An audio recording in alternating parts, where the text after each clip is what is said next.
you're saying.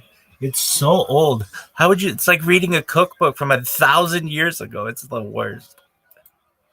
Hey, dog. Cookbooks are big. The Betty Crocker cookbook would be giant.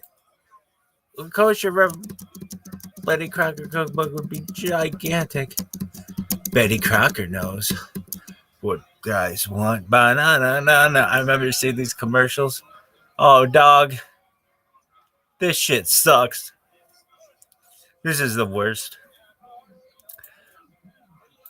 I remember when I found out sucks was a bad word. I think I used it around my grandparents, and they were like, you could not. Fart was a big word. You couldn't use the word fart around my grandparents. You had to say something else. Yo, I'm here, baby. What's up? Hello. Me. It's you. How you living, girl? Me. I know that voice. What's up? How you living? I just got to eat. What? I got to get out that chat. You know, it's been long. You walking crazy. Yeah, I had to get out that chat tonight, man. Well, my friend was here, and I'm still waiting to talk in this Twitter space, and I don't think they're ever going to let me talk. And I'm watching my show that I really like. It's like my favorite show. What was the one you were doing yesterday? Oh, these things get really big. They get like 500 people in them, and it's just a crapshoot to see if they're going to call you up to let you speak. So normally what I do is I sit there and yell at them until they call me up. But okay, I can do that. Yeah. But you got to eat it. It ain't meal, do is it? Okay. Yeah. What you say, baby? Okay. Normally, I wait on these people to call me up. Okay. But there are like 500 people with whom I'm competing, and it takes too long.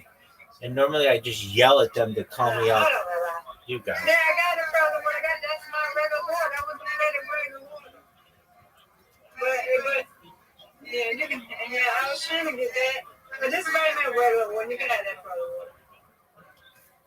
Okay, I can just recreate that. You gonna be okay like that? Okay. I don't need no frozen water then. Okay, yeah. All right. Okay. All right. Bye-bye. Yeah. So you said about the Twitter space, you said there'd be a lot of people in there, right? And they're not calling on me because there are so many people. So normally I sit there and I listen to them and I like just kind of to be funny, just like make jokes like call on me. But it's exhausting.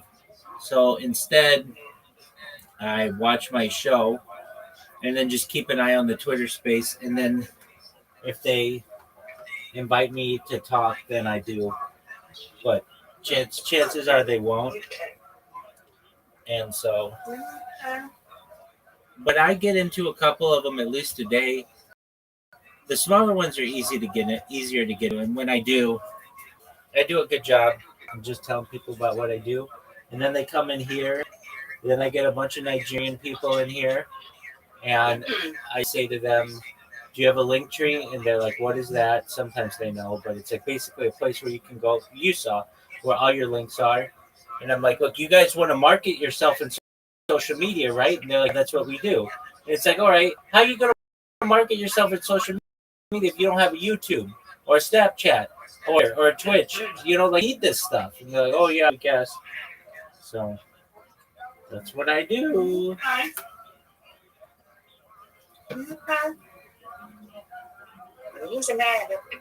For me. No, Miss Aquarius, we're gonna find you a Nigerian prince. No, I don't want that. I'm good. Okay. I know you don't. You're gonna get it anyway. No, I'm not. I don't want that. I'm good. I know you don't. I know you don't. I know you're happy with you. But that doesn't mean that you're not cool to talk to, but I know.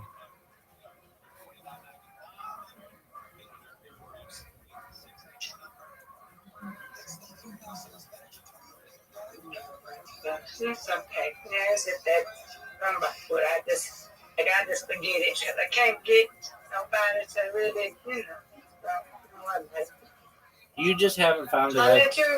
You haven't found the right people. There are 400 people, 400 spaces going on right now, and if you, well, yeah. Yo, how are you, Rhea Kane? Oh, they're muted or they're deafened, so they can't hear me right now. I hope you're doing well.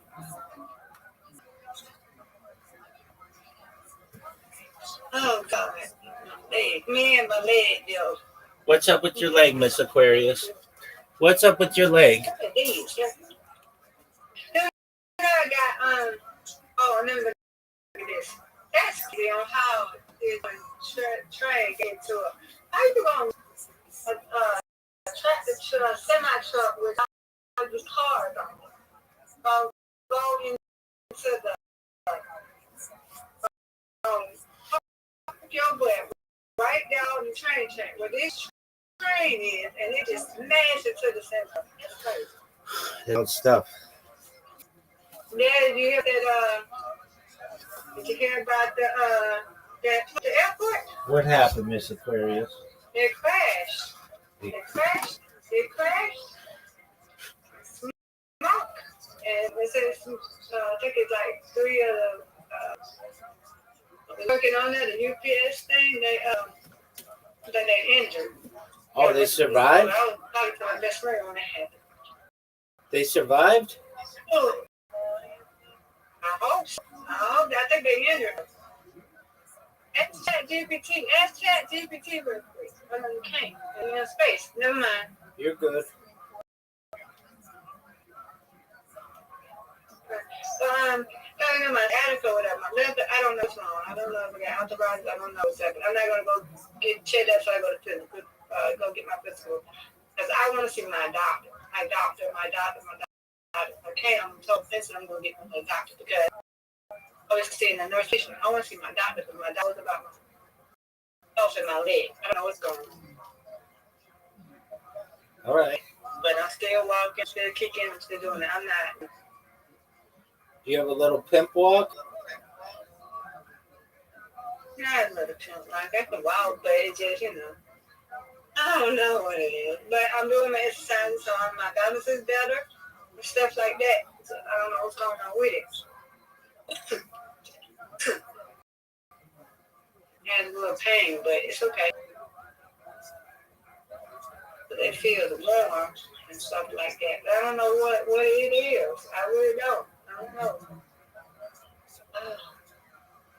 But I don't stress it. I can't stress it. I have nothing but minor, something minor.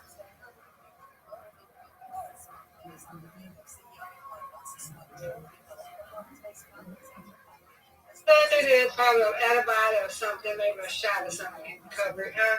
Maybe? You don't know. Pray they don't say no surgery, Yeah, no, I get that. I don't think I need surgery. Yeah.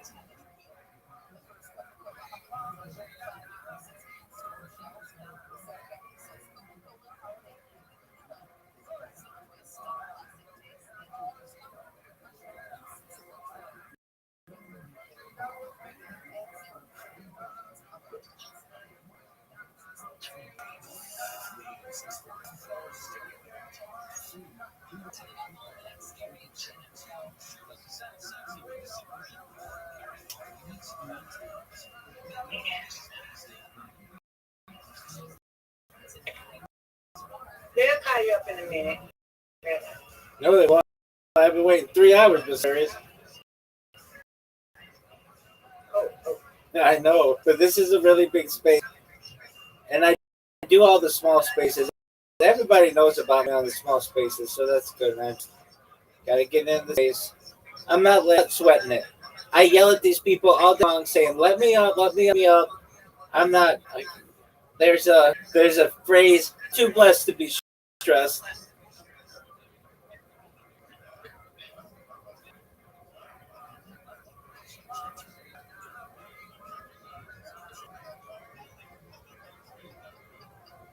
What are you talking about? The money. Oh yeah, the King Tut. Yeah.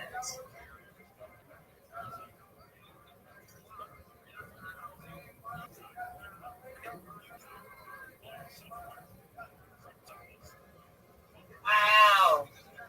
What's wow, Miss Aquarius? About the King Tut was in the Spotty. The King Spotty. It's finally being seen. I don't know what museum this is. That's the Cairo Museum, I Oh, look think. at it. That's the Cairo. They just opened a new museum in Africa, in Cairo. Oh, I don't know what this. Okay, I guess it is.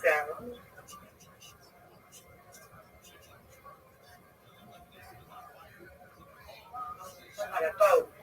Transport them to Africa. Oh, this is cool. It's a museum.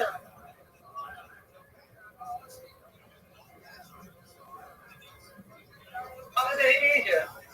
It's at the South Egypt Pyramid. Word, girl.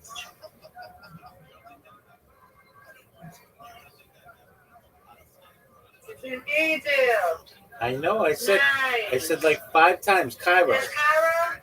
Yeah, Oh, okay. Cairo's the largest city in Africa. Wow. They finally got it to King Tut. They finally, wow, that's neat. Now they can see King Tut now. There you go. You did that in school? We did that in school. You know about King Tut. You know about him? Yeah, he was like a boy king. He died when he was Yeah. like 14.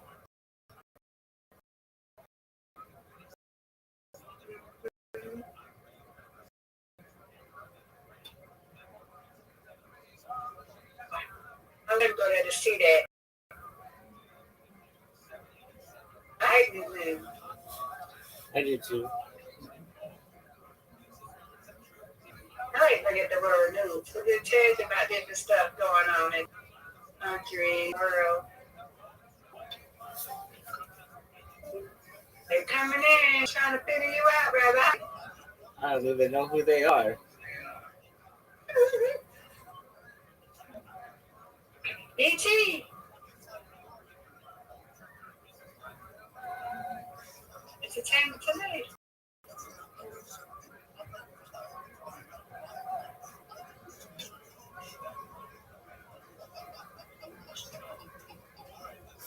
All right, I'm gonna go back to watch my show.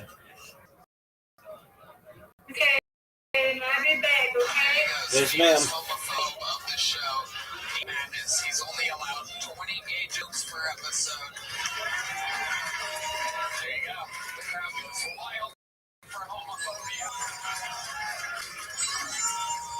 What do you think about the gays, David Wayne? Well, there you go. Good answer. Okay.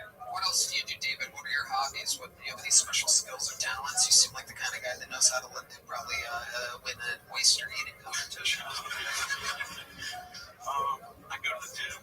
Shut the fuck up. I do what? I swear to God, I go to the gym. Just for the smoothies? What do you do at the gym exactly?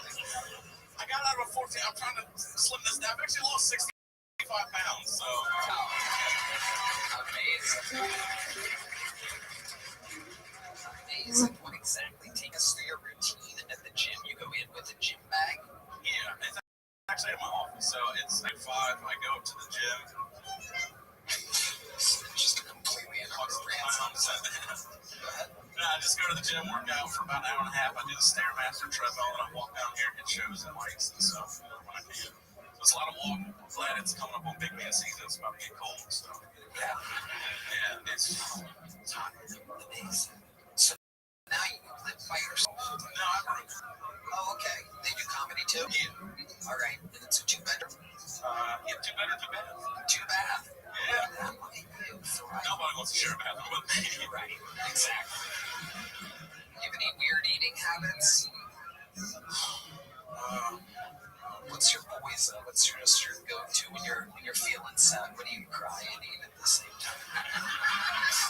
Pussy? Yeah, dude. Fuck yeah. Did you chip your tooth eating pussy? He's from Florida. Yeah, that is. That's some fucking Tampa dentistry right there. A real fucking Picasso of teeth. That's amazing, David. Well, my goodness. When's the last time you were on a date, David? Friday. Oh, wow. Look at you, Playboy. Yeah. Where'd you go on Friday? We went out to a place off Congress, and came back to my house. Wow, look at you. Yeah. You closed it with her. You lifted it up. Oh, yeah. I got in there. Right in there, baby. First date slam, dog? Yeah. Well, we've been dating, but yeah. No, it's because the 14 relationship, I've only slept with like 3 people, so now 4, I guess. They slept with 3 people too at the same time. That's you. You're 3 people.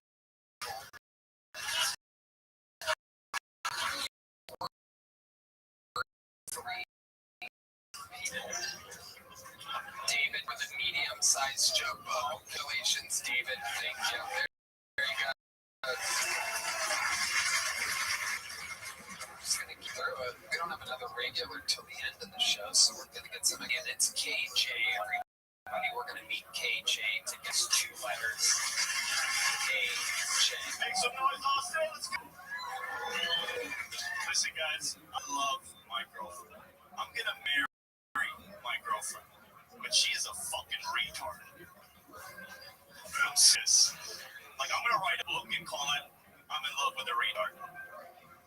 Basically, she goes around complaining, always fighting, arguing with me.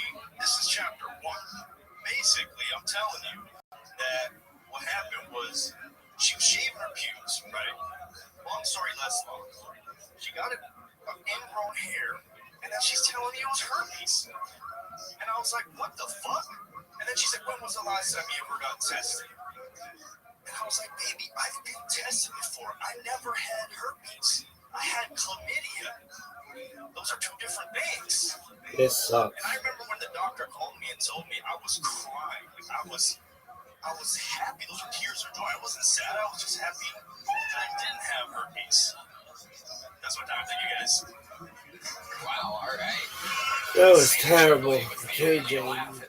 Awful. Giving it up for another dark, hairy animal, just like you, Sam. Just like your brother. Hi, Cable. How are you? What ethnicity are you exactly? I identify as Italian. I bet you do. Wouldn't that be nice? What are you? Jumpy. You're what? Sick. Okay. Yeah. Sick, dude. Yeah. Fuck yeah. And do your parents know you do stand-up? Yeah, I remember when I told my dad, he was like, you're not going to be fucking Russell Peters. Yeah. And he was like, be like a truck driver or something, right? So. How long have you been doing it? To be honest, I've been doing it for a while, but I've only gone on like maybe 10, 15 shows, like open mics and stuff. I treated this like an open mic. That was the first time I ever performed that set, probably the last time. Right. Yeah. All right. I thought it would crush, I'm not gonna lie. I was so excited. What's the punchline you thought was gonna get the big boom? The girlfriend's a retard. I thought that was a setup, but I was actually the part where I was like getting herpes and then getting chlamydia. I thought that was funny. And that's all made up too. I don't really have herpes or chlamydia. Wow, yeah. Bombing and telling everybody she has herpes.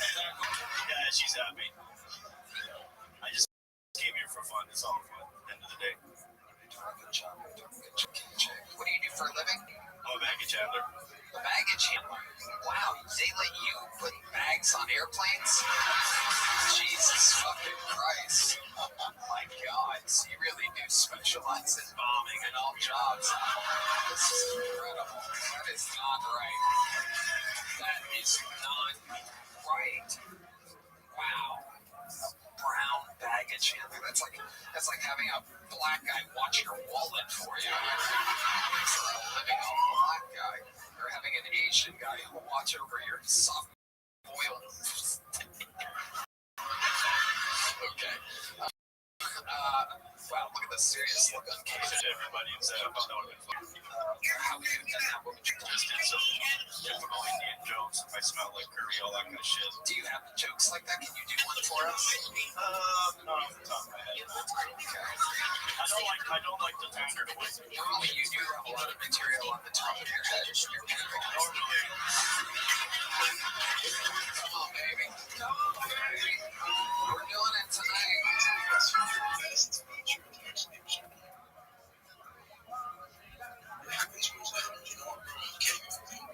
Let me know why the co-host and the other co-host is Hispanic. Which are Latinos over here. Is this supposed to be? It's because it's Taco Tuesday, my guy. We gotta get the Spanish triangle. Yeah, I need it. You guys also hear from him, and then we're gonna give away Trench Pop over here in just a second. Bro, alright, we got some fucking bass speakers up here. Ninja, Iron Man, just I'm a great co-host. And yeah, alright, real quick. It'll come back because it shows him. Yes, it's and I don't see any. Yeah. That's weird. Alright, real quick. Alright, what's up, Rabbi Rothschild?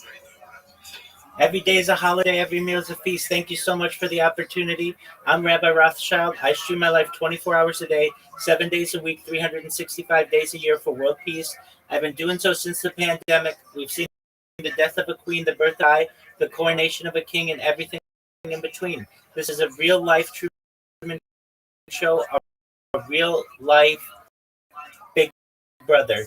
If you weren't aware, in 2018, The Economist magazine stated that data had overtaken petroleum as its number one resource, and I have more data archived on the internet than any person in global history, which may make me an influential person someday. And if and when that happens, I will make you all, your family, independently wealthy. I want to make sure that you have generational wealth already, and I want to make sure that you charities and philanthropic organizations of your own. Right now on one YouTube stream, not three, but over a dozen. You can see all the links in my shilling this live on YouTube.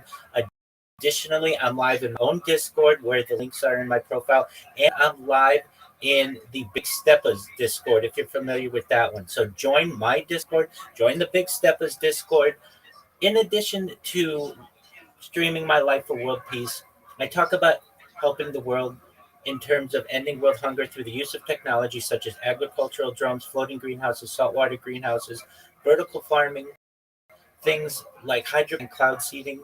I want to help end world thirst. I'm sponsored by a cryptocurrency that's worth about $100 million. And one of the things that we do is we build wells in developing nations like Nigeria for the less fortunate. Additionally, I'm an advocate for the LifeStar program, and mostly I am an advocate for technology where we pump Red Sea drink. I want to thank you for the opportunity to tell you about what. Most importantly, I'm here to be a positive person in your life. I'm here to have an optimistic view on the future, and I'm here to give people hope. If there's anyone out there who needs anything, you need someone to talk to, I'm always online. I'm always available. If you are a reply guide, you want to help it to improve on your elevator pitch or your social media, I'm here. I just want to thank the host and co-host for making this opportunity available. Thank you so much.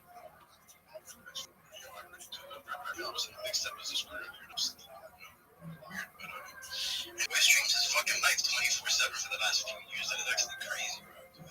COVID problems. I was watching you sleep earlier. Yo, anyways, real quick. Boys, lock the fuck in. I'm gonna do a little giveaway real quick. It's nothing crazy. I'm about to post it up right now. Hey, what up, Vegas? How you living, pimp?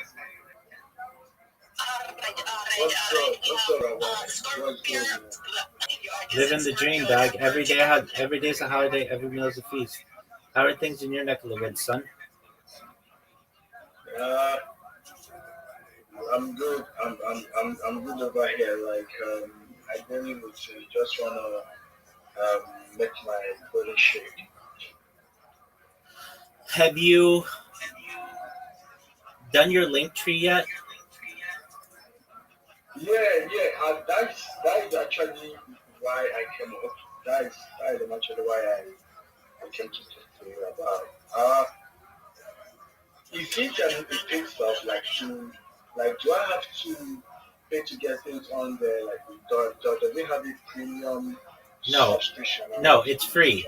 It's free. Oh, okay. So once I'm done with the curry shake, I'll just go create that. Excellent. I will create it, then I'll send the link to you to check it out. Excellent. Yep. Yeah. So let me just mute my mic here for 1 minute and then my curry shake ready because we don't want you to get the buzzing sound of the blender.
your cigar.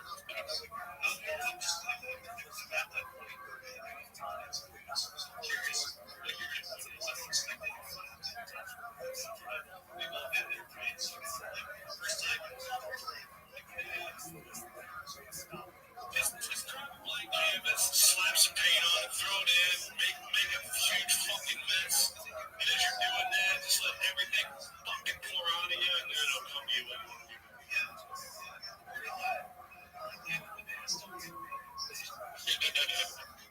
Yeah, I think your only is like, I don't think it's so much the concept, like it could be whatever, whatever. I think it's your idea that just come up with something that you really fucking like it as automatically. That's really what you get. If you like, you obviously don't like the Jason idea.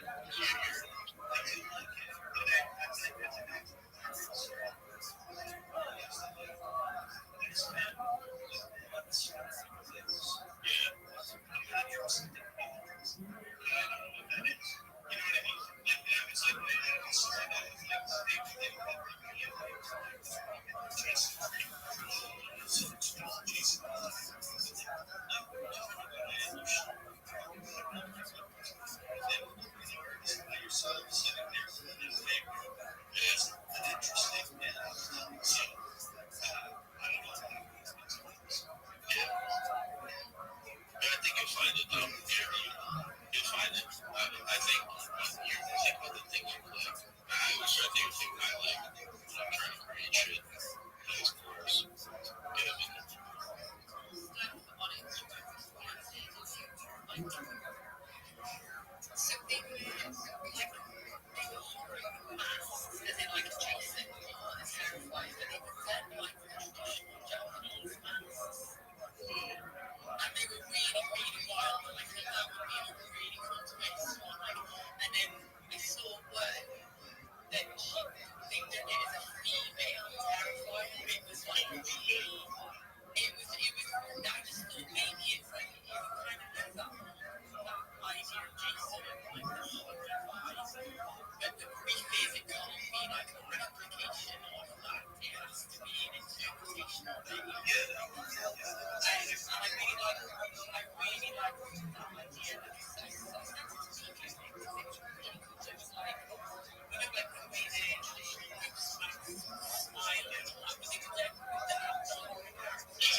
It's a great comedy duo. And at the positive side of it, Chaos and are together where they brought real joy to everything. So glad we got that. Appreciate you, Chaos, and bringing them into our crazy MCW world. So thank you for that. Appreciate that. Oh man, hard movies.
On the top of your head. You're beautiful. Normally.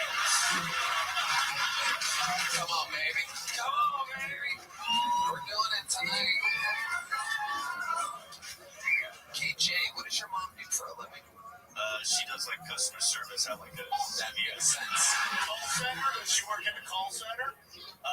Not like a call center, like more like front desk people, but she does take calls up. And the dad, what exactly does the dad do? My dad works at like a lumber mill. A lumber mill. Okay. It's different than what I expected that. Alright, KJ, what's your love life like? You have a girlfriend that's real? Yeah, she's real. Okay. She does. Sure. How long are you with her? Since January, February. Where'd you guys meet? Rabat. Is that Princess Jasmine joke? I'm sorry. Yo, what's going on, Bucha? Bucha. What's going on, man? How are you? I'm well, thank you. Did you be able to get your shit together with the Discord rank up bot?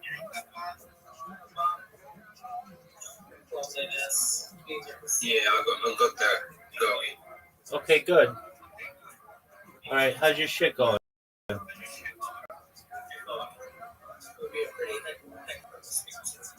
Who's talking in the background? Who's talking in the background?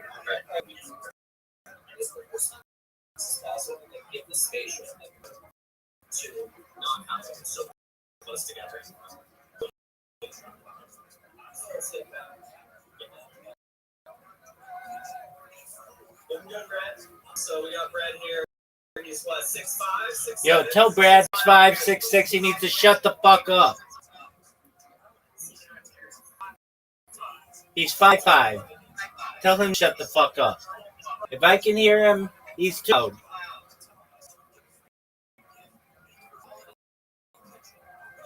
Bucha, how you living? I want to talk to you. I don't want 5'5" Brad.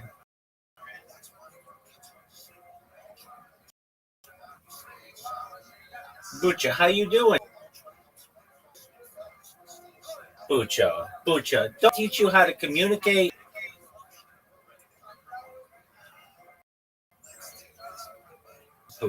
Bucha, what is going on? These people, yeah, these live streamers, don't they teach you how to communicate? Dog. What are we gonna do with you? Bucha.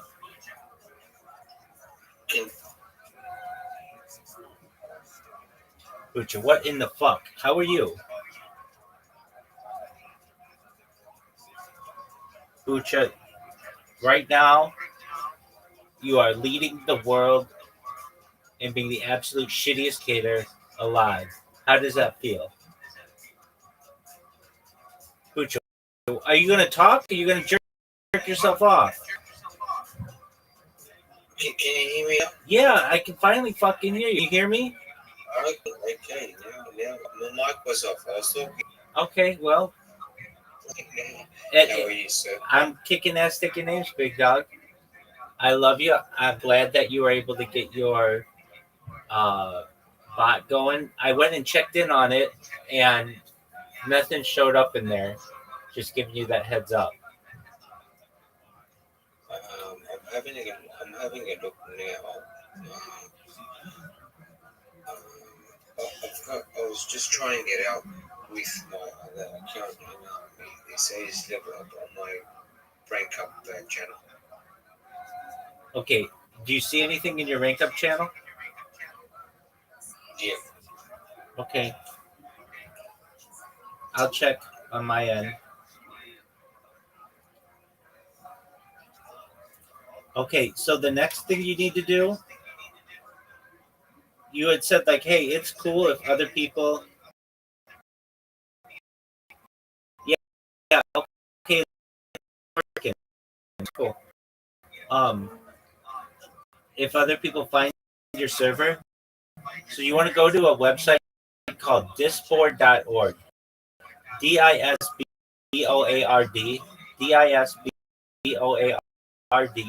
DISBOARD.org. You're going to type this into the browser address bar. You could Google it too, but I want you to big boy. Go to disboard.org and register your website, and then people can search for it on this web. So people who are interested in cannabis and gaming and shitty communication, I'm just kidding, they can find you. Relax, dog. Relax. I know. I gotta bust your balls a little bit. That's what I do. I keep you on your toes, big dog. Get a little bit more out of you though. So go to disboard.org, not Discord, Disboard, DISBOARD.org. Register your website there, categorize it as cannabis and I would say Australia and gaming and or like streaming or whatever. I think you can have like 3 categories. Then you'll get some random ass people in there. There are other ways to get people into your Discord. There's something called like an advertising bot. So I actually have one of these in my server. I don't know how well it works, but basically what you do is once an hour you can basically promote your uh, your Discord to 200 other Discord servers for free, and they all basically help each other, and you can get some people in there from there too. So, but right now, How do you get that? just right now, register yourself on disboard.org, and then we'll talk about the other stuff. Okay, it's DISBOARD.org. Is that correct? That's correct, my friend. And then I'll add my server. Yeah, you want to add your server.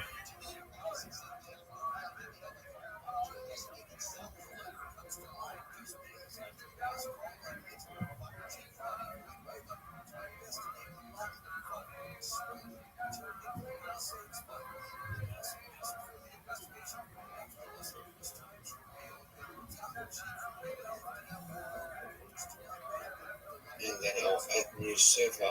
Select server. Okay. Which tags? What are the tags are we putting? I mean, put cannabis, 20.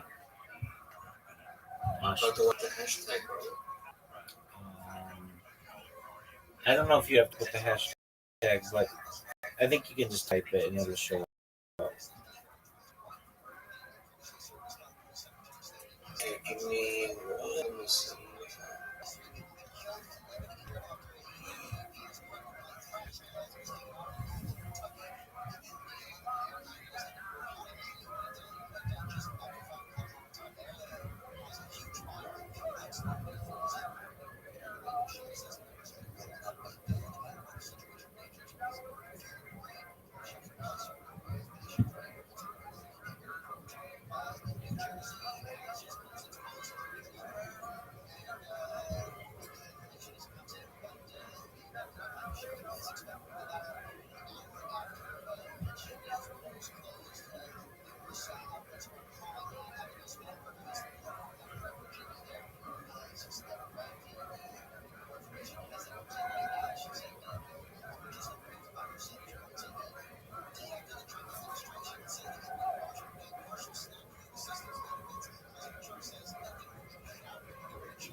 Yeah, no, I get you. And the description is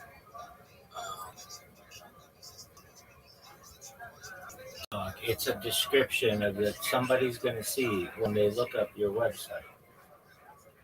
that's cool.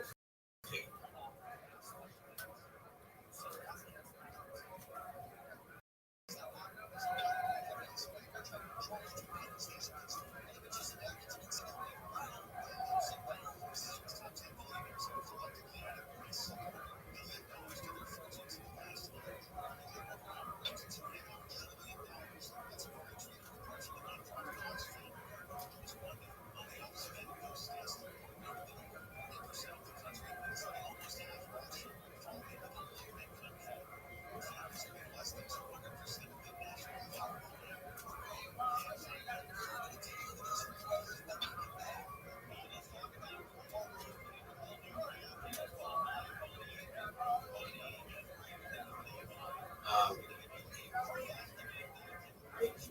can you explain to me what's the NSFW server? Not safe for work. Okay. So, okay. So it'd be like pornographic things. There's an argument to be made that yours is NSFW because you use cannabis, but um, I would just go without it. And if they make me do NSFW, then I would do that. Yeah. So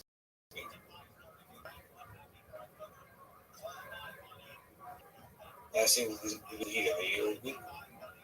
Yep, I was able to chill a lot in Twitter Spaces today, and um, that's good. And I haven't been kicked out of the Discord servers that I want to be in, so that's good. Because I tend to Yeah, get that's good. I tend to get thrown out a lot because I just go in there, I stream, and I don't say anything to anybody, and that's what's known as these are just made up terms, but it's called either engagement farming or Oh, okay. camping. I don't know why they why you can't do this. There's nothing against it in the terms or stuff like that. So I'm watching a show. That's nice. Word.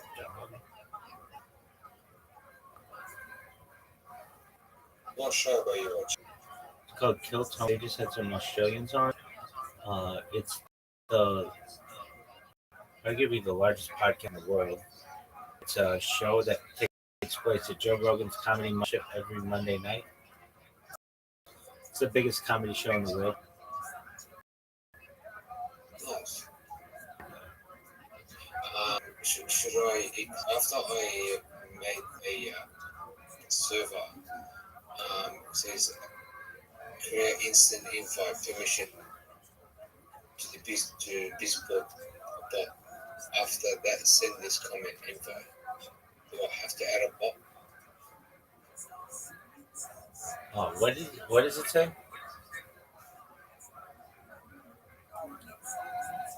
Oh, right. Read it to me again, please. Create instant invite permission to Discord bots. After that, send this comment slash invite. Yeah, I think you do want to do that.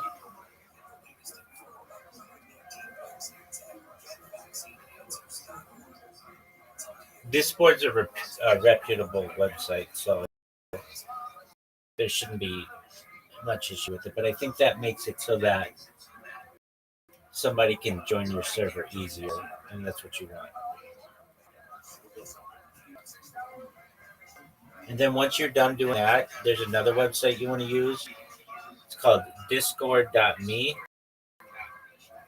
and you can register your website there too. And what that's going to do is give you and other people more of an opportunity to be able to find your shit. All right. With that being said, I'm going to watch my show. 12? Yeah. She's Indian? Yeah. All the way? All the way. That's how they do it. Yeah. You find yourself only attracted to those type of people? No. Anybody's fine. I'm not racist or anything like that. Okay, perfect. Yeah. But do you have a preference? Like we just had Danny, here. He's from Taiwan and exclusively has only been with white women before. Do you find yourself having a preference of any kind?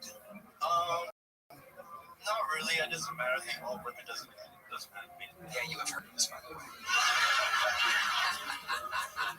What do you do for fun, KJ? You have any hobbies or anything like that? You snowboarding, like to ride bikes, like to chill, like video games.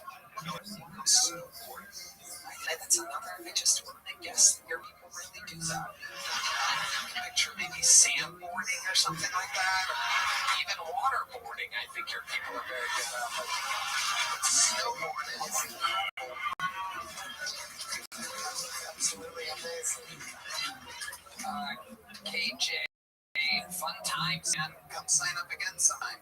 Next week. Little one. There you go, KJ, everybody. Thank you, guys. I keep it moving along here.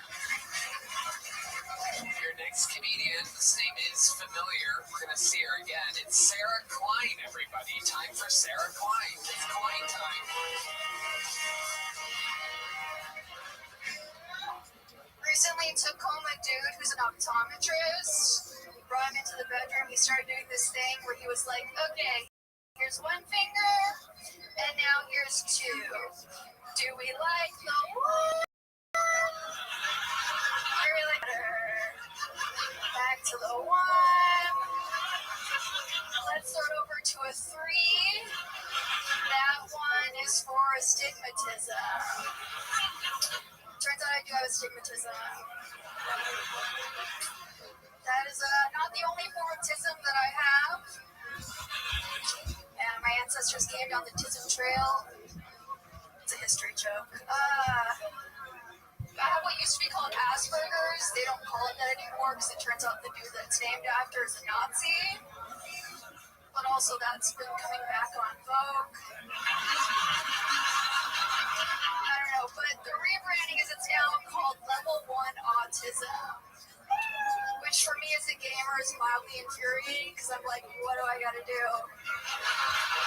to get to the next level? Wow, Sarah Klein.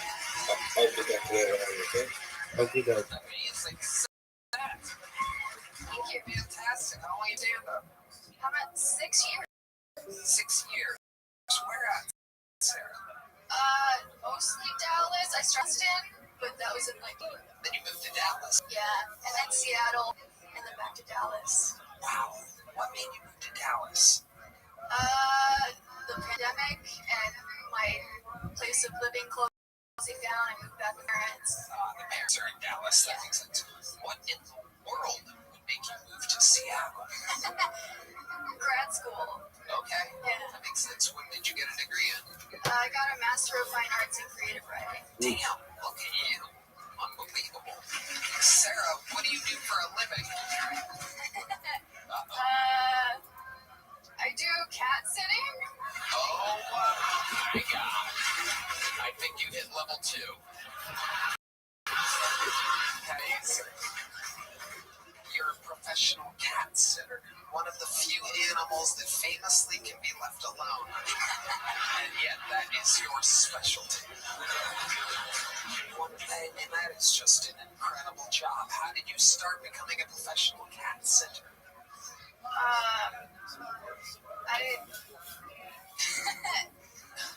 You go to grad school and then you don't get paid over the summer, so you find odd jobs. There's a cool cat right here. It's T Madness, everybody. He's a cat that does a lot of sitting. And yet we are here with a true cat sitter. Has any cat sitting ever gone wrong for you?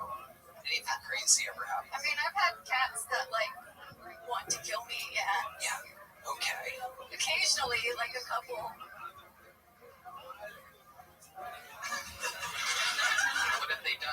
to kill you? I mean, like, they like, stalk me and, like, the premises are, like, hissing, and they're, like, following me and trying to, like, attack me, and I have to, like, grab, like, a beam or something and be like, These kids. Well, maybe they're just playing with you. Our senior cat correspondent, Brian Redman, owns many cats. It's part of his identity. He loves his cats very much. He tells everybody that he should have cats. He's always covered in cat hair. Are they? Nothing. What do you do for fun, Sarah? Take us through some of your figure out how autistic you are. well, I'm a pole dancer. Really? Fun, not for money. I love them. I like to go birding. Okay, tell us what birding is exactly. It's bird watching. It's just like a little more active because you actually try to identify the species and you keep like a list. Do you ever find yourself like trying to paw at the birds because you've spent so much time with cats? No. Okay. Do you do anything not autistic? I mean, pole dancing's pretty not autistic. I mean, that's by yourself. It's and when you count exactly how many times you went around the pole, 75, odd number, we're done. Nobody touched those wolves before, already counted. Pole dancing, birding. What do we got in the 3 spots there, Clyde? I'm a poet. That's what I went to grad school for. Wow. And what do you specialize in? Haikus? That's the only kind I know. And just like contemporary, free verse, confessional. Okay, so you're like Lil Wayne or something like that. Lil Weezy. Sure. Alright. What's your love life like, Sarah? Have you ever... Yes. Yes. Is there a chance you're a gay Chinese guy? Oh my god. I don't know why this keeps happening, Tony. I'm back. What's your love life like, Sarah? You seem to have cool swagger to you. I like your style. That little skeleton hand's cool. I mean, I was in a long-term relationship like a year ago. Did it last like about 12 years? Oh, okay. It was like 2.5. Oh, that's not long. Tell us about it. Was he autistic too? No, I don't believe so. We met in grad school. He was also a poet. Wow. Look at that. Just 2 notes. Cat sitting together. Was it clear which one of you was a more gifted poet? Yeah. He. Wow. Look at that. Trouble. Hey, the Brad. Hey, Brad. Shared it. I love it. I love it. Do you make good money cat sitting? What are we talking about here? No, I don't know. I mean, how do you survive, Sarah? my parents Yeah, hello? right now. Yo. And how much are you in debt? Hey, are you guys on straight, bro? I don't pay attention to that. Oh, damn. I was gonna say, if you guys were, could you put awareness out about a scammer? Yeah, I'm live streaming right now, so we'll put out the APB. What happened? Yes, not 6. I don't know. I'm gonna send you his Discord. So we PvP, right? Because I was in the, what was that? I was in the Val Spaghetti chat, and we PvP his last movie by, Chica the bike thing, and I beat him, right? But I let him take 2 random brain rods, and then he ended up taking my La Taco combination that I just got today and blocked me. And I texted a couple other big people in the server about it. I'm just trying to get it out and let it be known in the game. 100%. If I could help you, I would. I don't know anybody who's leadership there, but we'll keep our eye out for him. Thanks for letting us know. Yeah, and did you get your opinions? I did. Perfect. Thank you for your time. Emily, thank you for being so polite. Yeah, I don't know. You too, my friend. best in the world. You might talk space. And Sarah Maureen moving in with each other. Are you damp right now? Red band. You can't say that to people. This is a professional show. We have sponsors. That's out of control. Yo, big dog. Yeah, Doug, you don't send me your password, but that's funny. I don't want your password, so delete that message. You send me your link tree. I want to see. Did I send you what? Like, I think I was the one who projects watches back. I helped them modify it because it was a looking and it was an audition for. So I helped them. So this send you what I did with like I just sent you that because the last time we spoke, you said you're gonna do something with it. You're gonna help me do some kind some sort of edits. I don't know, but I could actually do it by myself. So just approaching look, I just sent you a link in Discord. Make your link tree look like that one with Reddit and Imager and Rumble and YouTube and Snapchat. You want all of these. If you're going to be a marketer, you need to be on these platforms. Oh, yeah. Actually, what was it called? The password I sent actually changed. It doesn't mean anything. I didn't even pay attention to it, but delete it. Yeah, I've done that. Okay, good. So what you want to do is create social media accounts on like the top 20 social medias. Okay?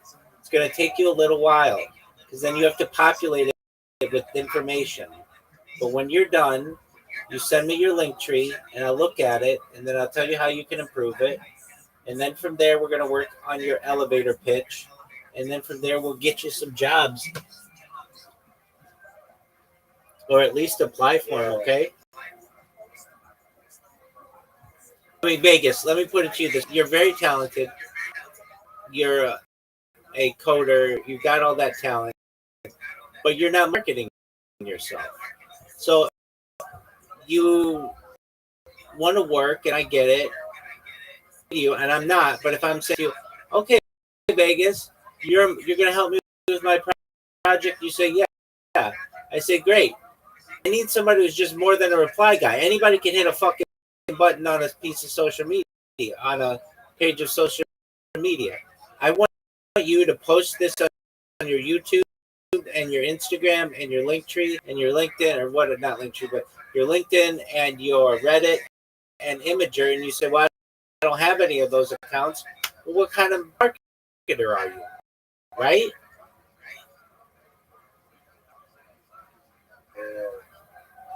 I get a point. Exactly.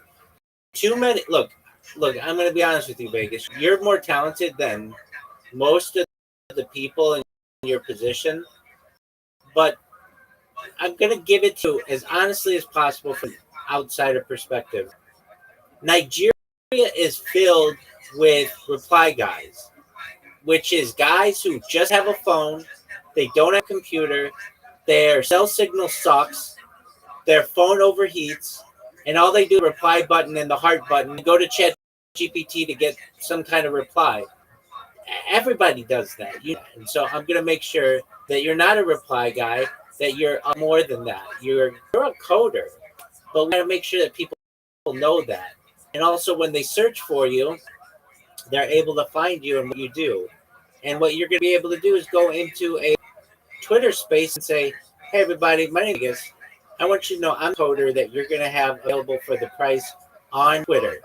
I will market your project on my YouTube, on my Instagram, on Twitter, on my Twitch, Humble, on my Kick, YouTube accounts. Nobody else is going to do that for you. I'm smart, good connectivity, I have good devices. and I'm here for you. Please send me a DM if you want to connect with me. Go to my link tree, which is linktree.com/Vegas whatever, and you can see all of my work. I have a proven track record of successful projects. That's what you want to be able to say to people, right?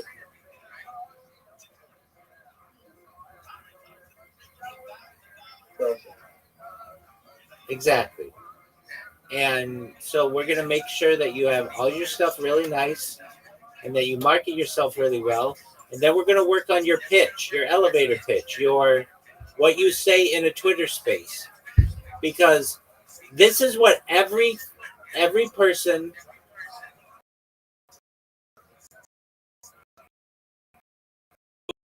who reply guy says. GM to the host, GM to the co-host, GM to the host, GM to the speakers, GM to the GM. I want to tell you, 3 ambassador. I am someone who is going to be a community builder. I am a project manager. I am someone who is a reply guy. They'll say all this stuff, and it means nothing. All it means is that when a person posts something, this guy's going to hit 2, going to hit the like button. They're going to hit the reply button. Nobody needs that. Doesn't help anybody. What does help is, hey, when I post something, you're going to take that content and you're going to put it on Reddit and you're going to put it on Instagram and on image. Now that can help somebody. Does that make sense? Yeah. Exactly. So we're going to make you into an excellent resource. We're going to make sure that you get how many followers do you have on Twitter right now?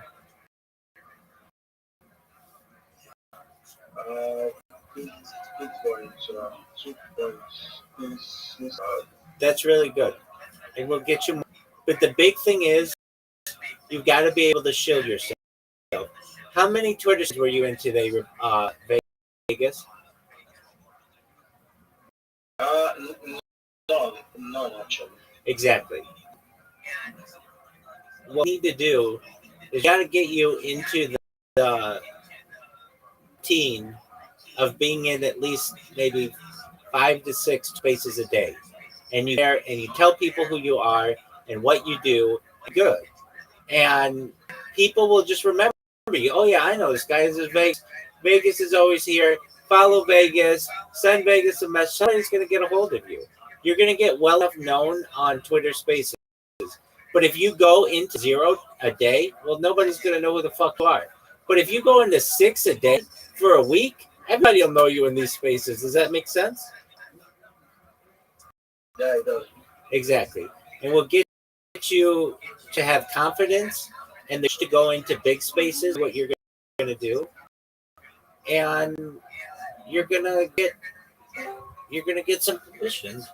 And it make a little while. It will happen. What up, Grandpa? How you living, big dog? Grandpa, can you hear me? Grandpa, can you hear me, big man? Grandpa, do you know how to use Discord? Do you know how to unmute yourself and talk? All right, go fuck yourself, Grandpa. Nobody wants to talk to you anyway. I say that to anyone who comes in and doesn't say anything. But to you, Vegas, we'll make it. You're gonna be. You spend enough time with me already that I like you, and I'm gonna make sure that your link tree is really, really good.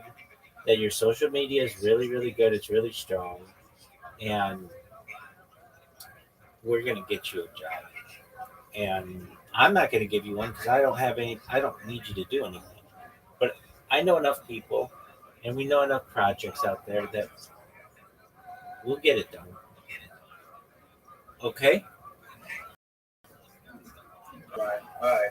Let me just work on the tree. Yeah, it's gonna take you some time because you got to do a YouTube and an Instagram and all that other bullshit. Uh, you need like 20 different social medias, and if you're like, but Rabbi, I don't use Pinterest or I don't use Flickr. That's okay, but you don't want somebody impersonating you by getting your name platforms. So what you want to do is have your name on all of them. Nobody steals it. Does that make sense? Yeah, Excellent. Okay. So it's going to take you time. I'm here if you have questions, but it's just about putting in the work. It's hard.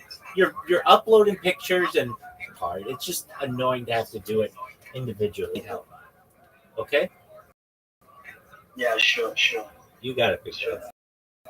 I'll let you. Thanks, big man. Thank you, sir. You're welcome, my friend. This was a pretty cool.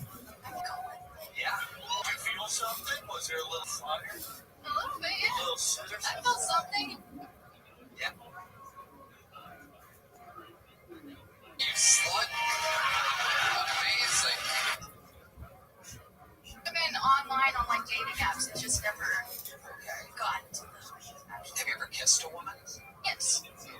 Have you kissed a woman in Texas? Yes. Kissed a woman in Austin, Texas? No. Whoa! Oh my God. Do you want to? Is there a beautiful woman out there that wants to come up and give Sarah Klein a kiss? Wow, there's a beautiful brunette right there. Come on up, you slut. Amazing. Absolutely incredible. Wow, she's actually quite beautiful. So what special fan base we have. Give yourselves this is a little segment on the show. Kiss me. We've been doing it for 10 years when the time is right. Oh my God. Whoa. Damn. Not ish. Austin's been very underwhelming. I like that confidence, though, girl. Are you damn right now? Right there. You can't say that to people. This is a professional show. We have sponsors. That's out of control. All right. How do you feel right now, Sarah? Okay. And I just wanted to tell people, about my project and everything, and to check us out because I think it's going to be a business thing.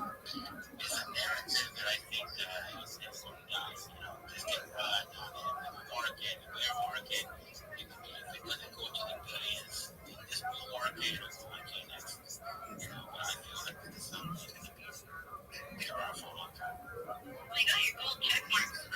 That's great too. That's great. Yeah. Right before I launched, I made sure I was surprised when I went to the website and saw it. Where I looked to see if somebody ever paid her into a game or anything, I never saw that. So I secured everything. I made sure I had my website, everything done, my X account, and everything just perfect. So, yeah, it's a project that I'm just taking with me. So, and I just want to start, I want to do this right and get everything perfect. Nice, I like it. I'm actually extremely new when it comes to crypto and all this stuff. Well, I've been on X for about a little over a year.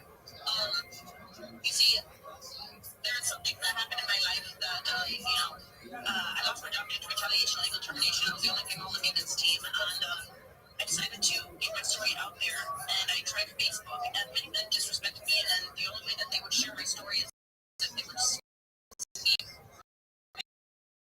during time to try to meet up. As I joined X, I started joining spaces, projects, and all that, and I decided to do my own project, which I haven't launched it yet.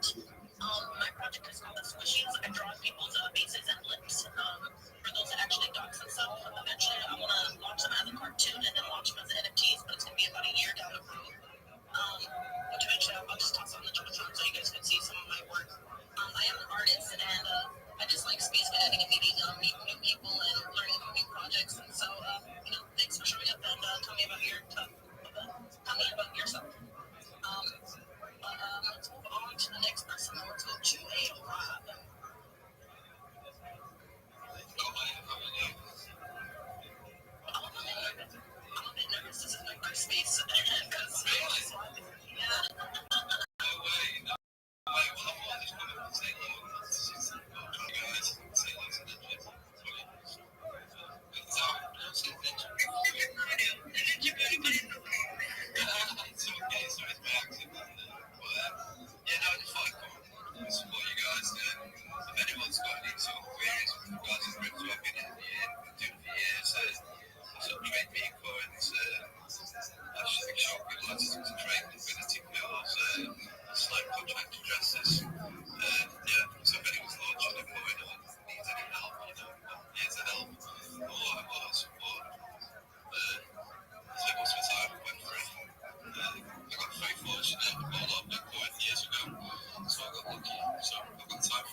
So it was the Infinite Universe. Infinity 88 was born. So I got some deals and stuff that I made for her, kind of in collaboration with the of just getting started and starting over again. I made a shoe and collabing with Fair Breaks, and there's another one in the making.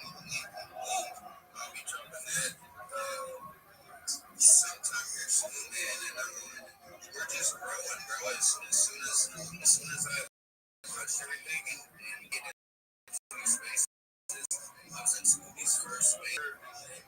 Bro, there's a lot of next levels, bro. And I try to make it to all of them. I'm only one person. But I'll be damned if I'm not in one space, and sneaking mine into another space and hop straight into all of them, bro. Because that's what you gotta do. You gotta keep it working. You gotta keep it running. You gotta want it, man. And since I've been running with all them, we're just growing. I've seen the Richard Dream account, bro. And just everybody go there, bro. I literally started with 0 followers. I told my wife, like, oh, I got 34 followers. Bro, I'm about to hit 6K, and I was already in there. So I got a dang affiliate thing because it only follows 400 a day. When you do that many spaces, you're always on phone. Today, right now, I freaking I kept all reading people back. I'm like, and from my able to check it, so I can usually find every 5 minutes. No, facts, bro. And it be like that. We're good problems nonetheless. And, that just means you're doing it right. So just keep doing what you're doing. I'm just here to support everybody. Yeah, but the shoes, man, check the shoes out. They are actually pretty dope. And you post the list? Oh, yeah, I got a couple of them. I think in a profile I posted. I'm about to post some other, the other ones I got up there too. But the one that I launched with the coin, the IADH shoe, it's a Converse looking one, flat one. I got that one in there. The one I did with Fabrics, I think I posted in there.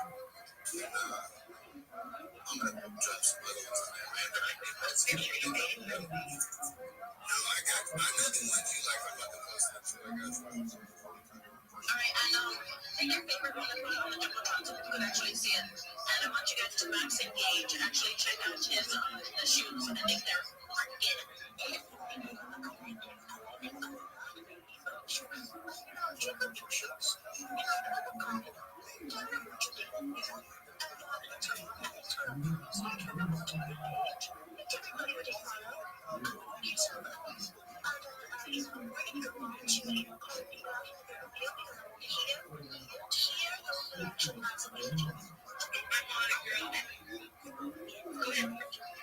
Okay, I would like to just give one special shout out because. Oh, no, he left. Okay, I'll wait until he comes back. Anyways, I'll go back to the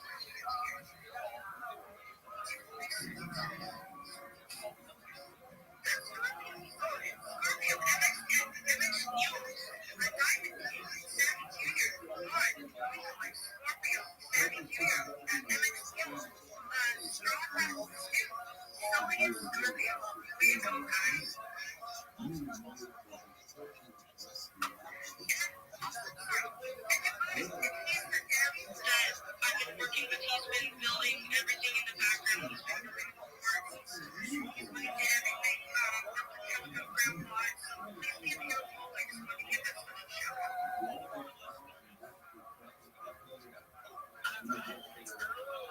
Shout out to my people. These are the people that you want to hire. If you're looking for reply guys, listen to the words that are coming out of your mouth. These are the people you want on board on your team. You want these reply guys. So listen, my people, listen, and let's move on to the next person. Let's go to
Actually, the worst part, I do not like removing people. I don't like it at all. Okay. Nothing else to put up.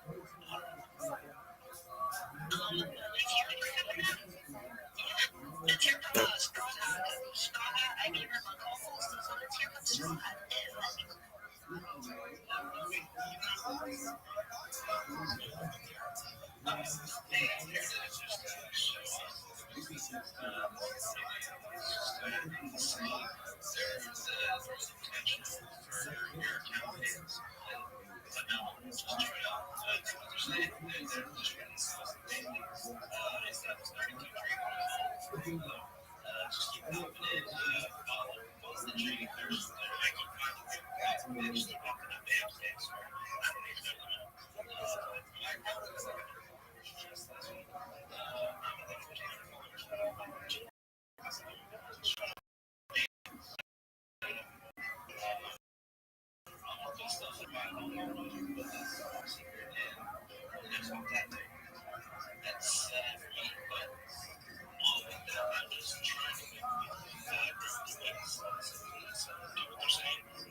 I'll get to it after the space. Because again, I'm nervous and it's a 30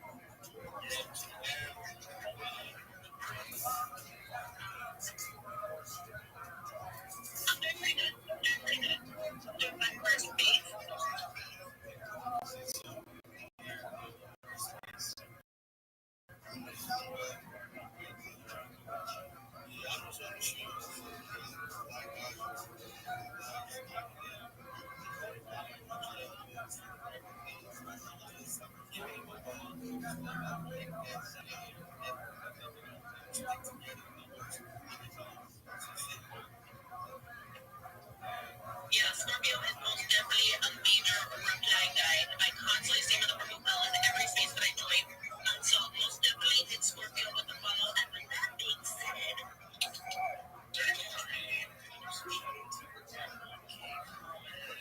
I know I just saw that. I just saw that.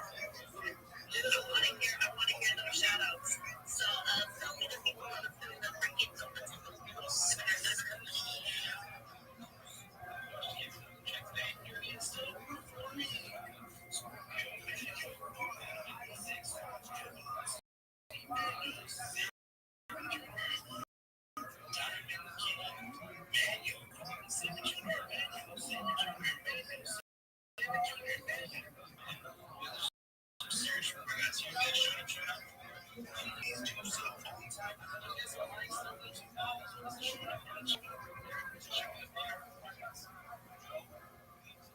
Alright, and you know what, Linda, can you actually shout out the ones that are reposting the space to get it out there to get their friends in here? I want to hear that.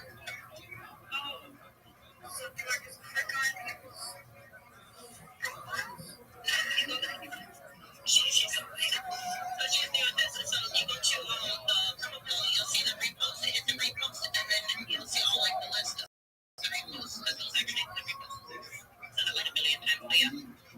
Oh, you posted your actual. Okay, wicked. So next time, your Planex, L3BI, and just double infinity, crystal curious, one, Emmanuel, Shelly, Sully, Ravi, and GXTI. Man, guys are reading the face. There's a bunch of different here, Noah. That's the thing. You guys are all reposting right here in book marketing. And there's like there's a couple giveaways in the space, so you might want to get your friends in here. Yeah, you heard the girl, and actually, I think it's, was it Structure? Maybe it was, Glitch. I think it's Glitch, actually. Informed me the other day. If you guys actually build a part in the space, that's basically dropping 5 extra likes.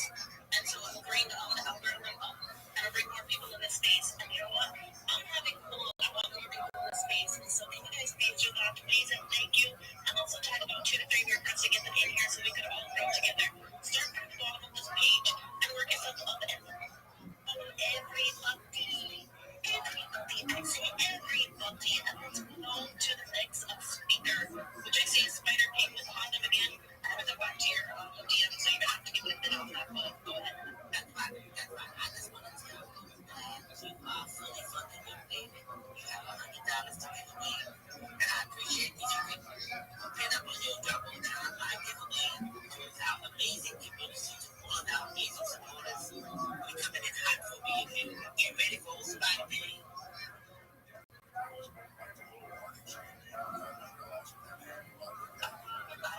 What I sent you was a song. I didn't send you the B&B, so that I don't see them at one currently, but okay. Panda, I keep trying to bring you for some reason it's not working, so you might have to. Oh no, I got Panda. Let's hear from Arabi. Arabi, hello. Hello. Oh, I'm lovely. Every day is a holiday. Every meal's a feast. 32 Dream. I consider this such a big year on your first solo space. You're doing an amazing job, and you have an amazing set of co-hosts. Shout out to Straw Hat. Shout out to Ninja.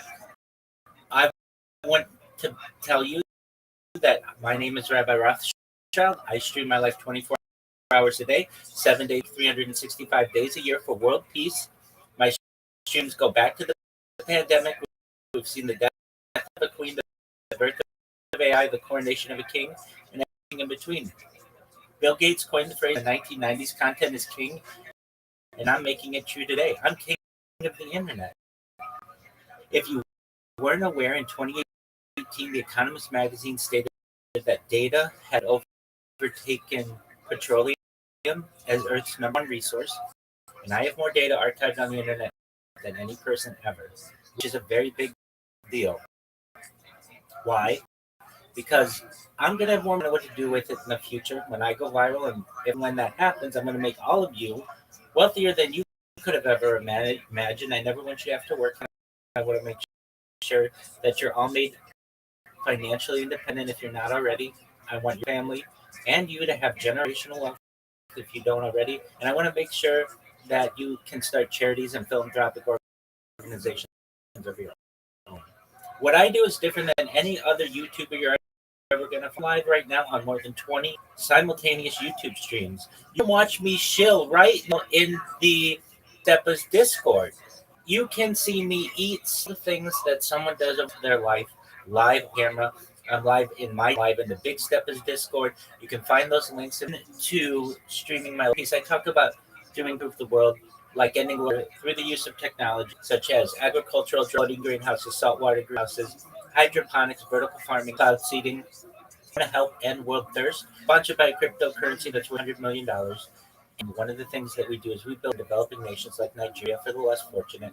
Additionally, I'm an advocate for the Lifestyle program and most importantly, desalination technology, where we pump Earth's seawater onto land to make it drinkable. Than anything, though, I want you to know that to be a positive person in your life. If you need support for you in whatever I can do for you, whether it's you personally or your project, I'm always live in my Discord to help you. I'm here to be an optimistic individual and have an optimistic view on the future. And most importantly, I want to give people hope. And with that, I sincerely want to thank you for the opportunity to be able to share that. Thank you.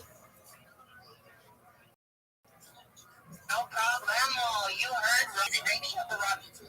Oh, that guy. Man, I should look for him every fucking time. He's gonna be a clutch. Is always there to promote me. I mean, 32 Dream. You're gonna be like the key host of these spaces. People are gonna flock to you. This is such a be here for your first of many. And thank you so much for the opportunity to tell you about what I do. Thank you. And I'm gonna pass a straw hat so you can hold it down for a little bit. I'm gonna step away for like a minute. Yeah. Okay. So it should be easy to make some quick shout outs.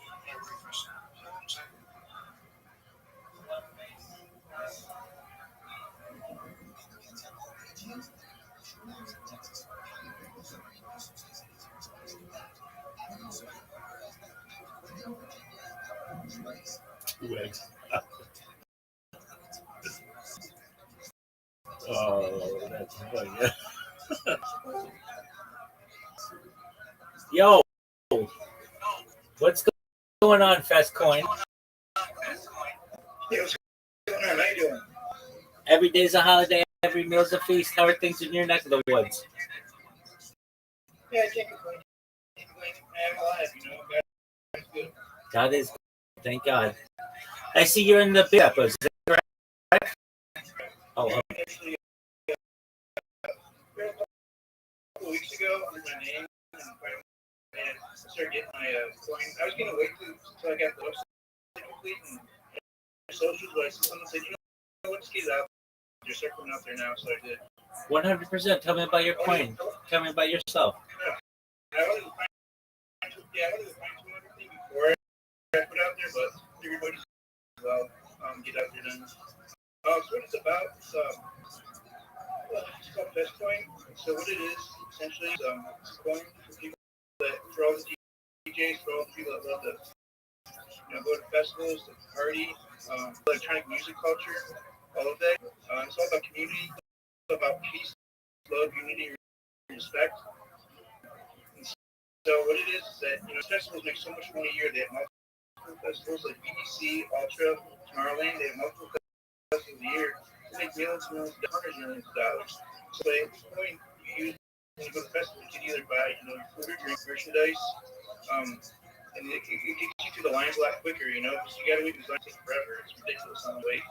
And this way, makes the lines a lot quicker. So maybe going on Solana because they have such a great payment process, And with that, it's just that you're sitting in your pocket on your phone, there's no money the whole time. So you should get a piece side using this coin. You're at the festival the whole time. Well, that sounds amazing. So, if I may ask, do you link tree for your project? I'm actually just the final touches on the website. Just to get a couple, to be honest with you, I've been looking up some people and really from big steppers, sending out DMing me and stuff. It's just I've been using it like I take a lot of it onto myself. It's like I'm a main show, and AI is great and everything, but they can only do so much.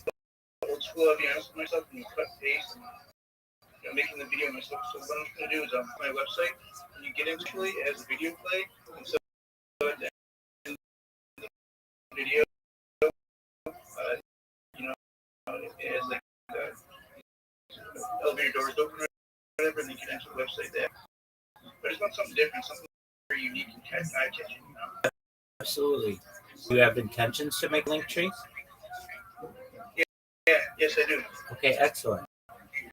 Um, so I've helped projects like yours before, and at least when I'm kidding, what I advise is that you're on as many social media platforms as possible for the simple reason that you don't want someone to come in and steal your name, right? You don't. You don't Actually, the other day, I'm proud of myself. I actually just made myself a company, and my name, I trademarked a few things. I trademarked crypto brand, I trademarked Bestcoin, or a couple other things. well, congratulations. That's a big accomplishment. Hard about it. You should you should be very proud of. That's a big accomplishment. Good on you, man. Yeah, I can't believe I actually took a step. Honestly, like some people, like anything, you're not going to do this. We're trying to do this, but like I'm just taking one step forward each day. You keep on pushing. I feel like honestly, I have ideas, and that this is a chance to give me the life I wanted. So I just got to run with it. 100%. Okay, so about the feasibility of your all sounds great. Principle. Let's talk about. Let's say I want to. Right, this is one of the festivals you'd cover, right? It can be a puzzle ecosystem. Same thing with like the job. So all I do is like I'm trying to talk to all the promoters of these EDC, Sonic, for Ultra, and for Tulane. Okay, so initially I want to use text point as the base point. So that one, I'll start off with the live streams. Okay, the live streams, the live streams that they take the best point, see how it works. Okay, take the first festival, try the best point at first. Okay, then each get their own point. They get an Audi point, make a Tomorrowland point, and an EDC point. Okay, so this people start thinking the ecosystem, and the thing is with this, it's like there's tons of like these promoters, tons of backing and stuff. And this is a smart way so they can make money too. On top of it, it's a win-win for everybody. I get that. How do you get them to buy into this? I just think buying to it, so many people get held up in line. So many lines all that quicker today. In fact, getting into festivals and the lines for food and drink just get ridiculous. People are, they're losing out on hanging out with their friends and dancing and stuff. And I just believe that just make the whole process. I mean, crypto is the future. So regardless of me doing this festival or not, it's going to be turned into this eventually. I get that. I get that fast coin basically gives me a fast pass into the festival more quickly. That all makes sense to me. How do you get the festival promoters to essentially integrate fast coin and say, yeah, we'll take fast coin and not cold hard cash like normal? Exactly. So this is why. So most every weekend the festival has an app you download, so you know what time the lineups start and stuff, and where the actual map. So I wanted to give people that, the best point into that, so they will put it into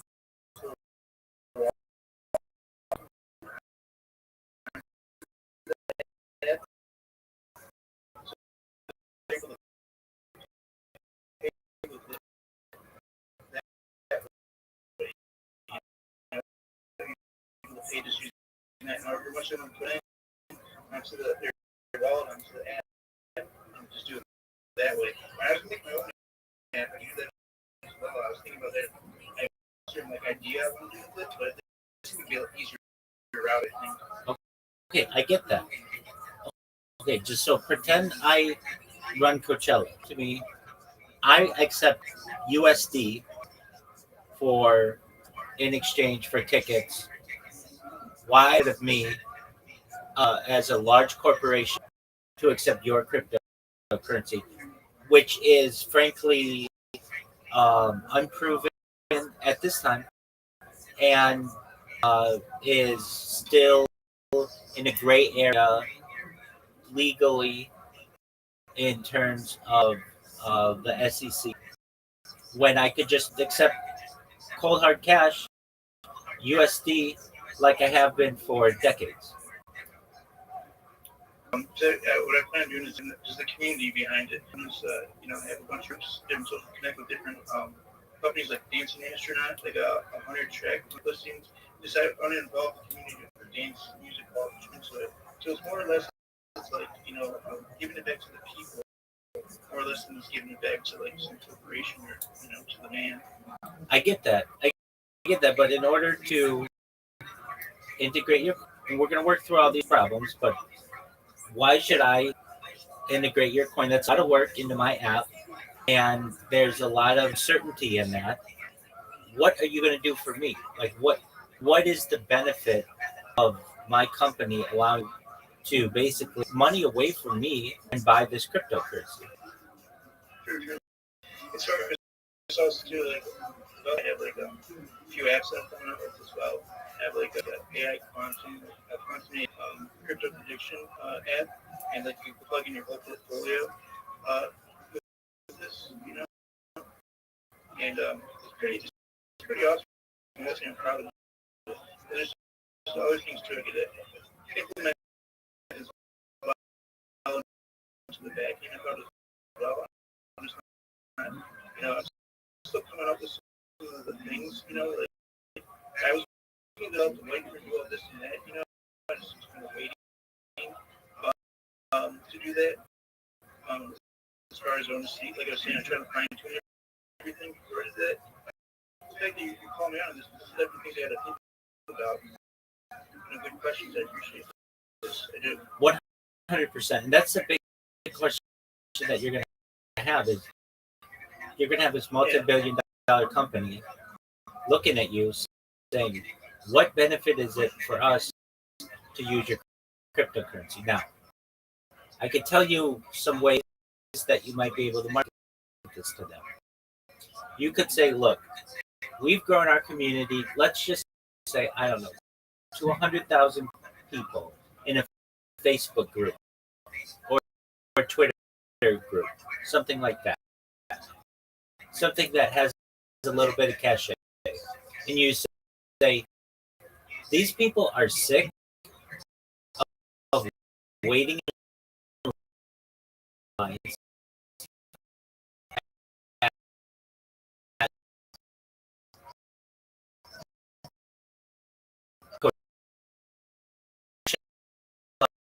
and Daisy Carnival and Lollapalooza and all these other ones. They're sick and waiting in lines. So here's what we're going to do. We will essentially have a special rate that people can use for our coin. They want to back it. They don't want to back your USD system. They want a coin, something that they can maybe use at different festivals and such. And so let's say in order to get into Coachella, normally it's $200 a ticket. We understand that. Yeah. You can continue charging $200 a ticket. That's great. But for $250 worth of our fast coin, we'll essentially be able to have a fast pass. These people get to go to the front. So that if you want, just like premium boarding or a first class ticket, you pay a little bit more. Smart, man. That's what I'm here to help. And for the company, they're going to say, hey, that's not a bad idea because we're going to make $50 more per head on all of these people. Now, this great idea. I mean, honestly, it's awesome. Absolutely. Yeah, now, what? Smart, man. I appreciate that. That's what I'm here for. I'm here for all your ideas. I want to help you. Now, what you're going to run into is this. Well, why don't we just charge $50 instead of the fast coin? Where fast coin can counter that is by saying, look, we have a community of 100,000 people. These people spend the entire festival season traveling around the United States, going from place to place, enjoying these different festivals. And they don't want to use your system. They want to use a coin that's independent of you. They're into crypto, they're savvy, and their time is valuable. So we want to do for 250, just using Coachella as an example, we will allow some to not have to wait. They go to the front of it. You're going to make $50 more than you normally would by utilizing this system. And additionally, perhaps you can give them a bit of a of whatever your taxes or whatever you're going to have, because you want to give these companies as much incentive to use your system as possible, because frankly they have no incentive to do it. Anybody can come up with, hey, I've got festival coin, I've got rock party coin, I've got concert coin. Anybody can do that. And so you want to be able to differentiate yourself. Your power is going to come from where your power is going to come from your community. And if you get a community that says, look, we're sick of waiting in line, we want certain perhaps advantages over other people, that could just be there could be others. Have you thought about integrating this into any kind of merchandise?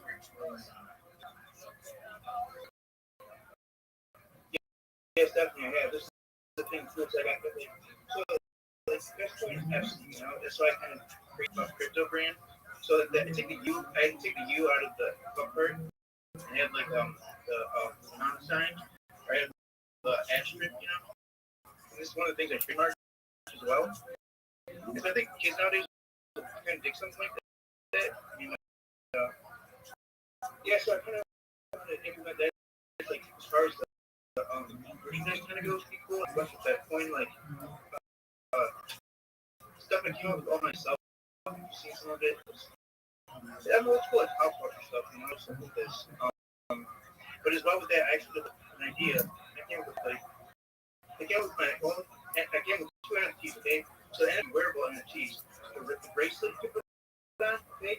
And then the bracelet where it connects the flash to the USB, okay? So USB, you're able to take and put it into your desktop, or whatever, and it'll come up. You can have your NFT on it, and you dial it with your hair, sunglasses on, with a button top, or whatever. Then with that, also too gives you like certain advantages. It's like maybe a game or something people might do the internet with me to partner with, endless possibilities, but it's doing that yet. I think it's something really cool as well. I understand that. So I think you have a decent idea. It's going to be a challenge getting these corporations to be able to accept it. Additionally, you're going to take away some of their power, which they're not going to like. And the only way you're going to be able to do that is to have a really big community.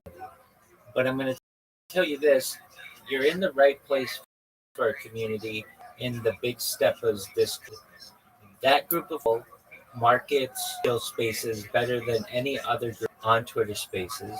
It just takes a few there to get right attention of some people to get yourself into a group or could have over 100,000 now. If I may ask, do you have a Twitter community? I just did the dirt going this past. I went from 0 to or over the past couple of days. That's great. So you want to create a Twitter right now, and even if you took this thing to the moon, you have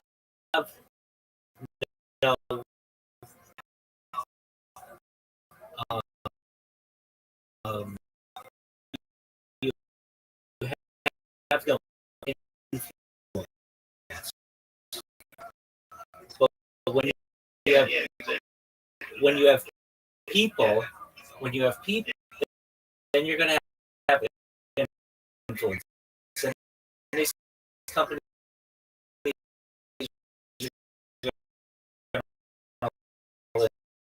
listen to you.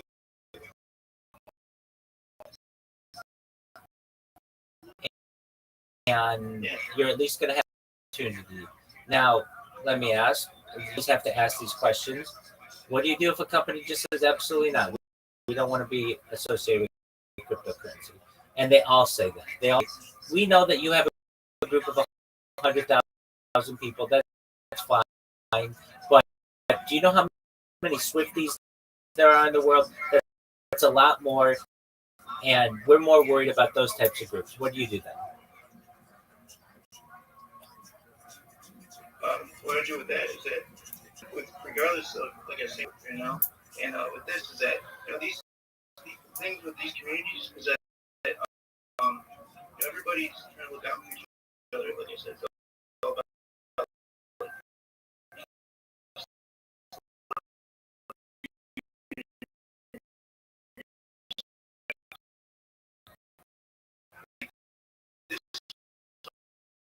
this.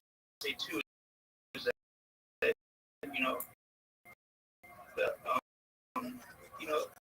and as far as joining these people too, like wanting them to these festivals and these promoters and stuff, that's the people that feel I want to back it as well. So like that, I want them to have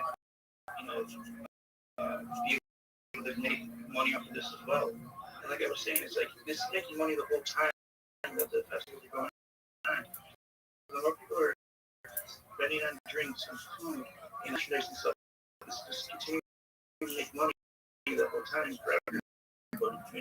And this is more of an incentive for people to buy it. This way, it has some USD. I get that.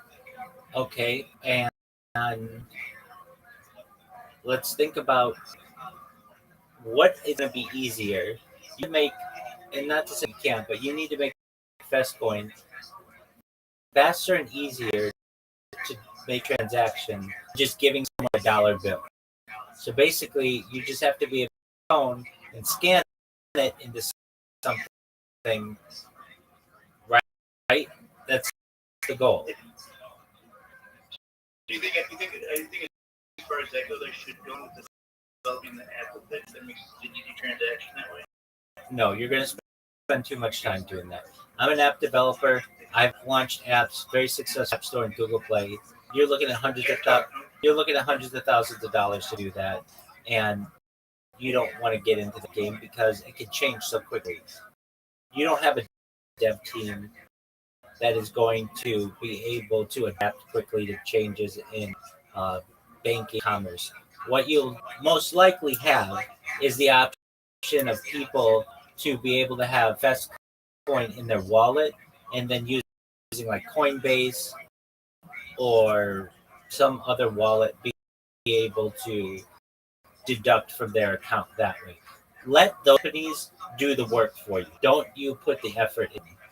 You're just going to overwhelm yourself in a giant IT project that is already being completed by these other finance corporations. Does that make sense?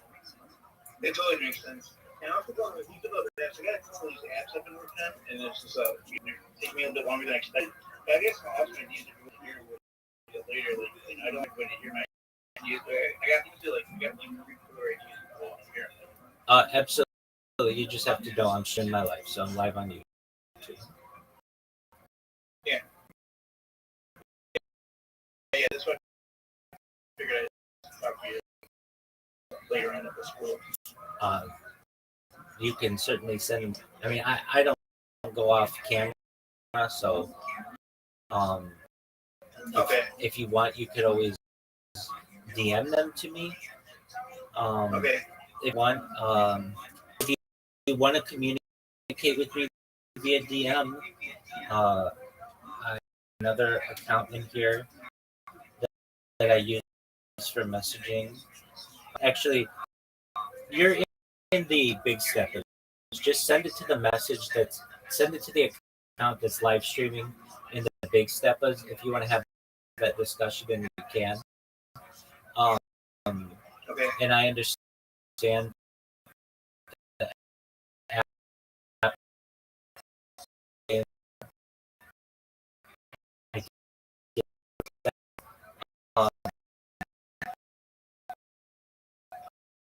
Okay, so with Festcoin, what's your plan of marketing? Oh, so like, I have like, multiple ideas. I want to like I said, partner up with like certain people like that have like already huge communities, like some dance national, and I also I'm in contact with DJ Tiesto. I've met him. I've hung out with him a few times today, and he's played at all the festivals for the EDC. That's like a huge trend too, and have somebody like him be to know people. Okay, stop right there. Stop right there. Stop right there. That situation. So we have an artist. You've spoken with this artist. What is their incentive to be able to promote this project? Are you going to give them Festcoin in exchange for promotion?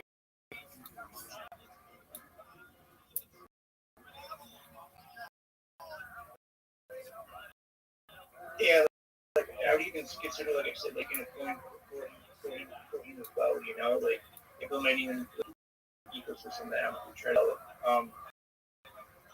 Yes, and he also his own shows. His own like shows, something that's easy for him, like something that we can use. They are saying like crypto's going to be the future, regardless. People and stuff. But even stuff as far as like like getting into the lines faster, getting the VIP and stuff. Like as you were saying, all that stuff. They could have like include the merchandise. You get the coin. You could have this shirt or this poster or this sign this or that. There's multiple avenues. I think we could work with that. I get that. Now, as you were speaking, an idea came to me to some extent. That's an advantage of Festcoin over Federal Reserve notes, United States dollar, whatever you want to call it. And that is the international piece. So I know probably on United States events, international. Exactly. So international events occur, and if you give people an incentive to use Festcoin so that they do not need to do currency exchanges and lose exchange rate, that advantage. So what do I mean? Well, yeah, that's what I thought. I think it's a great idea. Yeah, yeah. It's almost like they get a gift card to go to festivals. If you don't understand what I mean by that, you go to a festival in Berlin, have a great time. You use Festcoin. Let's say you buy $1,000 worth of Festcoin and you use $200 at the Berlin concert. Then you go to Stockholm and you spend $300 in Festcoin. So now you got $500 back. Just like you have a balance on a gift card, it would be the same, but you wouldn't have to do any kind of currency exchanges because you know how much you have Festcoin you have. Does that make sense? Yeah, totally. I think it's a great idea. Yeah, and then you can come to the United States, not have to do an exchange with the euro, and just rely on Festcoin essentially and go to Miami or Las Vegas or Los Angeles or Chicago or New York City or whatever. And so they're making it easier for international users. Now, how much of a benefit is that? How many people are really realistically going to more concerts a year? It's a small minority of people. But those are your cards, and that's with whom you need to connect. You haven't launched Fest, correct? When is your approximate launch date? My timeline is right now in your West Coast. I want to have it done before the festival start off for the following year. Correct. Exactly. So I want to, and the other thing was too, but I already I got to do like emails and the management company that I ordered to. I got to, all the top, influencers on Twitter, on X, and on Instagram. They crypto and they look like people that connect with them.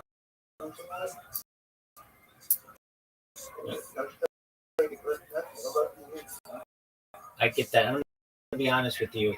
You're not going to get anywhere with those people most likely. Most likely.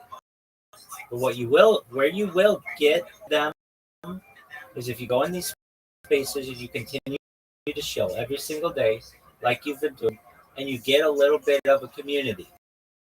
That community will on your behalf. Right now, you're just some dude on Twitter who has 400 followers. They're not going to pay attention to you. But if you have 400,000 if you have 400,000 followers, meaning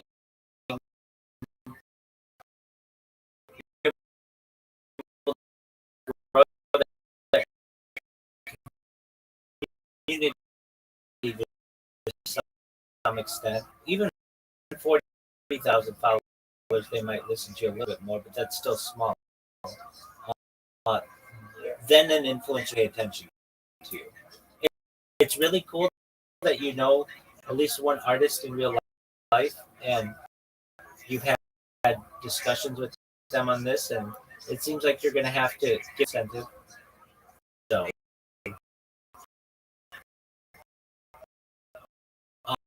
um,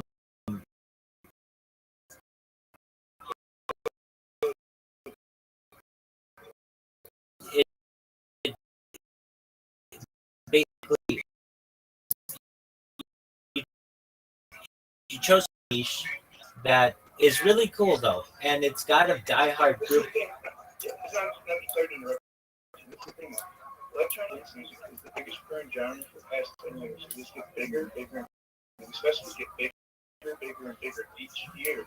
And those, the Tomorrowland, EDC, and Ultra, just get huge, huge, and hundreds of thousands. I've been to all these, hundreds of thousands, seas of people in this point, and it benefit all of us. I 100% agree. I 100% agree. They're going. The music's great. That's cool.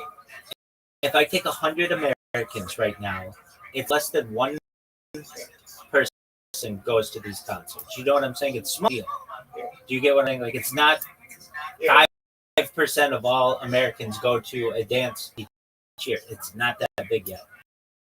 But it is a coin that you might use for concerts as well. And there's that option. I still don't think 5% of Americans go each year, but maybe 2 to 3% of them do. At least like a big concert. Maybe they do. Maybe they go to their local concert, but you're not going to be able to use it at that. Probably just the infrastructure for what you're going to need needs to be bigger. But okay, you're planning on launch for the first of the year. Okay. Let's be honest though. Let's be honest though. Hold on. Be honest though. Nobody's going to be using this coin starting next festival year. That's too quick of a turnaround. But maybe the year after, you might have it integrated with Fast Pass and stuff, right? That's what we're looking at. So basically, spring 2027, you want to be able to use Fast Coin for a Fast Pass kind of system, because it's just how big these concerts and festivals. You launch on January 1st. Within 90 days, you're not going to be able to have a setup of a Fast Pass system. It's just the turnaround's too quick. Yeah, I agree. But that's okay. There's nothing wrong with that. So you're just looking at basically integration.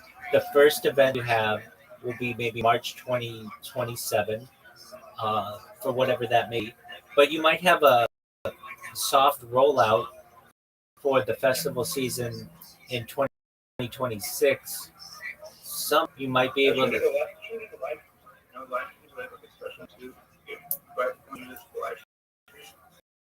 Yeah. Now that's exactly right. Now talk about that.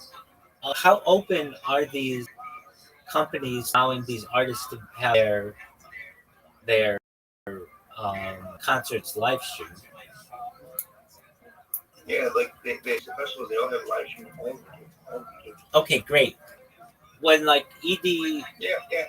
Maryland, they all have one. Okay, so when EDC is going on, that one's in Las Vegas, right? Oh, okay, that's the one that I normally hear about. Okay, um, so let's I know Coachella because it's closest. Okay, so Coachella and it's big. Okay, so when Coachella has their concert, they have it's usually 2 weeks in the spring, and they have it live streamed on YouTube. Is that correct? Yeah, yeah.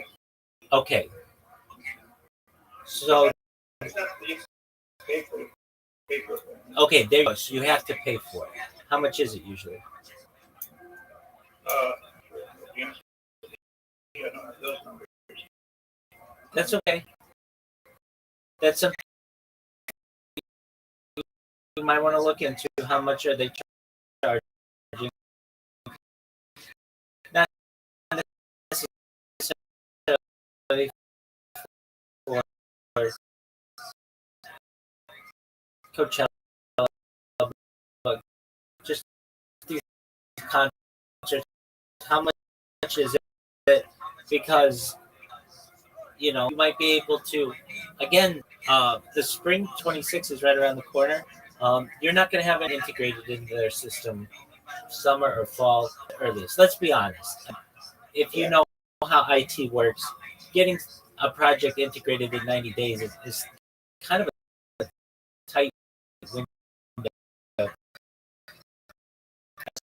especially when currencies are. So you're really looking at 2027 is your big time, and it gives you time to connect with influencers and to build your community. Do you have a Discord for your coin? Yeah, actually, there's no other. Okay, excellent. So you have a Discord for your coin. I recommend a Twitter community. Do you have a Facebook? Do you have a Do you have a Facebook? I don't. I know what social media. I know what social media you're saying. I'm talking about the community though. So this is a different feature. Do you have a Facebook? No, not yet. Oh, so that's something that you want to get. And that's going to be a big one for you because there are 2 billion Facebook users, and a lot of them like concerts. And so, Yeah, a lot of people are friends with on Facebook. And I know that I'm gonna have everybody. I haven't pushed that yet. Like my friends and all that. Like I was gonna wait to do that. So I was a little bit more developed as far as the website. But yeah, I'm gonna ask like all my people to say, hey, help me out, push this, repost this, and do that. And I know some people do that. We can get out there as well. that's great. So you've got a lot of connections to do that. And then, do you know how to create a Twitter group or Twitter community? I do not. Yeah, I do not actually. So I think you have to have a blue check mark to be able to do this. Is that something you've considered? I do it. That's phenomenal. Okay, so you can create a community today. And if I were you, I would say when I do my elevator pitch to everybody every single day, I would say, I'm not asking anything from you. You don't have to buy the coin at this time. All I'm asking you to do is join my Twitter community. We're trying to make that grow as much as possible. That costs you nothing, and it will help me immensely. And it'll help the people, the power in the festival industry. And that you need a call to action for your spiel, your your spiel,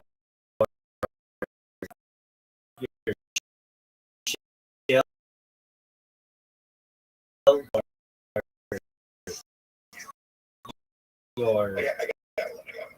okay. What is it? This is what I do to the website I have, so it opens up to like a video I said. So when you kind of has my little point down here, it opens it up. It has like take the red pill, take the blue pill. Okay, take the blue pill a red code you're going to enter, and then the little click place that I made, and the click place, I made a track, you know, like a best point track. What I want to do is like have a contest, you know, like you could, you know, get your production out there, play, you know, come up with production, you know, and showcase you on that, and like, you know, I thought that like a contest now, kind of like an angle like that, or something like that as well. I think would be pretty cool. I get that, but that makes them have to go off-site. If you know how Twitter Spaces works, people don't want to off-site. So this keeps them on-site, captures them. Now, once they're captured, you push them to your website 24/7. I totally get that. You make them watch that video. You make them take the red pill. That stuff's cool. But what I'm saying is, when I'm in Ace with you, and it's difficult to maneuver Twitter, but it's not that difficult to join a Twitter space community. It keeps them on site and allows you to capture them. That's all I'm saying. I'm not saying that you can also push the website. So you say, visit my website. It's xyz.com. I would love it if you would join our Twitter community. The link is in my bio, and then you get to grow. That's all. You get. That makes total sense. Okay, Yeah, I do. excellent. Right, well, I think you have to start to something, and even if you send me in writing your, so you don't have to worry about that, and I won't show it on stream. I think that you're passionate about festivals, and I think that's really cool. And I want the best for your project. And if I can be of further assistance to you now or in the future, always feel free to come into the Discord here. I'm always live in here. And then if you ever need anything, message the account in the Big Steppers Discord, and we'll connect. Okay. Yeah, there's another thing I was thinking about too is like the website too. I want to have like a basically like a live stream, but you can go up and like everybody that wants to put up like a set of theirs, we can put up theirs onto the website. Like have just like a video panel. So anybody wants to like drop in the website or try to connect that way, I think it's another good possibility if you would bring people in as well. Okay, so talk live stream. I'm the king of live stream. So what do you mean live stream? Like as far as like, people like say they're gonna play like a set at their house, people they contact me stuff, and that long as they have connections and stuff to play, showcase their skills and their productions or whatever on the website. Okay. That works. And then the other thing is too with this, it's like, I'm trying to get rich, is the thing is too, it's like I have a roommate and he was like the best guy in the world. He actually won the record where I met him when I was younger. I met him when I was 15 years old. I'm 41 now. And he's been the best guy in the world to me. Last year he had we're supposed to go to the movies and I came out there and he was on the ground. He's been in the hospital for a whole year and he's coming to pick up to pay for like physical therapy, so I want to take a good portion of like charity to help like stroke victims and stuff. So it's not just about me getting rich; it's about like helping out people too as well. Most certainly. Was he ever able to move back in with you? No, he's still in the hospital. He's still with left arm, left leg. No way. Yeah. Wow. The best guy in the world. The most genuine. He was an awesome DJ. Like the most DJ. Okay. Well, my thoughts are with him. Hopefully, he's getting the carrots and God willing, the hospital sooner rather than. Definitely. But yeah, this is all to help as well. We get rich and all that. It brings some meaning to it. It gives me a purpose. 100%. Okay, well. I really appreciate all the time. Like, we shouldn't call me a lot of ethics to think about. Like logistic about. I really appreciate all your talking with people. It means a lot. 100%. I'm sure I'll see you within the Big Steppers community, and to talk, I'm here for you, okay? Well, I appreciate it, everybody. Take care. Bye. Yeah. It was a pretty girl. Yeah. What a big field up then? Was there a little fire? A little bit, yeah. A little Something, yeah. Amazing. How about one more time for the signing waiver?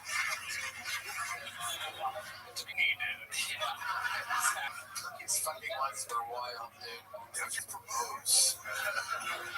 Yes, I talked about. Okay, hold on a second. Sure. Yes, there could be three.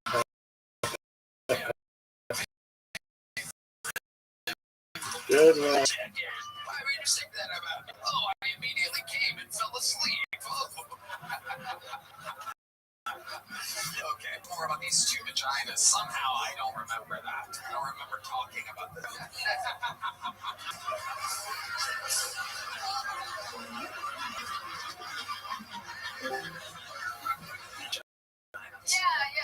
There's a septum divided by two cervices. When they get a pap smear, they have to label it like normal. Like it's just one set of labia. It's like when you actually go inside. It's like a trap door. Guys on each other's shoulders under one trench coat. Utterly. Double barrel shotgun. It's not evenly divided though. One is actually like infant size. Even his pants, everybody. Wow. In his vagina, he's literally Googling you right now. Do you have a regular hole and a premium?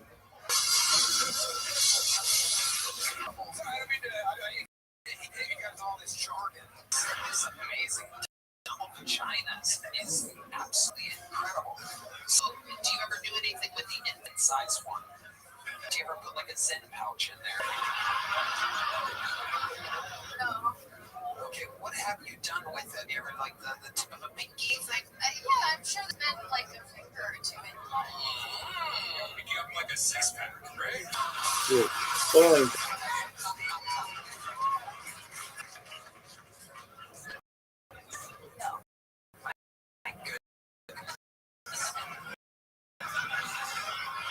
Lesbian friend seems like that to perhaps have the old entree and side dish. This is things, two entrees. I have the sweet and sour chicken and the. Do they share the period? Like, is there a double period or an exclamation point? What's it like? Yeah.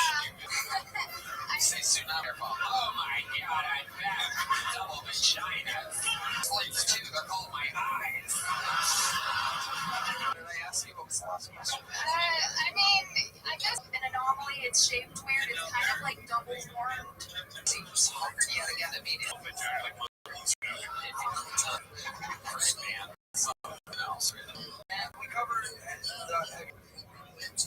I mean, if it's a hand, yes. No, I mean, actually. They have to use a pediatric speculum to look. Pediatric speculum is so fired up right now. Yeah, they say my Wi-Fi password out. Pediatric speculum is my Wi-Fi. Shouldn't leak information like this, but pediatric speculum is 420 pages. Pediatric speculum is too easy to get. Tried to throw a few now last couple episodes ago. There was a lot of flies. So our merch guy, actually, how about a hand for Brandon? He's actually here today. Our merch guy, along with Great Invader, decided to make fly swine have to be like LTV check. Is there any other times I just find this to be such a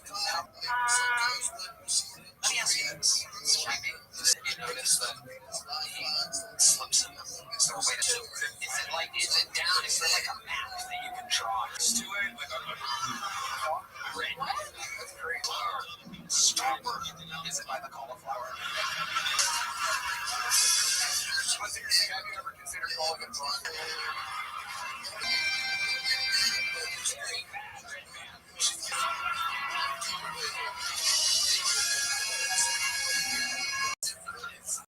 It happened right now. Two hands up in the air because a double vagina is. Wow. And you know what I'm gonna do? One big jump and one smaller hit. Fine, everybody. Amazing. Wow. Two vaginas. Oh, look at this one vagina bitch. Oh my god, that is a woman that dude.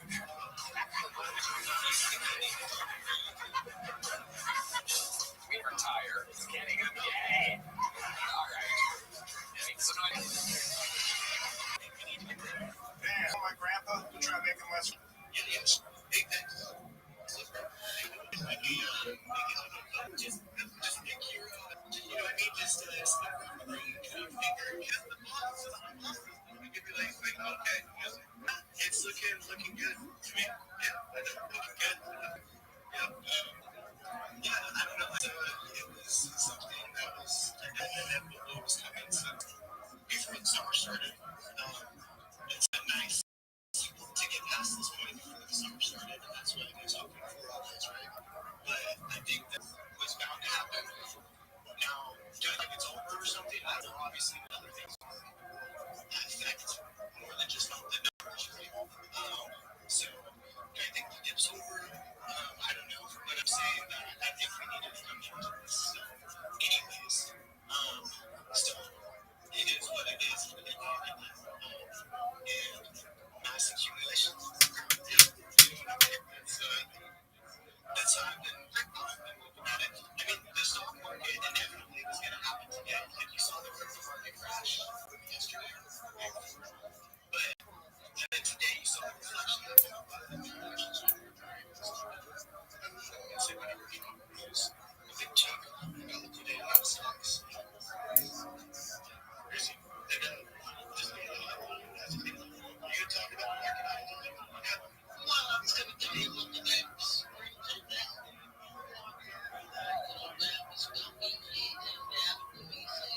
be aware that it's going. And so they do have goals there. The people of mountains.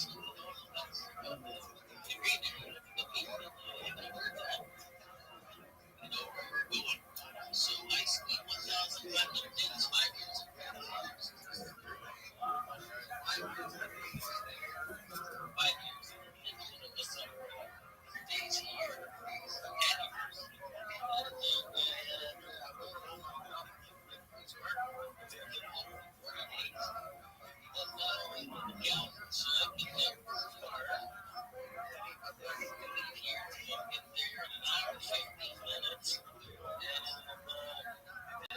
Ski drivers are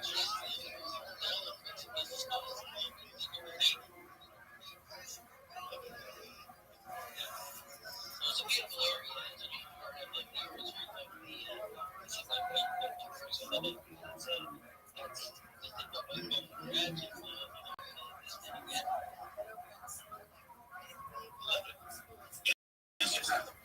I'm not the only Alberta boy in here.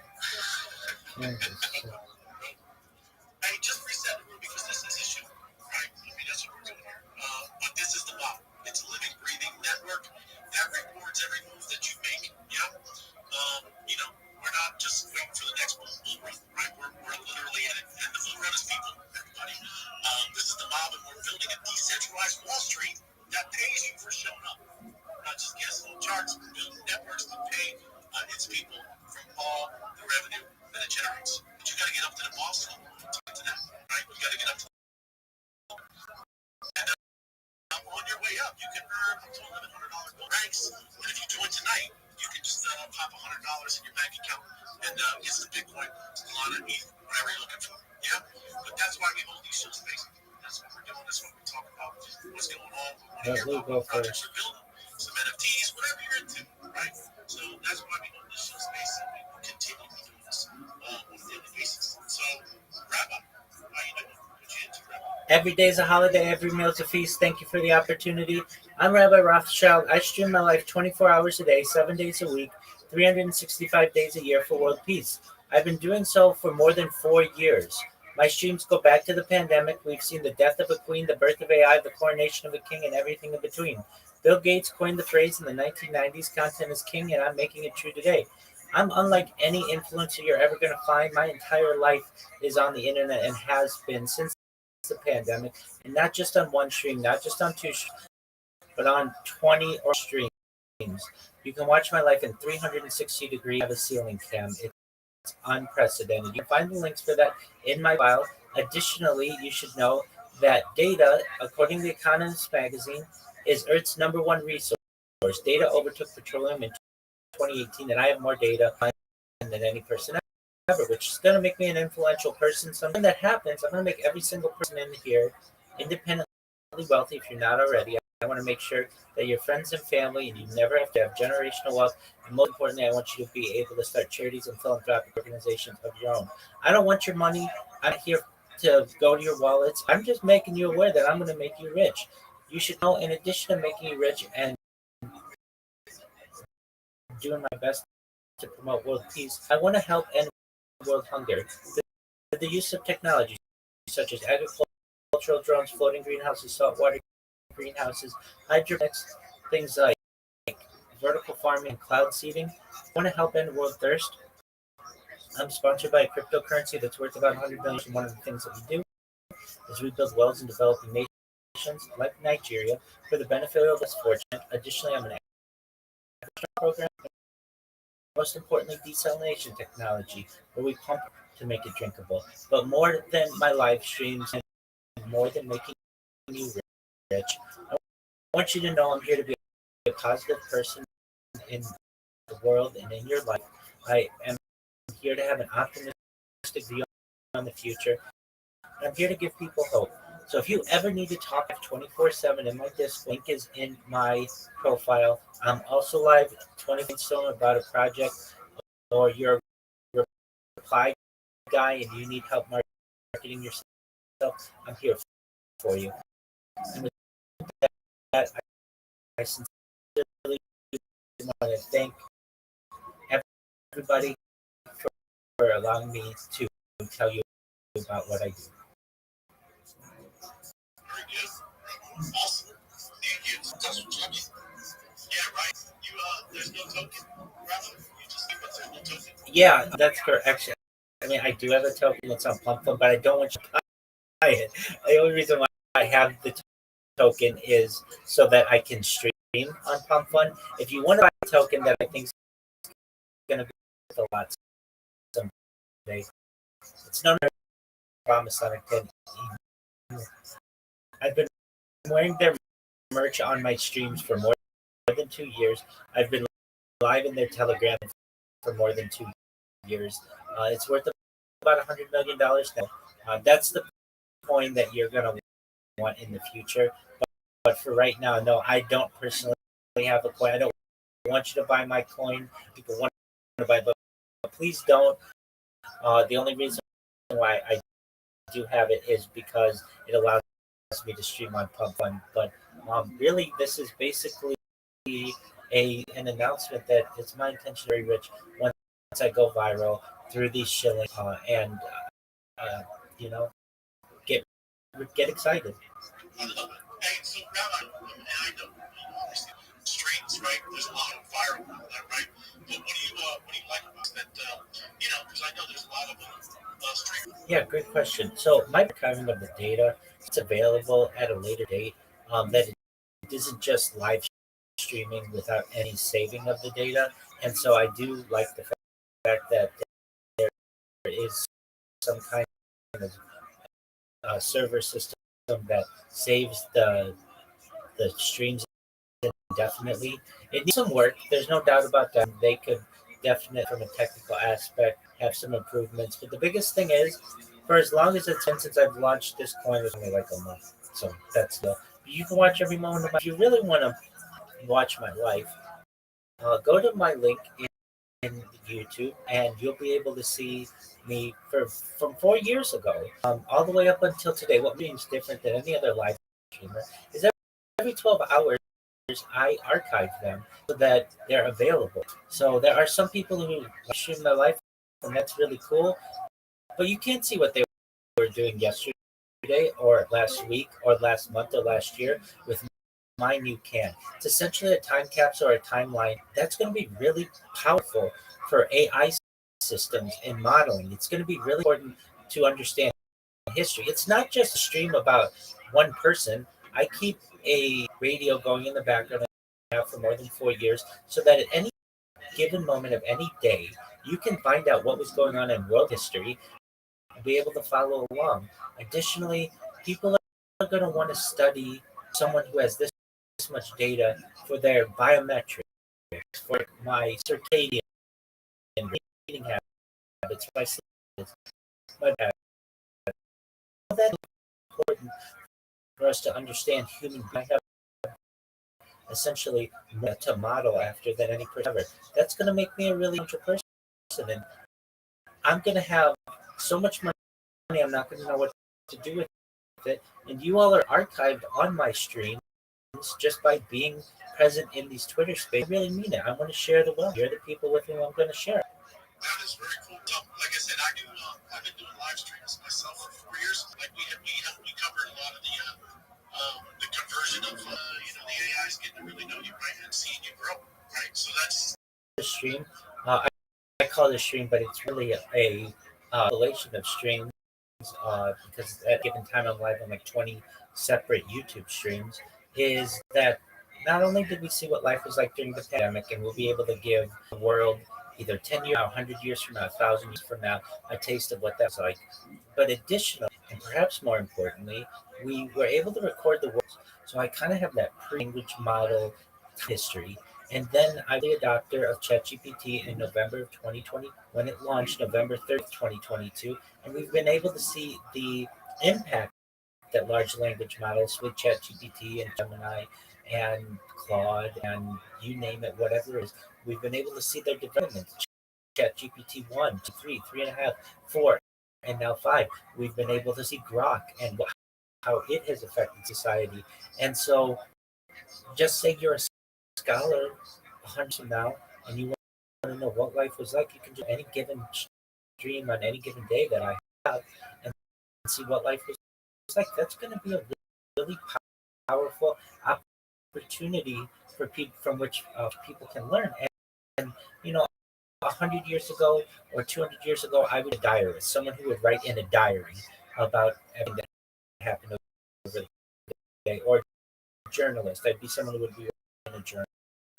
I just have the opportunity to be able to use video, and I'm doing so to be able to archive society. I think this is very exciting. I do my best. People ask, well, why 20 different? I mean, you want to have a bunch of different angles, and that's absolutely true. But I want redundant streams. Streams sometimes don't always go the way that you want. Sometimes apps there's a lot of troubleshooting in there. So by having so many redundant streams, I have backups and backups of my backups. But really, for the world, I have more social media than any person ever. I have over 100 YouTube accounts, over 200 Twitch accounts, over 1,000 TikToks, over 2,000 Twitter accounts, over 5,000 Blue accounts, and over 10,000. And when the world finds out what I've done, it's going to be very exciting for them to see all the content that I've created. And it's going to be very exciting for all. They're going to say, I was there. I remember Rabbi in 2025 said that he was going to make us all, and that's how we got on this. 100, make sure that you have a captain's hat. I do. I love it. It's awesome. Thank you. I won't take up anybody else's time any further. I just want to sincerely thank you for the opportunity to share, and I'll drop down now. Thank you. Thank you. Nice meeting you, Rabbi. Cheers, man.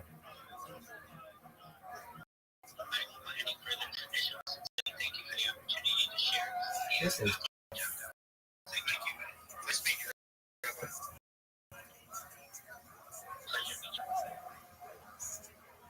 That's it. So there's a group. I'm happy for that. But that kid, bro, was like, hey, like, this is the project stream is going on. I don't know how to explain it in a place around. So I get that blue stream is you're going to have this kid, you're going to get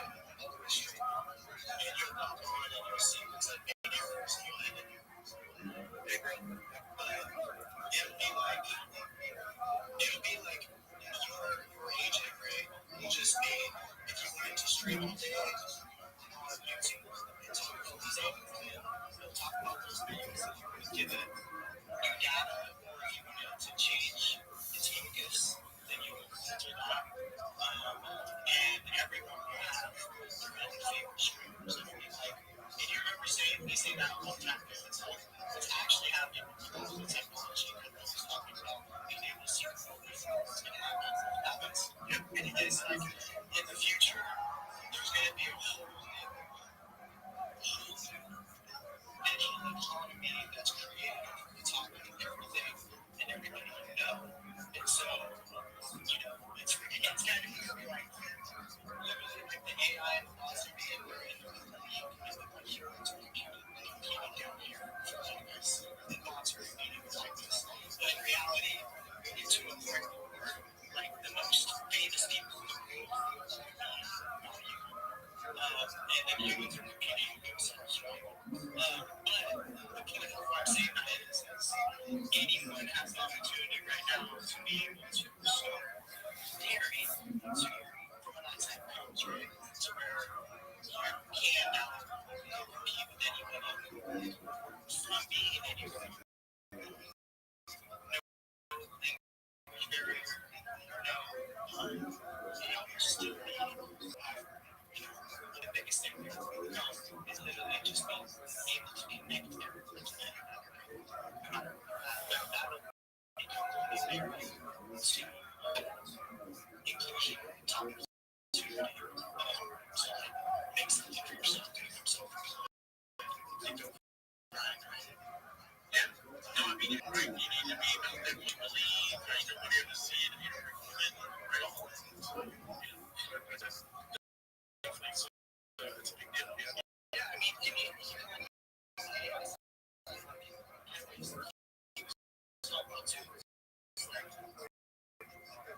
you don't need to know everything because there. So it's like if you want to talk about crypto, then like being able to gather information like you talking about, right?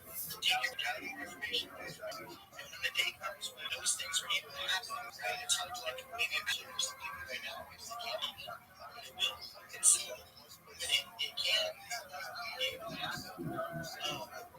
Being able to understand how you think is like a very underrated advantage to everyone else on the side. You have the people right now that know what's going on and are not worried, right? And they're already ahead of the people that don't have any idea what's happening.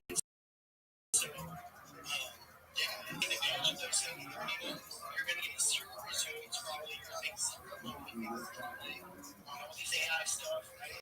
But it's more so that is where the future's going, and that you're creating edge, and that's everybody else in the room, and everybody else watching.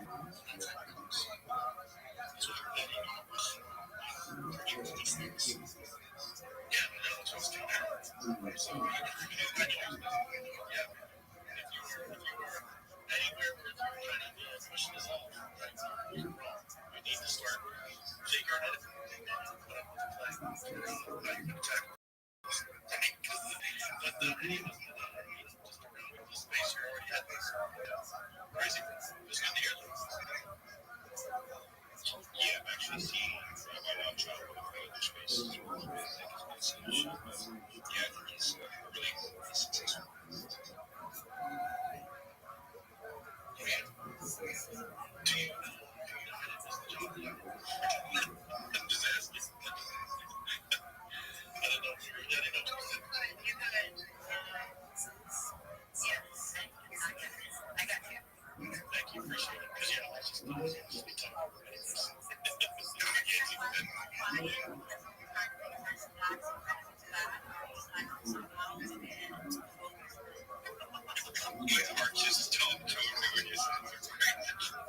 I like his message. That's good. Because it's an amazing message. Everybody should love it.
That was a good one. So now whenever he says some fucked up racist stuff, he goes, no homo afterwards. Bro, it's kind of like a flashbang. The black guy don't even remember that. I didn't even catch that. Why? Because I'm such a pimp. Everybody remembers me because I'm so sad.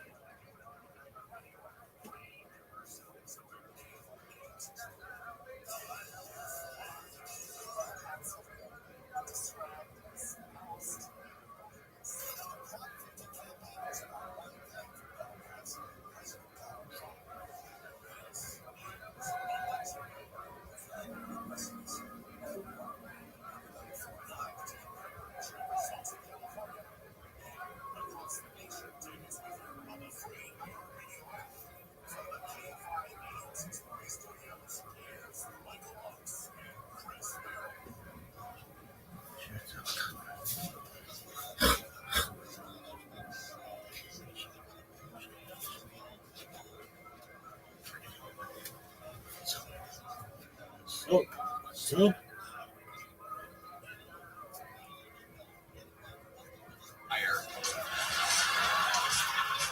Just kidding, I'm gay. Alright. Make some noise for your next fucking pool. It's Joe Filey, everybody. Joe Filey.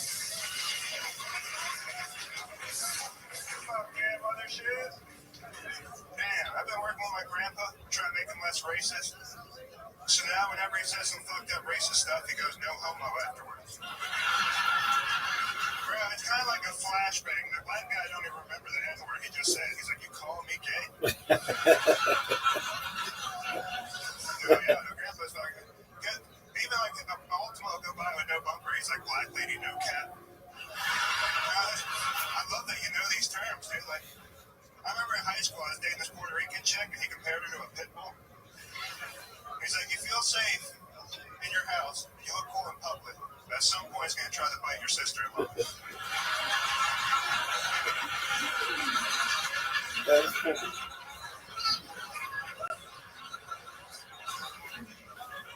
Damn, I hope for me out, so that we'll get it right there. All right. No, yeah, I know. Gramps is cool. Like I said, it's like a flashbang. When he goes no homo, the black guy thinks he's calling him gay, and he's like, listen, I have no problem with it. It's just blacks. All right, that's my top thing. Yo, Joe Filey, what a great set. Best set that you've ever had on the show, I do believe. For sure. Hell yeah. That's fantastic. There's nothing I love more than when people seem to be getting better, and you seem to be getting better. How long have you been on stand-up now?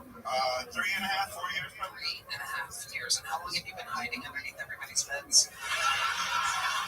Where do you do it? Are you live in Austin, Texas? Yeah, until the night. I'm moving to New York tomorrow. You're moving to New York? Yeah. Oh my God! Wow. Yeah, I got my job back at Amazon, which I lost on my first Kill Tony. You lost because of talking about it on the show. They had more problem with the retard and the cocaine. They didn't care that I mentioned I worked at Amazon. Right. It was the follow-up questions that... Maybe you should talk about it right now, though. Yeah. I think it'll be cool. Think it'll be cool with that? Actually, they didn't have a problem with it. They had a problem like him calling the two gay black guys and them people trying to be pro.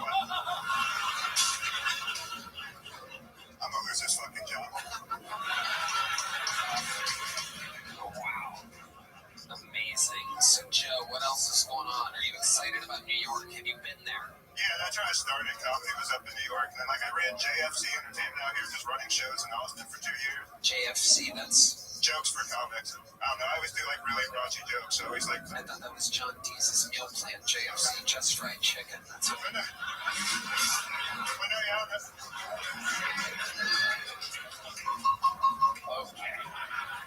The fuck is a bottle? Super nice to me. I ran a whole bunch of shows here, paid my bills, and now I just Broadway, comedy, and a couple clubs up there. Nice enough to let me come run some shows up there, so I'll go try New York. Joe, what are you doing for Halloween exactly? Because it looks like you celebrate. I'm probably going to be at Times Square parking for my show because I only sold 12 tickets so far. All right. Okay. 12 tickets. Okay. Test out the mark and see what are you going to be yelling up there. All right. Very good. Very good. She works with this face. It's like a makeup. Okay. All right. I love it. What's your love life like Joe. Yeah, what is it like? But last time we talked about this, I had a whole bunch of single moms from the dollhouse coming after me, so I'd rather not mess with a single mom-owned business. What's the dollhouse? Fuck. All right. Well, they changed their name. They went full Chinese buffet. They have like the same food but a different name now. Is this the guy that came inside the girl? Oh, No. That was like a yay tall, like Guatemalan. oh wow. Okay, you specialize in race recognition. Someone let you nut them? Someone let you nut them? For like $200 extra on the $75 manager special. Wait, Oh yeah, I remember this guy. They actually like, they tried to take me to court. Dollhouse like tried to have me like, I legit cannot talk about it. Wait, hold on. Because, I remember this guy. He made him fucking famous. race recognition. Someone let you nut them? Someone let you nut them? For like $200 extra on the $75 manager special. Wait, that really happened? They actually like, they tried to take me to court. Dollhouse like tried to have me like, I legit cannot talk about it. Wait, hold on. Because of what you said on Kill Tony, Yes, they got 20,000 follows that night, and every single mother from the dollhouse was telling me how I was running a single mother-owned business. And then the little fat bitch, 20,000 followers in one night. we're already here, but yeah, the little fat bitch who runs the place was like, did Heidi put you up to it? I'm like, if Heidi didn't see me sign it up for Kill Tony anymore, I made it, all right, bud? wow, this is absolutely incredible. You are one of the most self-destructive humans. You just lost your job, got a new lawsuit, and didn't sell a ticket to your New York show at the same Bro, time. listen, sales in 2 weeks are going to be all right up there, all right? If I sell 20 tickets at Broadway, he's got me a free slice of pizza. That's, Wow. in 7 minutes. Unbelievable. Tim Butterly, what do you think about this guy? See her in awe right now. He's staring right down the barrel of what appears to be one of the villains from Superman 4. Huge fan of your comedy. That was an incredible set. I've just been staring at your head for 7 minutes. I mean, I'm not I'm not even sure which questions to ask. I guess I want to start with, are you aware of anything that might have happened either during childbirth or your early life? I mean, my mom's not vaccinated, but she took Tylenol, so I'm meeting John Cena at some point. What else? What do you think? Do you have brothers and sisters? Yeah, they have a different mom, and they look to be all right. Like, I think my mom was definitely not from my dad's side. That's it.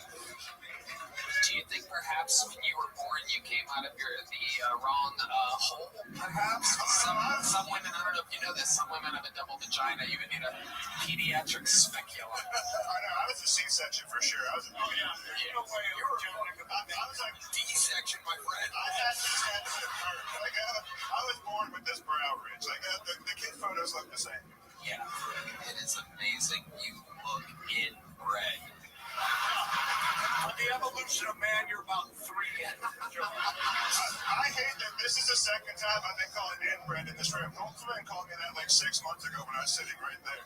Yeah, that's what you look like. That is. I don't think what I look like. I just gotta go with it. You're damn right. I'm like a Ford Pinto, all right? At some point, you're gonna look cool with me, all right? I love it. I love it. I love it. A real heartfelt moment about his monster head. What's your dick like, Joe? I'd take a party-sized NyQuil bottle. Okay, party-sized NyQuil bottle. Big or small? I can't tell. They don't make it, so you have to imagine it. It's only a family size. There's no party size of NyQuil. That'd be crazy. Wow, you are crushing Joe Firey. You're killing it. Amazing stuff. You already have a big joke book? Wow. If you only had a few more. If you only had tomorrow to like James Bond or something like that, right? That is true. Has anyone ever told you you look like every version of Jaws? I'll take it. I got some pretty fucked up teeth too. But you're going for it. I'll say health insurance is not good with Amazon. I'm already fired. Fuck you. Health insurance. Right there. Wait, you can get me a job at the dojo, right? I make a hell of a door guy. Like I'll headbutt some people. Mike's up there. Go talk to him. The owner the dojo just in Jersey. What part of Jersey? It's in Morris Plains, the dojo comes. Mike Manelli. I'll be living on Staten Island. That's like a ferry ride or train ride, whatever it is. You're hired, bro. Fuck yeah, I'll take it. Wow, there you go. Trains are coming through. There goes Joe Riley, ladies and gentlemen. This guy would die. Shut the fuck up. One more time for Joe Riley, everybody. They get $20,000 overnight. Fucking pool number 9, everybody. How amazing. We're really flying through it tonight. We're coming around the bend, and we ain't seen the sunshine I since. just want to say you're crushing tonight, dog. You're so fucking funny. Well, you guys are the best. SamTripoli.com, TimButterly.com. 6 podcasts between the two of them. Tinfoil Hat, Deep Dish, Dad Meat, Deep water. Broken Simulations, Deep Waters. Dude, these would be the He's also in a ugliest chicks with at any Rogan, place in Alex Jones, and California. Eddie Bravo. So, No offense, you guys would babies, like- but how many of you think he should release the like group chat? they would laugh you out of the fucking place. The chicks in California are so Rogan, hot. Alex Jones, and Eddie Bravo, ladies and gentlemen. All right. It's Mystery of next bucket pool. It's Jay McGuire, everyone. Jay Yes, girl. McGuire. All right, here we go. Shut up, cunt. Jesus Christ, this fucking douchebag is already go fucking talking shit. I can't. Sam, we're gonna talk to Agent Nicole later. Yeah, for sure. Tony's looking at me. Yeah, I get it. Shut the fuck up. Here we go. All right, so, Tony, you look Yeah, and maybe sound this like chick. if, what is this? I drank way too much tonight. Yeah, for sure. Tony looks and sounds like if Woody Allen fucked Woody Harrelson and shot out Woody from Toy Story. Yeah, I'll take that. Yeah, Sam likes it. There you go. I'm uncomfortable. Yeah, I'm uncomfortable too. In fact, this cunt's got fucking 7 thrones and a golden Rolex on, so we'll go for that. Yeah, don't look at me like that. You got a ponytail and a part. We're not doing this right now. All right. Jesus fucking Christ. Yeah. So, yeah. Oh, yeah. All right. Yeah. Shouldn't have drank this much. Yeah. Awesome. All right, I'm gonna stop you there. Jay McGuire, my goodness gracious, did you prepare anything for I did. I got hammered and got a rib broken yesterday, so. Oh my god. Okay, how did you break your yesterday? Some cunt fucking punched me. No, private. What happened? Okay, so what exactly what made the gun punch? Well, the other kind money, smaller kind, so I stepped in for, Red Man, smoke the fuck red, you need it. Alright, I love it. You're like a bad roaster tip butter. First of all, excellent set. Time in a year and a half that I'm fucking I gotta hear this guy's bullshit again. It's so Woody stuck. from Toy Story. Yeah, I'll take that. Yeah, Sam likes it. There you go. I'm uncomfortable. Yeah, I'm uncomfortable too. In fact, this cunt's got fucking 7 thrones and a golden Rolex on, so we'll go for that. Yeah, don't look at me like that. You got a ponytail and a part. We're not doing this right now. All right. Jesus fucking Christ. Yeah. So, yeah. Oh, yeah. All right. Yeah. Right. Shouldn't have drank this much. Yeah. Awesome. Alright, I'm gonna stop you there. Jay McGuire, my goodness gracious, did you prepare anything for I Mary. did. I got hammered and got a rib How broken the yesterday, so. Oh my god, okay, how did you break your rib yesterday? You get that Some fire cunt fucking back there. punched me. That's what happened. Okay, so what exactly? Oh, she's like a new webcam gun chick. punch. Well, the other con, and he was a smaller con, so I stepped in for, the smaller con. Okay. Okay, I gotta hear this again. Okay, I'm gonna stop you there. Jay McGuire, my goodness gracious, did you prepare anything for I did. I got hammered and got a rib broken yesterday, so. Oh my god, okay, how did you break your rib yesterday? Some con fucking punched me. That's what happened. Okay, so what exactly what made the gun punch? Well, he owed the other cunt money, and he was a smaller cunt, so I stepped in for, the smaller cunt. Okay. Yeah, Red Man, smoke a fucking cigarette. You need it. All right. You're like a bad roaster tip butter. First of all, excellent set. Yeah. First time in a year and a half, and I fucking for sure. Could you get the breathalyzer?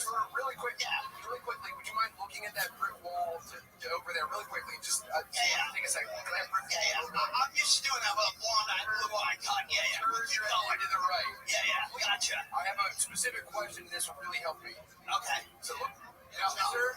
Yeah, just look at that wall. And is this mark from a woman using a lit cigarette to defend herself?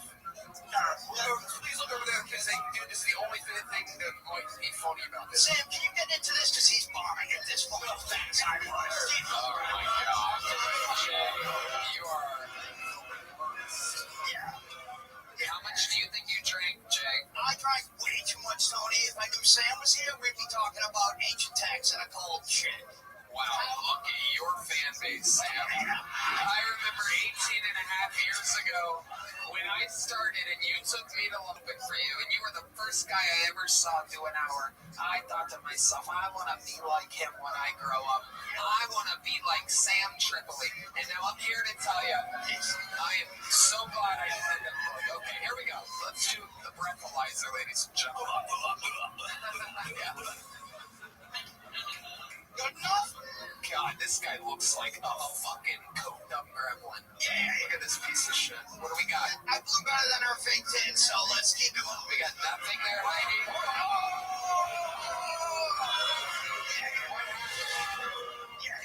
Shut up. That can't be right. Okay. Or it can be right, and he's not drunk. It just sucks. Keep blowing. We have to teach Heidi how to use this thing before the next There we go. So what do we got? Okay, well, let's try hero. It's hero. Mothership better fucking breathalyzer, right? Wow, you are the worst of all time. Horrible. All right, go ahead. There he goes. I love it. All right, you get nothing. Jay McGuire, there you go. Put the mic in the mic stand. Yeah, thanks, Tony. All right, pal. I got shit-faced. You're okay. All right, thank you, Jay. There you go, buddy. All right, fist bump from Sam. Sam, my people. God, that guy. Man, I just wish I could talk to Sam for a few hours. Dude, good. Bro, that guy would kill somebody for me, so I'm fine with that. That would be the only way he could kill. Is a human. All right. Your next bucketful goes by the name of Ram B, everybody. Let's see what happens with Ram B. Hell yeah. One more time for Ram B, everyone. Thank you. It's getting a good look at all the people who are trying to shit on my dreams tonight. Yeah. It's crazy. So I was in a Walgreens recently, getting some beer and some cigarettes to kind of fuel me shitting on my dreams. And it said get vaccinated, get rewarded. I was like, whoa, rewarded? Shit, I gotta go check this out. Huh? And I said, well, rewarded with what?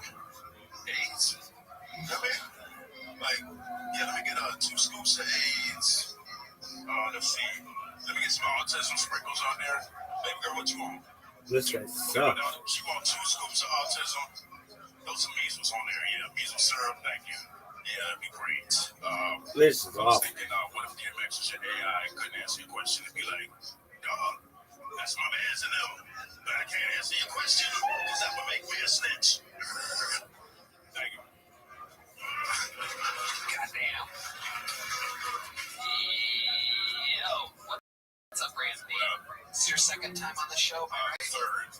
Yeah, I was on the bags of my one and then and then got a little then after that. So you know it. Look at that. With Shane, yeah. You remember him? Yes, sir. Absolutely. Welcome back. What did we learn about you in your interviews before Randy? I lived in Wisconsin for a long time. I lived in Arizona for a long time. But I think I talked about the ecstasy ring thing.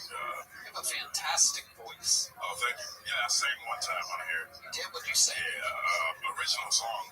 It was on the Bags and Boxes episode right after Bags and Boxes. I was right after Jay Legend and sang that.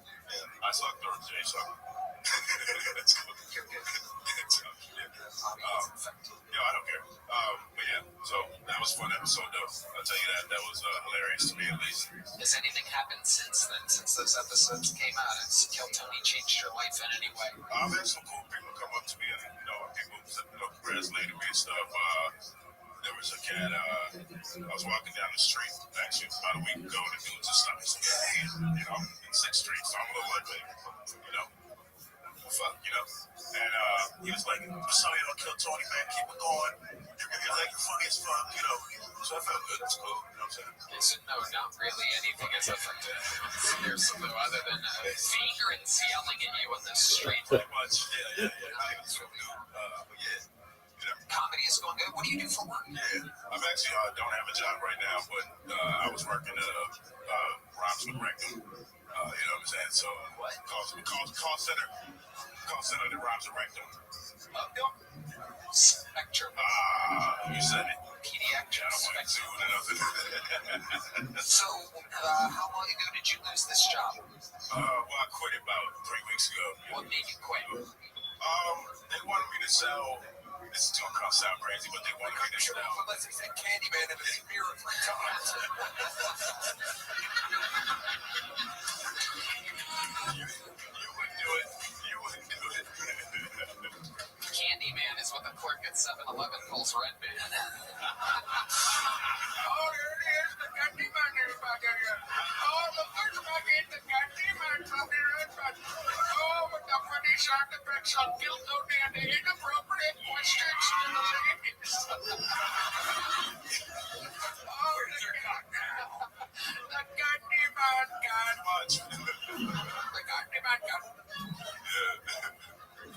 All right. What the fuck were we just talking about? Oh, yeah, the job. How I quit. Well, the reason I quit the job was because they wanted me to sell to people who were calling for deceased people.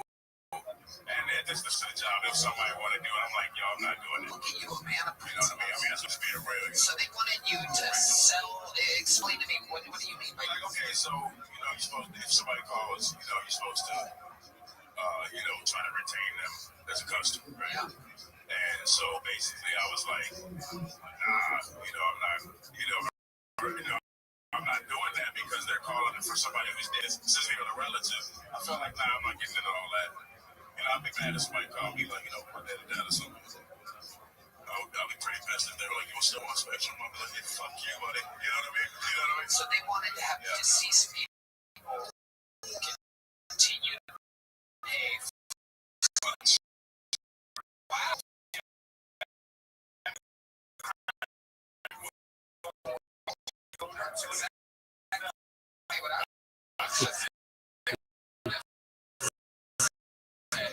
That is incredible. I mean, I didn't realize. No, it's great. I didn't realize fucking Nancy Pelosi was running Spectrum. That's incredible. Every vote they could get. I actually, like, I actually wanted to be with DMX. I actually wanted to get like that on the phone. Like, I don't care if it keeps Spectrum. It was really that bad towards the customers. You know what I mean? Recording thing on your thing. You can get on the moment if I had to say something. Just say some bitches that Kill Tony. What's up, bitches? No. I like your style, the exact way that you talk. Just do it normal. Say the exact words again. I'm done words, so I'm trying to make sure. Go, ladies and gentlemen and motherfuckers, this is Kill Tony. Ladies and gentlemen and motherfuckers, this is Kill Tony. Perfect. Absolutely perfect. Your sub is terrible, but your voice is so amazing. I'm giving you a big joke, but Graham B, ladies and gentlemen. Can't catch for sure. You got it. You can sell one when you run out of money next week.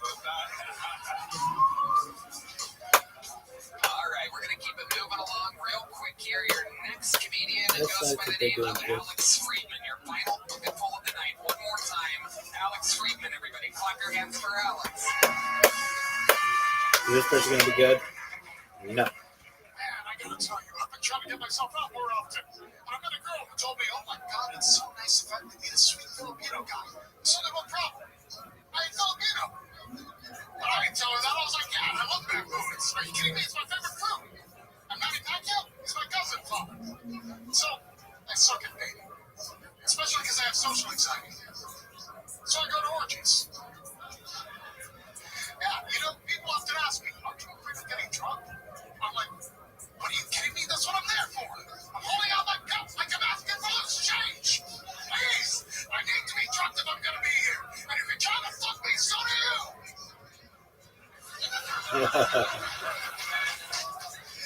It's true, though. I've been to a lot of orgies in the past. And the weirdest one I've ever been to, the place was empty. Not even Diddy was there. But all the way in the back were these two old people just going at it. It was like seeing Betty White getting pile driven by Joe Biden. I'll get to that image, by the way. But then this other guy, he walks in, he's like, oh, God, why does it smell like broken dreams and disappointment? It basically smells like the Democratic National Convention. The old guy, he was like, all right, Alex, that's good enough. Good stuff. How are you, Alex? hey, I'm good. Is this your first time on the show? This is my first time on the show. You're adorable. Look at you. How old are you? I'm 33. 33. Wow, look at you. What do you do for work, Alex? Well, I'm a software engineer, and I gotta tell you, I've seen some weird shit on people's computers. They got incest, bestiality, open mic schedules. Truly terrifying stuff. Look at you. You're ready for this, Alex. How long have you been doing stand-up? About 10 months. 10 months. Unbelievable. Amazing. Tell us more about you, Alex. Look at your big movie eyes. Alex looks like if the police hired a sketch artist that used to work for Pixar. You know what? I think it is a compliment. Tell us about your life, Alex Friedman. All right, okay. So, Here we go. I was adopted from Peru. My mom is from Queens. My dad is from Cuba. And, well, I was raised in New York City. Hey, yeah, right. How long have you been here for? I've been in Austin for about less than a day now. I just flew in today. Wow. Yeah, from a wedding in Chicago. When I came here, I left early because you guys are my family. Wow. Okay. Oh, well, let's kind of feel this out for a second. That's the Verizon eyebrows I was talking about earlier. Look at those. Oh, my goodness. Alex, what made you start 10 months ago at 33 years old? Well, Coco passed away. Hey, don't shut up over Coco. No, but, so, I was working remote as a game developer for like the longest time. You don't get to meet anybody. Speaking of games, you look like Super Mario. It's true. Hey, tell me about it. The worst part is every time I come, it sounds like... My God, you have the delivery of someone that's so much funnier than you. You have this crisp, confident delivery. Like the substance isn't quite there, but your energy is amazing. I love it. Thank you, I appreciate it. Yeah. Jump for us a couple times. Jump up. Wow, Red Band's comedic timing is incredible. Do the small jump. Jump. Again. You have to wait till he does it. You have the benefit of looking at him. You're giving me a workout over here. Why did you bring out the turtle? I love it. Switch hands with the microphone.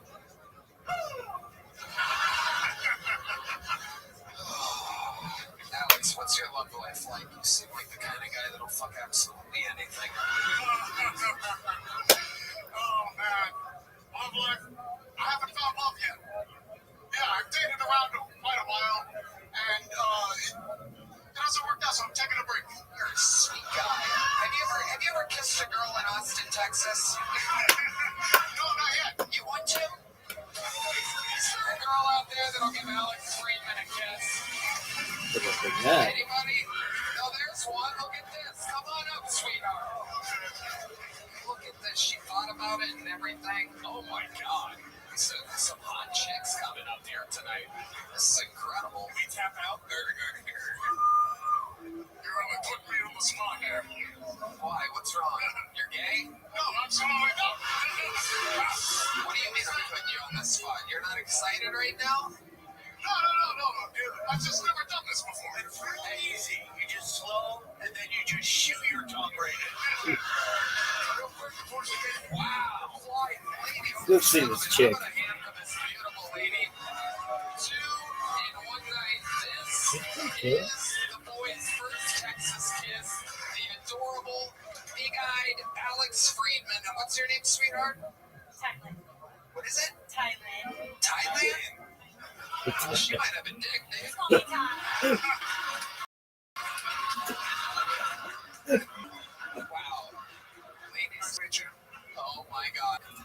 He is so adorable. It's very nice to meet you, he said. Get it.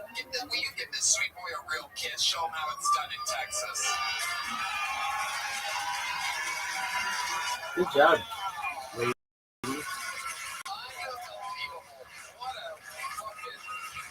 What an evening we've had here tonight.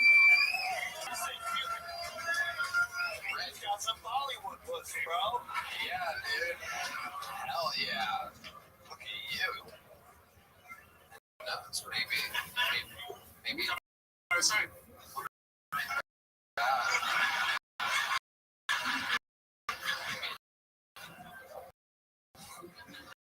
How do you feel right now? you know what? I feel good. I feel excited. This is awesome. We should be out here with all of you people, you beautiful people. This is beautiful. Say it up straight. You did it all tonight, Alex. Congratulations.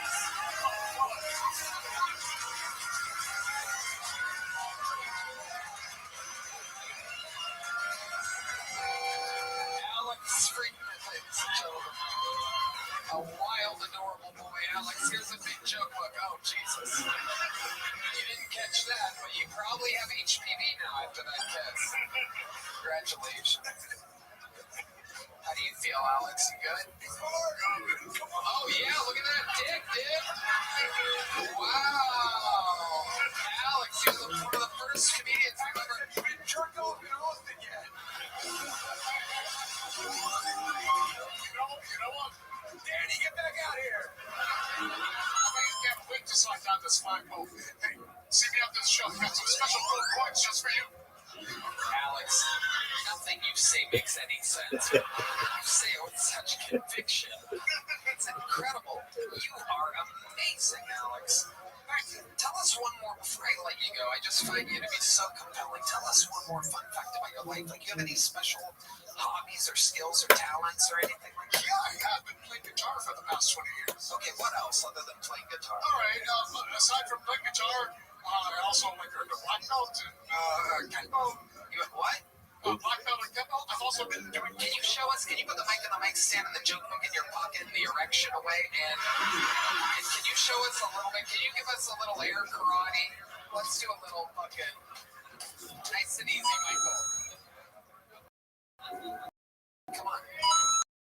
No, show us your fighting. Look in your fucking pocket. Jesus Christ. Whoa. Oh my God. All right. Whoa. You're a black belt?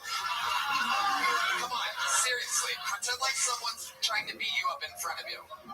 Show us some fucking moves, dude. Kata. Jesus Christ. Whoa, okay. All right, he's good. Whoa, oh my goodness. Wow. Turns out I can beat the shit out of a black belt. It's incredible. What an amazing night tonight. All right, there he goes, Alex Friedman. All right, go. Get out of here, you little cutie pie. Sweet little fucking... Give me the vanilla gorilla. What a night it's been, ladies and gentlemen, and I gotta tell you, there's only one way to end this show like this. But there's gonna have to be 2 ways to end the show like this, because we got word today that the great William Montgomery is sick, everyone. God, what the So, fuck? the Big Red Machine, the American hero, is nowhere to be found. However, we went Give me on Eastern the. Europe. And we found an undeniable force that without Not a doubt that guy. is perhaps one of the biggest stars ever in Sony history. There she is. Ladies and gentlemen, What up, girl? to you, a brand new What's. Yes, ma'am. Just for you. Just for you. There was going to be. Alright, that's absolutely correct. Are you ready for me, Yeah, let's go. Miss Aquarius? My friend had an invitation. Yeah. You're gonna get a first shot. No. This is a tough shot. Do you go for the two? Just split. Do you do for the 2 or the 1, and then try to hit it over? Nope. Well, I'm not good with that. What about you, good? Come on. I don't know if I'm that good. Oh, come on, give me that garbage. Good. Right. Give it to me. That's what I'm talking about.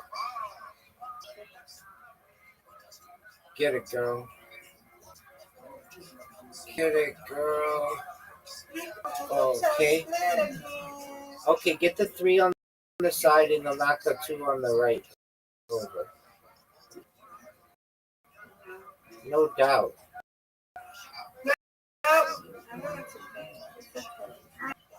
Come on, Rabbi. Get it. Okay, this is a tough split. Give me it. Garbage.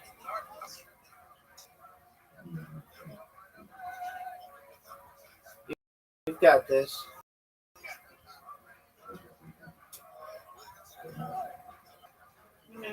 Hey, it's not split, and I've seen you get this a million times. No doubt, Miss Aquarius. Perfect. Yeah. Absolutely perfect. It puts you back in the game. Give it to me. Oh, come on. I'm going to hit the one right. Get that left one. Yes.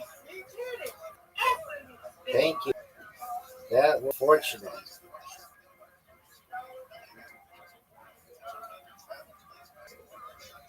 Okay.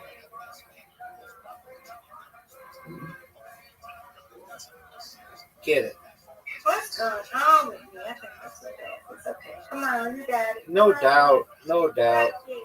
No doubt. The game shouldn't even make me do it. It knows I'm going to get it. Come on.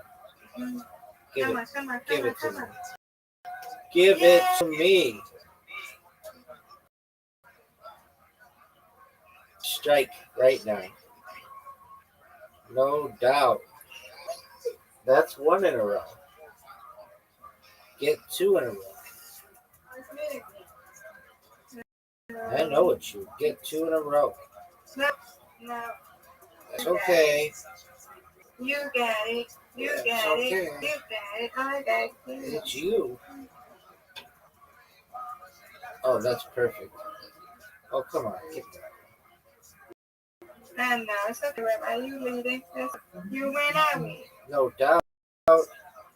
Come on, give me that. All right. Easy peasy lemon squeezy. Yeah. Give me this. Let's get in the 80s. Get in the 80s. I'll take it. 81. Woo woo. Woo woo. All right, Miss Aquarius. We are sending you an invitation.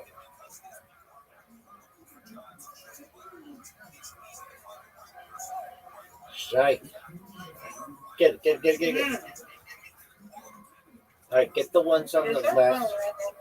Get the ones on the left, and they'll hit the one on the right. Perfect. Perfect. Excellent. Excellent. Excellent. High five. That was amazing. That was amazing. Oh, give me this. Give me this garbage. Got it. You got it. Nailed it. Yay. Nailed it. 10 to 10. Get it. Perfect. Perfectly perfect. Match her. And I do. 30-30. Woo, woo, woo. Get another one. Get another one. Get another one. That's 2. Look at you. You're unstoppable, man. Get her. No, I could not. You're too good. Give it to me. Oh, no. That's a big miss. That's a big, big miss, Miss Aquarius. That's a giant miss. No, you got it. You're all right. 65. That's a huge score. That's a huge score. 73. Come on, you got this, Rabbi. Right. Oh, this is a tough split. Nope. Miss Aquarius is going to walk off into the sunset. No doubt. She's going to have a score here. Another strike. Yep. Big score. Big score. Get it. You got it. Come on, let's go, Rabbi. Let's go. I tried.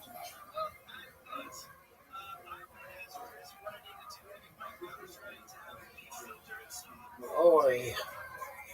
Miss Aquarius. You win, I win. I win, you win. Undefeated in bowling, undefeated in friendship. Excellent job. That was amazing. Yeah, you be training me. Thank you, Rabbi. I just got to learn how to get the left and the right. It's hard a little bit. Don't we all? Excellent job, man. You should stop it. You know how to do it. Don't do that. You did it. I know we all need to learn. You did it. You did it. I saw you do it on a really tough one. It was on the right, and I you did do it. I know you did. Because of you. Thank you, Rabbi. Welcome, Miss Aquarius. Sweet dreams. Because of you. I hope you have a wonderful night, God willing. Because of you, it wouldn't been possible. Hey. Thank you. See, I listened to you, Rabbi. Thank you. Absolutely. Teamwork makes the dream work, girl. Yeah. Okay, sweet dreams. Sweet dreams, God willing. Take care. God willing.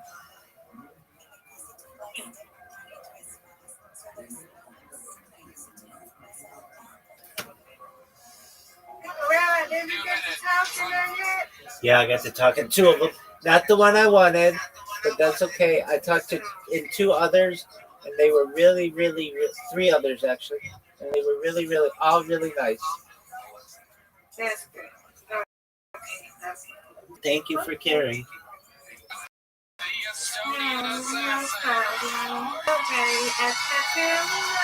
Sweet dreams, God willing. Yes, ma'am. Done. What we'll call disqualified. This code is now expanding. Back happy. Have it.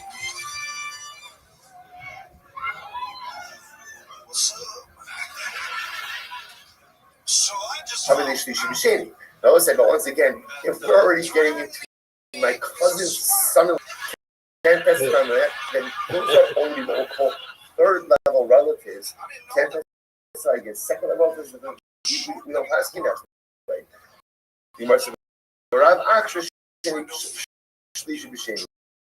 Rav someone like Kawasi Chada. Okay, so Rav agrees with certain statements and disputes with other statements. My time of Rav. What's Rav's logic? Simar says, Ubanim, so the fact that fathers shall not, right, because of your son. And it says a different environment that could include an additional generation. The Balazar al-Banim Rahmana, the Avos shall be Abanim. So the Balazar says, whatever disqualifications, and when we say disqualifications, we mean for testimonial purposes, whatever familial disqualifications are on the father, those qualifications are immediately discounted to their children. So Moses, by the way, now once we say that after the first the Lord is saying like this. Me, so right, my uncle can't testify against me. And when I say my uncle, it's my uncle's son-in-law.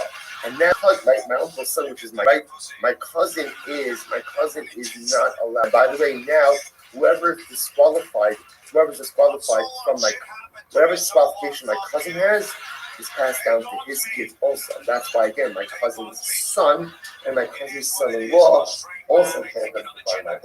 That's the Balazar. So we'll say, so what we literally see over here, and this is a fundamental level of Balazar Nav about how far down these disqualifications actually go.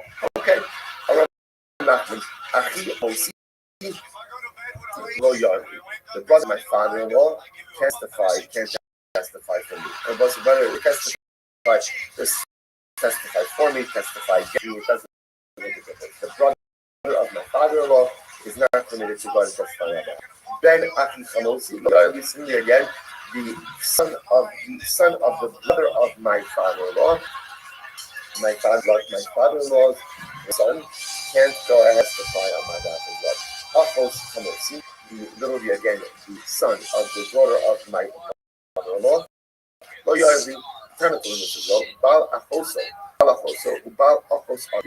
again, the husband of my sister, right, or the husband of my father's sister, the husband of my mother's sister, these individuals, their children and their children-in-law are not permitted to testify. Rabashi, Raj like this, when I was in the house of Allah, so he bailon. He asked the following kasha. What about the brothers of my father-in-law? What's their status? So the Gemara says, Ben achi chamav mahu. What about the brother of my father-in-law? Ben achos chamav mahu. The son of the sister of my father-in-law, Mahu. Amrullah, he said, so we learn this. Achiv, vachi aviv, vachi imo, heinu b'nei b'chasnein. So I say, so pretty much all these people disqualified, right? The brother of my father, the brother of my mother, them, their children, their sons-in-law are all disqualified to give aid. So Rav Ikva, so Rav went to go ahead and purchase Kvili clothing. So Rav went to purchase cloth, right? So again, that is not actually an important part of the story. What it's just saying is Rav is going out shopping. And I will say what happens, right? So again, Rav can't shop in peace. Because what happens when Rav goes to Sanmal Market? So Rav goes out to buy parchments. So he gets stopped. They asked him,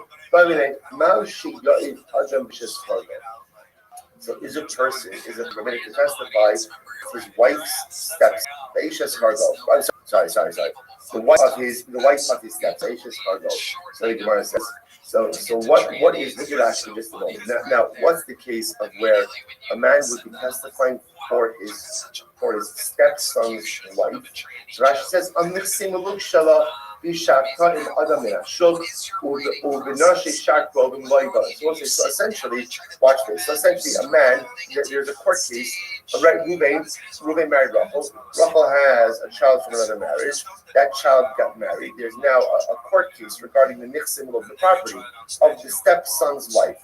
So is a stepfather permitted to go ahead and testify in the case of a stepson's wife? So you might what's halacha? So the surah only bal kishto. Then a husband is like a wife. Essentially, the wife of a stepson is like you, like a stepson. And you can't testify regarding a stepson. Right? A stepson is considered to be a relative, and therefore Allah go ahead and testify. You can't testify. You can't involve in testimony on stepson's behalf. You also can't be involved in testimony of the wife of the stepson. So again, in some of these they said that a woman is like her husband.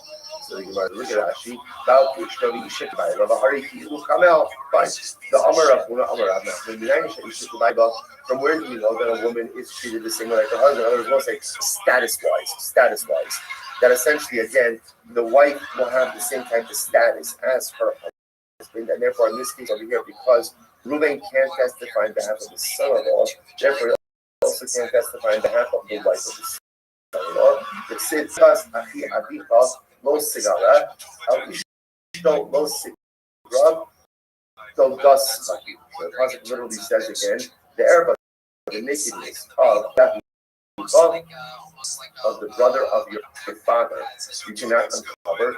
El Ishto Lo Sigrav, do not come close to his wife. This is the wife of this is the wife of the brother of the father, your uncle's wife. Your uncle's wife. So the Gemara says, Lo Sigrav, Do Das.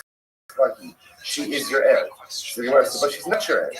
Who's your aunt? And your aunt is your father or the sister of your brother. This is not your aunt. This is the wife of your uncle. Or rather, what do you see? So we'll say what we see from here is that no, what halacha does is halacha treats gives her the same status as uncle. So in other words, interestingly enough, the wife of your uncle is your aunt. So in other words, that's not technically how we define an aunt, right? An aunt is defined as the father, as the sister of your mother, the sister of your brother. No, but you see that the Torah treats the wife of your uncle like your aunt. So you see here that a wife is given the status ultimately again of her husband. So therefore, you can't testify on behalf of the wife of your stepson because she has the status essentially as your stepdaughter.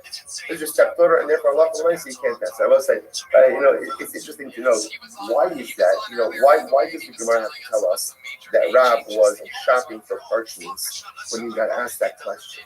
Who cares? Just tell us Rab was asked the question, and that's it. So say perhaps the fact is like this. Sometimes like a person doing something, and the truth is they just want to be left alone, right? So when you're shopping for parchments, all you want to do is just shop for parchments. You don't want to do anything else. You don't want to answer any questions or any conversations. Just want to go ahead and maybe have the parchments. So let's see what you see from here. When another needs something, there's no such thing as being put upon. Another something, it's never a bother. Maybe it's a come on, wait till God gets back to me, send them an email. Don't write again when another Jew needs something. Again, I want to say this other story is Rahab doesn't say, talk to me later. Right? Rahab deals with this then and there. And there's an opportunity to do something for someone else. Opportunity to help someone else in some way, that is the greatest support in the world. Okay, now, maybe the person shouldn't have asked the question right now, should have waited later. Okay, that's a different show. About having to get a parents of people, especially when you see that they're doing something else. That's a different issue. But he did it once you see this graciousness, look out for the quite beautiful. I know back there. About who we know about that. So to know, I know often. So again, I will say the way this is, the son over here, the son is really his brother. Talking about again brothers of your brother. So we'll say essentially brothers of your brother would be an unrelated stepbrother. So it's brother to my brother, but not related to me. The Christoph, the brothers of your brother, so people who are not related to my brother. So those are kosher. Those really are totally unrelated. Unrelated. Those are 100. What about Rav Yirmiyah said? Rav Yirmiyah literally just said a line ago. Rav Yirmiyah said that the brothers of your brother are disqualified. So now you're saying they're not disqualified. Unrelated. He said, I never heard that. But yes, you did. You just heard it. You just said it. The Lobar Lo, where he said I didn't hear it, and he's not that I didn't hear it, but rather I don't hold on. So if that's the case, then again, so then the brother of my brother is the same thing as brother. So why do you have to break out the cases? So it's just breaking it out because it's talking about fellow brothers and my this stuff. Avi Hassan, the Avi Kala, this is fascinating. Mechutanim. Right, so let's say again, Reuben marries Rachel. So Rachel has parents, right? Rachel is the father, and Reuben is the father. Ruvain, right? Ruvain, so what is my saying? Ruvain's parents and Rachel's parents are absolutely unrelated. You're like, I knew this my whole life, right? Right? Are absolutely the Ketanim are not for these purposes over here. They are permitted to testify against each other. Now again, I'm using I'm using against because that I don't mean against. It just means testify. It could be for, it could be against. The idea means over here they could be involved in testimony that has an impact on the other because they are not considered to be related. So the Gemara says, "Avia Chasan Avia Kala, we eat in Zalzal. The Lord Dami Lahadar, the Lord Damu Lahadar. Ella, Ella, Asla Misdana." So the Gemara says, "The Lord Damu Lahadar means that ultimately again they are not." Rashi says here, the Lord Damu doing Shimon Lahadar. They're not linked. They're not linked. So what are they compared to? Ella. What are they compared? They're compared to the lid of a barrel that doesn't fit on the barrel. Okay. Now, so just understand what's being said over there. There are a number of fascinating lessons over there. So this is the rule, which is on a lesson. What here is you're not related, and therefore again, and this message again, to be honest, after all that we just included in the relative pool, right? I would have thought for sure Nick are relative pool, but again, because there is really there's something that links them, but not something that relates them. Therefore, they are permitted to testify, involving each other. I will say, so therefore, the Gemara just lushing up, they're like a little bit of a barrel that doesn't quite fit on the barrel. Meaning that there's really no connection between the two of them, even though their children are married. There's also a relief found this because I was telling us, sometimes in the world of marriage, people want everything to fit. They want the costume color. This is medicine, son. And is there a good episode? Beautiful. Where everybody knows is beautiful. But I need that can happen. It's actually ripping into this mother. Because I'm also telling us that that's not a prerequisite. If it happens, it's a bonus.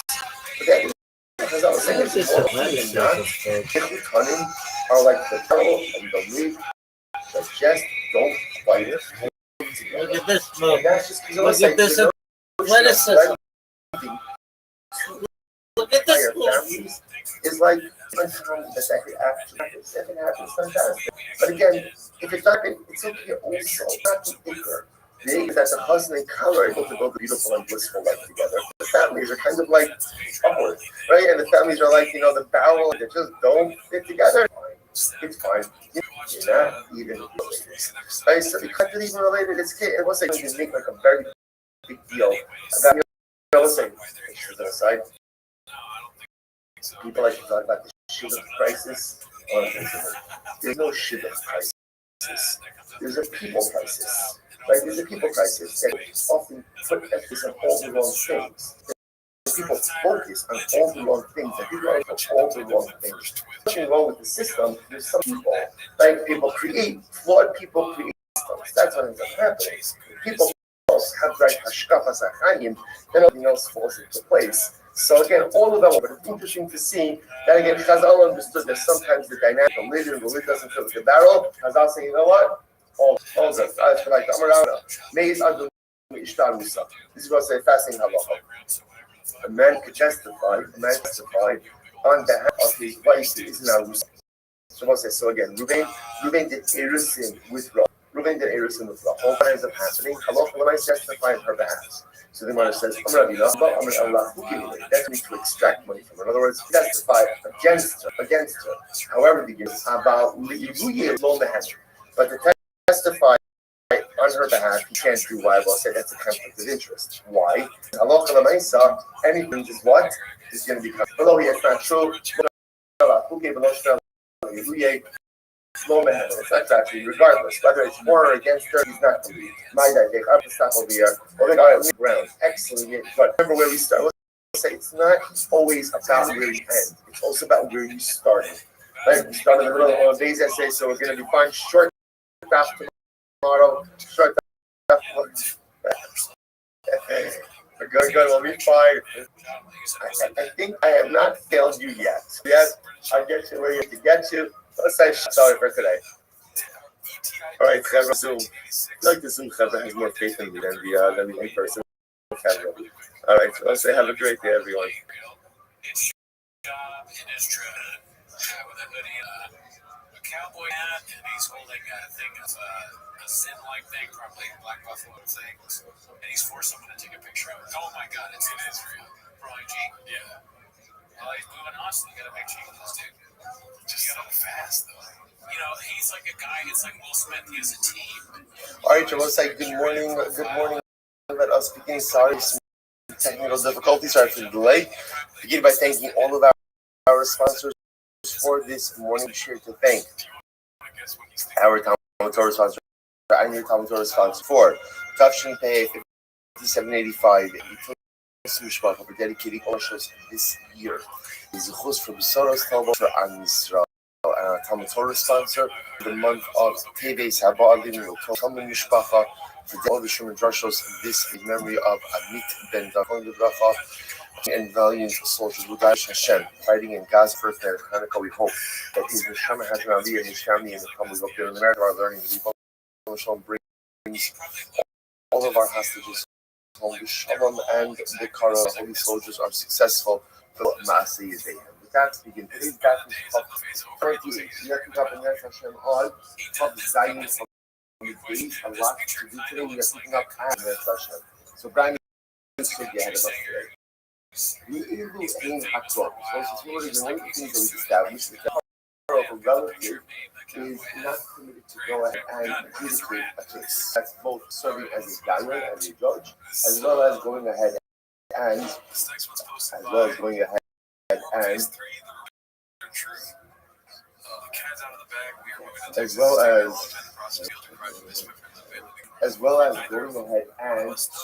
as a witness that's worth the quote. The evil being a quote. And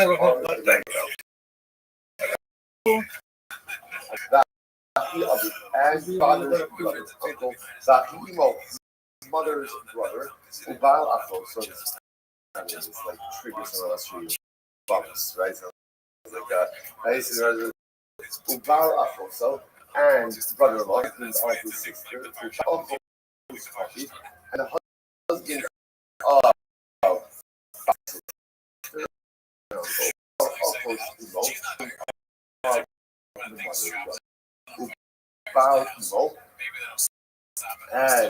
and the husband, Bali means mother, Vilchamo, a father-in-law, Giso, a brother-in-law, and their husband. Them, their sons, as well as their sons-in-law. The Fargo, we'll say, we're going to say, Fargo is the stepson. So we'll discuss in Res Hashem this very interesting case of the case of stepson. The Fargo Levado. It'll be again a brother-in-law or stepson.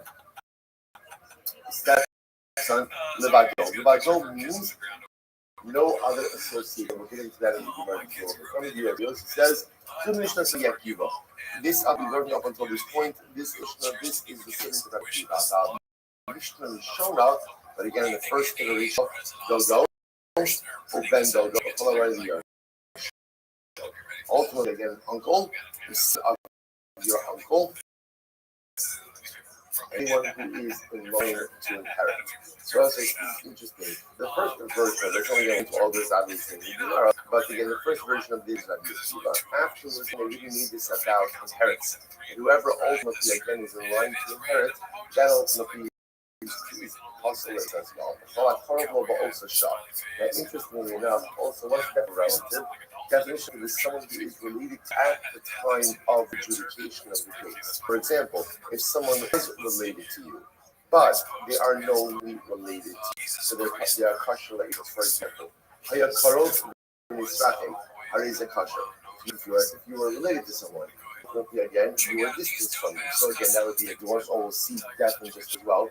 If you were related to someone, but you're not related to that person, halacha sure for ages. After the Mesa Vito is an example of this. After Mesa Vito, so like again, a person has a daughter. The daughter marries a guy. Right? They have a child. Then what happens? The Ish and now what happens? They have children, and then the daughter dies. So let's say again, so Reuben has a daughter. Reuben's daughter marries Shimon, and then Reuben's daughter dies. So is Reuben related to Shimon? Related to Shimon? Technically speaking, no. Right? No, because at the end of the day, Reuben's relation to Shimon is because Shimon is the husband of his daughter. So the daughter is dead. So technically speaking, Reuben is not related to Shimon. It says parties that they are supposed to be relatives, really because of the presence of grandchildren. Right? It's the existence of grandchildren by definition. Only is fascinating.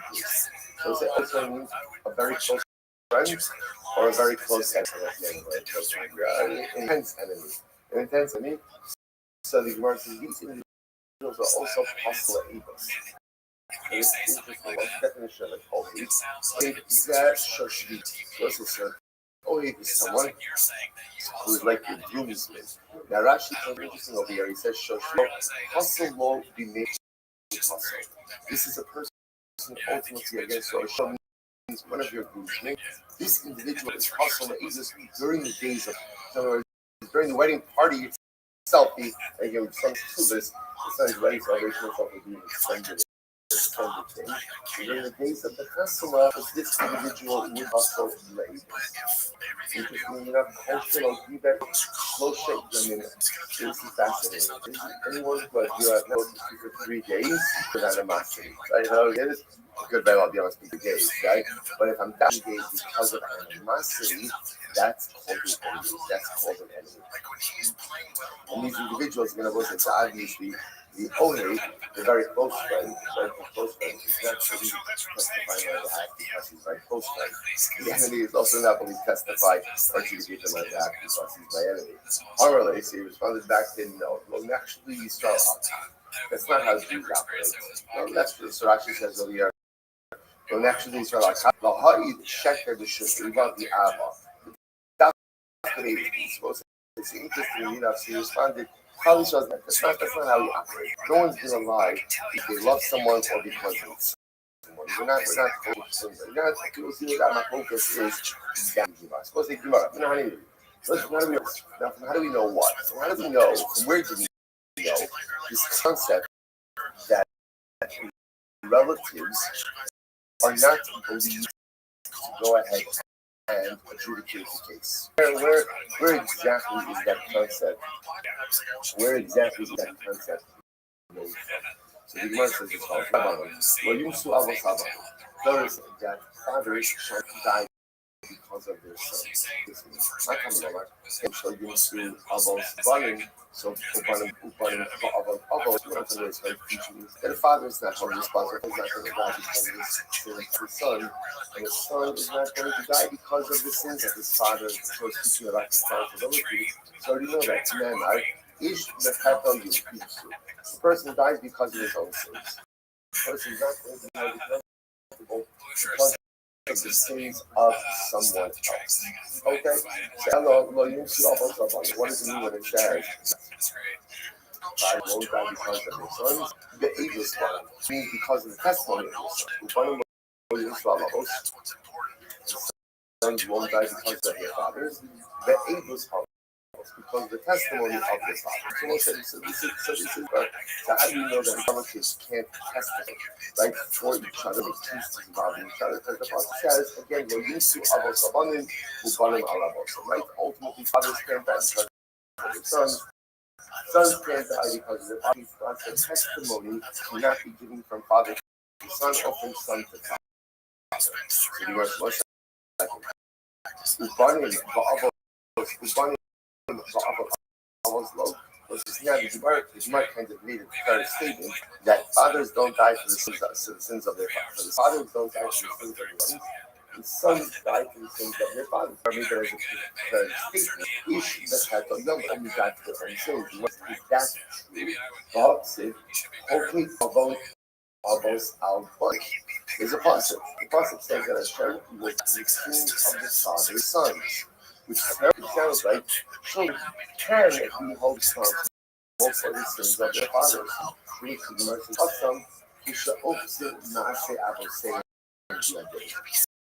That's where the fathers engage in sinful behavior, and the children decide to simply that very behavior.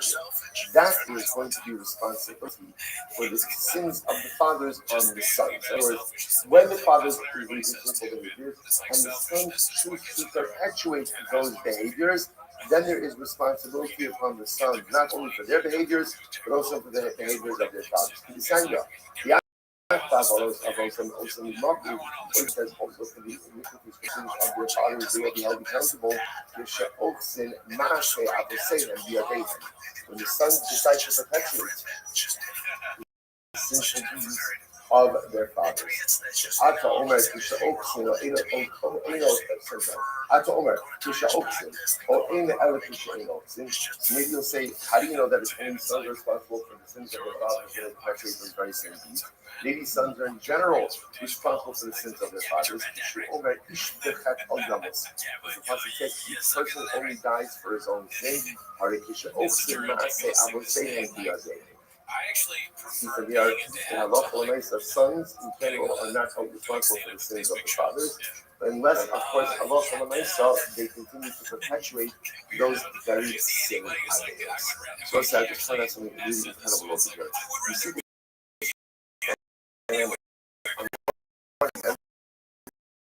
right on the hand, so the sons are not held responsible for the sins of the fathers, but yet if the sons perpetuate the sinful behaviors of the father, the sons are responsible. So we'll say, what do you see here?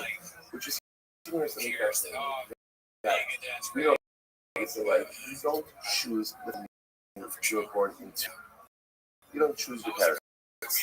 A lot of times it can happen. Is born into a dysfunctional situation. Sometimes a person is even born into a sinful situation.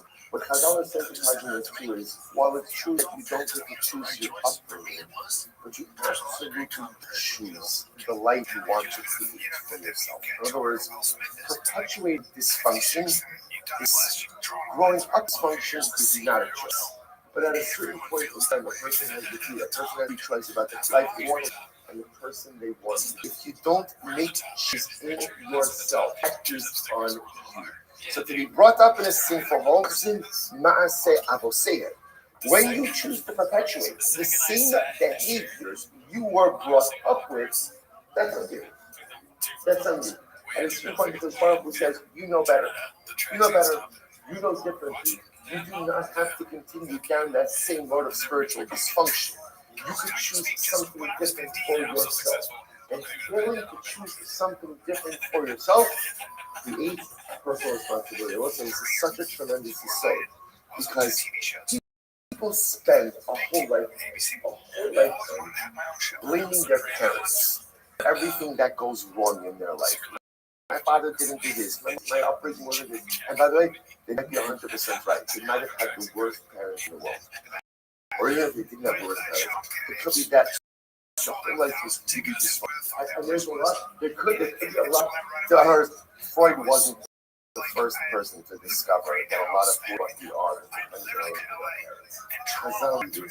long before that. But there does come a moment where a person has to make a choice about who they want to be in life going forward. Maybe my parents messed me up. It's possible. But so now I have to make a choice. Do I want to be okay? Do I want to perpetuate that? Or do I want something different for myself? And Kabbalah teaching us over here is such a lesson of empowerment.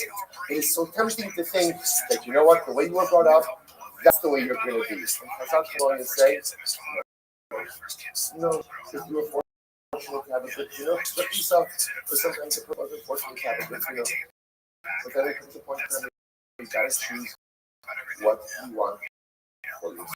You can't spend your life blaming your parents. At a certain point in time, you have to decide who and what you want to be. Take responsibility for the life you live. Incredible. So Mark says below, 1 second. Is that true? Is that true that I'm responsible for other people's happiness? Aye, but what about Sid? The Bible says literally again, a person will stumble, pointing over the places of life. A person will stumble over his world. What is this talking about? Ish, but although it means one Jew stumbles over the sins of another Jew. What does this teach me? Shekulon Arabian Zebon. So we'll say, what does this teach us? This teaches the halacha and myself that each of us are responsible for each other. In other words, we'll say, this is not all these generations that goes out. We are all responsible for one another. So doesn't that mutual responsibility mean that I could be held accountable for your sins? You could be held accountable for my sins? Which the Gemara says, no. Hasam Shahaya B'Yadam. That's also when is there accountability for each other's sins? So that's when Allah saw there was the ability to check someone else's negative behavior and didn't do so. Also, this is profound. When I see someone doing something wrong and I don't do anything to object, and that's when we say object is I don't do it to try to help them from making this mistake. I share in the responsibility for their agora. I share in that responsibility. Again, and that's when if I don't do anything again, then I'm not doing it. On the other hand, someone's coming in and I don't even have the ability to do anything else. Then there's no responsibility. So also I said in a different concept. So the concept of Arabs, guarantorship, or each other, we are all responsible for each other, and especially if you do something, and if you intervene, but we don't intervene, I just want to point out something over there, which is if you notice, you find this phrase written phrase. There's called Arabian Zeza and Zeza. So that's because the word Arabian could be understood in 2 different ways. Arabian could be understood guarantor, which each of us is the guarantor of the other. So therefore, again, if you do something wrong, and I step in and prevent that, and I don't, just a guarantor is under if the borrower defaults, so again we are responsible. But again, Arabian is also Arobas, also have a mixture. Again, that's why you'll find Zeb and Zelaza. When it's used ultimately again in the context of guarantorship, so it's often contrary Zeb. You are a guarantor one to the other. But it also means, I wrote this means a Arabian Zeb. There is a mixture of clouds, so all one mixture. So this is so beautiful. Just like this morning. Yismach Moshe, the Rebbe of Siget, says something so beautiful. You should listen to this. He says, Aleivim Hainu Rabim Zebazeh. The cloud is like more like a tarot, that's a mixture. And he says, if you want to see what you're doing in life, you want to kind of like get like a little bit of a human greater holding in your spiritual life. Look at your friend and what do you see? Look at another yid. If all you see are the shortcomings, and all you see is the negativity, and all you see are all the things that are broken, every Jew, mirror. So if that means someone else, then in reality, that's what's happening with Zeb Zeb. Aroves, you are a mixture. And that's why it is the most dangerous thing in the world when we speak negatively about different factions or different groups, different problems. So even if we vehemently oppose them, we are all mirror images of each other. There's a taroves, there is a mixture. So if you look at another yid and you see something terrible, and you see something horrible, and you see something that you just don't like terribly understand, part of that is your reflection. Part of that negativity is what's listening. That's why I was saying you see the greatest tzaddikim, right? If you notice this, by the way, the greatest tzaddikim often possess what? I would say differently. What is the greatest message? What makes a tzaddik a tzaddik? What makes a tzaddik a tzaddik? It's not the that you learn. Anyone can learn a lot of Torah. The greatest metric of a tzaddik is Ahavas Yisrael. Ahavas Yisrael. When you are able to, that means that you see the beauty in every Jew. When you see the beauty in every Jew, that means that's a reflection of you. So when you see the beauty in every single Jew, that's because you don't possess all of that beauty. Conversely, when you dislike that one, dislike this one, can't stomach this one, can't have contact with this one, that's a reflection of the inside of you. Someone who possesses true Ahavas Yisrael is able to see the beauty. It doesn't mean that there aren't things wrong and things broken to be. That's what it means to have. That's what it means to be accepted. To be able to see beauty means that beauty is reflected from me. There's also other individual. So there's two different concepts. Kol Yisrael Revin Zeh, Kol Yisrael Revin Zeloseh. We are guaranteed one another. That's what you are saying over here. If someone else sins, I have to stop it. I am looking for that. But Kol Yisrael Revin Zeh. They are also a mixture. And what's in another Jew is often a reflection of Avos Ekabel Kafkas. Ashkechan Avos Lebanim Ubaram Avos. The Koshkin Avos La'adadi. So I understand now that again, sons can't testify on behalf of the father. Father can't on behalf of the son. That's what we just did. And all the more Avos La'adadi, brothers for each other. Banam Lebanim Minalim. And about cousins. That cousins can't testify for each other. And King this goes from you see Avos Al Ben. Also could have just said a father can't be tested by the son. My bunny. What's bunny? So the Gemara says that. Even bunny Lahadadi. Even cousins, brother can't go ahead and testify. Ashkechan Banam La'adadi. Banam La'amal Minalim. So it's now cousins and relatives for that matter can't testify for each other. How do I know that relatives can't form a testimonial unit to testify on behalf of someone else? How do I know that? What's this part? TV sign as we learned. So even can't become can't become Zomin. Both of them become Zomin. Right? Again, we have this series with Smart. Very exciting. Yeah, very exciting. And there's Hashem. So we will see that witnesses who become Abel Zomin. The testimonial unit is amazing. Or you could disqualify a sin agent who's Zomin, and you have to go ahead and be Mazim the group. So the Gemara says, actually, it's not that Kabbalah Amon Sharon. Say if you think that into a relative, have the ability to testify. And I will say, it's not point out what's happening over here. Up until this point, what we've proven is that relatives testify for or against each other. Now we pivot a little bit. How do I know that relatives can't form a testimonial unit to testify for or on behalf of someone else, right? Brothers, cousins, uncle, can't be a unit. So remember again, witnesses only come until both of them become soul. You can get relatives in general. Testify someone else. It turn out that you have relatives making another relative into an and halacha mentioned in a capital case where again either Zomer are executed, or it turns out that one person is executed based on the testimony of a relative. Okay, I'm going to Rabbi Lotame. I'm going to your logic. Lotame, 20 years logic. Hadisman, that's what you learn. You have three brothers, the Echad, Mistake, Mohen, and one person is living with them. Hare Gimel Edios. These are three testimonies. So what's the case here? Take a look. Rashi's right across the right. Shlosha Achim, Mina Shuk, and Kol Achim, you have three brothers, Ruvain and Levi.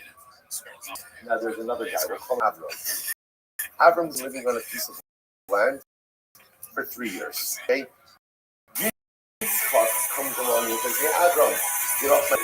Avram says, what are you talking about? I've been using this property uncontested for 3 years. And I have witnesses. Now, interestingly enough, the way this testimony works is like this. There's one witness. Yehuda. Yehuda, the one that has seen Avram living on that land for 3 years straight uncontested. The problem is, Yehuda is an 8 He is an 8 So what Moab does Yehuda have, but then there are three brothers. Reuben saw Avram living there year one uncontested. Shimon saw Avram living there year two uncontested. And Levi saw Avram living there to have Yehuda, who was just saw all 3 years, and with each of the brothers for respective year. And that gives Avram 3 years of tested, uncontested use of the property. Now look at Rashi. Rashi says, that's 3 brothers, right? That's the Levi. And 1 guy, we'll call him Yehuda, unrelated. Right? Together, all of these guys testify about the fact that Avram used the land uncontested for 3 years. So the Gemara says, Adam ben Ashok, ומית אחד בא מן השוק, אשר נאמר באחד מן האחים והבא מן השנייה, והשליש לאפשס, הרי אילו שוק עדיוס, והחזקה קיימת. So we'll say, interestingly enough, this works. This is considered testimony.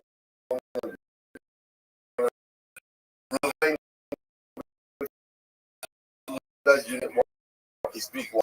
Shimon with Yehuda's group 2. Levi with group 3. Together, they establish the chazaka of Avraham. I'm just finishing that.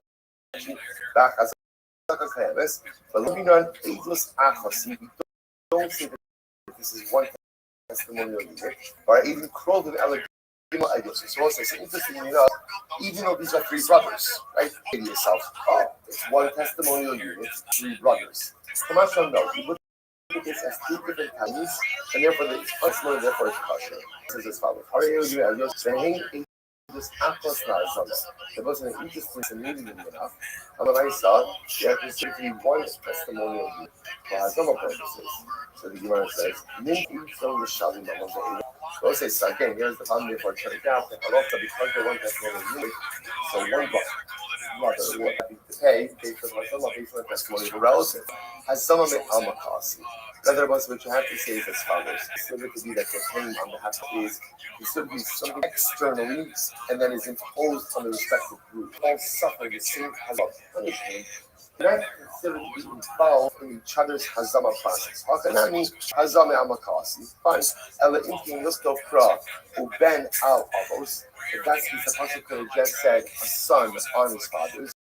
Inami came al avos. My ubanim. Why ubanim? Afidu ubanim la'alva. Means that relatives in the testimonial unit to go ahead and testify in general about other people. Like maybe from the same process. Different derivations. We learn 2 things. Number 1, relative, and we define relatives as can't testify to her. And another that, but the part number 2 or lesson 2, relative units and testify something else. In other words, they can bind to testify for someone else. Fine. Someone who's done relatives of the father, paternal relatives. Let's remember again, the lashon of the pasuk that we're using is fathers and sons, and then we derive other paternal relatives. How do I know that the disqualification of relatives applies to maternal relatives as well? So the Gemara says, avos tracing. This is avos place. So the Gemara says, so I don't need to continue of the father, so you must continue the meaning of the relatives of the mother. Beautiful. Ashkich on the Bola. We'll call it indictment purposes. Bill purposes, the Zakos, I don't know even. So we'll say, science and they can't testify against each other in order to go ahead and for like a guilty purpose. I don't know, even for an exoneration purpose. Amakra, Yumsu, Yumus, tracing. They can't be death twice. It's interesting. Even the Chova, today you lose the fascinating. So again, if one Yumsu teaches me that they can't try to testify against each other for culpability purposes, what do you do? Even for exoneration purposes. Okay, Ashki can be given the Pashas. So I understand that you can't testify each other in capital cases, even Mamanis, how do you even in financial cases? Amakra, Mishpat Echad Yelochem. Notice when it comes to testimony, there's 1 mishpat. Mishpat hashav elochem. So we'll say therefore in this area, there's 1 uniform halacha. What's 1 uniform halacha? Can't testify. And what Rav says as follows. Rav says like this. The father of my brother, or my uncle, can't testify for him. And my uncle is from testimony. So the Gemara says, that's not, and who's included as uncle? Uncle who know my uncle's son, Chasno, my uncle's son-in-law. And similarly again, so I also can't testify on behalf of my uncle, and that includes me, Ubini, and me, the Chasni, and my son-in-law. I don't understand why is that? How did they shlishi b'rishon? So let's say, notice by the way, that get to the end of this line, right? In other words, the nephew's son-in-law against the uncle, for that matter again. The uncle's son-in-law against the nephew, that's already like a third grade relative. So why can't the third grade relative go ahead and go and testify in the first grade relative? So the Gemara first level. Because the ayah we learned, right? We'll call a second, we'll define this a little bit, like second level relative. Can't testify against the second level relative. So the Gemara said, so we're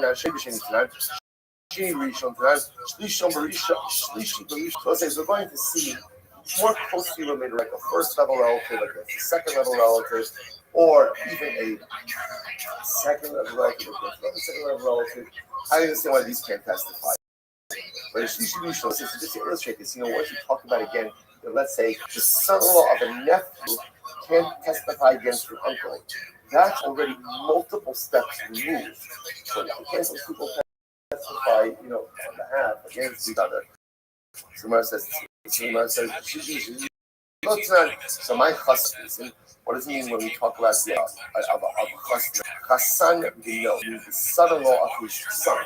His son's son-in-law can't go, which essentially would be like a grandson-in-law. Can't testify. Alright, but listen, so why don't you just go ahead and write Ben Beno? Okay, come on, we need to teach us another lesson. What's the other lesson? The Baal Kish, that a husband is fear of his wife. That we'll say the idea of there being the son-in-law, right, has the status of the son, has the status of the wife, right, to be the daughter of the father. The Allah, the son of the Fia, Shmona Allah, Shin Esrin the Arba. So it's like, takeaway message of all of this is anyone related to most of that, just so you think to yourself, imagine giving yourself 2 months strapping this one that doesn't apply to me. So say, this does apply to these things up all the time.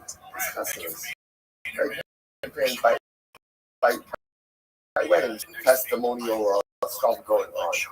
Tonight, it's like, so the problem is, if anyone is related to you in any way, you do not depend on any testimony capacity. Like, even though, by the way, I want to point out that there does come a certain point, let's say, like third cousins, by sisters, that already you're far enough removed. But again, we're going to see that in jail. The way, again, this is different because sometimes someone has testimony that you need. So you have to know where it ends. But okay, so let's go back. What says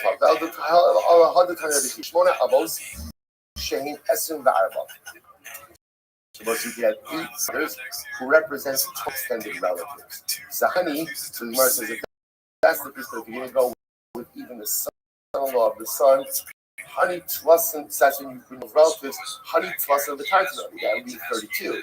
And when we all look when we speak about the son-in-law, we really mean ultimately the son-in-law.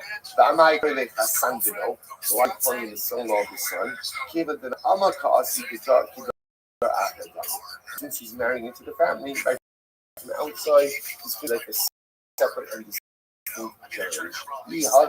How do you see should be changed? But then once again, isn't that considered to be a third level relative, testifying against a second level relative?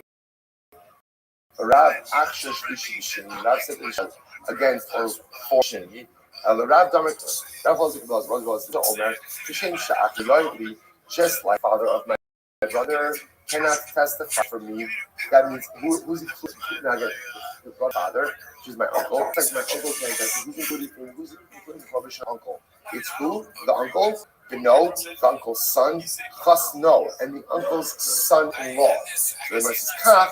So to again, Allah says, so to me, the nephew, I also can't Ben Aki Abba Lo Yardi. So to again, the son of my uncle, I my cousin, also can't testify my dad. Who Benachos no? Oh, Shabbos said this is dramatic. Shabbos said what Rabbi Lazar is introducing over here. So Rabbi Lazar says, we know my uncle can't testify. Rabbi said, uncle, we already know from Rabbi Lazar says, by the way, else is included in my uncle. It's my uncle, right? That's my uncle's son and my uncle's son-in-law. Not only that, my cousin, the son of my uncle, also can't testify my dad. And who's included cousin? Who's included my cousin?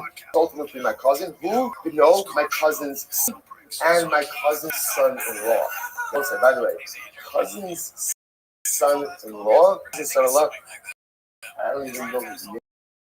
Who's my cousin's son-in-law? You know, interestingly now again, in the expanded, okay?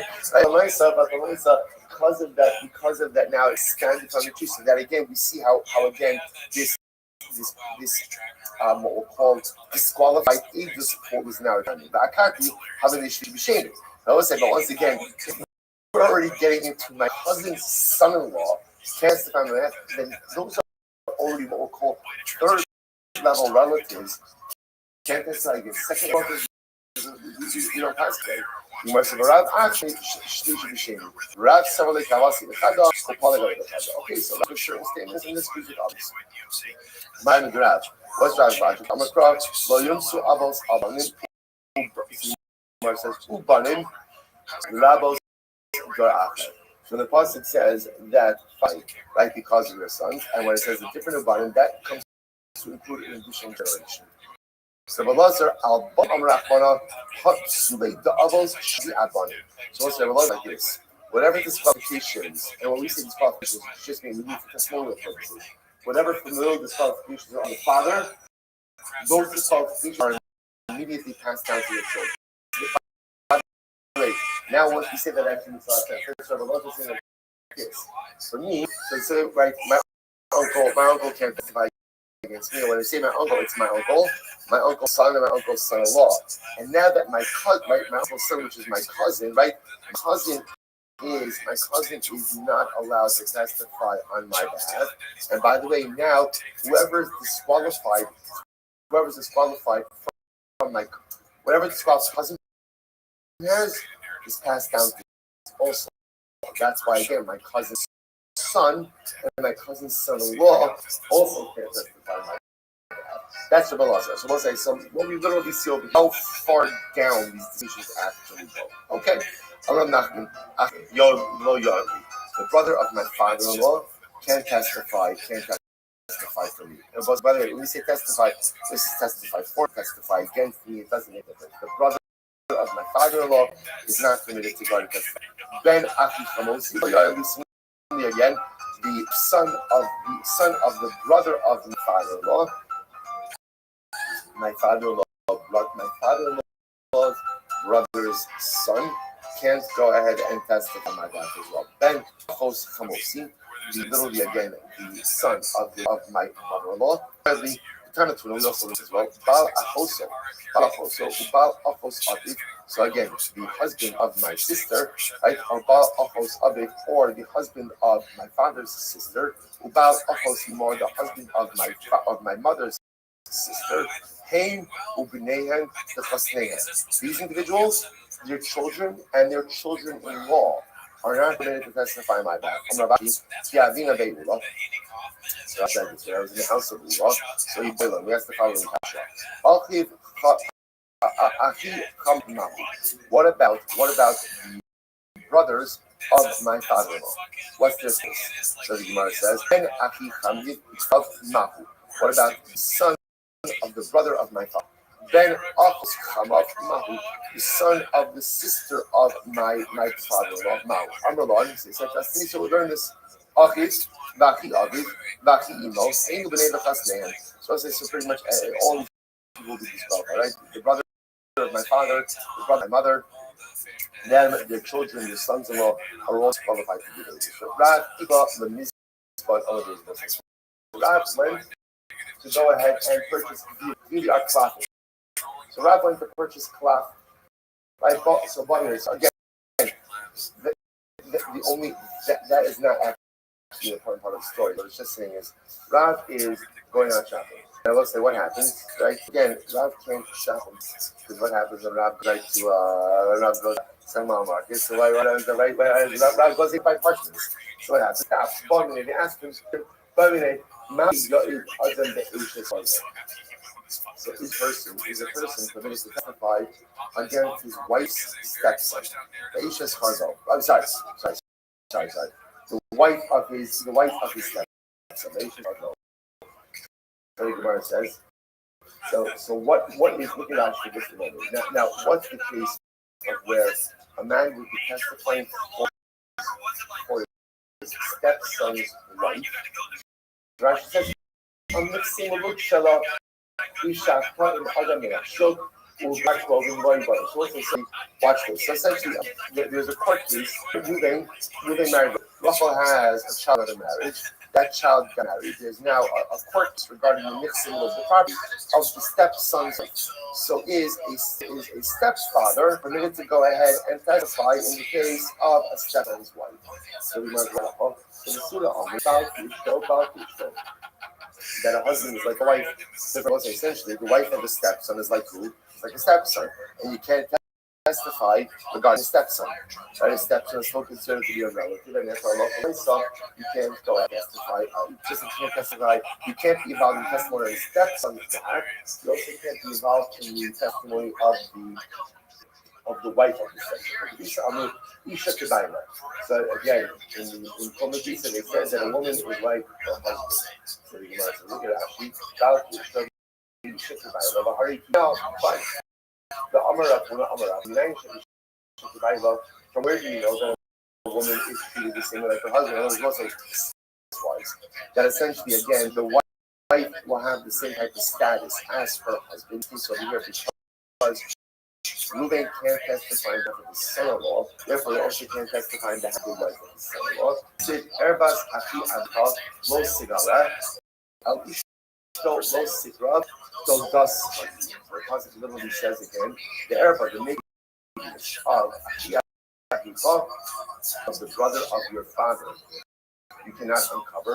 Al Ishto Lo Sigra, come close to his wife. This is the wife of this is the wife of the brother of your father. So his wife. That's his wife. He wants the most thus she is your aunt. So you want, but she's not your aunt. Not your aunt. Who's your aunt? Who's your aunt? Your aunt is the sister of your father, or the sister of your brother. This is not your aunt. Follow This is the wife of your uncle.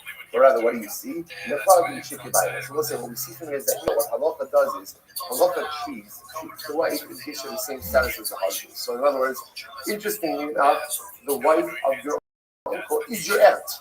Is your aunt?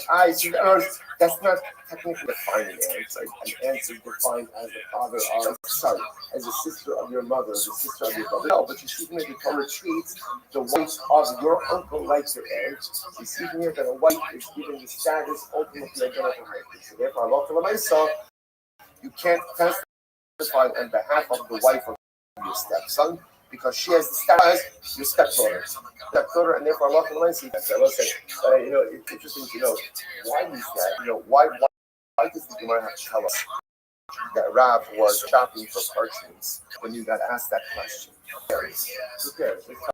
Rav was asked the question, and that's it. So say that the fact is like this. Sometimes like the person is doing and the truth is they just want to be let alone, right? When you're shopping for parchments, all you want to do is just shop for parchments. You want to do everything else. You don't want to discuss it.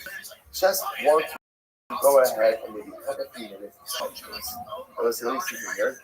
When another group needs something, there is no such thing as being told. Another Jew needs something, it's never a hassle. It's never a bother. Maybe you can say, come on, wait till God gets back to you, send them an email.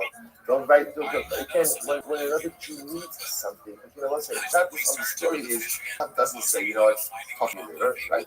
Grab those then and there. When there's an opportunity to do something for someone else, opportunity to help someone else in some way, that is the greatest physical thing in the world. Okay, now. Maybe the person should be that job the question right now. Should have waited a little bit. Okay, that's a different Shiloh. About that, you got a thousand people. That's when you see that they're doing something else. That's a different issue. But once you get it, once I know about emotion, moving over customer. No, I knew all of it. Again, I will say the way this is the way this is the son of his marriage, the son is really his brother. And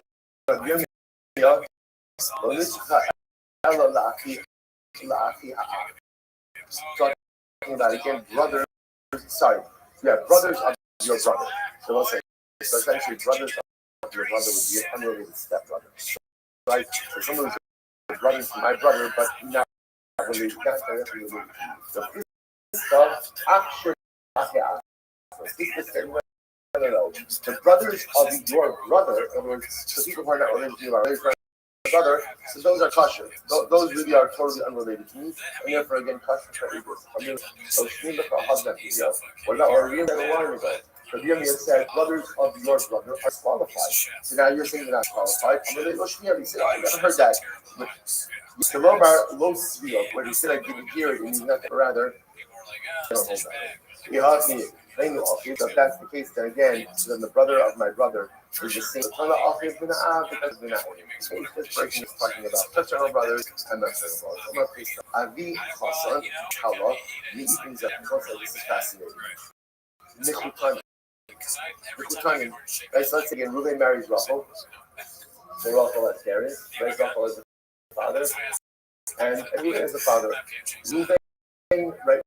Ruben, so the brothers are saying, Ruben's parents and Rachel's parents are absolutely unrelated. You're like, I knew this my whole life, right? Right? As so the Futanim are not related for these purposes over here. It's to testify against each other. Now again, I'm using the word against. I'm trying to say that I don't mean against. It means testify. It could be for the against. The idea that they could be involved in testimony and impact on the other because they are not considered to be related. So the Gemara says, the low dummy lahada, the low Ella, the Gemara says, Ella ki achla l'dana. Low dummy lahada means that again, they are not, Rashi says over here, low dummy, doing the shimon lahada. They're not linked. They're not linked. So what are they compared to? Achla l'dana. They're compared to the lid of a barrel. Now what's being said over here? So this is really incredible, which is that so first of all on this level, the Gemara says they're not related, and therefore again because there's really and this is again, I'm gonna be honest, after people we just included in what's his pool, like I thought for sure Nichutanim are relative pool, but again because there is really there's something that links them, but not something that relates them. To testify, involved with each other. They both say, so therefore the Gemara says this Pasha, they're like a little of a barrel that's like put on the barrel, means that there's a connection between the two of them. Their children are not. It's like people say we profound disorders. Because I was telling us, sometimes in the world of marriage, the world of people want everything to fit. They want the custom color, like each other. And people have these things so like this beautiful blend, this kind of everybody loving each other, which is beautiful, but that can happen. Actually, and it certainly does happen. But as I was saying that that's not true, that's what it is. It can happen in this. If it happens, it's a bonus. But yeah, because I was saying is more often than not, Nichutanim are like the barrel and the lid that just don't quite fit together. And that's just, it's like the notion of blending two entire families is like pretty uncommon that could actually happen. It can happen sometimes. But again, if it doesn't happen, it's okay. It's not consistent. The issue is that the husband and wife are able to build a beautiful and blissful life together. The families are kind of like, okay, right? And the families are like, the barrel and the lid. They just don't fit together. It's fine. You know why? You're not even really related. I said, because not even related, it's good. And we'll say something, it's such an important thing. You make like a very big deal about, we'll say, just as an aside, people like to talk about the shidduch crisis. I want to say something. There's no shidduch crisis. There's a people crisis. Like, there's a people crisis. Like, people often put emphasis on all the wrong things. And people focus on all the wrong things. And people are looking for all the wrong things. There's nothing wrong with the system. There's something wrong with people. Like, people create flawed systems. That's what ends up happening. People correct themselves, then ultimately everything else falls into place. So again, all of them are interesting to see. Then again, Chazal understood that sometimes the dynamics of blending two families together is virtually impossible. And the barrel doesn't fit with the lid with the barrel. And Chazal said, you know what? All good. All good.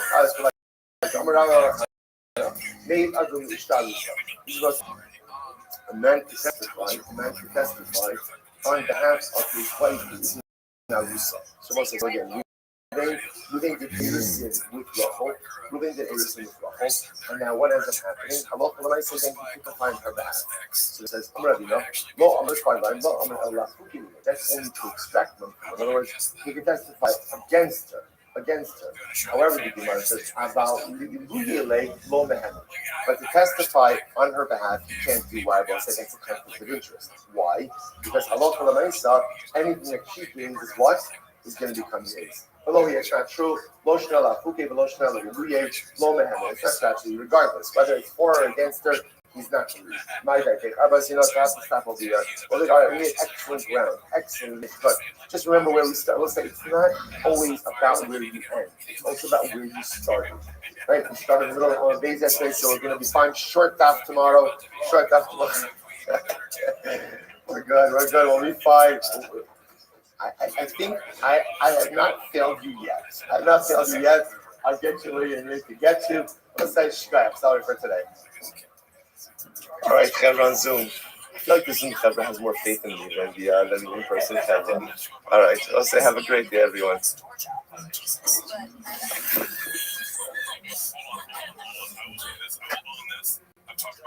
wouldn't know it if I were you. I got even more fucked up.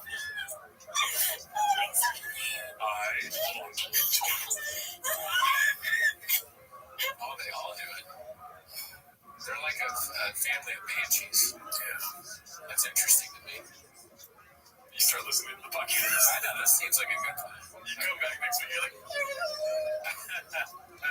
all right, Joe, say good morning. Let us begin. Begin by thanking all of our sponsors for this morning shoot. Thank our Talmud Torah sponsors for Touching Hey. We come from this back up. We're dedicating all the training this year as a horse for the Soros Troubles for Travis. Our Talmud Torah ladies, the Talmud Mishpacha, dedicating the Shurim this month in memory of Amit Ben Zavid Levi, brother of P.J. Levi, who was killed at Hashem in Gaza on the first day of the war in the American Right Talmud Torah Shamo Hagan Aliyah and his family in the Chum. Are we Koreans back there? Zevi and Church Daniel, really Mishmas and his father, Yitzchak, his father Noah, Yosef, the American Right Talmud Torah, the Shamo Hagan Aliyah, his family in the Chum. All those who were worship Kol Chol Yisrael, we worship our hostages home, the shalom and the color of our hostages to be successful. The whole Masih there. We'll say that. Let us begin. Today's daf is Chav Zayin 27. We are picking up in Res Hashem on the days 20 and we left off. All right, we're on today. So we left off Amr Hanan, which is about 8 lines up before it gets wide. We actually did this part, but just reorient the studio a little bit. Amar Hanan, Lamani Shema Toshia. Why is Torah called Toshia?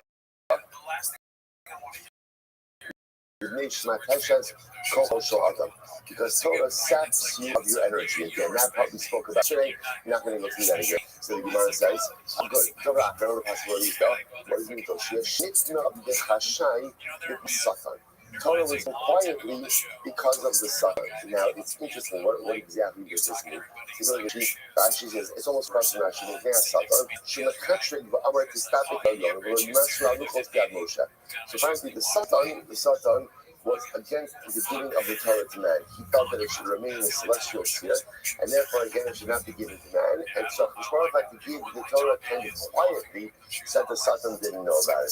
So I said, this is actually quite interesting, because the Torah wasn't exactly given quietly. So what does this mean? So he's speaking a couple of different things. So possibility one could be that he's had a reference to the second Luchos. Remember again, the first Luchos had a lot of fanfare, and that's like part of that is why the Gemara shouldn't protect those Luchos didn't last. It was too much. It was too much fanfare, too much publicity, and that's why again the story doesn't really end well with the first set of Luchos. The second Luchos is given in a much quieter fashion, in a much more cellular, and that's why ultimately again the endurance. So it's possible that it's a reference ultimately again to the second set of Luchos. That's possibility one. Possibility two is what you are talking about over here, not even as much about the giving of the Torah, as much as it's about, as much as it is about the way in which you acquire Torah.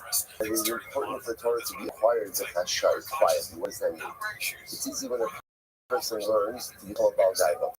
Person that has knowledge, look at what I'm doing, look at what I'm accomplishing. And of course, there's this fine line between being very proud of your accomplishments and celebrating your accomplishments, but at the same time getting the proper sense of humility. Torah only works if it's accompanied by humility. If it's not accompanied by humility, that's where the Satan off. So, remember the passage is Toshia, what does it mean? Toshia, this is so beautiful. The foundation is fascinating. Torah is word of Torah. Now, at first glance, that does not. That's because remember again, our association with who is trace, right? Torah Bavo means astonishingly empty. What do you mean Torah is what's told? Look at Rashi. So word Ukriya Ba'alma, B'chotznibor in Bo Geshisha Manish Gitola. So Torah is comprised of words. And we say words often don't have a mamash. They don't have a substance to them. And yet, Gitola, that became Ola Mishusas Aleim. The Jews want to say how beautiful is this? Torah's words. Words don't have much mamashos. Don't really have a substance. Don't really have a substance to it. And yet again, it's those very words upon the world is created. So it's the great anomaly and great beauty and great holiness of Torah. That on one hand, it doesn't have substance like everything else that is material in this world, yet the world can't endure without it. So beautiful. This is very fun. It says, once again, these formulations are interesting. Machshava Ma'alas Filadir Jones and Rashi says, Machshava Daigos Halis Amizonos So'adam. So if a person is occupied with his parnosa, and a person is worried about his parnosa, so worry about parnosa could undermine one's spiritual development. So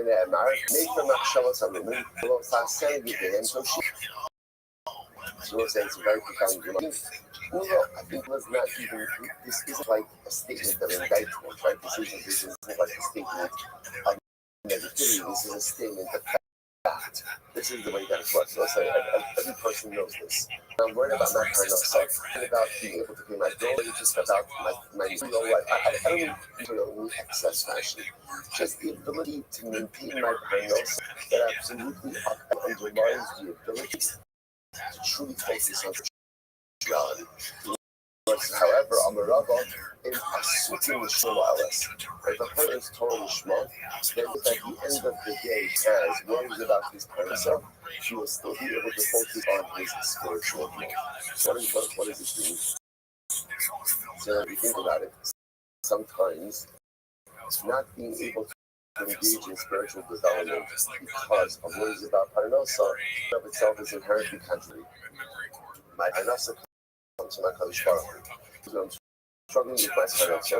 Those are that good trends that I need to follow show all over.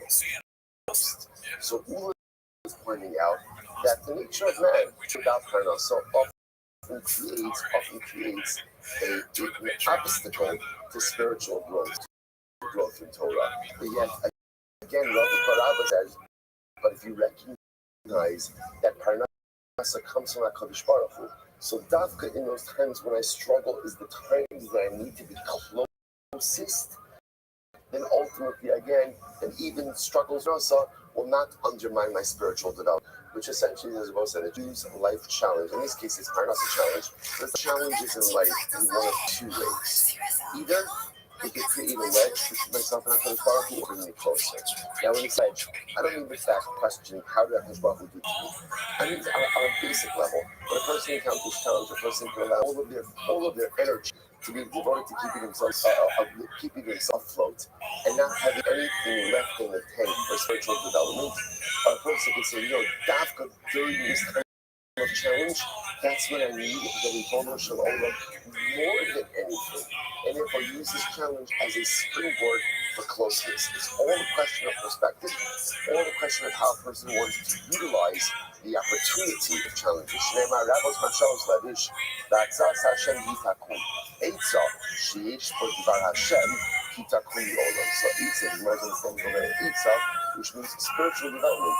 Sheish Podvar Hashem, which is Lishma, which is ultimately again for the purpose of coming closer to HaKadosh Baruch Hu, Yitakun Olam.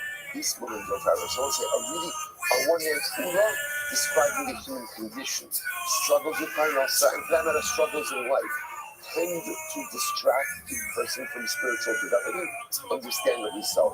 Rabbah coming along and saying, just understand, challenge also presents an incredible opportunity for spiritual development.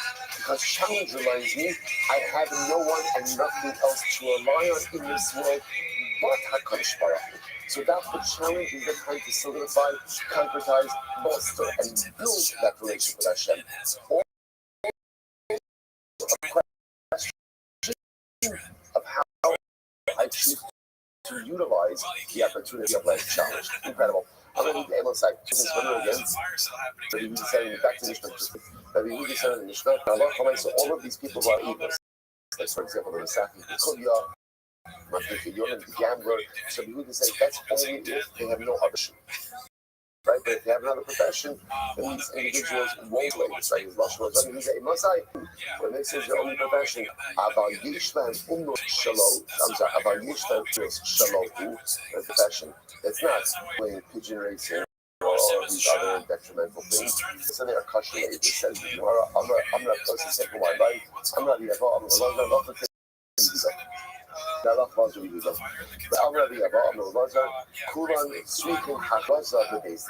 is very interesting. So comes along. Individuals, before you officially tussle them for Avis, you have to make an announcement in Beis Din, right? Now, again, what's the point? What's the point of that? What's the point of that? Hakrazah, Rashi says over here, Hakrazah Beis Din, the end of Salah Avis, actually Hakrazah Beis Din, Lo'avia Psulon. So what's the idea of the announcement? So before you tussle someone for being an Avis, because he's a pigeon racer or a shviz or a shmita merchant or something else, you have to announce. Why do you have to announce it? Why? This is like the warning. This is the warning. Almost telling an individual, we are going to disqualify you very shortly. Here's your last chance to get it together. So the Gemara says, Roa, so Roa, what about a shepherd? And we'll say, remember, the shepherds, what's interesting, shepherds have a terrible reputation, right? Why? What are they known for? Right? Theft. Let's say, I don't know point out, it's always so interesting. All of our greatest leaders throughout the generations were all shepherds. Like Abraham, Yitzchak, and Yaakov, David and Melech, right? After David, Moshe Rabbeinu, right? All this is Parsha, right? Moshe Rabbeinu is Road's son, Yisrael, right? Chosno, he's Moshe Rabbeinu shepherding. Moshe Rabbeinu's first encounter with the snare because he was out shepherding. It's interesting, by the way, how like sometimes it's not the profession, but it's the man, everything is about, so the majority of shepherds seem to be unscrupulous, except Lord's Water. So interestingly enough, so what about a shepherd? Does a shepherd, because shepherds were known to be such thieves, so they need this announcement in Dave's Din as well. So Sidi Barabachad Rabina, Chagam Arbayachad, so the Chagam Arbayachad, Machlokas. One opinion said yes, even shepherds need an announcement. Others said shepherds don't know Arbayachad, Stam Lo. According to the opinion that you don't need to pronounce about a shepherd, because everyone knows shepherd is possible. It's possible under by my standard apostle, but according to the opinion that says that even a shepherd needs an announcement, what do you do about the statement of Brisa that in general you have to make an announcement about shepherds? So Mar says, I'm sorry, what do you do about the statement that standard law apostle? The stomach it means that the stomach you have to go ahead and announce about the shepherd. Okay, so therefore, interestingly enough, we seem to adopting this approach. Before you disqualify any of these individuals, you have to announce in phase like Ruben Ben Yaakov is a pigeon racer. I just want to let you know he's going to be possible. This way, again, that announcement, Ruben Ben Yaakov to get acts together, should we choose to do so? Does the bird need an announcement or is it just stand disqualified? Machlokas. Listen to this. Aluma Tana Bahaba Fasini Azran. There's also says the Shkarma Tana, right? So Ruben gave Shimon a Makif. And they had two witnesses on it with both Kazlama thieves. And if apostle is Shavarachal Rashmo Bakshir, Shavar Rashmo wanted to wanted to certify the document that's kosher. Why? Because there was never an announcement about these guys. Never estimated about these two witnesses. They put an announcement maybe they're not disqualified. The Rockizin Alayu, the Rabbi is more second. We give out in Hafras of the Gazan Garan, the Gazan Garai, by me, but in Hafras, so it's actually very interesting conversation. So Rabbi said back, 1 second. You have to make an announcement of a rabbinic thief. Or say, what's a rabbinic thief? That's a smicha, right? A rabbinic thief, right, means that someone who committed an act of gezel midrash. The examples of that are Mishnah, the Saki, the Kuvya, Mafriach, Miyone, right? Again, the gambler, the pigeon racer, probably all these individuals are rabbinic thieves. So those are the individuals who require announcement. A biblical thief, that's a biblical thief. So it ends up with someone who steals their wallet, right? Steals their car. That's a good old biblical theft. Right? That does not require any kind of announcement about it. Such a person like that is automatically disqualified from this. Okay, it's quite automatic. All clay cover I have 2 labels. So okay, this is fascinating. So Nachman says as follows. All clay cover acher. Now what does that mean? All clay cover acher. Look at Rashi. Rashi says, when there's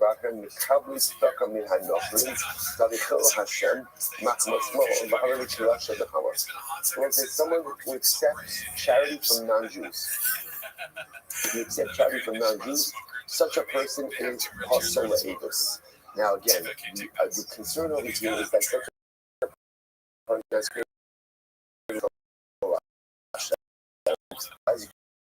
created Hashem. Why do you have to go? Why do you have to start community for stuff? That's how community for help. There's plenty of help available to the community. There's no need to take tzedakah from outside of the community. And doing so represents the Hashem because it makes life Jews are not compassionate. So I will say, now we're going to see here. The thing that makes people possible is money. The person takes money or money in the that's when they become possible. So this act is taking charity from a non-Jewish source. If you're willing to take it to get them out of the community.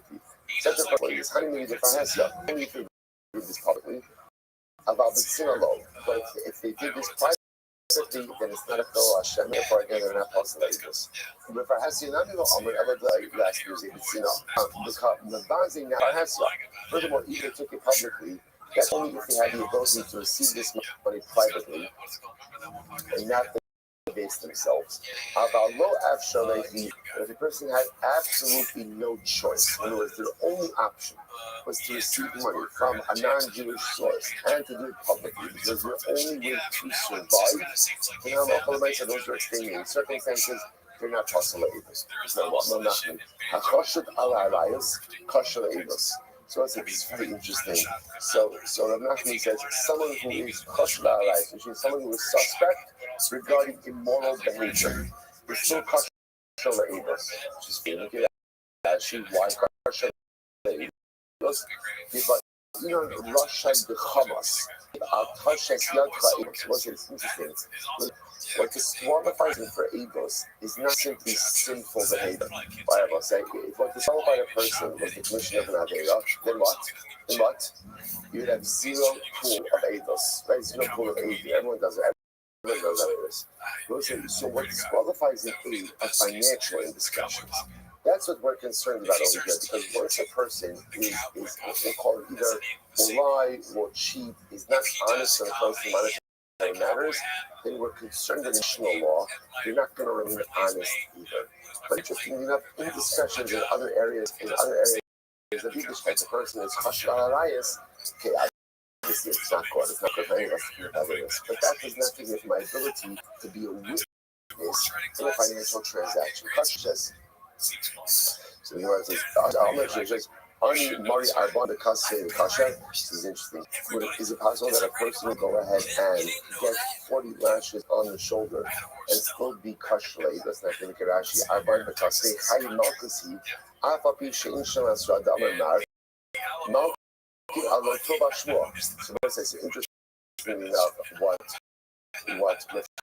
interesting person who is known community to be kosher al-arayis, to be suspect regarding immoral activities, he would flog such a person like that. So the Gemara says somebody's going to get malchus, you're going to flog them, and it's going to be kosher al-arayis. That seems a little bit strange.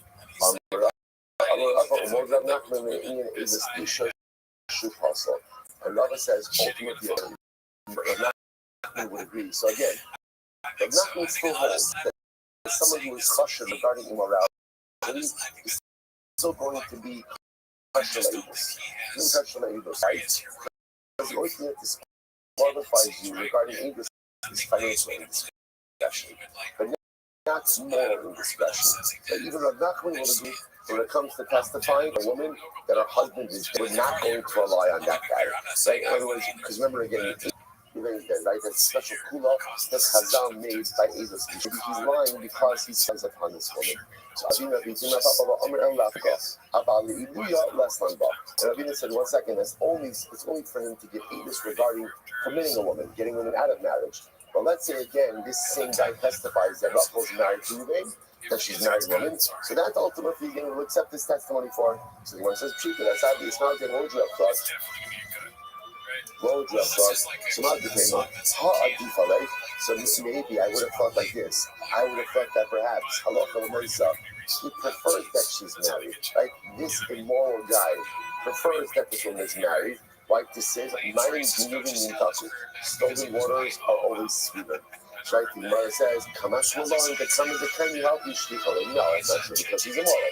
So because he's immoral, he would rather that she's not married because this issue is available to him. So therefore, he testifies that she's married. We ultimately believe him. Okay, Rabbi Nachman, the Gemara says, Ganav Nisan Aganav Tishrei Lo Shnei Ganav. This is great. But Nachman says, a Ganav Nisan and a Ganav Tishrei is not called a Ganav. Now, it sounds like there's someone who only steals during Nisan and Tishrei. Yeah, this is both more holiday season, right? So when I said I got a Nisan, got a Tishrei. So that's it. The idea is like I'm not being schmucky. Not all the time, right? During Nisan and Tishrei, such a person ultimately again is not considered to be a Ganav. What does this mean? Take a look at Rashi. Rashi says over here, Nisan Zman Katsir, Tishrei Zman Batzir Va'asir. So remember again, Nisan is the harvest season, so Tishrei is the ingathering season. So what this means is as follows. So this is talking about what's called fire. The Gemara says, Hani Ba'arisei V'Tavamuach. So with the qualifications. We're talking about a sharecropper, right? Something that is needed and only a little bit. The science in the picture. What are you talking about over here? Someone got a sharecropper working for someone, and what do? They end up taking more than entitled to. So remember again, a sharecropper, what is a sharecropper gets? A portion of the crop. So yes, that's what a sharecropping is. Now, the halacha is that a laborer, when he is entitled, let's say again, he's working with finished produce, he's entitled to eat while he works. These halachas involved in the tziyah, right? But he's not entitled to do the al tite. He can't put it in his utensils, he can't bring it home. Sharecropper is not entitled to that, right? Because the sharecropper is a financial arrangement. The sharecropper gets a segment, percentage of the product, but doesn't get to eat while he's working. So the act is eating while he's working. So he's a thief, but thief is not disqualified for this. Why? Although say his concern, it's like an understandable theft. He's more a heter. He thinks, no, listen, I'm working really hard. I'm entitled to this. I'm hungry. If a regular laborer gets these benefits, that's only I should get these benefits. So because he has a whole chachma, well, he's not really a bona fide thief. So because he's not a bona fide thief, therefore I don't call myself. It's still limited to give Avis. So the Gemara says, if a drug zvid, chad ganav kacha desare, upaste. So we'll say, so again, Rav Zvid, he carried Rav Zvid. So Rav Zvid had farmers. So what happened? Chad ganav kacha desare, upaste. One stole a cab of barley, and Rav Zvid disqualified him. The chad ganav kibur dagni, upaste. And one went ahead and stole literally again a cluster of things. And Rashi says over here, Kibur Dahini Kishkod Ishtumar Hadabanafar of the cluster of dates, and he passed him Hano Kabu the Kibur Nafsha Biyoto Shalatzeres. So most says another story. There was a group of Chevra who buried the dead on the first day of Shavuos. I will say now this is actually very interesting. So if we take a look, Rashi says over here, Kibur Kobe Basi. So these guys went ahead and buried the dead, Jewish grave diggers, and they buried the dead on the first day of Shavuos. Now, you're not allowed to bury the dead on Yom Tov Rishon. There is a halacha that says you saw this more cutting that you are allowed to bury the dead on Yom Tov Sheni, and they allow that. Chazal allowed that. Ultimately, again, odds covered on this. Today we don't do that. Today we don't do that because we have refrigeration. So therefore, if we make the bury after, it happens to be still in the Hasidic communities, it's still bury on Yom Tov Sheni, even presently, that's still in the Ramadan. But again, in our community, we do not see this done. Anyway, these guys were Mechal Yom Tov. You're not allowed to bury in Yom Tov, but they were Mechal Yom Tov, they buried on Yom Tov Rishon. Now listen to this. The words of God says, Shantinula, Upasula Avis. So ultimately, Papa excommunicated them and made the Apostle Avis. Now, why do you make the Apostle Avis? Because the assumption was, why are they doing this? To make money. To make money. They wanted to make money. So essentially, they worked and wanted. They buried their young kids. Happens to be that their work is a very nice chesed, shalames, chesed for the day, but it's still a cool young kid. Bachshiri, Rafun Ben Yeshua. Rafun Ben Yeshua said that, no, there's still kasha Avis. What's the happening with Kasha Avis? There's some mitzvah ka'afu. Guys thought that they're doing mitzvah. Again, obviously they were Paschal Yom Tov, which they're allowed to do. But they're more ahead for themselves because they thought that after all they're doing the mitzvah. The Gemara says, but they were excommunicated. So the Gemara says, Sabar kabar kapara ka'abdi l'rabanan. So ultimately, again, they figure like this. They figure we had and we did something wrong. There was no say they thought it's interesting. At least the Papa felt. At least Rafuna felt that this was like an activity on the shema. They thought that they were doing something good. Right? That they're not doing that, but they were burying it, so they thought it was something good. What is the excommunication? They looked at the excommunication as a cleansing process. So they felt that they came out kind of like ahead of the game on all of this. So they were excommunicated, cleansed, and therefore they should be all right. Okay, fine. So you must say, bottom line, Barry, of course, again, I'm not for myself. It is wrong. You're not allowed to bury on the first day of Yom Tov. But interestingly enough, Papa, sorry, the Eskina Bridge of Yeshua felt that you see in these kind of cases where the person has an explanation for their behavior, and the explanation kind of holds a little bit of water, even though it's erroneous, they're not necessarily postulated. It's incredible. Itmar, what's that type of science? Tablet of science, 27a. Itmar. Eight zomer. Okay, so what's an interesting case over here? 8 zomer. So what do you do ultimately again?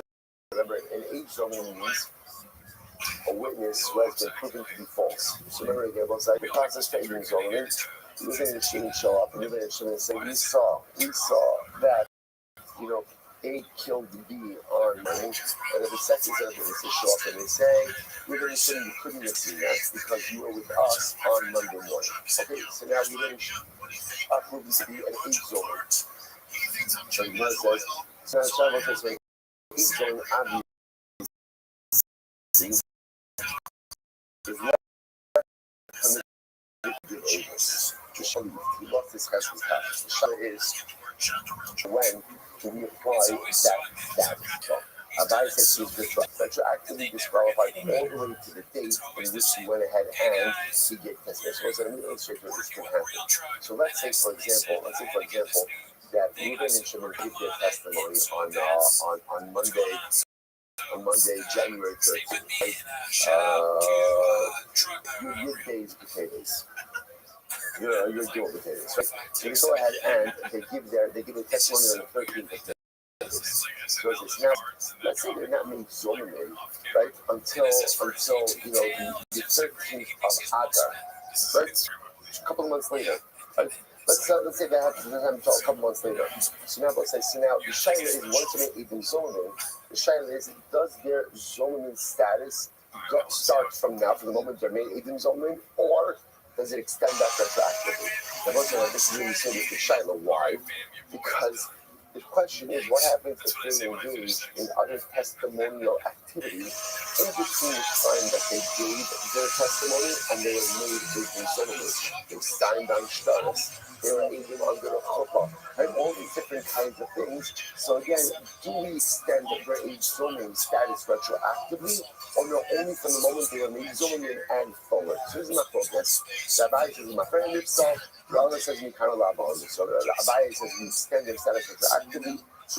Rava says, no, only from this point going forward. Abai, I'm going to friend himself. So Abai says, retroactively, even of the Asid Lashavu, that Torah Amra Tashes Lefim Rasha, Al Tashes Rasha. So Abai says it's retroactive because ultimately, again, from the time now that they were made Zolomon, that means from the time that they give testimony, they are Rashai. And the Torah says you cannot use a Rasha for any testimonial or aid activity. And if a halacha the retroactively knowledge also means according to ayat, anything that they have done testimony-wise, aidus-wise, in the interim is done.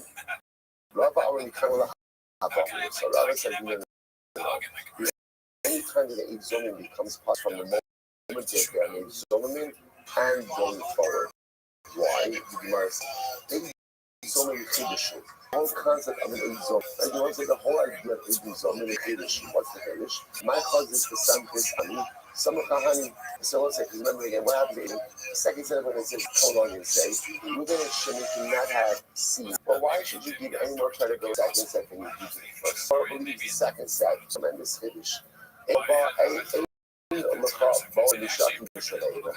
Chiddush only applies from the moment that it occurs and going forward. Therefore, again, to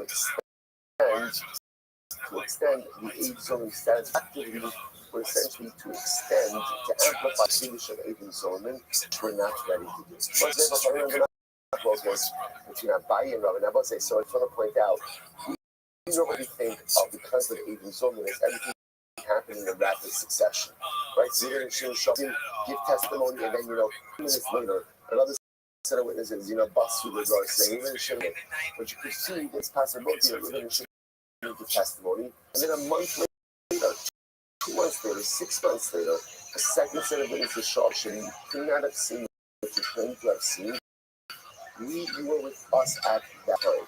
So then Machlokas Abai and Rav, do they become Ibn Zolomon from the time of the testimony, or do they become Ibn Zolomon ultimately retroactively? So that's the Machlokas. So Yidami, others say, Rava Nami Ais, really. Others say that Rava like Abai. How so?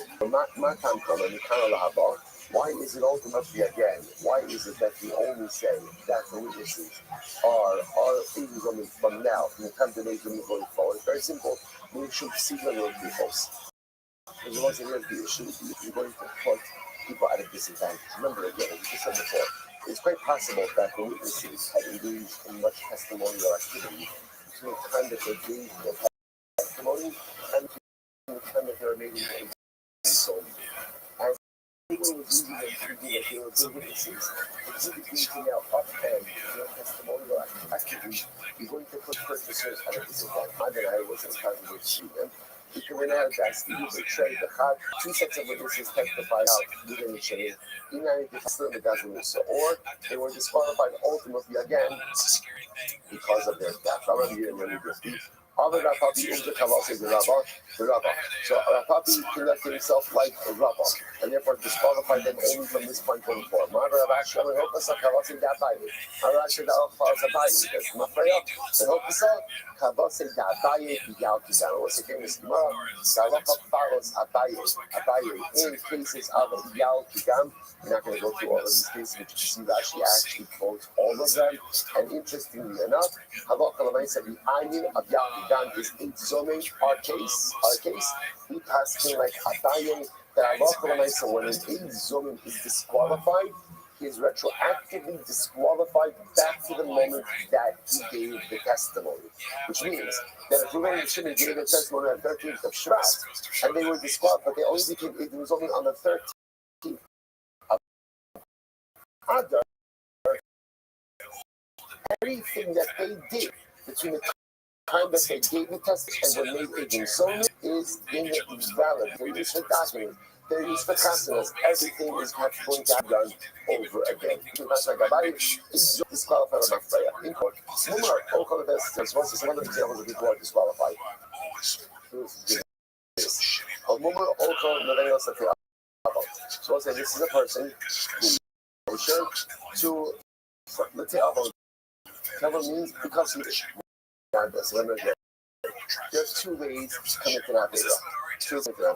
Number one way, you look at because it's enjoyable, because I like it. It's lahakis. Lahakis means I do something to rebel against the Baruch. So essentially, this is what's called the pleasure Avera and the theological Avera. Pleasure Avera, you are intimately familiar, right? I want to do it. I like enjoyable, it's fun. Okay, so we do it. Right? Theological Avera, there are principled sinners, right? We'll go ahead and that's what it is. Principled versus pleasure. There are pleasure sinners, principled sinners. Right? So principled sinners, just I'm taking a principled stance against God. I do not believe in this. So when we're over the devil means a guy who is kosher, because he likes it. Just because he likes it. I enjoy it. It's pleasurable to me. So these are called puzzle. Everyone agrees that such a person is puzzle labors. Such a person is not fit for testimony. Now let's say now, what's the idea over here? So interestingly enough, the Gemara says, why is a person eating non-kosher? Why is he eating non-kosher? The Gemara says probably because it's cheaper, right? Probably because anyone ever sees these ads, right? You know, it's incredible. Get 14 hamburgers for 50 cents. You know, whatever it is, it's like ridiculous, right? It's a half a mortgage to go out to eat in the kosher place, right? So the night so person it's not kosher food. Why is he doing it? So because it's cheaper. So we say, oh, so what does that mean? Sinning for financial benefit. Okay, so remember again, what's the common theme over here? Sin for financial benefit. You have paleidos. The paleidos, that's it. So now, interestingly enough, so this is so fascinatingly counterintuitive. So everyone agrees that a mumar lete'avon, a person is not kosher because he likes it. You might say it can't just be because of the taste. This kosher food is wonderful. It's because of the cost. Because of the cost. So such a person is sinning in order to save money, sinning because of money or automatically paleidos, unfit for any testimony.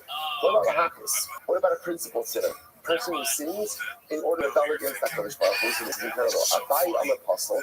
Abai says such a person is apostle. Rabba am a kasha. Rabba says he's kasha. Isn't this fascinating? So now you thought just the opposite, right? That everyone would agree. Because I'll say why. Because remember, it's important to keep, what disqualifies you from testimony is when you're dishonest when it comes to money. That's what drives needs this. If you're dishonest when it comes to money, we can't trust you when it comes to transactions, because you may or may not be telling the truth, and you may or may not be signing on the truth. It's interesting. If I have other religious inconsistencies, that does not disqualify me from Igros. That's why again, you saw the person who is even kosher, this person may be immoral. Okay, you might be immoral. That's an issue I have to work on. Right? But I can still be believing when it comes to financial matters. Even if I am a principled sinner, where I do things in order to rebel against God, again, not good, but it doesn't necessarily erode my financial integrity.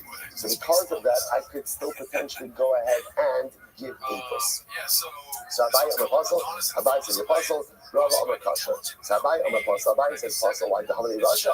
Nachmana Amar Tashes Russia aid. So Abai says, again, if you're a principled sinner and against God, rebelling against God, you're Russia. If you're Russia, ultimately again, can't go ahead and Rava says Kasha. Russia, the Hamas partner. Rava says you're Kasha. Why? Because the only type of Russia that is unfit to give testimony is what kind of Russia? A financial Russia. And this guy's a principled Russia, not a financial Russia. Incredible. So they say, where's your Kasha? Al-Tashas Russia 8. Torah says, do not go ahead and read the Russian aid. Pashas Hamas aid. What is this?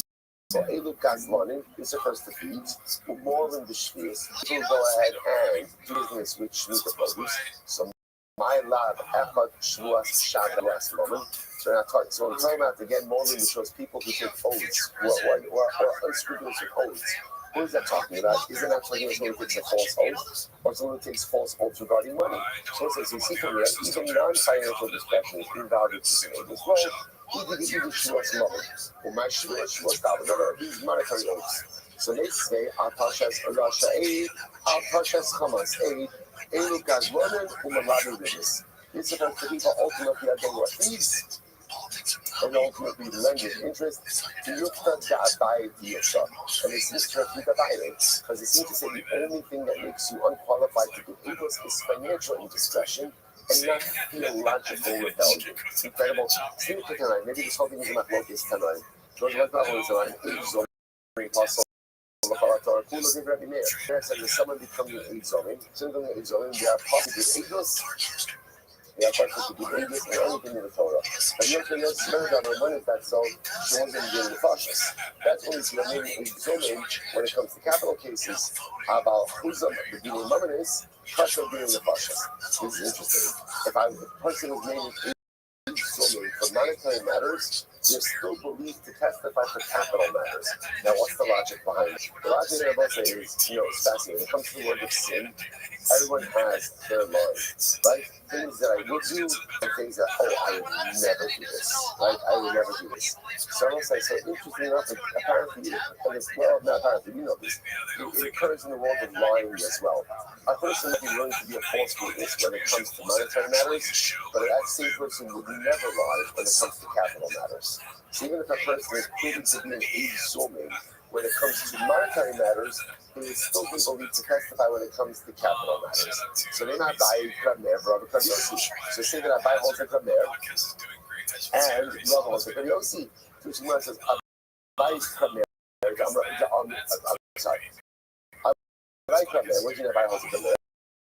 So the Amar Amina Nikulullah, because again, he owns ultimately again that you go ahead if a person is going to a more lenient sin, they can do a more humorous as well. For Rabbi Amar Kaviosi, Amar Nikulullah the Kula Aminan, Nikulullah the Kula Aminan.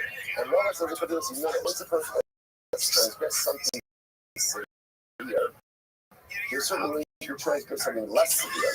But if a person only transgress something less severe, then necessarily you need to transgress more severe towards a low. Basically, I'm going to put you, no one disagrees, you do a mayor. I buy you to a mayor, I buy holds a mayor, but Rabbi, I come up mayor Hassan Elagabi exoming. So mayor only established his position by exoming. Wise, the mamo says, exomen, the mamo is also when a person lies monetary matters, the other Shamaim, the Rama Brios. Such a person of also ultimately is committing a sin against the Kadosh Baruch Hu and a sin against people. About Hachar, when it is to a case of also Ochel Melos Bahachis, that's a person who is non-kosher as a priest sin, right? the theological rebellion, such a person is committing a sin against the Kadosh Baruch Hu. The Gemara says around the reveals that a person is not committing any travel marriage. Ultimately, again, the Hilchasah Dabayim. Those in the bottom line side. So therefore, both sides. You want to see saying over here. So the word was saying only the cause Dabayim. The Halacha says that even a principal sinner, right? We call again a mumar, lahachis, which is a person who does Kadosh Baruch Hu, is also puzzle language. So the Gemara second. It's so sick, right? So the Gemara says, but we just refuted that by name. Which the Gemara says, Hagi Rabbi Yossi, the reflects in Rabbi Yossi. I, Hagi Rabbi Yossi, Rabbi Yossi, Rabbi Yossi. So the Gemara says, even Rabbi Yossi, what the fact that Rabbi Yossi, Shani Hasam, Stam one Tanakad Mega. Even though Rabbi Yossi, in this case, the Stam Tanakad claim to be made. We want to see the Haka Sasam, where do you get from? The Barhama Kasha, so what's interesting to this time over here. We'll come back to that lot nice in just more. So what's that? Point out what's happening here. Interestingly enough, everyone is agreeing that a mother, let's say, Avon, is possible ages. Someone eats non-kosher because they like it. Such a person is absolutely unequivocally unfit for any testimonial capacity. Now, interestingly enough, why is that? What's the logic behind that? The Gemara understands this to be a financial crime. Right? That's what it is, right? But why is the person eating non-kosher? Cheaper. So what do you see? You're willing to sin to save money. Once a person is willing to save money, then by definition they're unfit for all of this. You can live on the wrong side of for financial gain. But once that happens, then I'm not believing, such a person does not believe for any matter of any testimony. Interestingly enough, the Machlokas Abaye and Rafa is what do you do about someone who's a more of a hafiz, a principal sinner. So this person is sinning not for financial gain, but to rebel against that Kadosh Baruch Hu. It's fascinating. So there's no financial piece over here, but there's a total theological piece over here. Abaye says, person is puzzled. Rava says, person is kosher. It seems to me we're tilting in the direction of Abaye, and let's finish this off. So you must listen to this. So now he wants to suggest we're going over here like Rabbi Meir. Starting talking to Rabbi Meir. Just repeat this story. It's a big story. I mean, it's not a big story, but it's an interesting story. The Bar Chama comes on Rashi. This guy, Bar Chama, killed someone. Amar Rish Galus, or at least he was accused of killing someone. Amar Rish Galus and Rabbi Abba Yaakov put Eidim Bo. So Rish Galus, like the Babylonian Jew, to Rabbi Abba, go, you be the lead investigator on this. Investigate this, see what's going on. He thought, look how you do the emails. If this guy Bar Chama killed someone, because they literally need to poke out his eyes. Now, it actually points out here. He doesn't need to poke out his eyes. The Rish Kalisa did not have the power to put people to death or to do type of injury like this. Rather, what it means is punish him, most probably financially. So what happens? Also, takes out the Asudi Bay, the Badekato. So what happens? So two witnesses showed up and said, listen, this guy, what was his name? Bar Chama. This guy Bar Chama, he killed someone. So two witnesses showed up and they want to say Bar Chama killed someone. So I listened, okay, fine. So that seems to be the end of that. I used to trace Sahabi, Asudi Bay, the Chad Meha. So listen to this. So what happened? So Bar Chama brought two other witnesses. Two witnesses testified against one of the accusing witnesses. Right? So against just Bar Chama was accused of killing someone. Rabbi Abba is leading up the investigation. He's convening the case. Later in the days, two witnesses show up and they testify against Bar Chama, saying Bar Chama killed, we call him Ruben, Bar Chama. Then what happens? Bar brings two more witnesses. Those two witnesses testify against one of the accusing witnesses, discrediting him. And what do they say?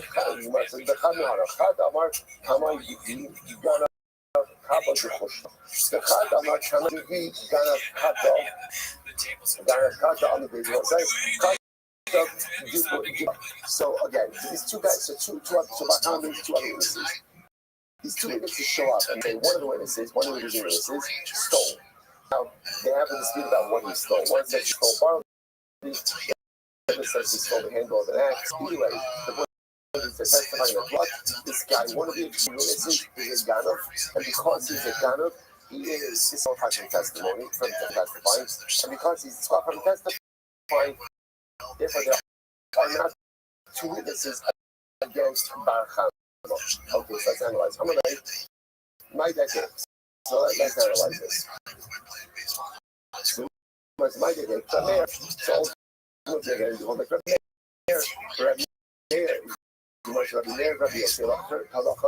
יוסי העבר חוזר בדיני נס, כאשר דיני נפרץ for a second. Normally, if there's a whole disagreement, no one can be able to say, just because by monetary matters, capital matters, right? What can you just because you would lie about money doesn't mean you would lie about the capital piece. And therefore, according to Yossi, even if the witnesses are correct, that one of the accusing witnesses stole, it was still not decided from giving the witness against Bar Chama. that party immediately for the last Stamron, Hanukkah Mayor. Halcha Stamron, Hanukkah Mayor, but he passed like the mayor. What is the mayor? The mayor says that even if you've been shown for giving monies, then all disqualifies for doing the function as well. And he passed like a mayor. When he still passed like a mayor, so he wants to unite. Even in the Hardistan, he runs on doing the functions, he runs on doing monies.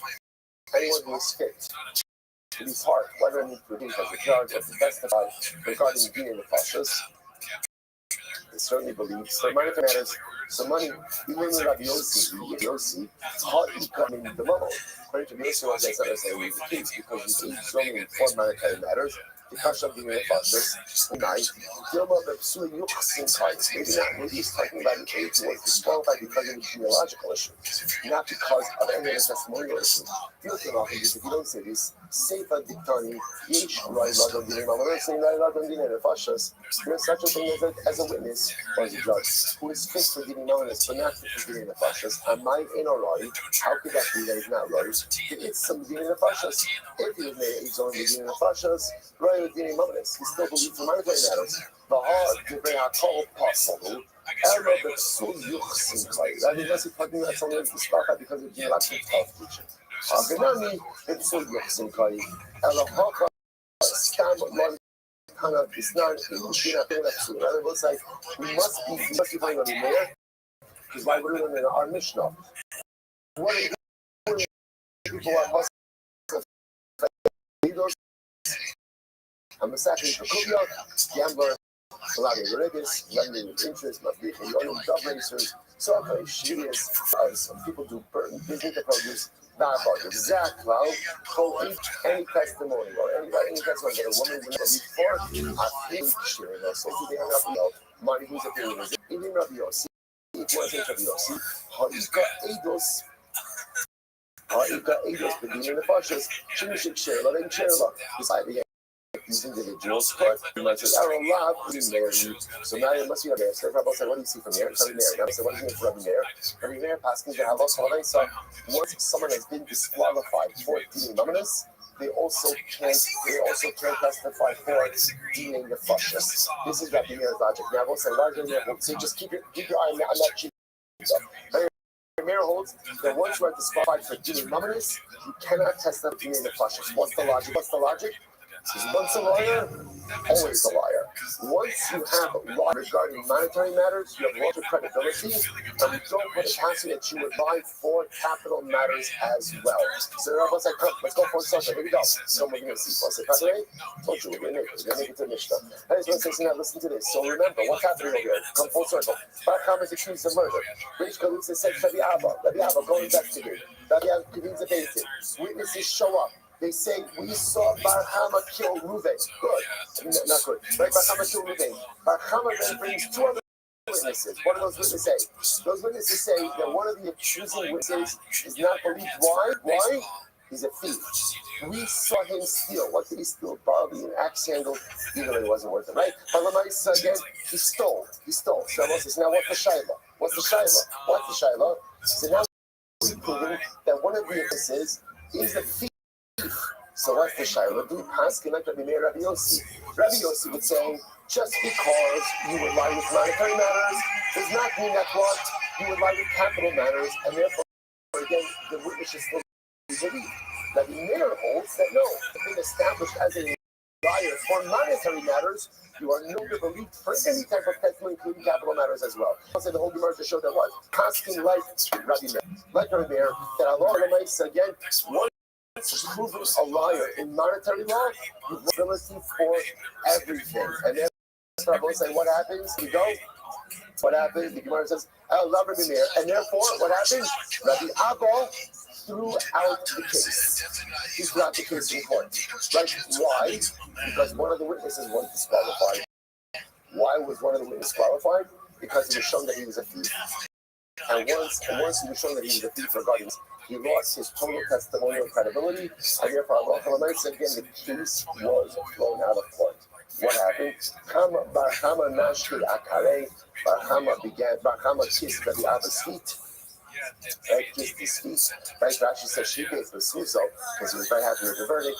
The Kabbalah gave the Kulei Shalei, and he promised to go ahead and get Rabbi Abba exempted from the head tax for that entire year. And he didn't pay taxes that year.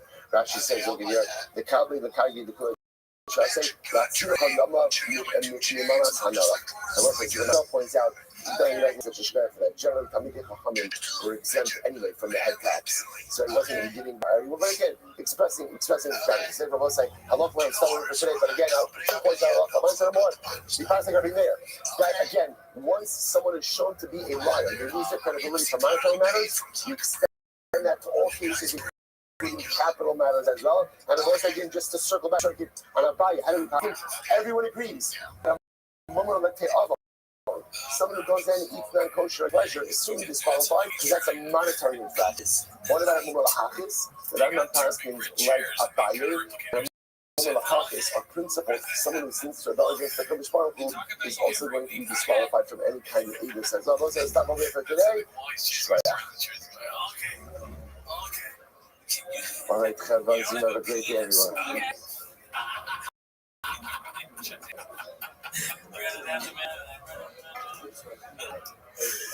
Let's see here. I don't know if it's easy to is there anything to show up? Air pumper. Papa doesn't go anywhere. Okay. Okay, so it's another okay. Let's see here. Oh man, why did you do this to us, dude? Let's see. Like, I know you say you love Dana and you guys are all good, but why don't you ever go to UFC fights anymore? I don't go anywhere. Yeah, All right, Joel, good morning. Good morning. Let us begin.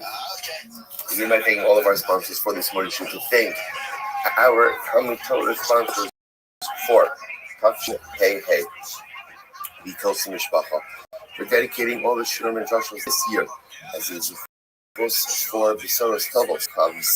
Our Talmud Torah sponsors for the month of Tevis, becoming Mishpacha, dedicating the Shurim this month in memory of Amit Ben David Levi, the brother of Itai Levi. Kiddush Hashem and Gaza on the Chanukah. We hope that on the merit of our Talmud Torah is Neshama having Aliyah and his family in Nechama. Our week of learning is Zevi and Shoshi Daniel, Yuli Nishmas, his father, Yisrael, Ben Fall Noah, Yosef. We hope that on the merit of our Talmud Torah is Neshama having Aliyah, his family in Nechama. All those who need earth worship and here with Kol, the Bonsham should bring our hostages home, the Shalom and the Hara that should allow our holy soldiers to be successful. The Chomazir there. With that, let us begin. Today's daf is 27, picking up in your Hashem on Vav on the 26. And we left off. All right, we have a lot today. So, we left off.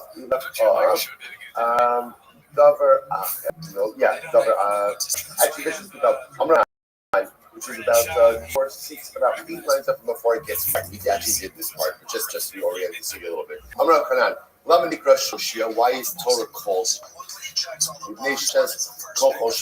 Because Torah saps of your energy. Again, that part we spoke about yesterday. We're not going to go through that again today. So the Gemara says, good. The Rak, another possibility is Toshia.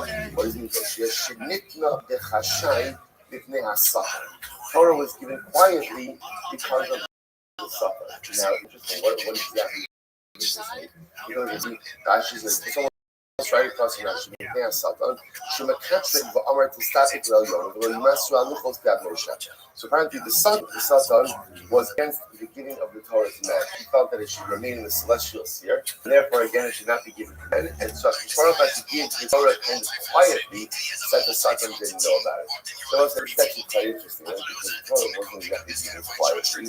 So what does this mean for Chashai? So we're seeing a couple of different things. So possibility one could be that this is actually a reference to the second Luchos. Remember again, the first Luchos had a lot of fanfare, and that's why that is why the Gemara attributed back to Luchos didn't last.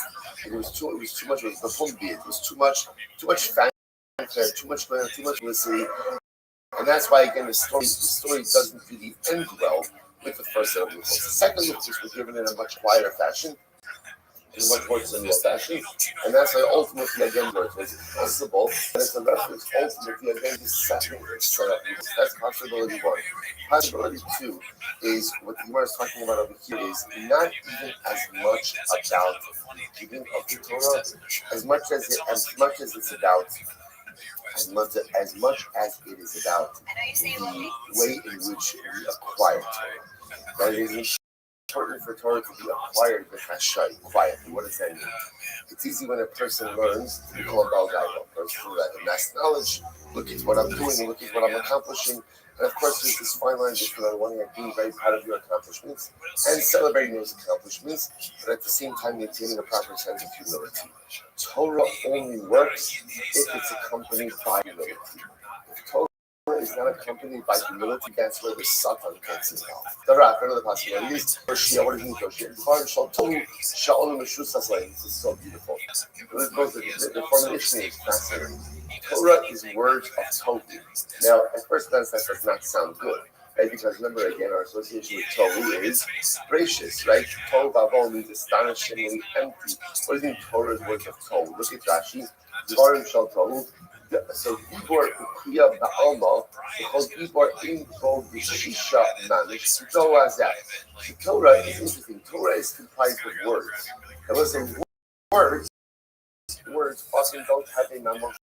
They don't have a substance to them.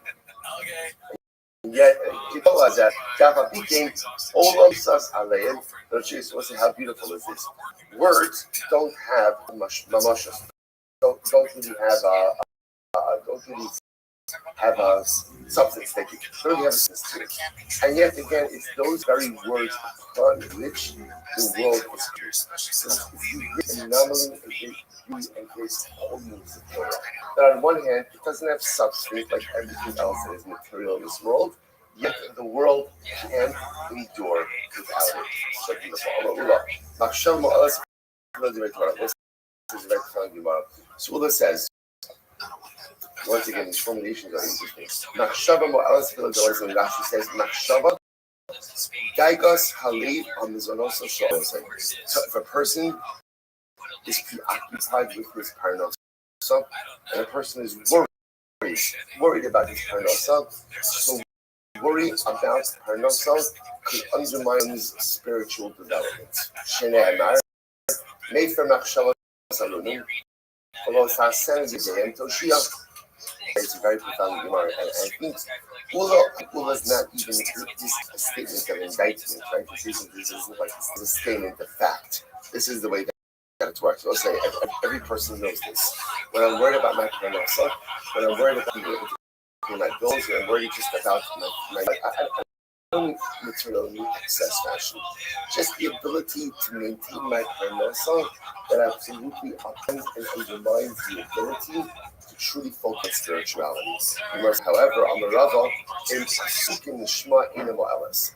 But if a person learns Torah Nishma, then even if at the end of the day he has worries about his parnasa, he will still be able to focus on his spiritual growth. So what is it mean? So as if you think about it, sometimes not being able to engage in spiritual development because of worries about parnasa in and of itself is inherently contradictory. My parnasa comes from my Kadosh Baruch Hu. In times when I'm struggling with my parnasa, that's really the place that I need the Nivana Shel Olam most. So Ula is pointing out that the nature of man is that worry about parnasa often creates an obstacle to spiritual growth or to growth in Torah.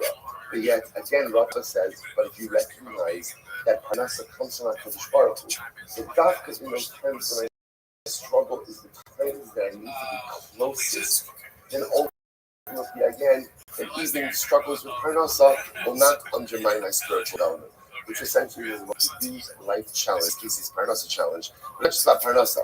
You could use challenges in life in one of two ways.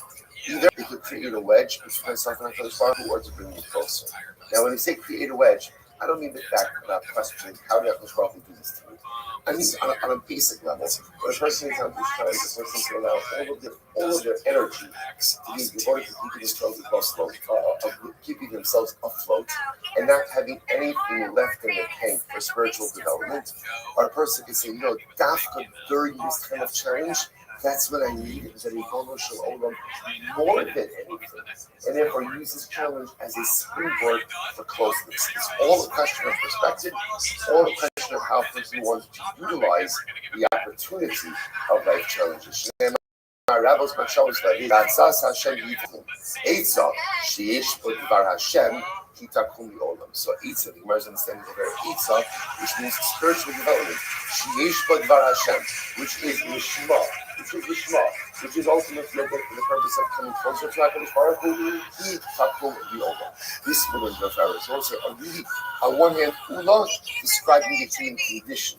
Struggles with parnasa, and for that matter, struggles in life, tend to distract the person from spiritual development, understandably so. Rabba coming along and saying, just understand, challenge also presents an incredible opportunity for spiritual development. Because challenge reminds me, I have no one and nothing else to rely on in me but HaKadosh Baruch Hu. So dafka challenge is to solidify, concretize, bolster, and build that relationship with Hashem. All question of how to utilize the opportunity of life challenge. Incredible. So let me remember again.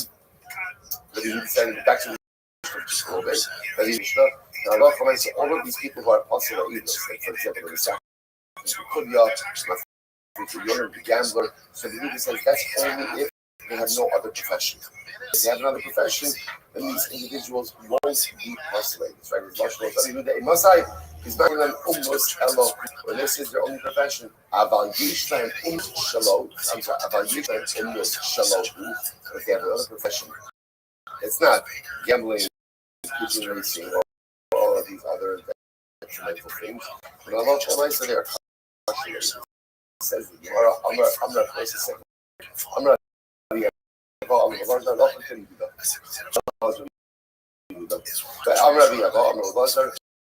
Kulan sweeping Hachroza the basin. Shabbat is very good. So comes along. All of these individuals, for you officially counsel them for evils, you have to make an announcement in case. Right now, again, what's the point? What's the point of that? What's the point of that? As Rashi says over here, Hachroza basin. So what's the idea of the announcement? So in other words, before you pass on someone for bringing aid, because he's a pigeon racer or a beast or a sheep of merchant else, you have to announce. Why do you announce it? Why? This is the warning. This is the warning. Almost like an individual. We are going to disqualify you very short. It's your last chance to get it. So what about a shepherd? Let's say, remember again, shepherds.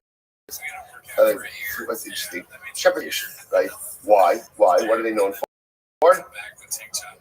Theft.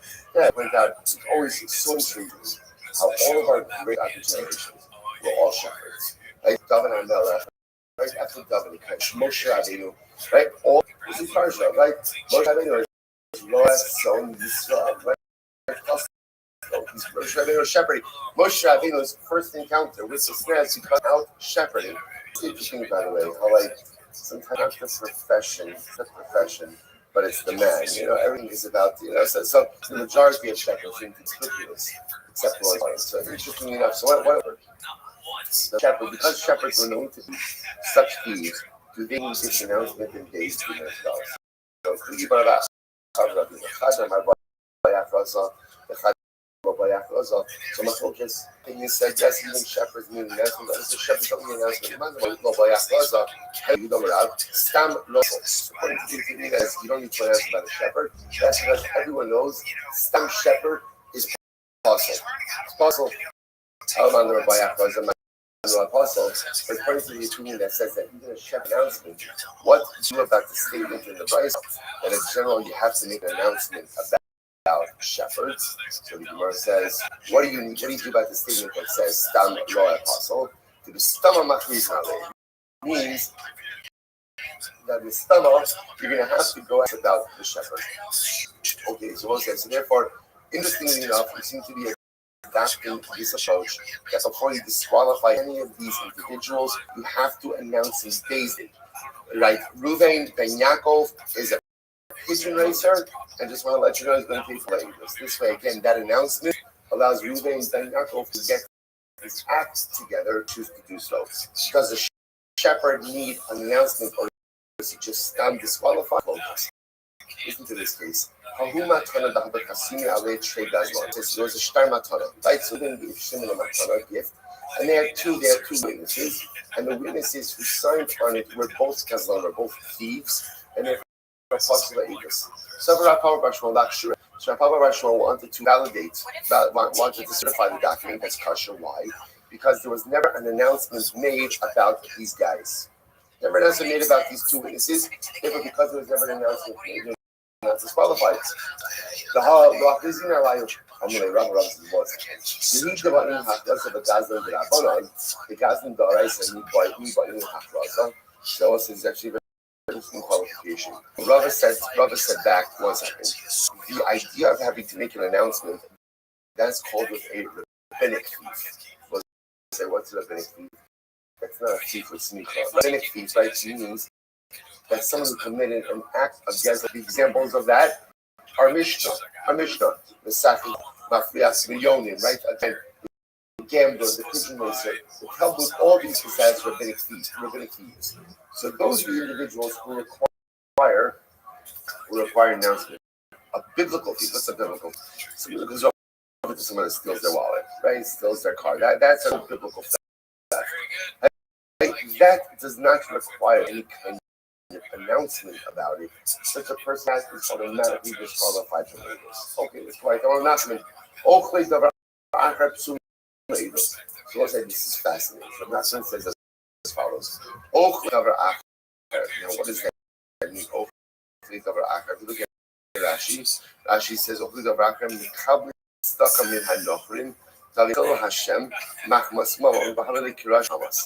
let's say someone who accepts charity from non-Jews. Such a person is possible. That such a person has created Chol Hashem.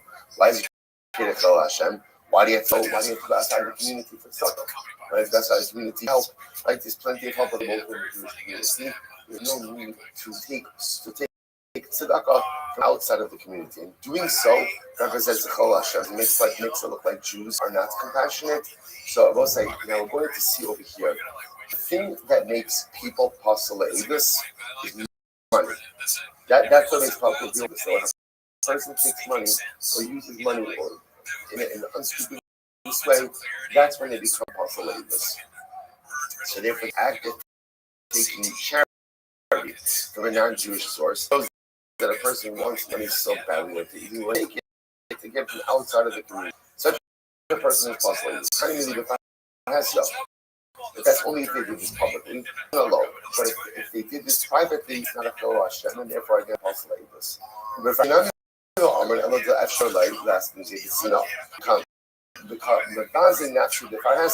furthermore, even if they took it publicly, that's only if they had the ability to receive this money privately, and not based on themselves. If the person had absolutely no choice, their only option was to receive money from another source, and to do it, this was their only way to survive, then halacha those are extremely circumstances, they're not possible. So I said, this is very interesting. So it says someone who is kosher, which is someone who is suspect regarding immoral behavior. It's still kosher le'edos. So look at Rashi, why kosher le'edos? But you know, Rasha dechas, it said yadcha eid chametz. What's interesting? It was just said before. What disqualifies a person for eidos is not simply sinful behavior. What disqualifies a person, then what? Then what? Zero pool of aid. Zero pool of aid. Everyone does that. Listen, so what's the aid financially? That's what we're concerned about. Once a person is, we'll call it either will lie, will cheat, is not honest when it comes to monetary matters, then we're concerned actual law. You're not going to remain honest. But interestingly enough, in discretion areas, in other areas, if you discretion person is bias, okay, obviously it's not good for anyone to do what that is. But that does not negate my ability to be a witness in a financial transaction. So the Gemara says, Marty, I bought the custody of the kosher. Is it possible that a person will go ahead and get 40 lashes on the shoulder and still be kosher? That's the Rashi. I bought the custody. I marcus Malkin alotova shua. So what's this? Interestingly enough, what Lachish is doing like this. A person who is known to the community to be kosher al-alayis, to be suspect regarding immoral activity, we would flog such a person. So the Gemara says somebody's going to get malchus, you're going to flog him, and he's going to be kosher al-alayis. It feels a little bit strange. And Rava says, ultimately, again, Rav Nachman would agree. So again, Rav Nachman still holds that someone who is kosher regarding immorality is still going to be kosher because the only thing that disqualifies regarding Edus is financial indiscretion. But even Rav Nachman will agree when it comes to testifying about a woman that her husband is dead, we're not going to rely on that guy, right? In other words, because remember, Eid Echad is believed to say Rachel was married to Ruvain. Eid Echad is believed to say that Ruvain is dead, right? That's two law that Chazal made by Edus. But somebody who is suspect of moral behavior, we're not going to leave him. Why? It makes sense. Because we're concerned that maybe he's lying because he set his eyes upon this woman. So Avina beat him up, and Avina said, 1 second, it's only for him to give Edus regarding committing a woman, getting a woman out of marriage. But let's say again, this same guy testifies that Rachel was married, she's a married woman, so that's ultimately going to accept this statement. That's obvious. Now, what would you have thought? What would you have thought? So Malta came up, so maybe I would have thought like this. I would have thought that perhaps Allah from Mesa, she prefers that she's married, right? This immoral guy prefers that the woman is married. Like to say that stolen waters are always sweeter. So right, the Gemara says, Kamash Malon, that's not true because he's immoral. So because he's immoral, he would rather that she's not married because this is his opinion. So therefore, if he testifies that she's married, he ultimately believes him. The Gemara says, says, a Ganov Nisan and a Ganov is not called a Ganov. Now it sounds like it's someone who only steals during Nisan and Tishrei. Yeah, this is all for holiday season, right? Nisan, Ganov, Tishrei.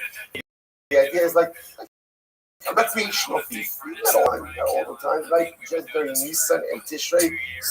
Such a person ultimately, again, is not considered to be a Ganov.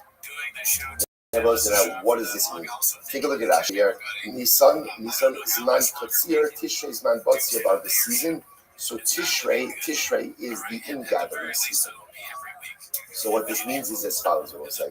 So this is talking about what's qualified. It says, so here are the qualifications. We're talking about a sharecropper, right? Something that is completed and only a little bit. Okay, so now I understand the picture. What are we talking about over here? Someone is a sharecropper working for someone. What do? They end up taking more than two. So remember again, a sharecropper. What does a sharecropper get? A portion of the crop. So he gets. That's what a sharecropping arrangement is. Now, halacha is when he's working in the field. is entitled, let's say again, he's working with finished produce, he's entitled to eat while he works. We learn these halachas in Bava Mitzvah. Right? What he's not entitled to do, I'll tell you how he can't put it in his utensils, he can't bring it home. A sharecropper is not entitled to that, right? Because a sharecropper is a different financial arrangement. A sharecropper gets a segment, a percentage of the produce and doesn't get to eat while he's working. So the ideal here is we're talking about a sharecropper who's eating while he's working. So the Gemara says he's a thief, but just thief is not disqualified for Abus. Why? Almost like I must say, the second understandable theft. Okay, he's more a heter. He figures out, listen, I'm working really hard. I'm entitled to this. If a regular laborer gets benefits, I should get these benefits. So because he has a whole chachma work house, he's not really a bona fide thief. So because he's careful, it's still limited to be dangerous. Shechrei drugs again. Chag ganav kabdesare upasa. So listen. So again, he probably does it. David had farmers, and what happened? Chag ganav kabdesare upasa. One stole a cow of barley and it disqualified him. The Chag ganav kibur dahi upasa. And one went ahead and stole. Literally again a cluster. And Rashi says over here, he brought down to me Eshkol Ish tomorrow have a banana after dates and he passes. Hano Kabroy, the keyboard in Afsha, the Yom Tov Shas. So we'll say it's another story. There was a Chavra who died on the first day she was. I will say now this is actually very interesting. So if we take a look, she says over here, Kibrik bases. So these guys went ahead and buried the dead on the first she was. Now, you're not allowed on Yom Tov Rishon. There is a halacha that says you saw this more important that you and they allowed that. Chazal allowed that. Ultimately, again, now today we don't do that. Today we don't do that because we have refrigeration. So therefore, again, there's no concern that the mace is going to decompose if we make the burial after. It happens to be still in some of the Hasidic communities. They still bury on Yom Tov Sheni, even presently. That's still the Mulad. But again, in our communities, we do not see this done. Anyway, these guys were Mechal Yom Tov. You're not allowed to bury in Yom Tov Rishon. But they were Mechal Yom Tov, they buried on Yom Tov Rishon.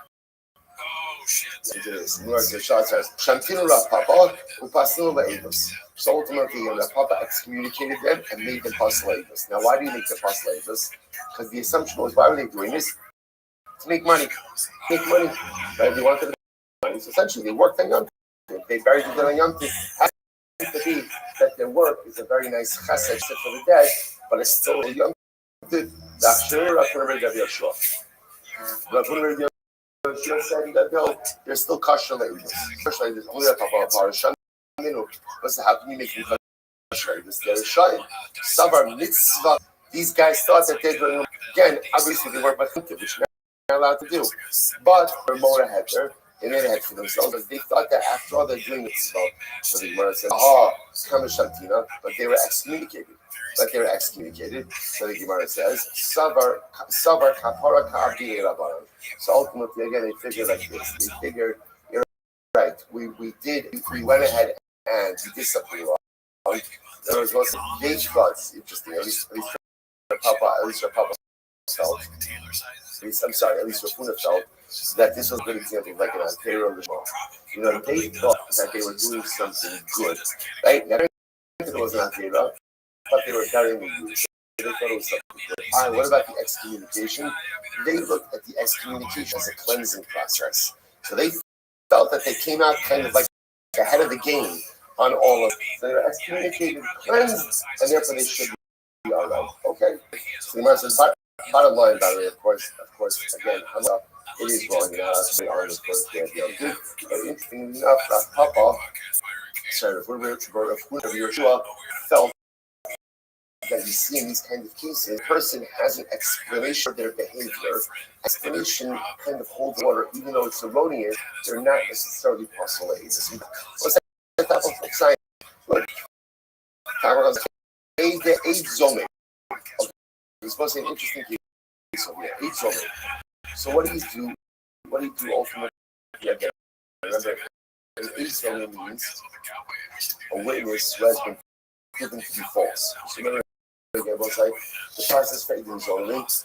Reuben shouldn't show up, and Reuben shouldn't say, we saw that A killed B on Monday morning, and then the second set of witnesses show up and they say, Reuben shouldn't have seen that because you were us on Monday morning. Okay, so now Reuben are proven to be an Zolim. So the Gemara says, so now the Gemara says, so Ed Zolim obviously is not permitted to give evidence.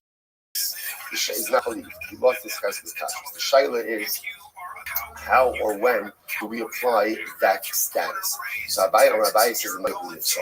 Abai says retroactively disqualified. Retroactively disqualified to the date in which you and he gave testimony. Let me illustrate where this can happen. So let's say, for example, that Reuben in their testimony on Monday, January, right?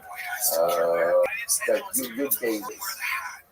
Your dual potatoes, right? So they go ahead and they give their testimony on the 13th of service. So now what happens? Let's say they're not made Zolomim, right? Until the 13th of Adar, right? A couple of months later, right? Let's say that happens until a couple months later. So now let's say now the shaila is once they make Zolomim, the shaila is does their Zolomim status start from now, from the moment they're made Edom Zolim, or does it extend that retroactively? I was saying that this is really silly for Shiloh. Why? Because the question is, what happens if they engaged in other testimonial activities in between the time that they gave their testimony and they were made Edom Zolim? They signed on shtaros.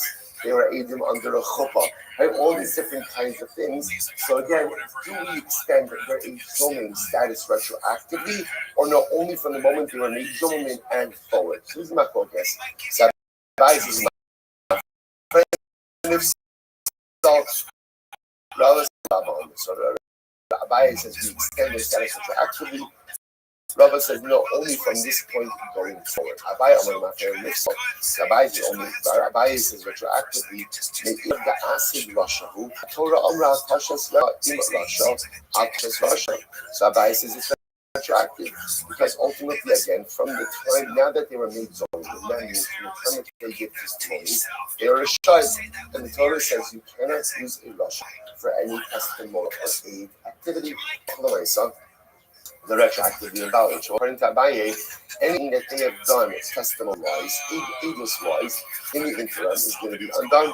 Rava so Rava says no. The only time that Eid Zolim becomes possible is from the moment they are made Zolim going forward. Why? The Gemara says Eid Zolim chidushu.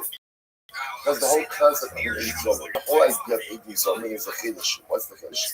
My chaz is the son's ahani. Some of so I'll say, because remember again, what happens on me?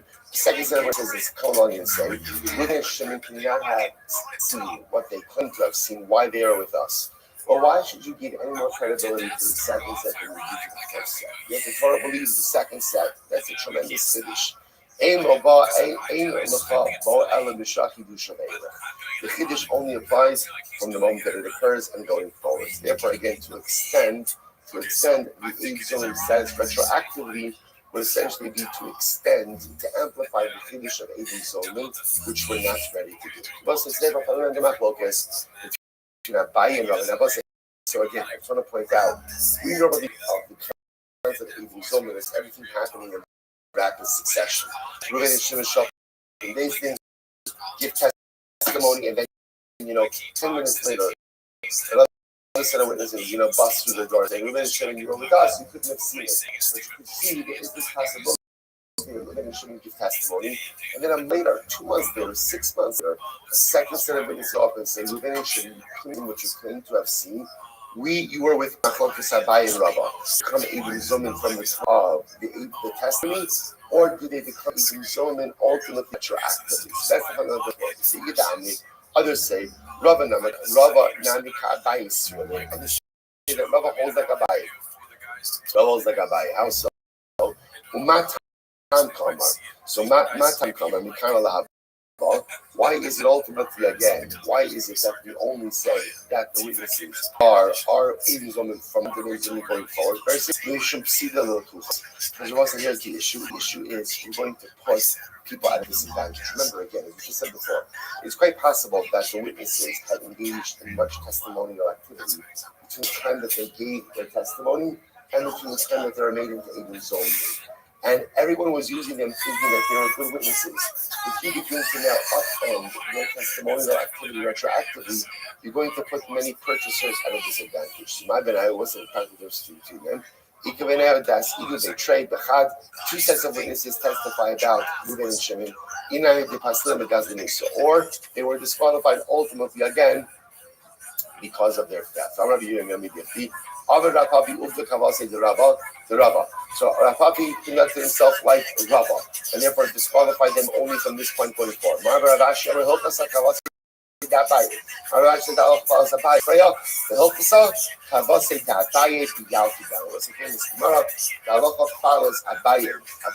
In cases of Yalki, you're not going to go through all of these cases. See Rashi acts all of them, and if enough,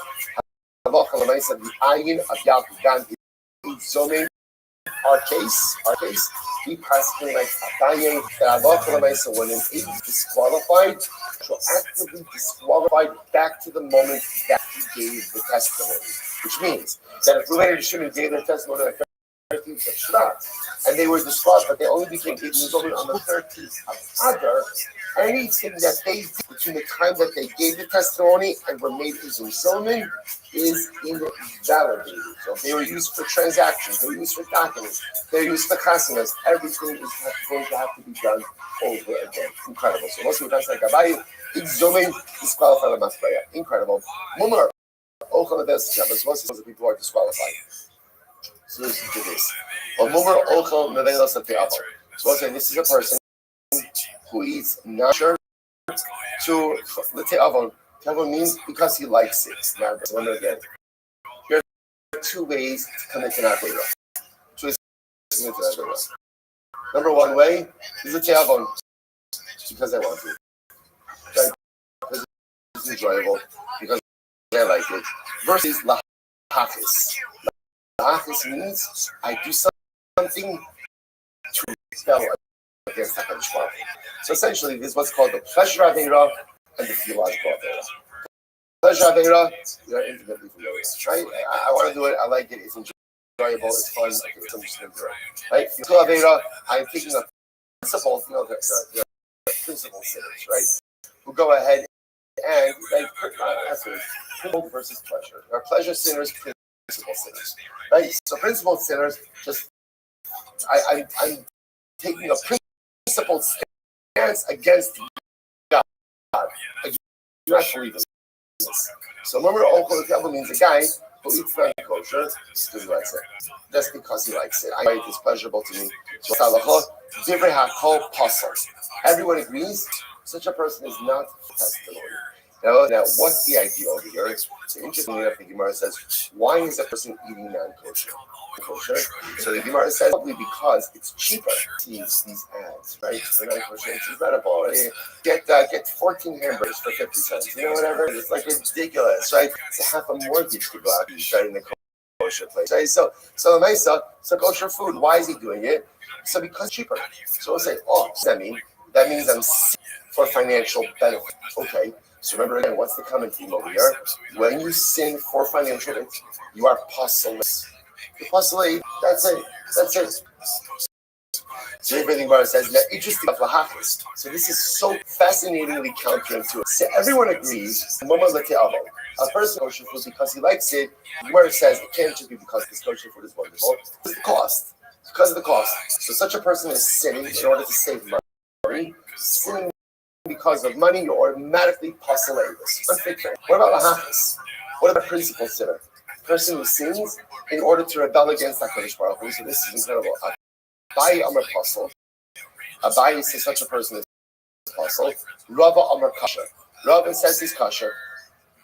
Rava says, isn't this fascinating? So that we would have thought just the opposite, right? That everyone will say why. Because remember, it's important to keep what disqualifies you from testimony is when you're dishonest when it comes to money. That's what drives this. If you're dishonest when it comes to money, we can't trust you when it comes to transactions because you may or may not be telling the truth and you may or may not be signing on the truth. It's interesting. If I have other religious inconsistencies, that does not disqualify me from this. That's why again we saw the person who is even this person may be immoral. Okay, you might be immoral. That's an issue I have to work on. Right? But for myself, I can still be believing when it comes to financial matters. Even if I am a principal, where I do things in order to rebel against God, again, not good, but it doesn't necessarily erode my financial integrity. So because of that, it's still potentially go ahead and give interest. So Abai Amar Apostle, Abai says Apostle, Rava Amar Kasher. So Abai Amar Apostle, Abai says Apostle, like the holiday Russia. Nachmana Amar Kasher Russia. So Abai says again, if you're a principal sinner, rebelling against God, you're Russia. If you're Russia, ultimately again, you can't go ahead and be an aid. Rava is Kasher. Russia, the Hamas Ba'inon. Rava says why? Because the only type of Russia that is unfit to give testimony is what kind of Russia? A financial Russia. And this guy's a principal Russia, not a financial Russia. This is kind of also amazing. Whereas the Kasha, Al-Tasha's Russia aid, Torah says, do not go ahead and make a Russian aid. Al-Tasha's Hamas aid. Who are these people? Gazlonin, these are first defeats, more in the Shvius. People go ahead and do this with Shmita produce. So my lab, Echad Shluas Shabbat, Echad Shluas moment. So when we're talking about again, more in the Shvius, people who take oaths, who are unscrupulous with oaths.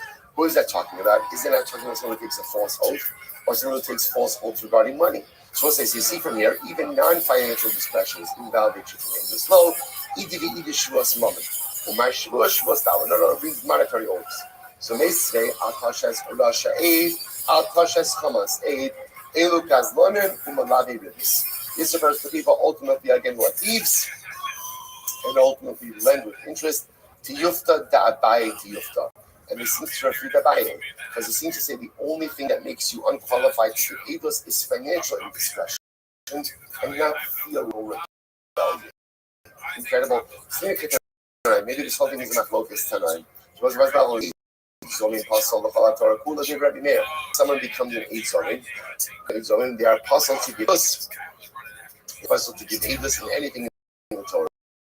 When is that so? Shows pashas. That's only if you're in aid zomin when it comes to capital cases. About huzam dinim is pashas dinim the pashas. This is interesting. If a person was made aid zomin for monetary matters, they're still believed to testify for cappers. Now, what's the logic behind that? The logic is, it's fascinating. When it comes to the world of sin, everyone has their line, right? Things that I would do and things that, I would never do this, right? I would never do this. So I will say, apparently, not apparently, it occurs in the world of lying as well. A person might be really false with this when it comes to monetary matters, but that same person would never lie when it comes to capital matters. So even if a person is proved to be an aid zomin, when it comes to monetary matters, they would still be believed to testify when it comes to capital matters. So they might buy a mer, so say that I buy holds like a mer, and Rav holds like a Yossi. So Shemar says, I buy mer, I'm sorry, I buy mer, originally I holds like a mer. Samar Amina Mikula Luchumra. Because again, he ultimately again that we go ahead if a person is willing to do a more lenient sin, they'd be willing to Hummer sin as well. Rav Yossi the Amar Mikula Luchumra. And Rava says to Yossi, no. Once a person has transgressed something severe, doesn't really transgress something less severe. The person has only transgressed something. Transgress something less severe, they wouldn't necessarily to transgress something more here. So it's commercial law. According to Yossi, no one disagrees. Keep the good either mayor. Abaye kirab mayor. Abaye holds the mayor. But Rava and Kelo Hassan Alakabe Eitz. So mayor only espoused by Eitzomin. Why? So the Gemara says, Zomin, the Mamon, because what matters. The Rala Shamaim, the Rala Brios. such a person rebels against the Kadosh Baruch Hu, person against people. When it comes to a case of Osai Ochel Mivis Lahachis, that's a person who is kosher as a principal sin, right? As a theological. Such a person is committing against the Kadosh Baruch Hu. The Gemara says, "In Rama Brios," that a person is not committing anything against their fellow man. Ultimately, again, lo the Hilchasa Kavasa Dabayu. They will say, but bottom line, that follows Abaye. So therefore, I will say, what the Gemara seems to say over here. So there, the Gemara saying, what do you mean what follows Abaye? That the Halacha says that even a principal sinner, right, what we call again a mummer lahachis, which is a person who does aviros in the principal way, to rebel against HaKadosh Baruch Hu is also hustle leidus. So the Gemara says, 1 second, Vayisosu, right? So the Gemara says, well, we just refuted Abaye. To which the Gemara says, the Hasihi, that reflects the Rabbi Yossi. If you have Rabbi Yossi, Rabbi Yossi, Rabbi Yossi. So the Gemara says, even Rabbi Yossi, what about the fact that Rabbi Yossi was Rabbi Yossi? Shani Hasam, to stand one Tanakh Meir. Even though normally Rabbi Yossi, in this case, the stand Tanakh is going to be Meir. The Gemara says, the Hacha Sasam Run. Where do we know that from? The Barachama Katal Nashi. So what's an interesting case that happened over here? We'll come back to the halacha in just more. So I'm trying to point out what's happened over here. Interestingly enough, everyone is agreeing that more is possible. Somebody's not kosher because they like it, such a person is actually unequivocally under testimonial capacity. Interestingly enough, why is that? What's the logic behind that? The Gemara understands to be a financial crime, right? That's what it is, right? But why is the person eating non-kosher? Cheaper. So you're willing to sin to save money. Okay, well, one person is willing to sin to save money was because that shows you're willing to study the law for financial. Well, once that happens, and I'm not believing such a person doesn't believe any matter regarding testimony. Interestingly enough, the Machlokes Abaye and Rava is what do you do about someone who is a more lahachis, a principal sinner. So this person is sinning not for financial gain, but to rebel against HaKadosh Baruch Hu. It's fascinating. So there's no financial piece over here, but there's a strong theological piece over here. So Abaye says, person is puzzled. Rava says, person is kosher. It seems to be we're tilting in the direction of Abaye, and let's finish this off. So the Gemara listen to this. So now he wants to suggest we're going over here like Rabbi Meir. I'm trying to Rabbi Meir. So listen to this story. It's a great story. I mean, it's not a great story, but it's a great story. The Bar Chama Katal Nashim. This guy Bar Chama killed someone. Amalei Rish Galus, or at least he was accused of killing someone. Amalei Rish Galus, the Abba Bar Yaakov, took Eigenbo. So the Rish Galus, right there, the Babylonian Jury, says to Rabbi Abba, go, you be the lead investigator on this. Investigate this, see what's going on. So if this guy Bar Chama killed someone, let's say, let's poke out his eyes. Now Rashi points out here, this doesn't mean poke out his eyes. The Rish Galus of nowhere to put people to death or do types of injury like this. Rather, what it means is punish him, most probably financially. So what happens? Also, trace out the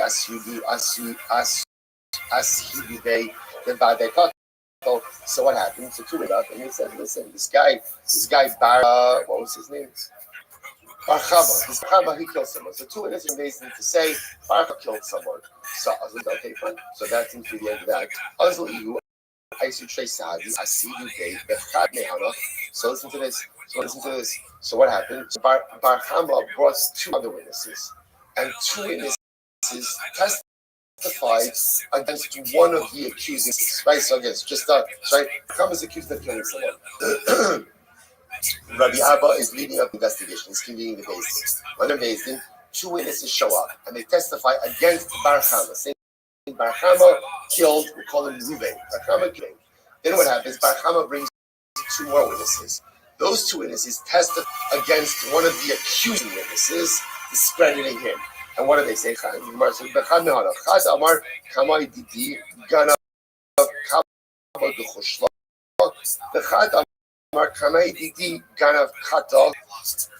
Kata on the baseball side.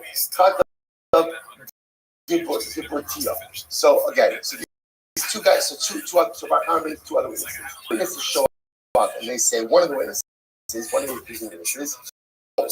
Now, they have to decide what he stole. One says he stole, the other says he stole the handle of an axe. Either way, the point is they're testifying that what? This guy, one of the accusing witnesses, is a Ganov, and because he's a Ganov, he is disqualified from testimony, from testifying.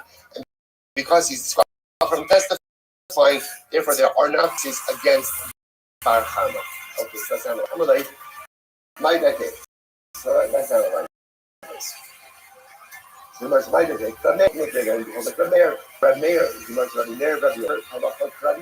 Yossi ha'avar, normally, if there's a whole discussion Rabbi Yossi, Rabbi Yossi, what does Rabbi Yossi say? Just because someone is disqualified or made it to an insomnia by monetary believe for right? What's Rabbi Yossi's logic? Just because you would lie about money doesn't mean you would lie about it. And therefore, even if the witnesses are correct, that one of the accusing men from being a witness against Bar Chama, or whether that partner in the case of the most stand what does the mayor say? The mayor says that's been shown to be an insomnia for the numinous that automatically disqualifies you for being a cautious as well. And consequently, when you say consequently there, so he wants to be nice, even in the heart, what he was done being the cautious, what he was done being numinous, anyone who is fit, whether it is to adjudicate as a judge or testify regarding being the cautious, certainly believe for monetary matters. So money, Yossi, if that's Rabbi Yossi, so many French Rabbi Yossi was the case because you do have a person who was made once he's made an so many for monetary matters. The question of being a puzzler being honest, a lot not be made. That is seems to be made. So many film of the maybe he's talking about the he was disqualified because of the genealogical issue, not because of any other testimonial issue. If you don't say this, Sefer Diktani, Yesh Rai Ladon Dine, I'm not saying Rai Ladon Dine, the Pashas, there's such a thing as a witness or as a judge. So is Dine Mamanis, but not the Dine the Pashas. Am I in a Rai? How could that be that he's not Rai? It's some Dine the Pashas. If he was made in someone with just Rai Ladine Mamanis, he still believes the monetary matters. Vahar Divrei HaKol Pasul, Ela Bepsul Yuchsin Kai. That was he talking about someone who was disqualified because of genealogical.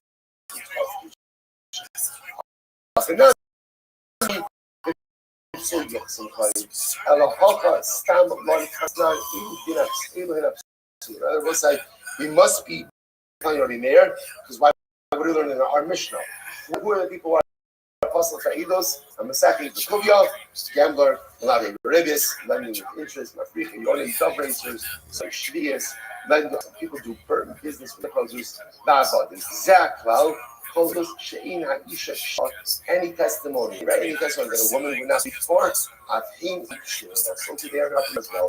Money who's opinion is Ilim Rabbi Yossi, if you want to say Rabbi Yossi, Ha'ika Eidos, Ha'ika Eidos, being in the Pashas, finishing Sherla, then Sherla. A woman can't identify yet these individuals, but so the Gemara says, Allah, Rabbi Meir. So now there must be Rabbi Meir. So if Rabbi said, what do you see from here? It's Rabbi Meir. Now, say, what does it mean for Rabbi Meir? Rabbi Meir passes in Halacha, once someone has been disqualified for Dini Mamanis, they also can't testify for Dini Nefashas. This is Rabbi Meir's logic. Now, I will say, why does Rabbi Meir hold? Say, just keep your eye on that sheet. Rabbi Meir holds that once you are disqualified for Dini Mamanis, you cannot testify for Dini Nefashas. What's the logic there? What's the logic? Because once a liar, always a liar. Once you have lied regarding monetary matters, you have lost your credibility. And we don't put it past life for capital matters as well. So Rabbi said, come, let's go for a second. Here we go. Come, we're going to see. So finally, told you, we're going to make it. We're going to make it to Mishnah. Now, listen to this. So remember, what's happening over here? Come full circle. Bar Chama is accused of murder. Reish Galusa says, Rabbi Abba, go investigate. Rabbi Abba convenes the basic. Witnesses show up. They say, we saw Bar Chama kill Reuven. Good. Not good. Right? Bar Chama killed Reuven. Bar Chama then brings two other witnesses. What do those witnesses say? Those witnesses say that one of the accusing witnesses is not believed. Why? Why? He's a thief. We saw him steal. What did he steal? Barley, an axe handle. Either way, it wasn't worth it, right? But Lamaisa, again, he stole. So now what's the Shiloh? What's the Shiloh? So now it's proven that one of the accusing witnesses is a thief. So what's the Shiloh? We ask like Rabbi Yossi. Rabbi Yosef is saying, just because you would lie with monetary matters does not mean that what you would lie with capital matters, and therefore, again, witnesses fully believe. Rabbi Meir holds that no, once you have been established as a liar for money, you are no longer believed for any type of testimony for capital matters as well. And I've also the whole Gemara to show that what we constantly like Rabbi Meir, that Allah said, once proven a liar in monetary law, you've lost your credibility for everything. And therefore, I will say, what happens? Here we go. What happens? The Gemara says, I love Rabbi Meir. And therefore, what happened? Rabbi Abba threw out the case. He threw out the case. Like, why? Because one of the... Why was one of the disqualified? Because he was a thief.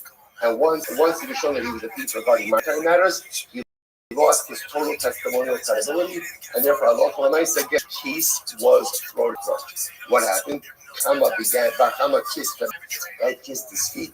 Right? Rashi says she paid for Suso, because he was very happy with the verdict. The Kabli Lekar gave the Kulei Shonet, and he promised to go ahead and get Rabbi Abba exempted from the head tax for that entire year. And he didn't pay taxes that year. Rashi says over here, the Kabli gave the Shall say, so the Marshal points out, he doesn't get such a strength. Were exempt on tax, so he wasn't really giving back. He was expressing his plan. We'll say, Allah was still waiting for it, but again, I'll point out Allah. We pass like Rabbi Meir. That again, once someone is shown to be a liar, this is credibility for monetary matters. We extend that to all cases, including capital matters as well. And we'll say again, just to circle back, go back to circuit on Abaya. How do we pass him? Everyone agrees that a moral someone who goes in and eats non-kosher again for their own pleasure is certainly disqualified because that's a monetary infraction. What about a moral hachis? The Rambam paskins like Abaye and a moral hachis, a principled sinner, someone who sins to rebel against the Kodesh Baruch Hu, is also going to be disqualified from any kind of evil. So I'll stop over here for today. All right, Chavaz, have a great day, everyone.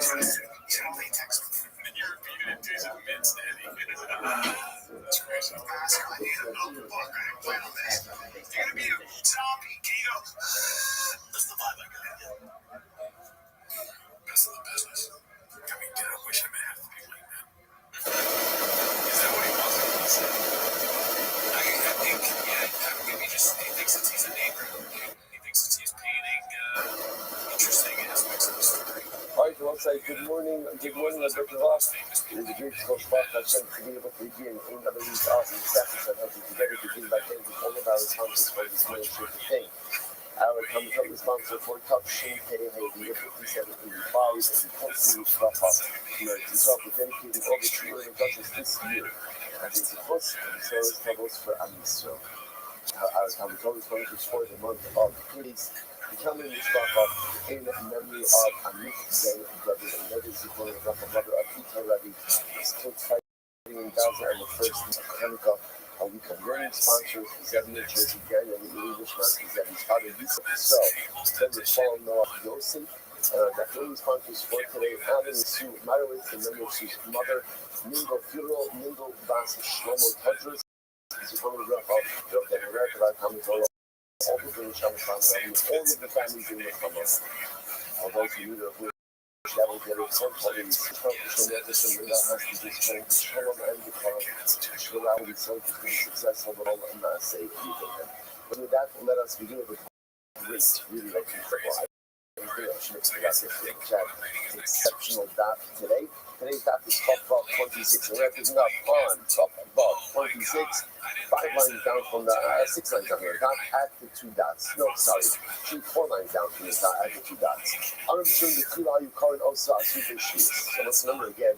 We had a really incredible Mishnah, fascinating Mishnah, which is going to open the doors to so many wonderful and incredible discussions about people who are unfit to serve in what we call a testimonial capacity.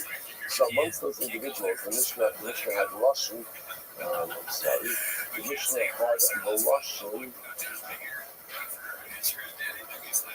on Chavdallah, the Mishnah had the Lashon of Sofer Shvius. So, which again, the first part sounded like those who do business It's Shemitah produce. Remember, again, Shemitah, a radical year. Every 7 years, the local is becomes hefker. So one of the things you're not allowed to eat Shemitah produce. You can eat Shemitah produce to your heart's content. That's not a problem. Yeah, two, you catch them up with Shemitah produce. Number one is doing business with Shemitah produce. And number one is storing Shemitah produce after it's no longer readily available. So they start with the second one first. You could go ahead and amass and store Shemitah produce. That's not a problem. As long as it is readily available in the fields. Once something is no longer readily available in the fields, you cannot store it in large quantities in your home. We'll discuss that more. The other issue is doing business with Shemitah produce, which is straight out. In other words, remember, there's a big business model, right? All of the inventory is free. Right? So let me go out of all the inventory and sell. So again, you're not allowed to sell. It sounds like a good idea. Only work out once it's also. So a lot of ideas, right? So the nice, you're not allowed to do that. That's called software shields. It says that a person who does business with Shemitah produce is not allowed to serve in a testimonial capacity. It's hustle ages. That means went on, and Mishinim, it's also Oshvishis, Mishra Anosim, covered with so Oshvis. So then Mishinim comes on this interesting thing, he says in the beginning, he would call people, gather Oshvita produce, and then when Anosim, an Anosim is someone who compels someone to do something, when Anosim, right, with the motivation of Anosim, he began to call them people who business, which is so again, not even what is happening. So let's go on and do this. Let's go. Said we give my cover. What exactly is it that the Shema is saying in the mission itself? What do you cover? Maybe to say, you know how you call, how you only host she is suffering part of Sudan. So in the beginning, the first generation of the halacha, there's a very straightforward halacha. People who gather Shemitah produce are fit to give testimony, fit to be in age. Why? Because there's nothing wrong with gathering Shemitah produce. That's fine. Everyone, in other words, that's what you're allowed to do for this year. Gather produce. So think soon. But if you business with Shemitah produce, then the hustle. Right? So if you gather on the secondary market, that is hustle. Because you publicly or flagrantly violating an avera, that essentially renders you unfit to be age. Right? It's not necessarily just the rule safety and the produce. This is any avera. A person does flagrantly without the words. Okay, we share up with Mamsir most years. Then what happened? So there were these people, and apparently in practice, that what would happen, I with somebody would hire a group of poor people. And he said to the poor people, go and gather as much Shemitah produce as you can. Because remember again, solution on not Shemitah produce that one of the people, take as much as you want.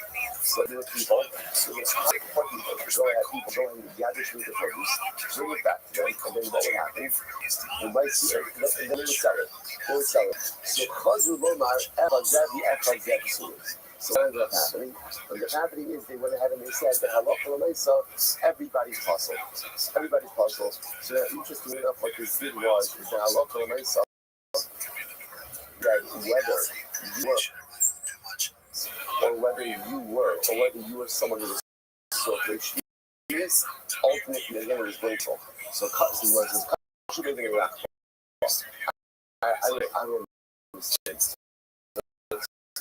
people troubled by this, they don't understand. He said, hi, Misharabu Hasim, Misharabu Hasim is like, at the end of the day, and why does it have a nursing sounds that people are distorted. Right? So it should say Misharabu Hasim.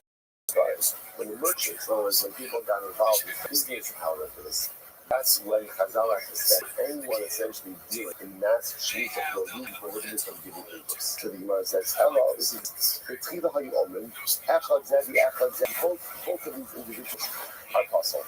In other words, what it has as you are a gatherer, you are puzzle. You should have ha'anasim, in my name, who are the anasim, are known.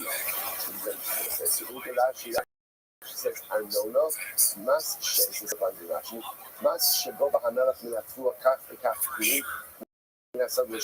Arnona taxes.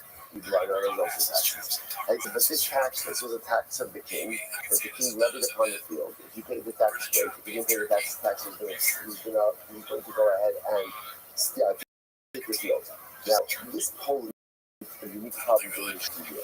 Why? It's interesting to you, that's farming. Now, yes, you still have to pay your taxes even though you were not farming. So what happened? So you do not in Fabiana said, Hope the Zoro Bishir Yushim Arnona. So this is incredible. Fabiana said, farmers, she said, go.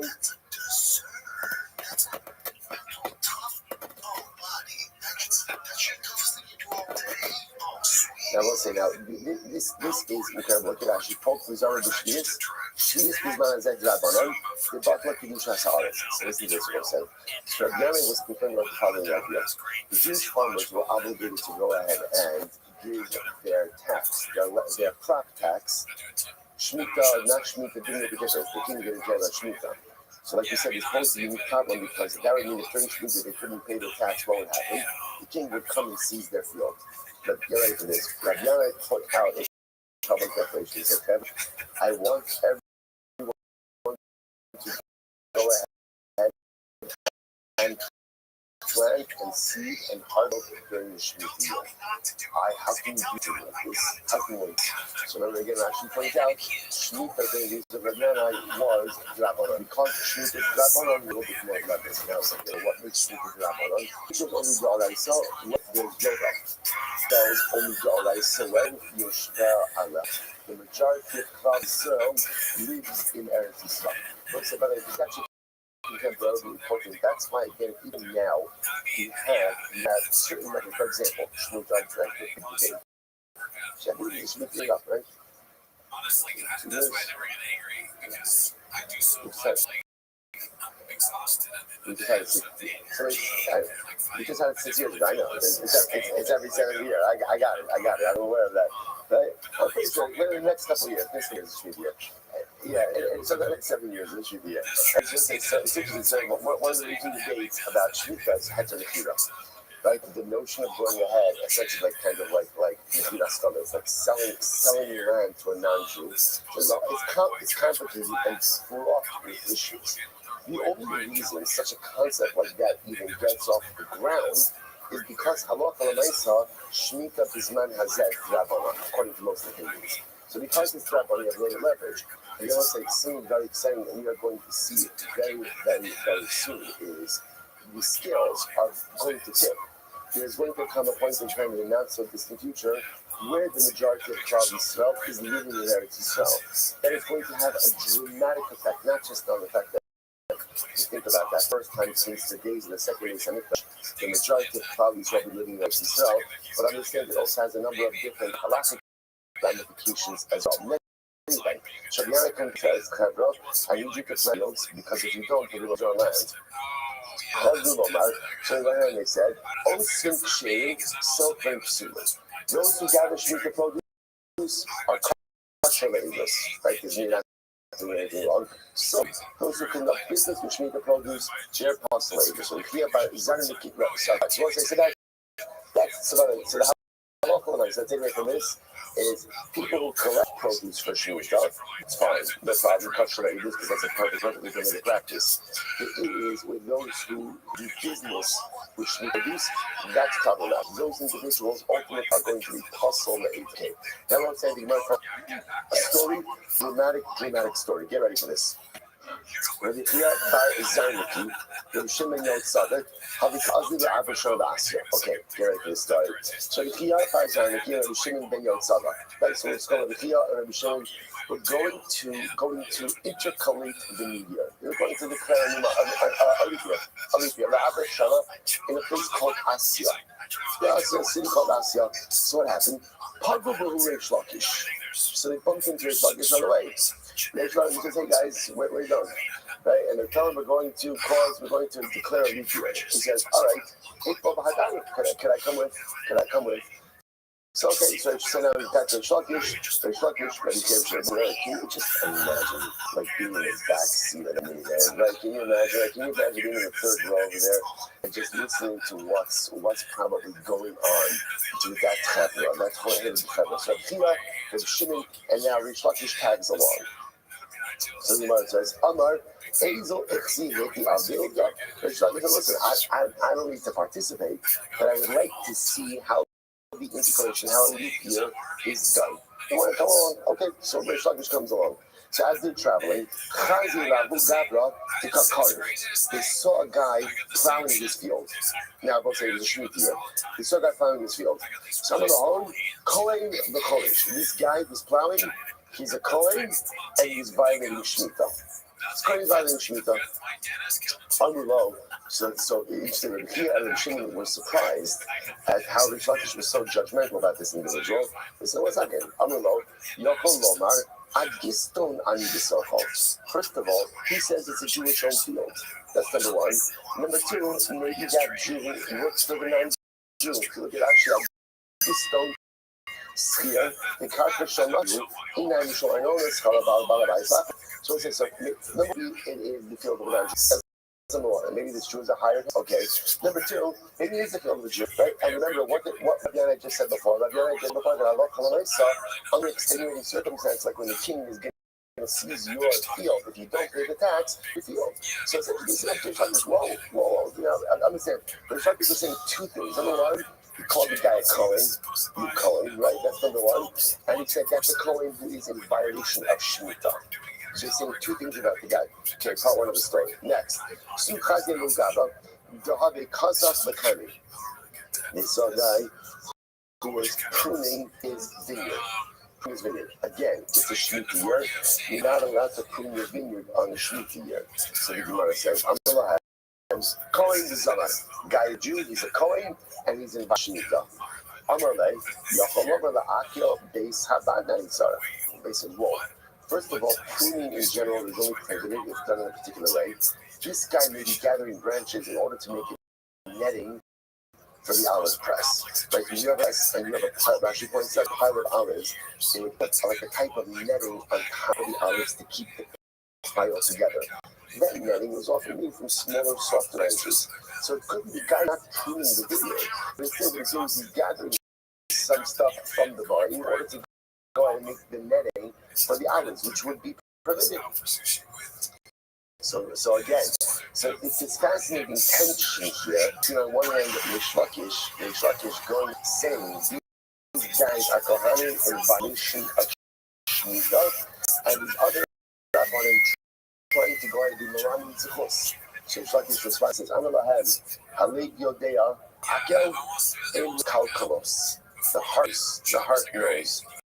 Again, if it's making netting, right, or if it's perverting the halacha. A little bit of a play on, right, because again, the lush is making the netting for the olive presses.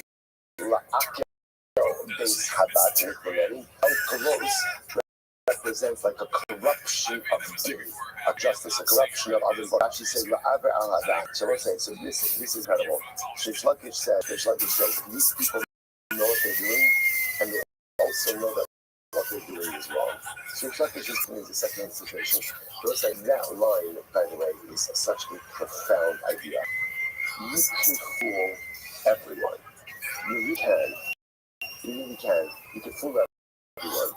The one person you can never fool is yourself. And even if I manage to believe myself for some amount of time, that moment of self-awareness always sets in. You can run from it, you can it, but it always comes at some point. How lazy you're there. At the end of the day, you could everyone else in your life. You could do a great job at it. You could do it for decades. You could do it an entire lifetime. But at the end of the day, how lazy you're there. Your heart knows what's right and what's wrong. And my heart knows whether or not living the life I need to live. I'm becoming the person I need to become. I'm engaging in the activity really appropriate for me. Heart knows whether the image I project to the rest of the world is the true or is a facade. And that means I'm telling you, it's like reminiscence. We celebrate you, I mentioned this many times. one of his first essays on Shuvah.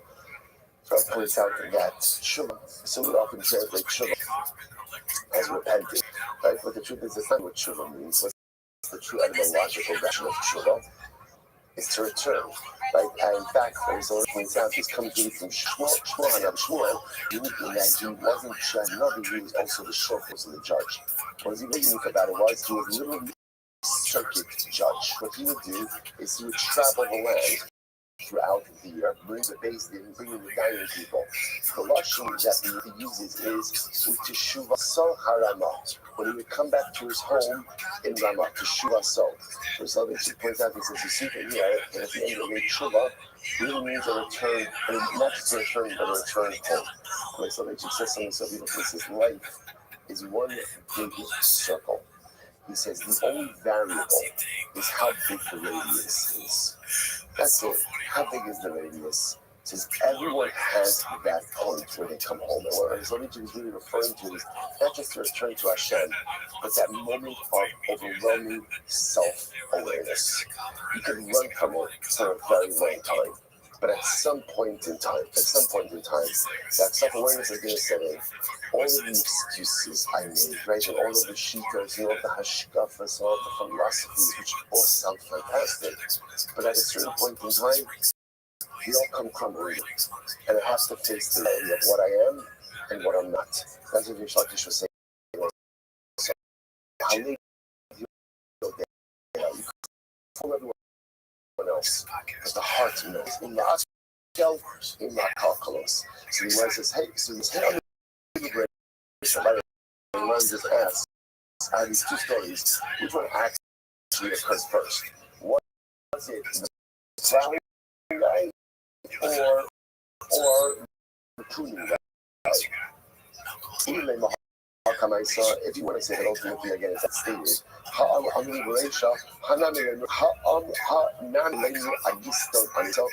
see, the problem that occurred, as just mentioned, is why not bring up the Shemitah and the other two Rabbanim by worker? If the first story occurred really first, then why not use that same excuse for both cases? That's a good excuse, or not a good excuse. It's a good interpretation explanation for both cases. Right, it must be the pruning case, not first. And after that was not a good excuse, then they brought the worker excuse after. Okay, nice McCoy. Yes, what's happening? Why are the getting such a bad rap for being willing to violate Shemitah? What's going on over here?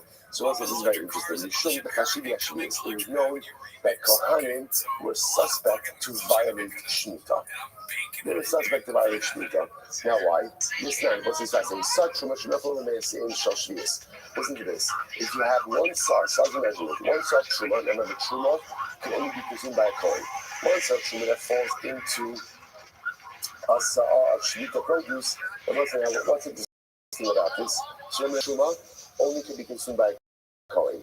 Shemitah produce can be consumed by anyone and everyone. I have a sa'ah of truma that falls into a sa'ah of Shemitah produce. Yeah, and let me get to. Yeah, so like one sub truma that falls into Shemitah produce. Now the Shemitah produce over is chulin, right? You remember again, even though Shemitah produce is Shemitah, ultimately again is chulin. Again, with limitations. Now remember. It's just one section of for himself, really. So the entire mixture becomes true. That's not it. In this case over here, one section falls into 100 of Shemitah produce. So what's Tala? So remember, the ratio for bittul of truma is 100 to 1. So if you have 100 parts chulin to 1 part truma, the truma is batal. Now, Tala. If it's less than a ratio of 100 to 1, then what? You have to let it rot. Now, why do you have to let it rot? Why let it rot? Now, let's go through this. If it's less than 100 to 1, then what's the source of the mixture? So why do I have to let it rot? There's a remedy. What's the remedy? Sell it. So let's it says, let it rot. I'm not your cool. Why have let you can coin with the truma, chutz midnei osah. Sell it to a in general, this is interesting. There was a market, right? So if I'm in Israel, I have Truma. It's going to Truma color.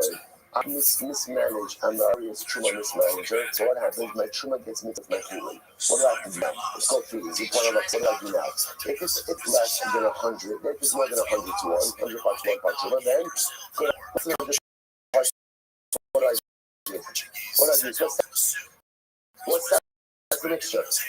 Having too many blinds looking right back at me. Either avoid eye contact or say something, right? As I sit down, you know where you are, right? So again, less than 100 parts, less than 100 parts, part 100 parts cooling. What happens? Let's start saying, here we go, good. So what do you do with that mixture? What do you think? Now here's the thing. Now you can gift it. This guy, you can gift it. You don't have to gift it. You don't have to gift it. Why don't you have to gift it? Because at the end of the day, there's cooling. So remember, there is a market on which you can sell this. What's the market? The market. Now remember, the coin market, everything is going to be a discount. Why? Because Kohanim have the upper hand. That's because they know it's a new creation that can buy this, so they have the upper hand. So now it's like this. Watch this. I have one saw of Truma fell into, we'll call it 90 saw of Shmita. So the Truma is not bottled. So what did the Mishnah say? You gotta let it rot. Let's let it rot. I should be able to sell it to a Kohen. Now what could I sell to a Kohen? I could sell to the Kohen the amount of the mixture, because I can't sell I charge the Kohen for Truma. Right? Why not? Because it's his. So I could sell him the amount of the mixture minus the Truma. So let's say there's 90 saw of Shemitah produce. One saw of Truma. So the total volume is 91 saw. I could charge him obviously a discounted amount for the 90 saw of cooling. That sounds like a much better option than going ahead and letting it rot. What's going on over here? So it's worth Mama the Kiddush with the Ula, Zofameres, Nefshidu, Kohanim, Ashlius. So we'll say, what do you see from here? You see from here that Allah, we don't want you saying Shemitah produce to Kohanim. Why? Because Kohanim are chashuv, they are suspect of not following the rules when it comes to Shemitah produce. How can it be that Kohanim get such a bad rap over here? So let's take a look at Rashi. This is fascinating. Next to the Kohanim, Rashi says, La hashos shvius achar ziman beer, demoted back here. So we'll say, so now what's the issue? The issue is like this. As we mentioned before, you are allowed store produce in your home as long as what? It's readily available. Once it's no longer available in the field, you have to go store it in your house. We're notorious for storing Shemitah produce no longer available in the field. Now why? Kohanim are so good. They're so pure. They're so right. So why are they so chashuv over here? So look at Rashi. Rashi says they have good excuse. Good excuse. What do they say? Because content is come on. We always keep kaddish stuff in our homes. Right? We have truma, right? We have kashim, we have all these different things. Okay, so the rest of so remember, Shemitah produce is kaddish, truma is kaddish. You know, the other Kohanic gifts that are kaddish. So Kohanim, they may mix themselves, and they said, you know what, regular people have to go ahead and divest themselves of Shemitah produce, but Kohanim, we do not. We're not allowed to keep holy stuff in their home. So because of this, we got a reputation of being derelict in proper treatment of Shemitah produce. So because that Chazal was incredible, Chazal made enactment, Kohen are choshev on Shemitah produce. So therefore, again, and therefore, incredible. So that results in this last case, that during the Shemitah year, you have truma that gets mixed in with Shemitah produce. If it's 100 to 1, if it's 100 to 1 ratio, fine, the truma's bottled, you're good to go. But if it's less than 100 to 1, you can't even sell to a Kohen. Rather, you have to let it rot, and then once it rots, you can dispose of it. Incredible. All right, back to the story. So the Gemara is so once again, remember, we've got Rish Lakish traveling to get Rabbi Chia and Rabbi Shimon in order to see how to collect the money. So Amru, that's the game. You know, listen to this. So these Rabbanim, Rabbi Shimon and Rabbi Chia said, this man is a troublemaker. He's real trouble. It was like, in other words, like, why what? They were taken aback by his negative disposition. I want to say that. I just want to point out something very interesting. Rish Lakish, who's Rish Lakish? Who's Rish Lakish? Rish Lakish has been around the block. Right? Again, Rish Lakish is the ultimate belt. Right? Rish Lakish was a gladiator, all these different. He had a very, very past, right? And then he went ahead, becomes a Baal Shura, and embraces the Gadati of Torah. Rish Lakish probably had a little bit of an insight into human nature than these other rabbis, simply because the Pashas are very clear. You are being constantly Medrash. I'm telling you, I know people. The root of these attacks is when someone's dishonest. Sometimes when you've lived that life of dishonesty, you could smack it, you could a little bit different, like you could detect a little bit more. So now again, I want to point out, interestingly enough, we're going to see the Gemara doesn't smut. Let's go back there. Okay, so what happens is now these other Chachamim are very taken aback, but he's unapologetic. He's also, you have to understand, things we change about this Gemara is, that there's a din. What's the din? You have to be down the katz chus. You have to be the benefit of the dash. So these other Rabbanim seeming very sluggish, who would probably say, you have to be chus, not down the shtus. At the end of the day, I was like, yes, you have to give people the benefit of the doubt, but there are times when what is happening is so clearly and abysmally wrong that, no, it's wrong. It's wrong. You can't make up a favorable narrative for every single thing. Now, again, for us, there's be done the concept of course. But perhaps for someone who was much more plugged in human nature, he was able to see what was right, what was wrong. All right, let's go back there. So let's say the story gets better. We're not finished yet. All right, Kimatul Hassam. So now what happens? They arrived at places that they called Asya, this place where they were going to the Ibrahim, they were going to declare the new month, the new year. So they were going to declare the new year. So what happened was good. So the clear of the Shimon, so so they went upstairs to the attic. That's where the Rabbanim were going to convene. Shalufa Medada and they took out the ladder right in front of Rish Lakish, which means you're not coming with. You're not coming with, right? You're here, you came with that shkaya, you can go on. We'll tell you a little bit about what's going on afterwards, but you are not coming up to the attic with us. Okay, I was looking at the Yochanan. So it says, Rish Lakish was now offended. He's very upset. He's on Rabbi Yochanan. Remember again, who's Rabbi Yochanan? Who's Rabbi Yochanan? Right, Rabbi Yochanan is Mishpacha. Came before Rabbi Yochanan. Amalei, so once they get ready for this, Rish Lakish says, Amalei, B'nei Adam HaChashudim Ala Shliis Shemin La'abra Shana.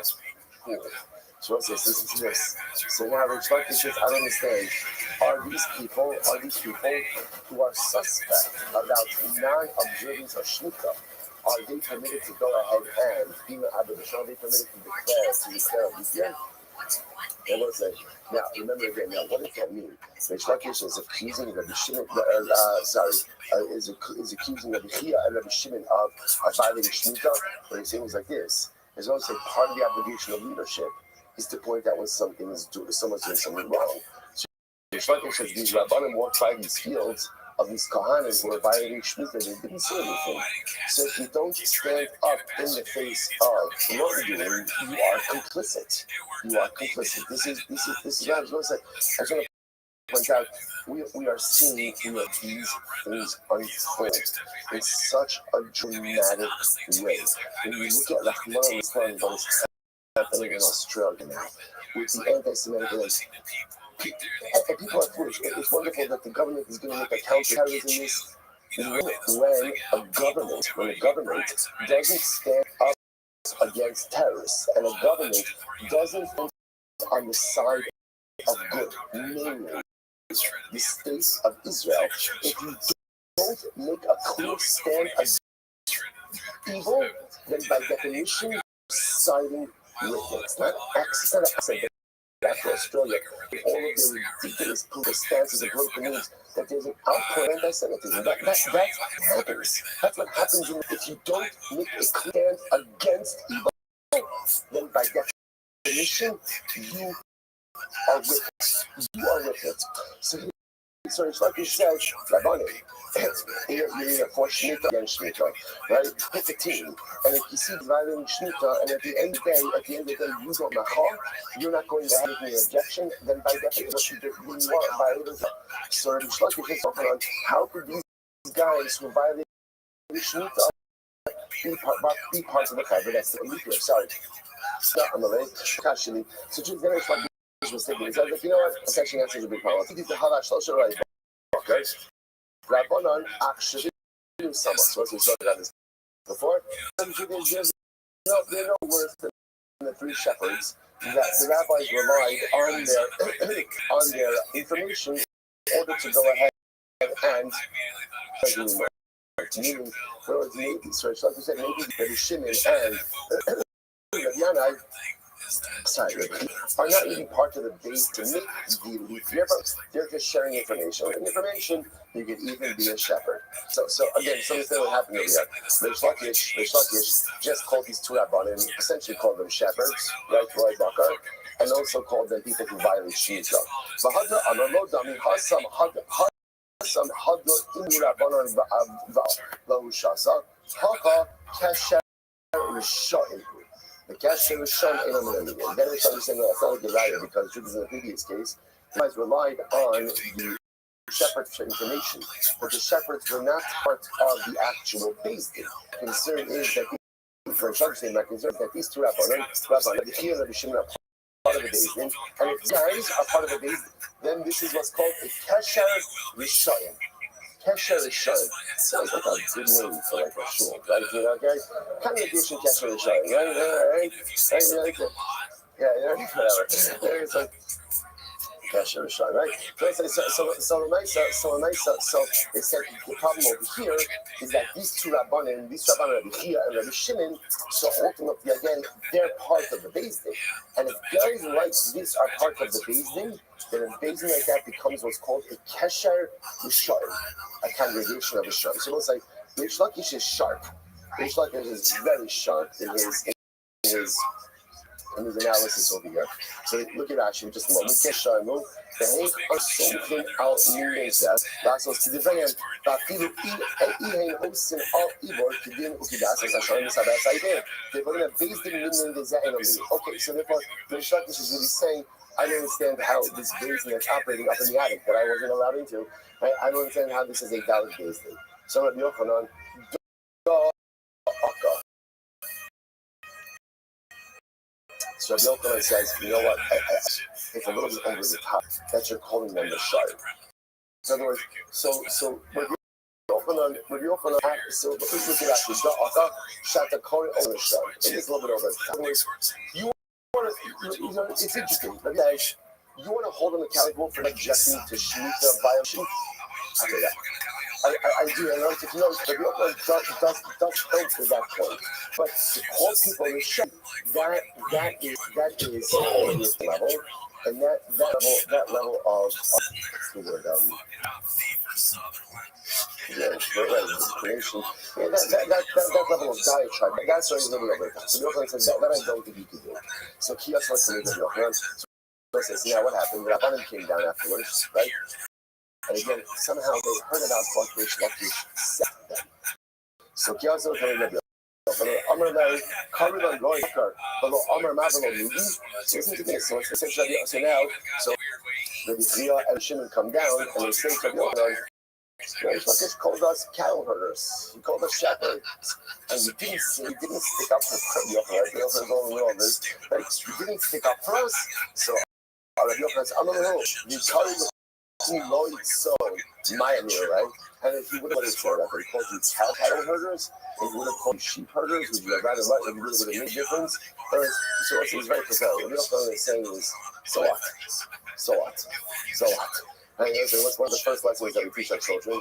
Just because someone calls your name doesn't mean you to react. Reish was upset because Reish Lakish thought you were wrong. So he called you Rishon. He called you, okay, if you notice that way, Rabbi Yochanan counters Reish Lakish. He called him a shot. That going to step in, right? But when I saw, when you go ahead, he called you a cattle herder. Okay, get over it. Now, let's say, now, interestingly enough, that's where the story ends. That's where the story ends. So, listen, there's so much that comes out of this story. So, if you know the fact, we're not sure from the story who was right. Was the Shlekish right and right? Were these Kohanim were by Shmita? Not. So, again, the Gemara doesn't really give us that clarity. But there's tremendous lesson to be pulled out.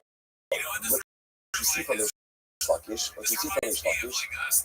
is you need to go ahead and stand up against things when they are wrong, because if you don't, then by definition you're siding with evil. On the other hand, you see from the Shimon and the Kiyos, you got Makafs, right? So again, and difference in life require different. What you also see is that when I say just because someone says something to you, probably one of the lessons that has been like where it's just so easy to deliver an immediate response. And also you don't have to receive. How often do I respond to something that afterwards like, oh, I shouldn't have done that. Right? That's something that when you believe it, you step people up really fast. They often see what you believe before you believe it. And why? I just like had enough self-restraint just to not respond. Life would be so much better. Plus, you also see that even in vehement discussions or debates, there always has to be a limit as to the type of words you're ready to use. No matter how justified you may be in your position, no matter how justified you may be in your position, you have to be careful with the words that you use. And also, you see this, we're not really into it. You know that for our people right now, like one of the most contentious issues is the issue of the draft. And so the draft of the Haredi community. Tremendous issue. We spent shul on it. So without even wading into it, let's say, but the moment that someone uses the word Nazi, right, in the context of a debate between you, you've lost. You've lost. Even if you're right, you lost. Because once you are not careful with your words like that, you have lost the debate. Because you lost credibility in the agenda that you're trying to put forward, because clearly you have no ability to measure what it is that you're doing. And when you have no ability to measure what you say, it probably means you lack the ability to see things in a holistic fashion also. It is so incredibly important. Even if I'm right, being right doesn't allow me to open up the verbal arsenal and say whatever I want. The words always have to be measured. Incredible. Right. Okay. All right, so nothing like this. No.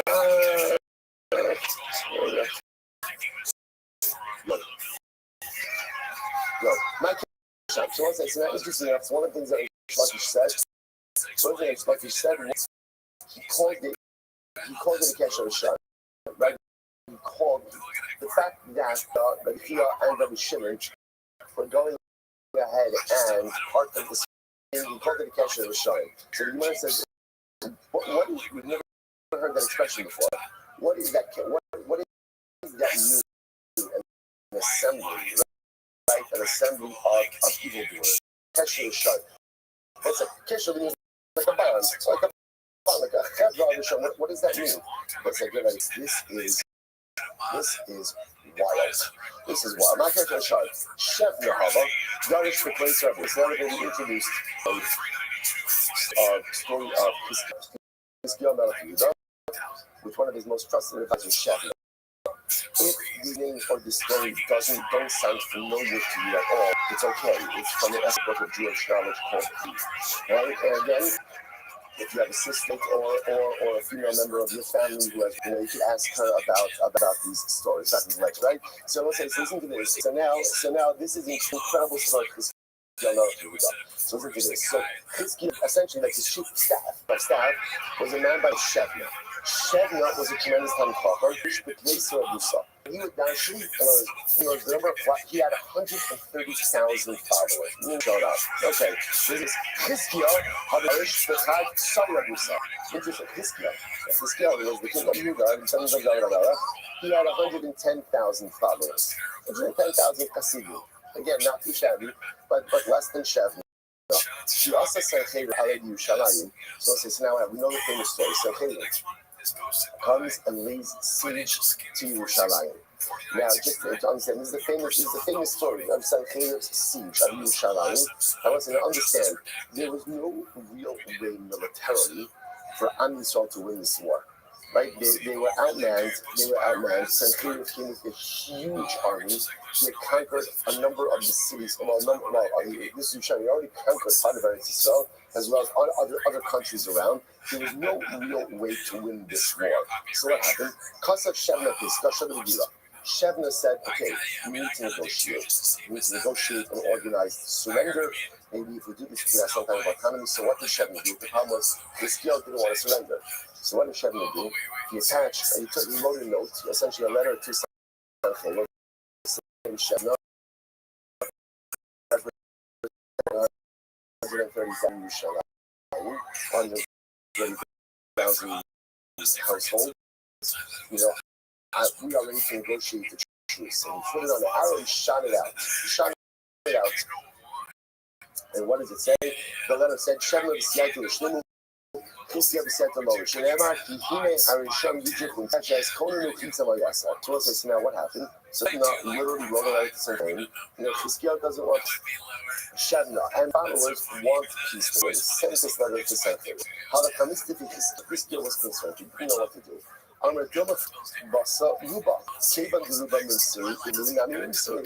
Hiskiel said like this, there's a concept of Achayrav Mahatos, we follow the majority.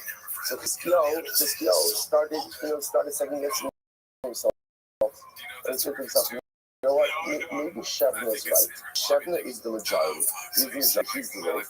And if Mishparoch goes by the majority of them, maybe if Mishparoch doesn't stand up to Sancheiriv, but rather he wants me to surrender as well.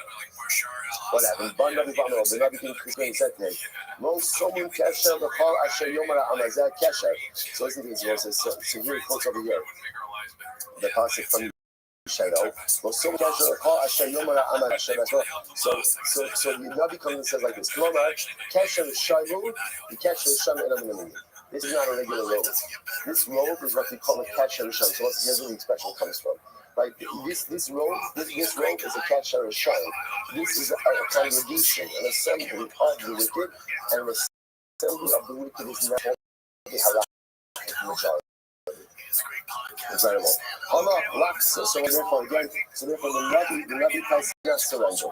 The Tzaddik as you back, do not surrender. So Shevna is feeling pretty good about himself because Shevna feels that now, first of all, he's come to the majority.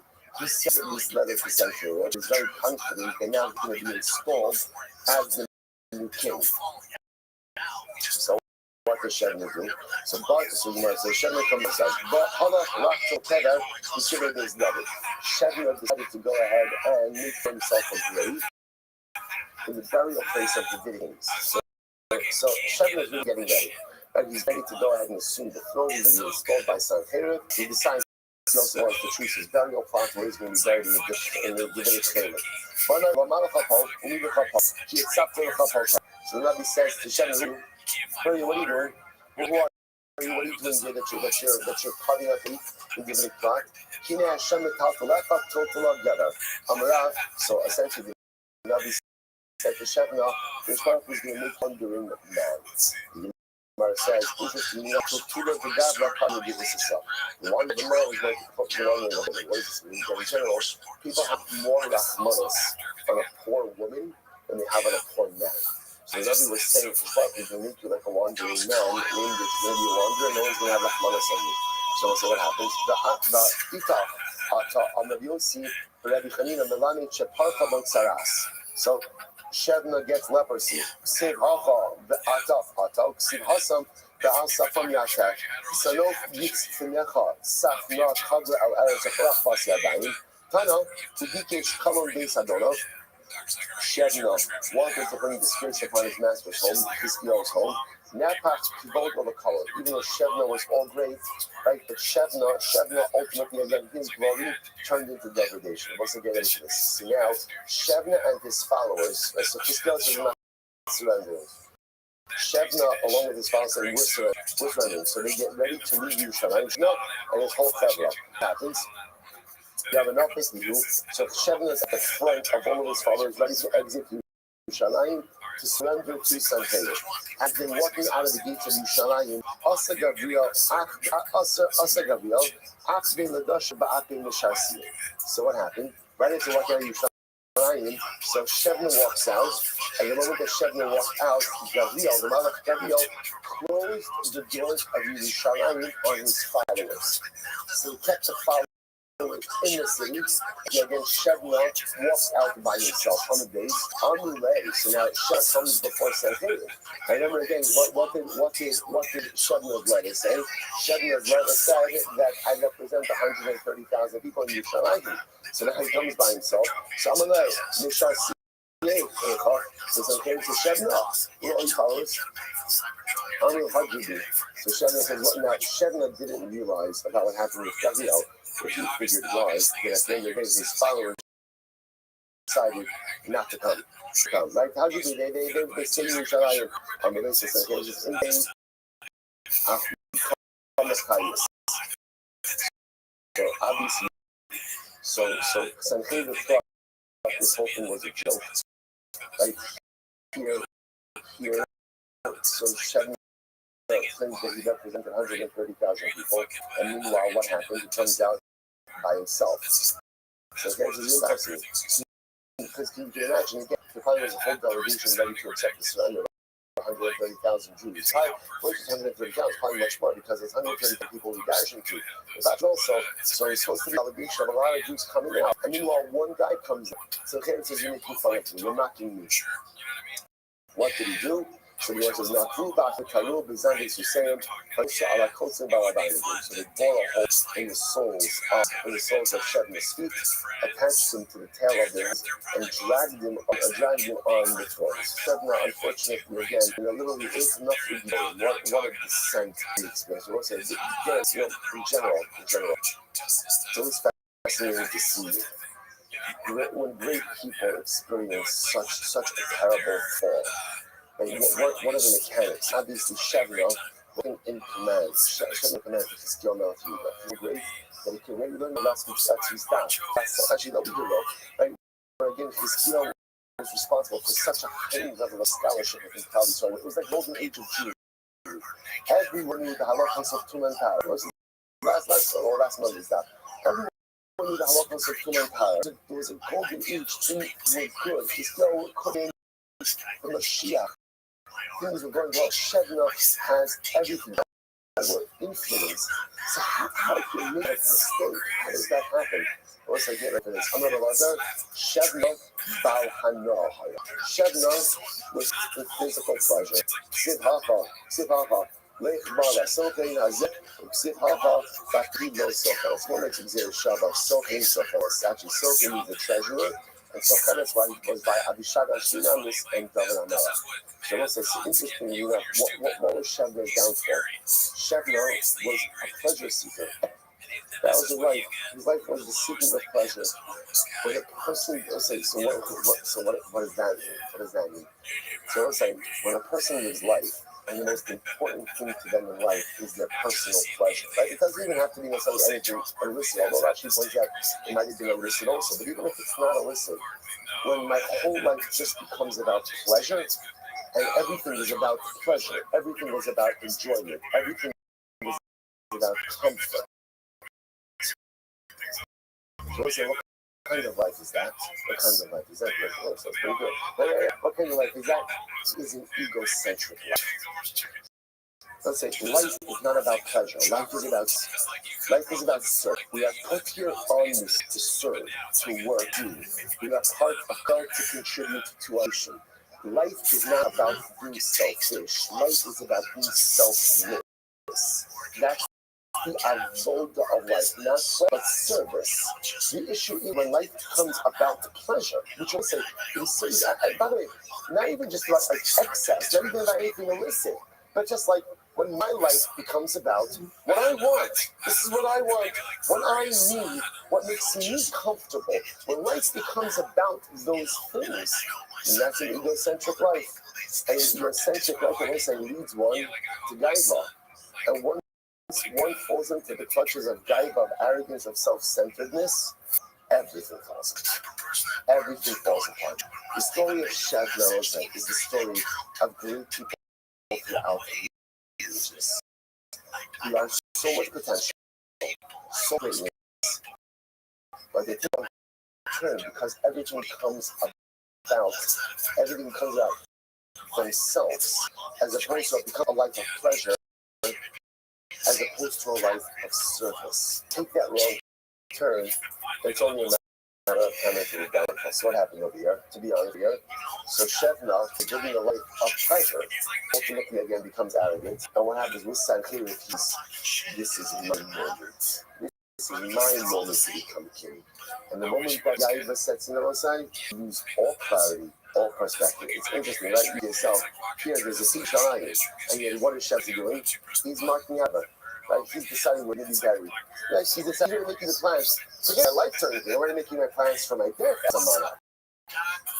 And once that happens, all reality is lost. And when all reality is lost, again, the missteps begin, which ultimately be one story.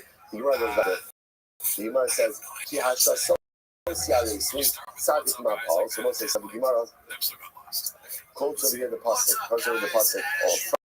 from the Rafi.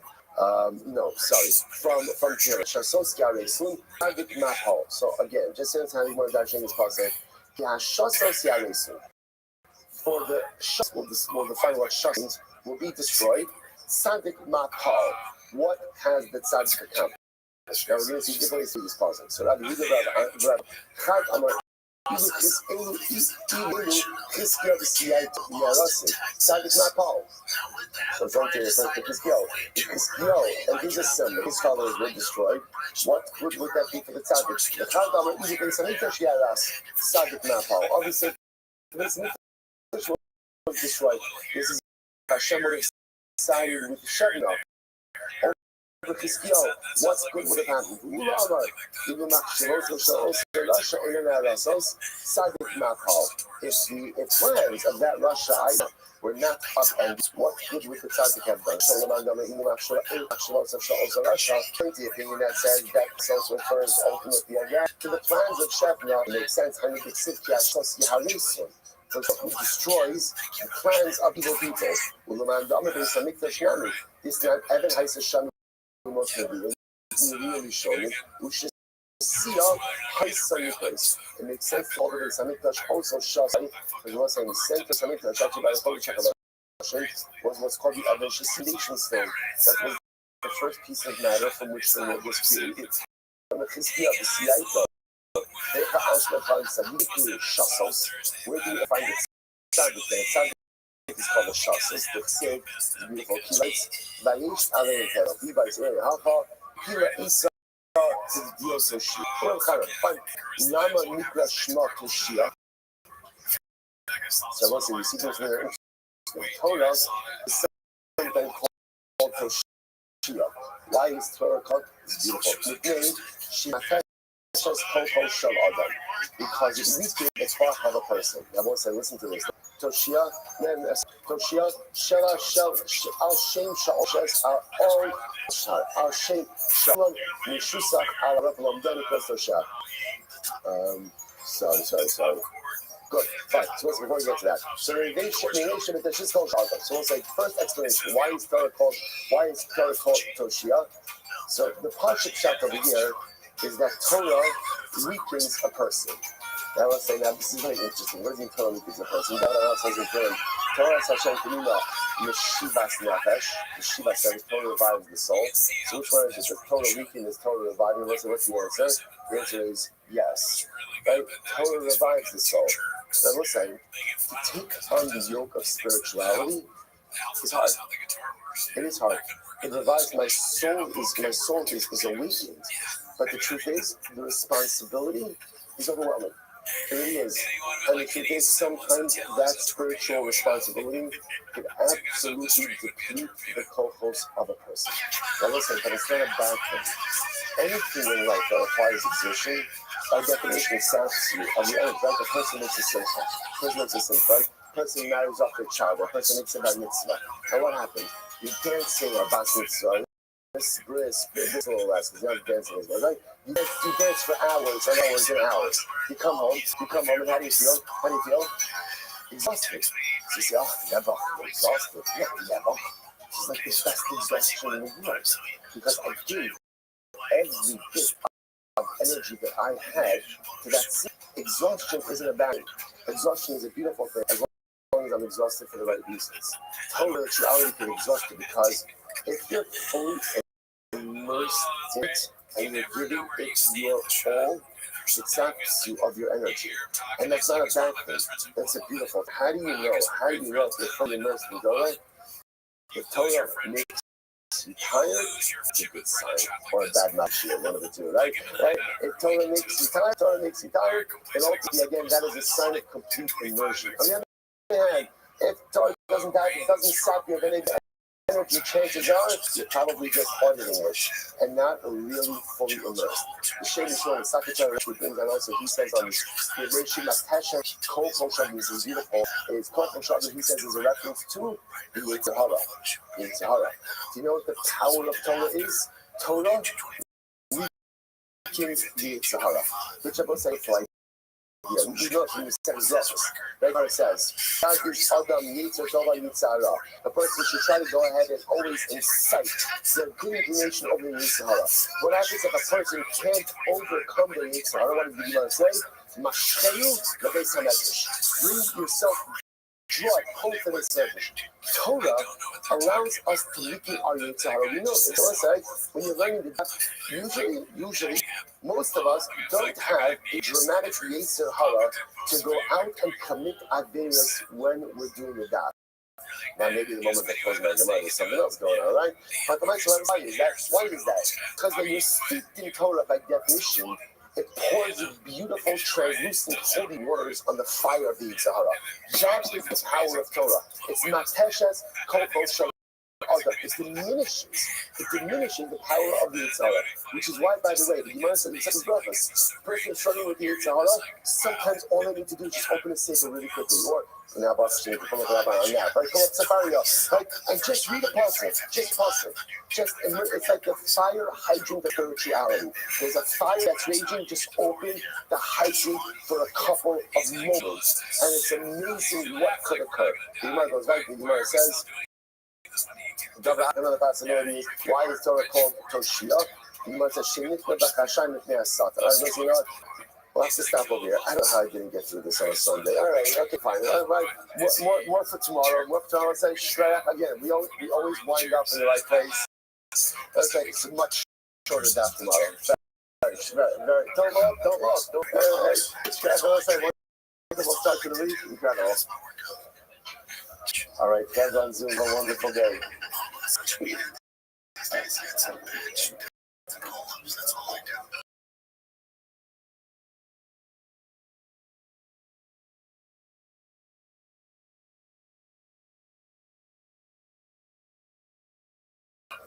All right, so let's say morning of Dr. Devas. It is a great Tzchos Baruch Hashem to be able to begin another week of Masechah Sanhedrin together by thanking all of our sponsors for this morning shift. Our Talmud Torah sponsors for Shin Pei Vida 5075, the Tolson Mishpacha Meretz Yisrael for dedicating all this year as a zechus for Am Yisrael. Our Talmud sponsors for the month of Teves, the Kelman Mishpacha in memory of Amir Zichron, the Bracha brother of Taylor, who was killed fighting in Gaza on the first night of Hanukkah. A week of learning. Sponsors Zevi and Shoshi Daniel, the Elite Master Zevi's father Yitzchak Yisrael, Ben Rafal Noah Yofi, and our Dafyomi sponsor for today, Alan and Sue, Myra and Sue's mother, Mindel Funeral, Mindel Bas, of them, the Merit of our Talmud Torah, and the Sham Sham and Aliyah, families in the Chama. For those who need a refuah, should have one together with Israel. The Baruch Hashem bring our hands to this home, the Shalom and the Karam, allow our holy soldiers to be successful, but call and not say if you bring him. Let us begin with a great, incredible. I should have put it in the chat. Except Chavav 26, and we're up on Chavav 26, 5 lines down from the 6 lines down from the top, at the 2 dots. I'm So we had a really incredible Mishnah, fascinating Mishnah, which is going to open the door to so many wonderful and incredible discussions about people who are unfit to serve in what we'll call a testimonial capacity. So amongst those individuals, the Mishnah had Lashon. The Mishnah had the Lashon. On Chavdalim, the Mishnah had the Lashon of Sochrei Shvius. So, which again, at first glance, sounded like going to do business with Shemitah produce. Remember again, Shemitah is about a year, every 7 years, and ultimately everything in the field becomes touchable. So one of the things you're not allowed to Shemitah produce, you can eat Shemitah produce to your heart's content. That's no problem. There are two issues that come up with Shemitah produce. Number one is doing business with Shemitah produce, and number one is storing Shemitah produce after it's no longer readily available. And start the second one first. You can go ahead and amass Shemitah, no problem, as long as it is readily available in the fields. Once something is no longer readily available in the field, you cannot store it in large quantities in your home. We'll discuss that. The other issue is doing business with Shemitah produce, which is straight out. In other words, remember, during Shemitah, is a great business model. Right? All of the inventory is free. Right? So let me go out, grab inventory, and sell it. Again, you're not allowed to. Sounds like a great idea. There's no problem with it. So, like a lot of great ideas. You're not allowed to do that. That's called Shemitah. So, the Mishnah says, the person who does business with Shemitah produce is not allowed to serve in a testimonial capacity. It's either how you call it also species. Remember, the Shemitah was interesting in the beginning. They call people gatherers of Shemitah. And then when the Anosim, now I someone to do something, when the Anosim, right, with the conversation of Anosim, he began to call them people who do business with Shemitah produce. So again, not exactly clear what is happening. So let's go on with the Gemara. So let's go. Says the Gemara. My comment. What exactly is it that Rabbi Shimon is saying in the Mishnah itself? What it means to say. How you only she is sharing so-called so in the beginning, the first iteration of the halacha, it was a very straightforward halacha. What was the straightforward halacha? People who gathered Shemitah produce are fit to give testimony, fit to be an aid, right? Why? Because there's nothing wrong with gathering Shemitah produce. That's fine. In other words, that's what you're allowed to do here, is gather produce. So you do business with Shemitah produce, then you hustle. Right? So if you gather free and then you went and you stood on the secondary market, that is also, remember, now we'll say, any time that one is publicly or flagrantly data, that essentially leaves you unfit to give it. Right? It's not necessarily just the things in using illegal Shemitah produce. Any idea that a person does flagrantly without remorse. Okay, what happened? The Sheravu Mamtsie Mos Laniyim, the Asli Aniyim, the Asilahu, Umaisi, so then what happened? So there were these people, and apparently this became a common practice. That what would happen? A guy with some money would hire a group of poor people, go and gather as much Shemitah produce as possible. Because remember again, there is a limitation of the amount of Shemitah produce that one is allowed to take from the field as much as you want. So there were people, they would hire poor people to go ahead and gather Shemitah produce, bring it back to them, and then what would happen? Then they would sell it. So Chazru Lomar Echazev Echazev Psul. So what ended up happening? What ended up happening is they went ahead and they said that Halacha L'Maisa, everybody's puzzled. So now, interestingly enough, what this did is that Halacha L'Maisa, this said whether you were an Osei or whether you were someone who was Sofrei Shvius, ultimately again it was going to be possible. So the word says Kashu Beben Rakba.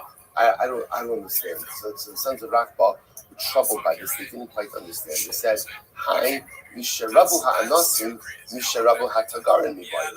At the end of the day, the Gemara says, then why does it say Misharabu Ha'anasim? Anasim makes it sound like people who are extorting, right? So it should say Mishrabu Hatat when the merchants, in other words, when people got involved and started making a business out of this, that's when Chazal had to step in and say, anyone who says dealing in mass sheets of produce is prohibited from giving English. It says, Ella, listen to this. So beginning they said, both of these individuals are possible. Listen to the partial. In other words, whether you go ahead and a merchant or you are a gatherer, you are possible. Mishrabu ha'anasim umaynim u'aganasim arnona. So this is very interesting what say. So look at Rashi says arnona. Mas is the second of the short line in Rashi. Mas shebo b'hamelach milatzua kach v'kach kurim minasad l'shalei. Arnona the taxes. No matter who do Arnona is all taxes.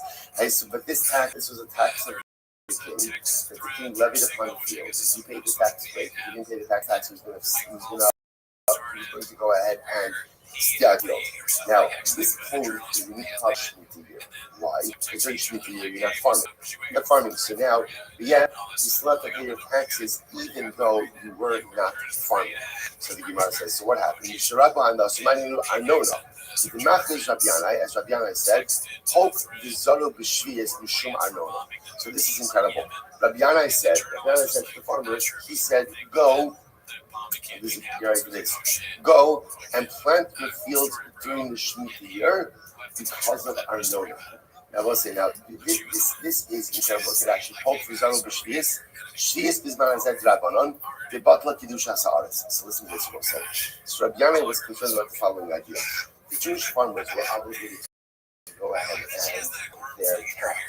their crop tax, Shemitah, not Shemitah, didn't make a difference. The king didn't care about Shemitah. So, like we said, this posed a unique problem because that would mean that during Shemitah they couldn't pay the tax. What would happen? The king would come and seize their field. But get ready for this. I want everyone to go ahead and plant and seed and harvest their fields. How can you do such a thing? How can one do this? Again, Rashi points out, Shemitah during the days of Rabbi Yanai was Drabanon. So because Shemitah is Drabanon, one has a little bit more leverage. Now, remember what makes Shemitah Drabanon? Shemitah is only the Oraisa when Yovel. Yovel's only the Oraisa when Rov Yoshver Aleha, the majority of Klal Yisrael lives in Eretz Yisrael. We'll say, by the way, this is actually contemporarily important. That's why, again, even now, we have certain methods. For example, Shemitah like the big debate. I think the Shemitah coming up, right? But I did listen to that Bobby Lee episode where he talks about we just had it's every 7th year. I got it. I'm aware of that. Right? I'm pretty sure within the next couple of years. Yeah, so the next 7 years, this should be it. And it's going to say, so it's interesting. So one of the recent debates about Shemitah is Heter Mechira, right? The notion of going ahead, essentially, kind of like it's like selling land to another. It's complicated and fraught with issues. The only reason such concept like that even gets off the ground because halacha l'maisa Shemitah bizman hazez Rabbanon, according to most opinions. This Rabbanon has a little leverage. They always say something very exciting going to see very, very soon is the scales are going to tip. There's going to come a point in time in the next future where the majority of Israel is living in Eretz Yisrael. That is going to have a dramatic effect, not just on the fact. Think about that. For the first time since the days of the second Beis Hamikdash, the majority of Klal Yisrael will be living in Eretz Yisrael. But understand it also has a number of different halachic issues as well. In any event, Shabbat comes along and says, I need you to plant the fields because if you don't, we will lose our land. So they said, so very soon. Those who gather Shemitah produce are kosher le'edus. Right? There's not doing anything wrong. So great. Those who cannot eat the Shemitah produce, they're apostle le'edus. So if you have a design to keep sacrifice. Once they say that's so that halacha, what I said, take away from this is people collect produce for Shemitah. That's fine. No problem. Kosher le'edus, because that's a perfectly permitted practice. The issue is with those who do business with Shemitah produce, that's problematic. Those individuals ultimately again are going to be apostle le'edus. Okay. I won't say the Gemara tells a dramatic story. Ready for this? Rabbi Bar Zar Nikki, Shimon Yotzada, Azira Abishon Asya. Okay, get everybody. So the Kia Bazir and Shimon Ben Yotzada. Okay, so let's go with the Kia and Shimon. We're going to intercalate the new year. We're going to declare Abishana in a place called Asya. So that's a city called Asya. So what happened? Pagul Reish Lakish. So they both think Reish on the way. Reish Lakish, guys, where are you going? And they tell him we're going to declare a leap year. He says, all right, can I come with? Come with. So okay, so he said, we've got the sluggish, listen, can you just imagine, like, the backseat of that minivan, right? Can you imagine being in the third row over there and just listening to what's probably going on to that trap? Well, here we go. So, the Shimon Rish tags along. So the Gemara says, Amar, Ezo Echzi Heti Avilda. Listen, I don't need to participate, but I would like to see how the intercalation, how leap year is done. Oh, okay, so Rish Lakish comes along. So as they're traveling, Chazi Rahu Gabra to Kakari. They saw a guy plowing his field. Now, I'll say it was a Shemitah year. He saw a guy plowing his field. So I'm on the horn, Kohen the Kodesh. This guy is plowing, he's a Kohen, and he's violating Shemitah. He's Kohen violating Shemitah. On the line. So interesting that he and the Trinity were surprised at how Rish Lakish was so judgmental about this individual. They said, Amrlo, Yokol Lomar, Agiston Ani B'Soho. First of all, who says it's a Jewish owned field? That's number one. Number two, maybe that Jew works for the non-Jew. If you look at actually at this stone, the Karka shall not do you. So it's like, so number one, maybe it is the field of a non-Jew. That's number one. Maybe the Jew is a hired hand. Okay. Number two, maybe it is the field of a Jew. Right? And remember, what did Rabbi just said before? Rabbi just said before that Allah Kalamaysa, under extenuating circumstances, like when the king is going to seize your field, if you don't pay the tax, you have to work your field. So essentially, they said, whoa, I understand. But Rish Lakish was saying two things. Number one, he called the guy a Kohen. You Kohen. Right? That's number one. And that's a Kohen who is in violation of Shemitah. He's saying two things about the guy. Okay, part one of the story. Next.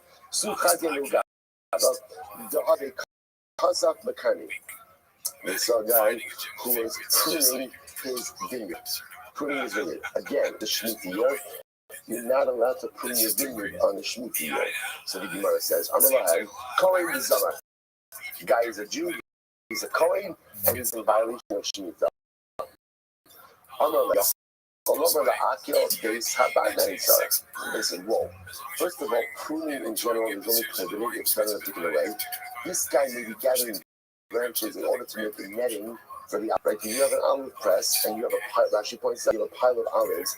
They would put a type of netting on top of the olives to keep the pile together. That netting is also smaller, softer branches. So the guy's not pruning here, but instead what he's doing is gathering some stuff from the vines in order to go ahead and make the netting for the olives, which would be permitted. So again, so it's this fascinating tension here between on one hand Rish Lakish going ahead and saying these guys are Kohanim in violation of Shemitah, and these other Rabbanim trying to go ahead and be Malani Zichos. So Rish Lakish responds, he says, Analahem, Halei Yodea, in Rakel, in Ra'akalkalos. The heart knows. Ultimately, again, if it's making netting, right, or if it's perverting the halacha. A little bit of a play on words, right? Because again, the Russian for making the netting for the olive press is la'akel base habat, to make the netting, and that kalkalos represents like a corruption of din, a corruption of justice, a corruption of other. They actually say la'aber al hadas. So let's say, so this is incredible. Rish Lakish says, these people know what they're doing, and they also know that what they're doing is wrong. Rish Lakish was confident in his assessment of the situation. Let's say that line, by the way, is such a profound idea. You can fool everyone. You really can. You can fool everyone. The one person you can never fool is yourself. And even if I manage to delude myself for some amount of time, that moment of self-awareness always sets in. You can run from it, you can delay it, but it always comes at some point. Halei Yodea.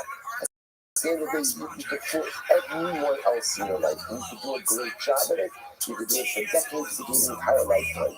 But at the end of the day, Halev Yodea, your heart knows what's right and what's wrong. And my heart knows whether or not I'm living the life I need to live. I'm being the person I need to become. I'm engaging in that really appropriate for me. Whether or not you image the rest of the world, for me, or is it for an overwhelming and reminiscence? The salvation points out that mentioned many times in one of them, Shiva. So points out that Shiva, so we often translate Shiva, is, right? But the truth is, it's not what Shiva means. What's the true etymological definition of Shiva? It's to return, right? And in fact, the Resolution points out this comes really from Shmuel. Shmuel was unique in that he wasn't just a Navi, he was also the shofet, he was also the judge. What was even more unique about it was he was literally a circuit judge. In other words, what he would do is he would travel the land throughout the year, bringing the base din, bringing the dining to the people. The lashon that the Navi uses is Teshuvah so harama. When he would come back to his home in Ramah, Teshuvah so. So Salvation points out, he says, you see from here that at the end of the day, Teshuvah really means a return, and not just a return, but a return home. And Salvation says something so beautiful. He says, life is one big circle. He says the only variable is how big the radius is. That's it. How big is the radius? He says everyone has that point where they come home. And what Salvation is really referring to is not just to return to Hashem, but that moment of overwhelming self-awareness. You can run from it for a very long time, but at some point in time, that self-awareness is going to say, all of the excuses I made, right? All of the shitas, the hashkafas, which all sound fantastic. But at a certain point in time, they all come crumbling down. I have to face the reality of I am and what I'm not. That's what Turkish was saying also. How many people there are? You can fool everyone else, but the heart knows. The heart knows in the akel, in the akalos. So the Gemara says, hey, I'm in the bridge. By the way, just ask, I have these two stories. Which one actually occurred first? Was it the plowing guy or the pruning guy? If you want to say that ultimately, again, it's as it's stated, is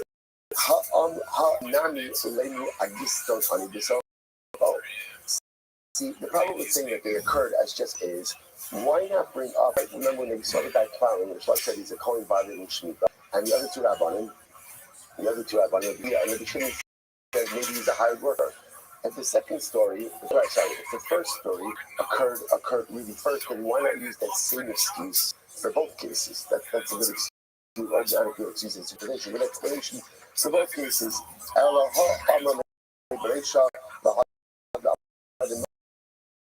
That the pruning case came up first, and after realizing that was not a good excuse, then they brought up the worker excuse afterwards. Okay, match the code. So you want to see what's happening. Why are Kohanim getting such a bad rap for being willing to violate Shmita? What's going on over here? So once this is very interesting. You show me the Chashidi Yashmius. It was known that Kohanim were suspect to violate Shmita. They were suspect to violate Shmita. Now why? This now, what's this saying? Such a sin Shashmius. Listen to this. If you have one saw, one saw Truma, remember Truma can only be consumed by a Kohen. One saw Truma that falls into a saw of Shemitah produce. And what's interesting about this? So remember again, Truma only can be consumed, Shemitah produce can be consumed by anyone and everyone. So now I have a saw of Truma that falls into a of Shemitah. Yeah, I'm gonna get to. Yeah, right. One saw of Truma that falls into now, the Shemitah produce here is chulin, right? Even remember again, even though ultimately again, chulin with limitations. Now we'll say just one saw truma falling into our chulin, so the becomes truma. In this case over here, one saw truma falls into 100 of Shemitah produce. So what's the tala? So remember, the ratio for bittul of truma is 100 to 1. So if you have 100 parts chulin to 1 part truma, the truma is batal. Now, If it's less than a ratio of 100 to 1, then what? You have to let it rot. Now, why do you have to let it melt? Listen, why do you have to let it rot? Hey, now, let's go through this. Less than 100 to 1, then what's the status of an exchange? Truma. So why do you have to let it rot? There's a remedy. What's the remedy? Give it to a color. Sell it to a color. So let's bubble it. Yet, the license says, let it finish it rot. Haviva. Why do you let it rot? You can with coin. Chutz may also sell it to a coin. I want to say that in general, this is interesting. There was a market, right? So if I'm Yisrael, I am Yisrael. So if I'm Yisrael, so now what happened? I have Truma. I'm supposed to give that Truma to the coin. I mismanage. I'm a notorious Truma mismanager. So what happens? My Truma gets mixed in with my food. What do I have to do now? Let's go through this. It's one of us. What do I do now? If it's less than 100, if it's more than 100 to 1, 100 parts per Truma, then good, I'm good. Less than 100 parts, what do I do? What do I do? What's that picture? What's that for? Have too many blank expressions looking right back and either avoid eye contact or say something, right? All right, so let's say, sit down. You know who you are, right? So again, less than 100 parts, this less 100 parts, one part too much, less than 100 parts too much. What happens? Let's start with mixture. Truma, excellent, here we go, good. So let's say, now, what do you do with that mixture? What do you do with it? Now here's what's interesting. Now you can gift it. You're a nice guy. You can gift it, but you don't have to gift it. You don't have to gift it. Why don't you have to gift it? Because at the end of the day, there's coin in there.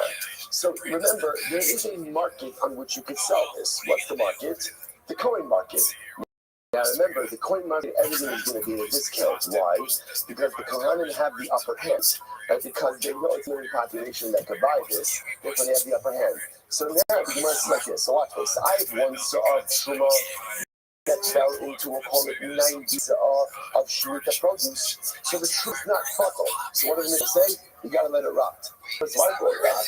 I should be able to sell it to a coin. Now, let's be careful. Now, what can I sell to a coin? I can sell to the coin the amount of the mixture minus the Truma. Because I first sell I can't charge coins for Truma. Right? Why not? Why not? Because it is. So I can sell him the amount of mixture minus the Truma. So let's say there's 90 saw of chulin of Shemitah produce. One saw of Truma. So the total value is 91 saw. I could charge him, obviously, a discounted amount for the 90 saw of chulin. That sounds like a much better option than going ahead and letting it rock. Let's go run over here. Which was one of the key, which we know is also merit. Nefshudu Kohanim Ashlius. So let's say, what do you see from here? You see from here, so we don't want you selling Shemitah produce to Kohanim. Why? Because Kohanim are chashuv, they are suspect of not following the rules when it comes to Shemitah produce. How could it be that Kohanim get such a bad rap over here? So let's take a look at Rashi. This is fascinating. Nefshudu Kohanim, Rashi says, La hashos achazinan beer. Know that here. So now what's the issue? The issue like this, as I mentioned before, you are only allowed to store Shemitah produce in your home as long as what? It's readily available in the field. Once it's no longer available in the field, you have to go ahead and you can't store it in your house. Kohanim were notorious for storing Shemitah produce in their home after it was no longer available in the field. Now why? Kohanim are so good. So pure, they're so sweet. Right? So why are they so hot here? So look at Ashley, this is fascinating. She says, the motor bracket, they have the motor hacker. Good excuse. What do they say? They start with Shuma the country, Kadashum the Gabayu, that she is not Yushalzi. The concept is, come on. We always keep Kaddish stuff in our homes. We have Shuma, right? We have Kadshim, we have all these things. Okay, so that's the part. So remember, Shemitah produce is Kaddish. Shuma, there are other Kohanic gifts that are Kaddish. So Kohanim and Mora Hatter, they made an excuse for themselves and divest themselves out. But we Kohanim, we are allowed to keep holy stuff at home.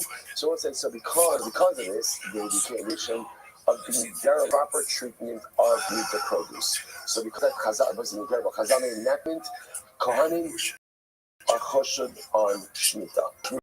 The produce. So therefore, again, and listen, and therefore, it's incredible. So to this last case, that Shemitah year, you have Shuma that gets mixed in with Shemitah produce. If it's 100 to 1, or if it's 100 to 1 ratio, fine. Shuma's bottle. to go. But if it's less than 2 to 1, you can't even sell to a Kohen. Rather, you have to let it rot, and then once it rots, you're permitted to dispose of it. Incredible. All right, back to the story. Back to the story. So the Gemara is actually, so now remember again, we've got Rish Lakish traveling together with Rabbi Chia and Rabbi Shimon in order to see how they intercalate the month. So Amru, true the Huday. So now listen to this. So these Rabbanim, Rabbi Shimon, Rabbi Chia said Rish Lakish, this guy is a troublemaker. He's real trouble. Like in other words, like why walking? They were taking it back by his negative disposition. I won't say that. I just want to point out something very interesting. Rish Lakish, who's Rish Lakish? Rish Lakish has been around the block. Right? Remember again, Rish Lakish is the ultimate Balchul, right? Rish Lakish was a thief, a gladiator, all these different kinds of, he had a very, very checker past, right? And then he went ahead and becomes a Balchul, embraces the totality of Torah. Rish Lakish probably had a little bit more of an insight into human nature than these other Rabbanim, simply because the pastors of Rabbi grew up being close to these Medrash. They grew up in these Medrash. Rish Lakish said, I'm telling you, I know people. I've seen people. And one thing I can absolutely detect is when someone's dishonest. Sometimes, what is it? It takes a thief to know a thief. Sometimes when you've lived that life of dishonesty, you could smell it, you could smell it a little bit different, like you could detect it a little bit more. So now again, as I say, I want to point out, interestingly enough, we're going to see the Gemara doesn't smart. Let's go back there. Okay, so I have this now. So now these other are very simple in the back. But it's like she's unapologetic. And so it's like, also you have to understand. Well, since he turns out this Gemara is, it's like this, that there's a din. What's the din? You have to be down with chus. You have to be without doubt. So these other Rabbanim see, right? So it's like it's probably. So you have to be down with kap's chus, not down with kap's chus. At the end of the day, I was like, yes, you have to give people the benefit of the doubt, but there are times when what is happening is so clearly and abysmally wrong that, no, it's wrong. It's wrong. You can't make up a favorable narrative for every single thing. Now, again, for us, that law has been done with kap's chus. Perhaps for someone like Rish Lakish, he was much more plugged into human nature. He was able to see what was right, what was wrong. All right, let's go back here. So it's right, that's better. We're not finished yet. They arrived at the place, what they called Asya, the place where they were going to do the Ibrahim, they were going to declare the new month. The new year, we were going to declare. So what happened was great. So the Khiyar and the Shin, so the Gemara is some equal to Ibra. So they went upstairs to the attic. Like that's where the Rabbanim are going to keep Shalufa Dargamituse, and there's a ladder right in front of us, which means they're not coming with. You're not going right? You're here, you came with that Shkayach, you can go on, tell you a little bit about what's going on afterwards, but you are not coming up to the attic with us. Okay, I was looking at everybody else. So it says this, so Rishlakish was now offended. He's very upset. He comes to the Yochanan. Remember again, who's going to be Yochanan? Right? It's Mishpah. Who before I get Yochanan? Amalei. So once they get ready for this, Rishlakish says, Amalei, the Adam HaKiyis Shein La'abed Shana. Cool. So it says, listen to this. So now Rishlakish says, I don't listen. Are these people suspect about non-observance of Shnika? Are they permitted to go and declare a leap year? It was like, now what does that mean? Rish Lakish is accusing Rabbi Shimon, is accusing Rabbi Shimon of buying Shemitah, but he's saying it was like this. I was going to say part of the obligation of leadership. So Rish Lakish says these men walk by these fields and were violating Shemitah. So if you don't stand up of wrongdoing, are complicit. This is what I'm just want to point out. We are seeing these things unfold in such a dramatic way. When you look at Rahman al what is happening in Australia now with the anti-Semitism, people are foolish. It's wonderful that the government is going to make a counter-terrorism list, and when a government doesn't stand up against terrorists, and a government doesn't stand on the side of good, namely the state of Israel, if you don't make your stand against evil, then by definition, you are siding with it. It's not an accent, but actually, in all of the political stances and political, that there's an outpouring of anti-Semitism. That's what happens in the world. If you don't make a clear stand against evil, then by definition, you are with it. You are with it. So it's like you said, Rabbanim, you're either for Shemitah or you're against Shemitah, right? So pick a team. And if you see guys violating Shemitah, and at the end of the day, you don't make a machal, you're not going ahead and making an objection, then by definition, you are violating the Shemitah. So if you how could these guys who violated Shemitah be part of the fact that that's declaring a leap year? Sorry.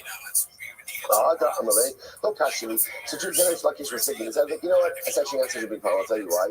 Needed to have actually right bucker. Rabbanon actually stomach. So we spoke on this before. Because there's no worse than the three shepherds that the rabbis relied on their information in order to go ahead and declare the new money. Meaning,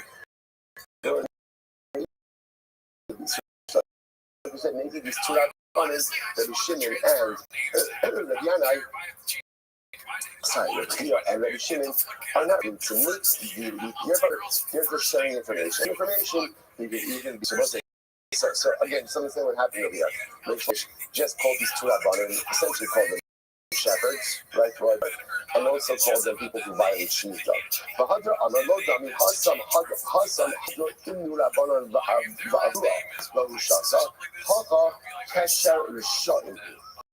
The Gesher Sham in a very funny say, well, that's not a good idea because in the previous days, the rabbis relied on the shepherds for information, but the shepherds were not part of the actual beast. Here, my concern is that these two rabbanim, that the Chia and the Shimon are part of the beast. And if these guys are part of the beast, then this is what's called a Kesher Sham. Sounds like a good name for like a shul, right? You know, okay? Congregation Kesher Sham, right?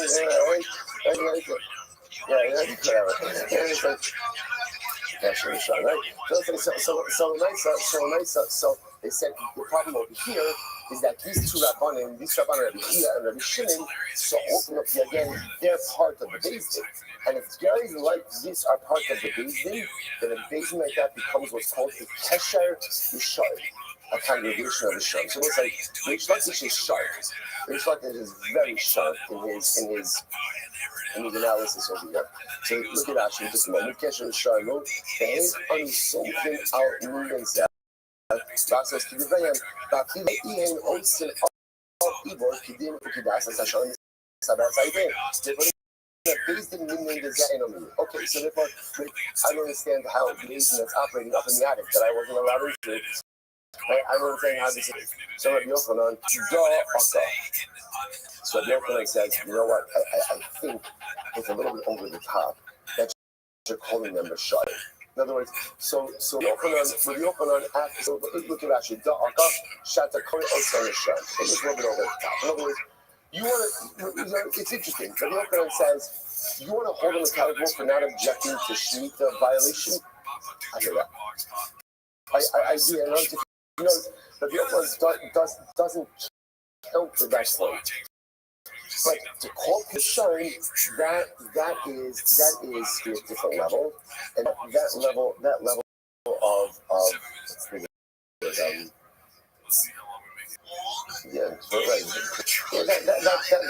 diet type, that is going to be to do. So Kias like to look at one. So say, see now what happened? Rabbanim came down afterwards, right? And again, somehow they heard about what Reish Lakish said about. So Kias like to look at Amar Kariban Roy Bakar. Listen to this. So what's interesting is they said so now, so the Kia and Rabbi Shimon come down and they say to Rabbi Yochanan, Reish Lakish called us cattle, called us shepherds. And you didn't say anything, like you didn't for Rabbi Yochanan, right? Rabbi Yochanan's only all this. Like, you didn't take up for us. Rabbi Yochanan says, I'm going to go. Who lost so my meal, right?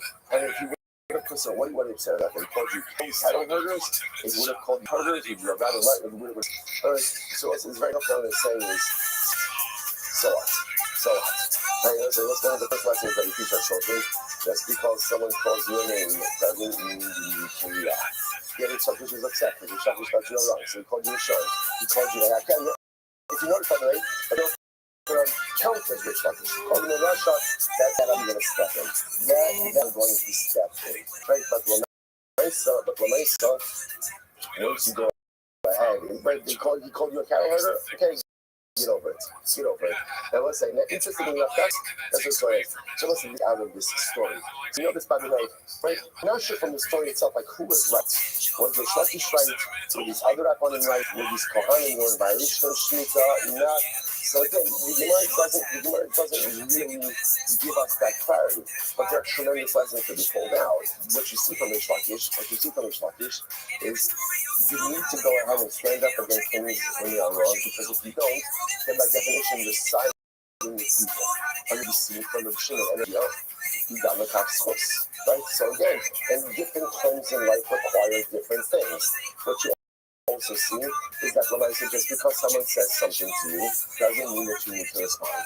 This is, and it's probably one of the lessons that has been lost, especially in the social media age, like where it's just so easy to deliver an immediate response. And also, you don't have to respond. Just because someone says something, you don't have to respond. And how often in life do you respond to something that afterwards like, oh, I shouldn't have done that, right? And if you go ahead and then write, you WhatsApp something and then you delete it, you just that, people are really fast. They're really fast. They often see what you did even before you deleted it. Why? I just like had enough self-restraint just to not respond. Life would be so much better. Plus, we also see that even in vehement discussions or debates, there always has to be a limit as to the type of words you're ready to use. No matter how justified you may be in your position, no matter how justified you may be in your position, you have to be careful with the words that you use. And also, you see this when we're out with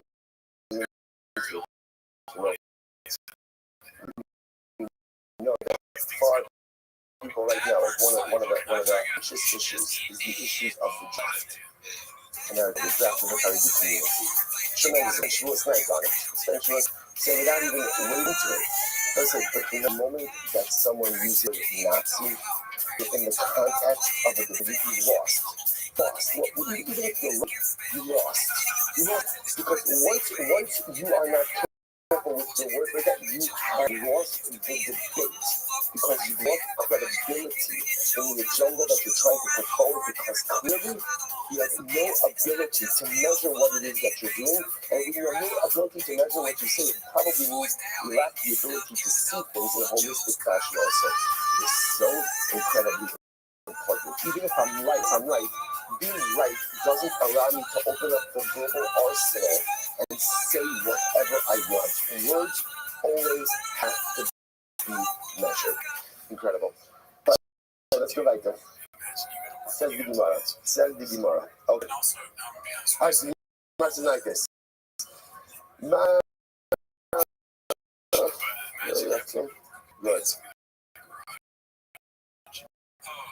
My Kesher Shot. So what's that? One of the things that Rishlokish said, was he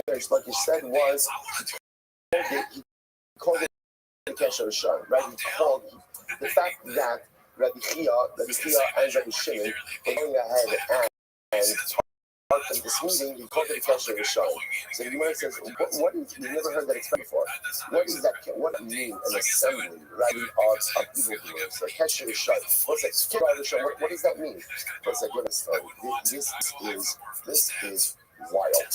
This is wild. My Kesher Shot. Shevna, Yarish Beklei Shabbos. So what's this? Now we're going to be introduced to the story of Hiskiel with one of his most trusted advisors, Shevna. If these names or this story don't sound familiar to you at all, it's okay. It's from an esoteric book of Jewish knowledge called Navi, right? And again, if you have a sister, right, or a female member of your family who has received a complete Jewish education, you can ask her about these stories, about these legends, right? So let's say, so listen to this. So now this is incredible story for this man. So listen to this. So Chizkiyahu, right, the guy who ran essentially like the sheep was a man by the name of Shebna. Shebna was a tremendous Talmid Chacham and had an immense following. Havadorish, the place of Yisrael. When he was down, remember what he had 130,000 followers. When he would give a shir, 130,000 people showed up. Okay. Is Chizkiyahu, Havadorish, Bechad, Soya Yisrael.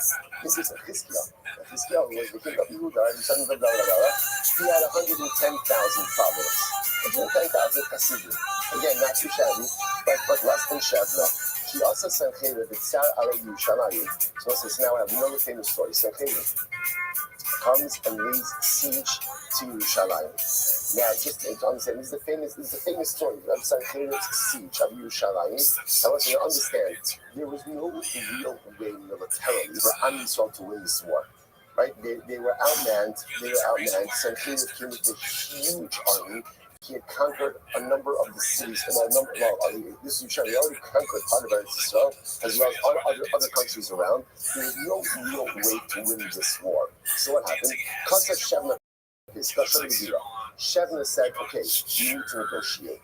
You need to negotiate and organize surrender. Maybe if we do this, we can have some kind of autonomy. So what did Shebna do? The problem was didn't want to surrender. So what did Shebna do? He attached, he wrote essentially a letter to Sancheriv saying, I have not represented 130,000 people in Yerushalayim, 130,000 houses. We are ready to engage the truce. And he put it on the arrow and shot it out. What does it say? The letter said, Shebna to Ushlimu, Chizkiyahu B'Siyam Ushlimu. Shenema, Kihine, Arisham, Yidruk, and Kachas, Konan, and Tzam Yasar. So let's say, now what happened? So Shebna literally wrote a letter to Sancheriv saying, Chizkiyahu doesn't want peace with you, but we, Shebna and my followers want peace with you. Same as letter to Sancheriv. Halakamistic Chizkiyahu. So Chizkiyahu was concerned. He didn't know what to do. Amar Dilmas Chatzishon David B'Kusherichu Basa Ruba. Keva the Ruba Mimsiri to Munami Mimsiri. So like this, there's a concept of Achayravi Mahatos. We follow majority. So Chizkiyahu started second guessing himself and thinking to himself, you know what? Shebna is right. Shebna is the majority. He's the majority. He's the wolf. And HaKadosh Baruch Hu often goes by the majority as well. So maybe HaKadosh Baruch Hu doesn't want me to stand up to Sancheriv, but rather he wants me to surrender as well. What happened? The Navi came to Chizkiyahu and said to him, Lo somin kesher l'chol asher yomar ha'amazeh kesher. So listen to this verse.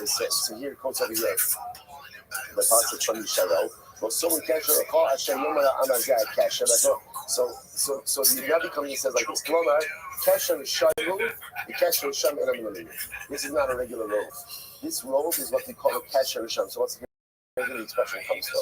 Like this robe is a Kasher Sham. This is a congregation, an assembly of the wicked, and an assembly of the wicked is not called the halachic majority. Incredible. So let's say, so therefore the Navi tells Chizkiyahu, do not surrender. As far as you're back, do not surrender. Well, Shebna should be pretty good about himself, right? Because Shebna feels that now, first of all, he commands the majority. He sent these letters to Sancheriv, and he's very confident that now he's going to be installed as the new king. So what does Shebna do? So the Gemara says, Shebna comes along. Shebna decided to go ahead and make for himself a grave in the burial place of the Davidic kings. So Shebna is really getting ready. As he's getting ready to go ahead and assume the throne, he's being installed by Sancheriv. He decides he also wants to choose his burial plot where he's going to be buried in the Davidic kingdom. So the Navi says to Shebna, who are you? What are you doing?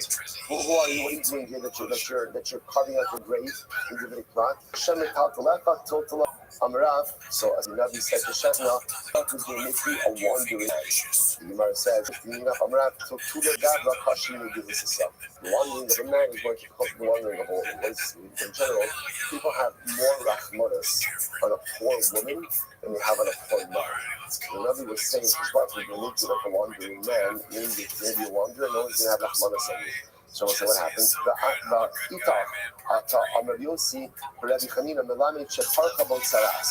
So Shevna gets leprosy. Sid Haka, the Ata, Sid Hasam, the Hasafam Yatav. So no Yitz Finecha, Safna Kadra Al Arachas Yadayim. Tana, who became Shkalam Beis Adonov. Shevna wanted to bring disgrace upon his master's home, Hiskiel's home. Napach, he voted with a color. Even though Shevna was all great, right? But Shevna ultimately, again, his glory turned into degradation. Once again, see now, Shevna and his followers, so Hiskiel is not surrendering.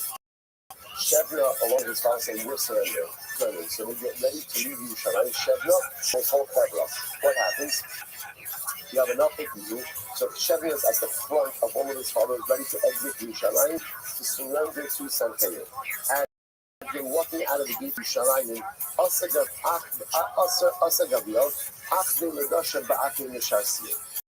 so what happened? Right into Yerushalayim, so Shevna walked, and the moment that Shevna walked out, Gabriel, the Malach Gabriel, closed the doors of Yerushalayim on his followers. So he kept the followers in the city, and ultimately again Shevna walked out by himself on the base. On the way, so now Shevna comes before Sancheriv. And remember again, what did Shevna's letter say? Shevna's letter said that I represent 130,000 people in Yerushalayim. So now he comes by himself. So Yeshasiyeh, so Sancheriv says, Shevna, you know, he followers. Only 100 do. So Shevna says, now Shevna didn't realize what happened with Gabriel. What he did was that at the end of the day, his followers just decided not to come. Right? How do you do? They stay in on the basis of this in came, I've come a chayis. Obviously, you're making fun of me. So Sancheriv thought this whole thing was a joke.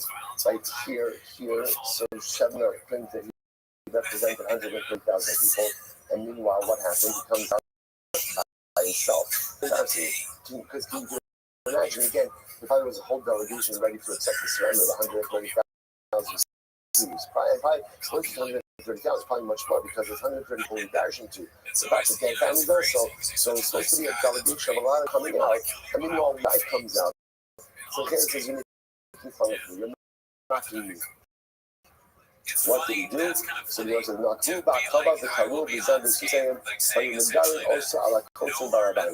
So they bore a hole in the souls of the sheep, attached to one of their horses and dragged them onwards. So Shevna, unfortunately, again, in a literally ate nothing for him. What a descent that he experienced. We'll say, get ready for this. You know, in general, when great people experience such a terrible fall, like what are the mechanics of that? Obviously, Shevna was the second in command. Shevna was the second in command for the skill now. The skill was so great. And he could really like his skill last week's staff. Actually, no, this ago. Like, but again, his skill was responsible for a certain level of scholarship and problem solving. It was like the golden age of Julie. Everyone knew the halachas of Kulantai, right? It was last Monday's that. Everyone knew the halachas of Kulantai, right? It was a golden age. Things were good. His skill could Shia. Things were Shevna had it now were influenced. So how did they make such a dramatic mistake? How does that happen? Once I get ready for this, I'm going to Lazar, Shevna, Baal HaMohel. Shevna was steeped in pleasure. Sivacha, Lech Barote Hazar, Sivacha, Bashidi Lo Socheres. Remember, it's in Shabbat, Sochim Socheres. Actually, Sochim is the treasurer, and Socheres was by Abishag Shinamis and Governor Noah. So let's say, it's interesting enough, what was Shevna's downfall? Shevna was a pleasure seeker. That was his life. His life was the secret of pleasure. When a person does it, so what does that mean? So let's say, when a person lives life, and the important thing to their life is their personal pleasure. Right? It doesn't even have to be necessarily anything illicit, although actually ones that it might have been illicit also. But even if it's not illicit, when my whole life just becomes about pleasure, and everything is about pleasure, everything is about enjoyment, everything is about comfort. So listen, what kind of life is that? What kind of life is that? Yes, that's pretty good. Right. What kind of life is that? That is an egocentric life. Let's say life is not about pleasure. Life is about service. Life is about service. We are put here on this earth to serve, to work, to do. We are part of Klal Yisrael to contribute to our nation. Life is not about being selfish. Life is about being selfless. That's the avoda of life, not pleasure, but service. The issue is when life comes, which I want to say, it says, and by the way, not even just about like excess, not even about anything illicit, but just like when my life becomes about what I want. This is what I want, what I need, what makes me comfortable. What comes about those things, that's an egocentric life. And an egocentric life also leads one to gaiva. And once one falls into the clutches of gaiva, of arrogance, of self-centeredness, everything falls apart. The story of Shevna is the story of great people throughout the ages who have so much potential, so much greatness, but they take a wrong turn because everything becomes about themselves, as opposed to it becomes a life of pleasure, as opposed to a life of service. And when you take that wrong turn, it's only a matter of time until the downfall. So what happened over here? To be honest, what happened over here? So Shevna, who was living a life of pleasure, ultimately again becomes arrogant. And what happens? This side here, he sees, this is my moment. This is me to become king. And the moment that guy sets in the outside, you lose all clarity, all perspective. It's interesting, right? You think to yourself, and then what is Shevna? What is he doing? He's marking out his Sheva. Right? He's deciding where he's going to be buried. Right? He's going to make the plans. Forget about my life turning thing. I'm already making my plans for my death as a monarch. And once that happens, all reality is lost. And when all reality is lost, unfortunately, again, the missteps begin, which ultimately lead to his demise. Long story. The Gemara goes right there. The Gemara says, so Moses says, now the Gemara quotes over the pasuk, or from Malachim, from Tehillim. So again, just how you want to dash in this passage, for the shasos, we'll define what shasos means, will destroy Sadik Mahal. What has the tzaddik accomplished? Now we're going to see different ways to read these passages. So that's the Gemara Chad Amar Ilu Chis Elu Chizkiya V'Siyaito Nerasi Sadik Mahal. So it's like Chizkiyo, and his assembly, his souls were destroyed. What good would that be for the tzaddik? The Chad Amar Ilu Chis Tzaddik Mapal. Obviously, his mikdash was destroyed. This is if Hashem would have sided with Shah over Chizkiyo. What Hula Amar? Even Machshavos also Russia in and out Tzaddik Mapal. If the plans of that i.e. Shevna were not ended, what good would the tzaddik have done? So we show them on the so according to the opinion that Shasos refers again to the plan of Shevna, it makes sense to Sikya Shasos Yehalishim. Was what we destroy the plans of evil people. We make the Shnami. It's not Isa Shami Muslim. When you read Shonim, we should see our high semi place. It makes sense to call the Mikdash also Shasos. Why? Because you're saying the same way something that's actually by the Kodesh HaKadoshim, what's called the Even Shisia. The foundation, that was the first piece of metal from which the world was created. And when I'm going to Chizkiya of the Siyaito, where do you ever find the tzaddik? The tzaddik is called the shasos. They said, beautiful. Kiva Hashem mitzuvi aretz, vayish aleim teva. Right here, Hafa, the Itza, the deal Toshia. Well, fine. Nama Nikla Toshia. So let's see, you see something very interesting. Tola is something called Toshia. Why is it called Toshia? It's beautiful. Shima Teshas Koko Shal Adam. because it weakens the thought of a person. Once I listen to this, like, what does that mean? Toshia, yeah, sorry. Toshia, Shela, Al Shem, Sha'olam, Akeshes, Al Shai, Al Shem, Sha'olam, Mishusach, Al Torah, Lomden, Toshia. Sorry. Good. Fine. So before we get to so the nation of the So we'll say first explanation. Why is Torah called Toshia? So the Pashup shot over here is that Torah weakens a person.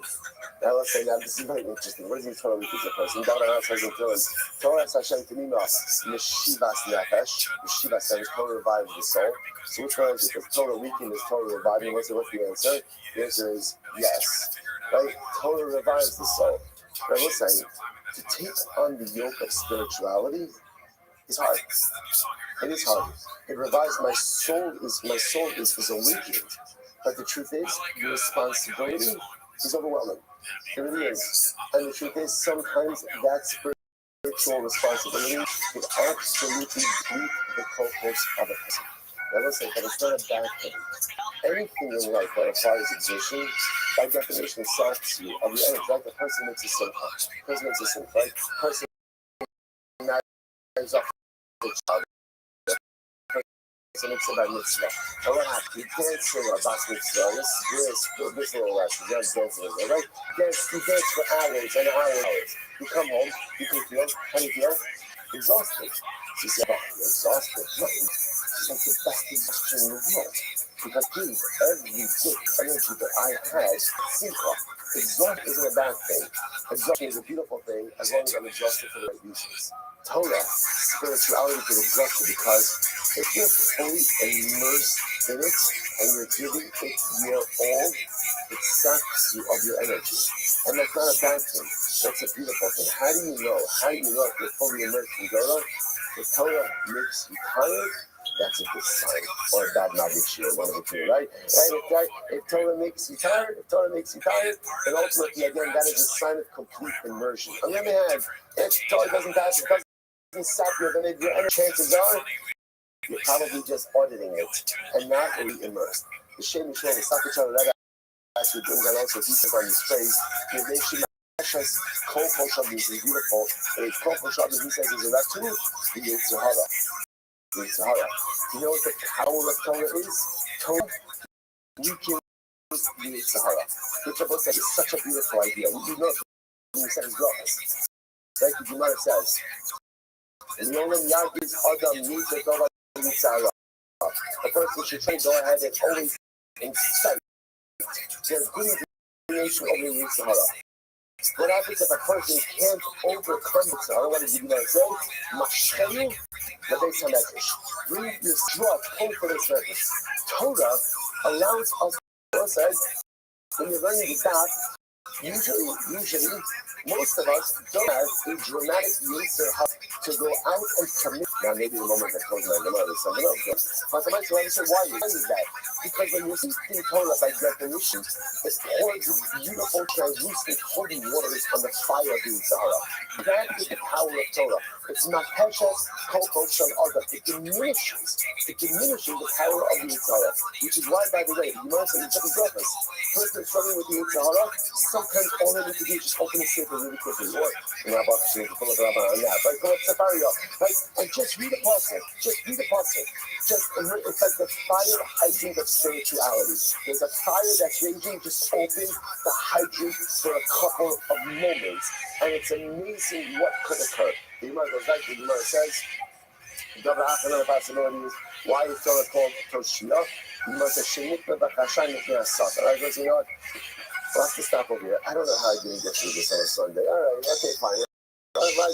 More tomorrow. Again, we always wind up in the right place.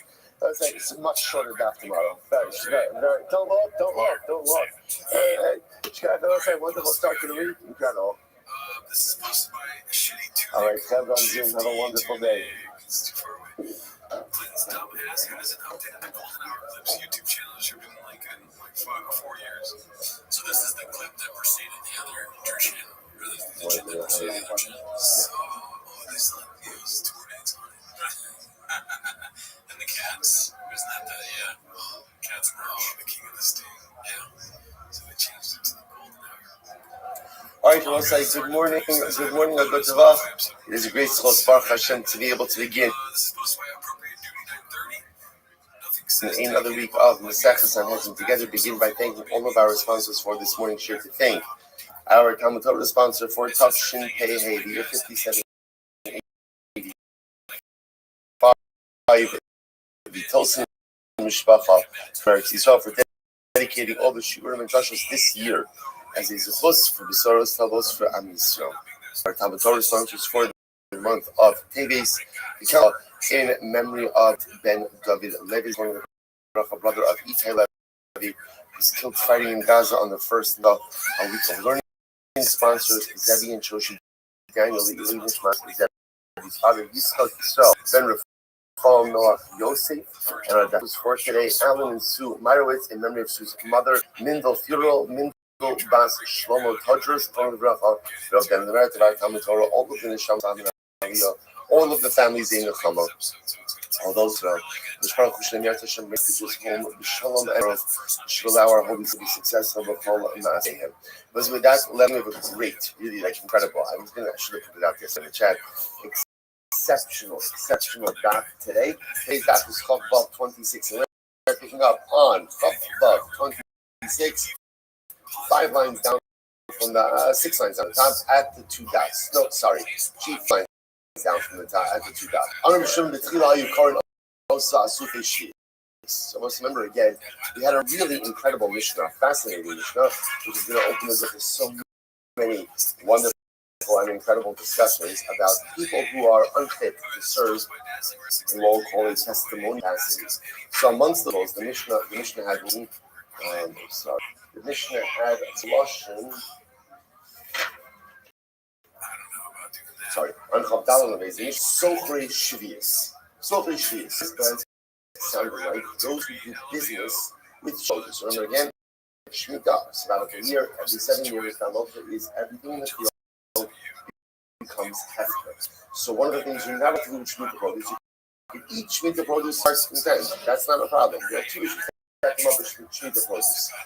Number 1 is doing business with Shemitah produce, and number 1 is storing Shemitah produce after it's no longer readily available in the field. Let me start with the second one first. You could go ahead and amass and store Shemitah produce. That's not a problem, as long as it is readily available in the fields.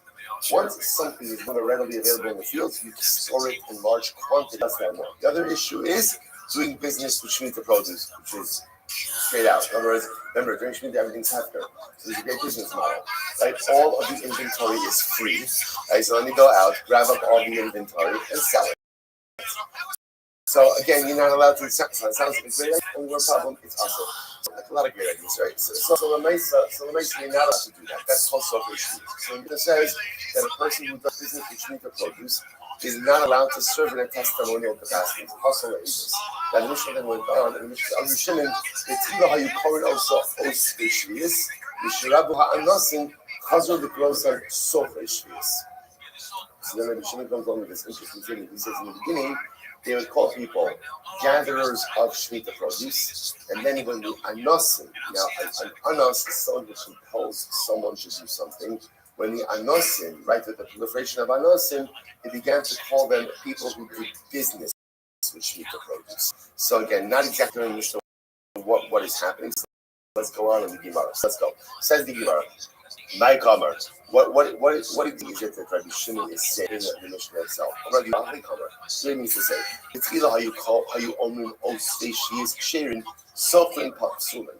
So in the beginning, the first iteration of the halacha, it was a very straightforward halacha. What was the straightforward halacha? People who gathered Shemitah produce are fit to give testimony, fit to be an aid. Right? Why? Because there's nothing wrong with gathering the produce. That's fine. That's what you're allowed to do there, is gather produce. So if you do business with Shemitah produce, then you're puzzled. Right? So if you got free, and then you went and you sold it on a second also, remember, that was like, any time that one is publicly or flagrantly violating an Avera, that essentially renders you unfit to give aid. Right? It's not necessarily just in doing something illegal with Shemitah produce. This is any Avera that a person does flagrantly without more. So, okay, what happened? Rabu mamsi most anilim, the asli anilim va'asu, umaisi. So then what happened? So there were these people, and apparently this became a common practice. The moment happens, a guy with somebody would hire a group of anilim, hire a group of poor people. He would take to the poor people and gather as much meat of produce. Remember again, there's limitation on the amount of sheep produce that one is allowed to take from the ship. Take as much as you want. So there were people. They would hire poor people to go ahead and gather sheep of produce, bring it back to them, and then what would happen? Then they would sell it. So Chazru Lomar Echad Zabi Echad Zepsu. So what ended up happening? Is they went ahead and they said that Halacha Lamasa, everybody's possible. So now, interesting enough, what this did was that Halacha Lamasa, this said whether you were an old Shvius or whether you were Shvius, ultimately again it was going to be possible. So Gemara says, Kashu Bebnei Rachba. I don't understand. So the sons of Rachba were troubled by this. They didn't quite understand. Hi, Misharabu Ha'anasim, Misharabu Ha'nibaile. Well, at the end of the day, the Gemara says, then why does it say Misharabu Ha'anasim? Anasim means to sound like there are people who are extorting. Right? So it should say Misharabu Ha'tagarim. When the merchants, in other words, when people got involved, started making a business out of this, that's when Chazal had to step in and say, any deals in mass produce is going to be different giving papers. So the Gemara says, Ella, listen to this. So in the beginning they said, both of these individuals are possible. In other words, whether you go ahead and you are a merchant or you are a gatherer, you are possible. Mishrabu ha'anasim, who are the anasim? Arnona. So Rashi says Arnona. Mas is the second of the short lines of Rashi. Shagoba hamelach min hatzua kach v'kach kurim min hasad l'shor. Arnona taxes. Modern Hebrew. Arnona is also taxes. Hey, so but this was of the king. It's being levied upon the field. If you pay tax, you didn't pay the tax, he's going to go ahead and steal the fields. Now, this code. Why? Because you're shooting, you're not farming. So now, you still have to pay your taxes even though you're not farming. So the Gemara Arnona, as Rabbi Yana said, Hope the son of the Shvius Mishum Arnona. So this is incredible. Rabbi Yana said to the farmers, he said, go and plant your fields during the Shemitah year because of our Arnona. I will say now, this is incredible. It could actually poke through the Shvius. Shvius is not as a Rabbanon, the Batla Kedusha Haaretz. This is this. So Rabbi Yana was concerned about the following idea. The Jewish farmers were obligated to go ahead and give their tax, their crop tax. Not Shemitah didn't make a difference in Shemitah. So that's a unique problem because that would mean if you pay their tax, what would happen? The king would come and seize their fields, their patients, etc. I want everyone to go ahead and field during the Shemitah. How can you do such this? How can you do this? So remember again, Rashi is a Rabbanai was. So because it is Rabbanai, one has a little more leverage. Now, again, remember, Rabbanai. So when there's Yovel's so when Rov Yoshver Halal, the majority of Israel lives in Eretz Yisrael. It's actually contemporary. That's why, again, even now, we have certain methods. For example, Shemitah, like the big debate. I think Shemitah, you're coming up, right? 2 years. We just had it 6 years ago. I know. It's every 7th year. I got it. I'm aware of that. Right? I'm pretty sure within the next couple of years. Yeah, and so that's 7 years, at least you'd be it. And it's just, it's interesting. So one of the reasons we debate about Shemitah is Heta Mechira. Right, the notion of going ahead, essentially, like kind of like it's like selling land to a non-Jew. It's complicated and fraught with issues. The only reason such a concept like that even gets off the ground is because halacha l'maisa shmita b'zman hazeh is drabanan, according to most opinions. So because it's drabanan, you have a little leverage.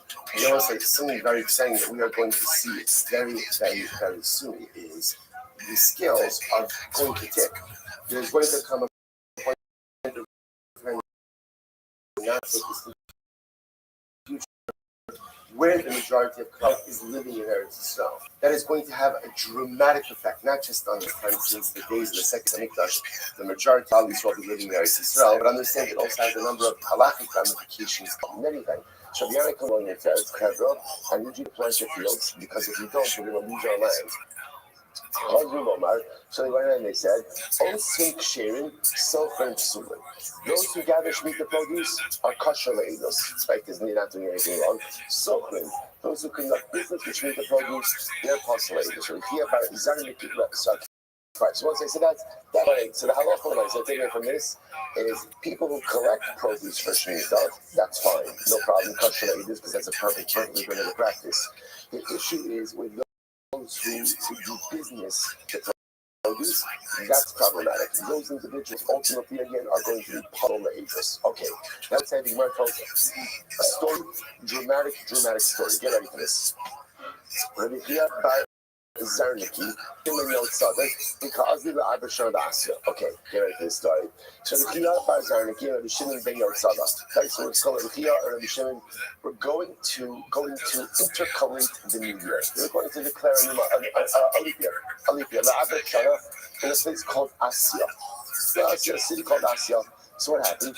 Pagabu Reish Lakish. So they bumped into Reish Lakish on the way. Reish Lakish says, "Hey guys, where are you going?"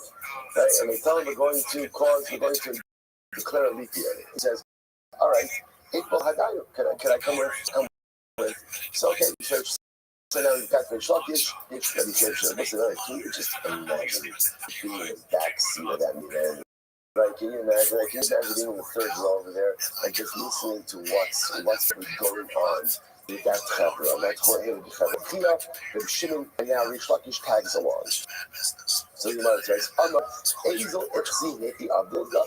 Reish Lakish said, listen, I don't need to participate, but I'd like to see how the leap year is done. Come on. Okay, so Reish Lakish comes along. So as they're traveling, they saw a guy plowing his field. Let's say it was a shmita year. They saw a guy plowing his field. Some of the home, Kohen the Kodesh. This guy who's plowing, he's a Kohen, and he's violating shmita. He's Kohen violating shmita. Unrevolved. So here, Arab Shimon was surprised how Reish Lakish was so judgmental about this. He said, what's that? Yokol Loma, he's stone on yourself. First of all, who says Jewish owned fields? That's number one. Number two, maybe that Jew works for the non-Jew. If you look at actually at this stone here, the Karka Shonakriyu, so it's like, number one, maybe it is the field of a non-Jew.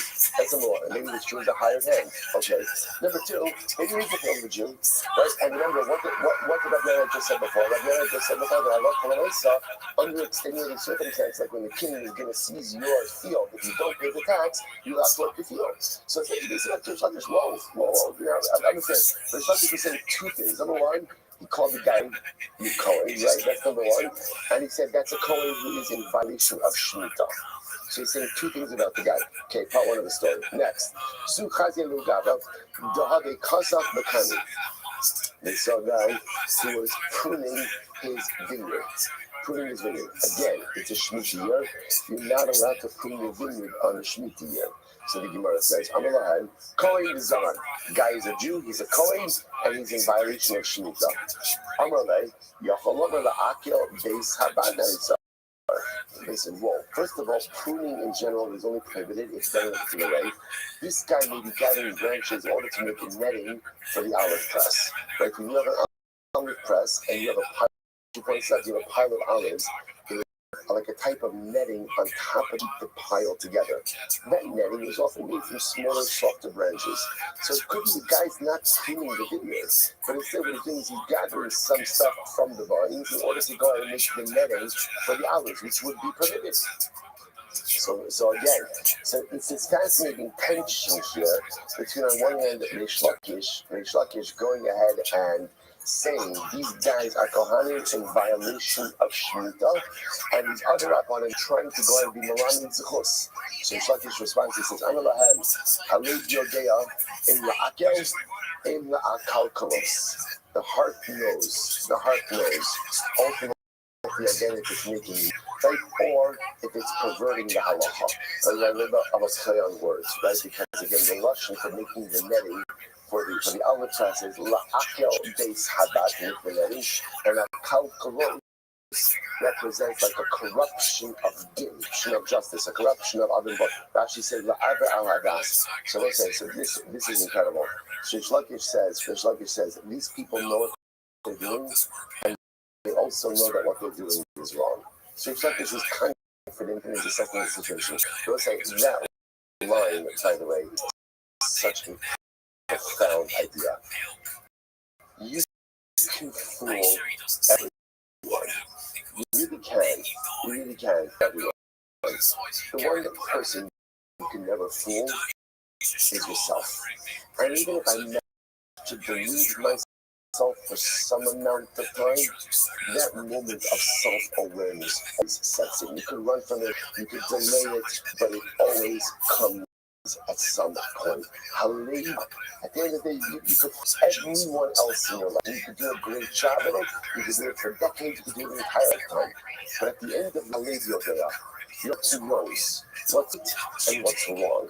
He knows whether or not living the life I need to live, becoming the person I need to become, and engaging in the activities that are appropriate for me. My heart knows whether or not the project to the rest of the world is the true me or is a facade. An overwhelming and compelling, it was like reminiscence of the Soloveitchik times in one of his first essays on Tshuva.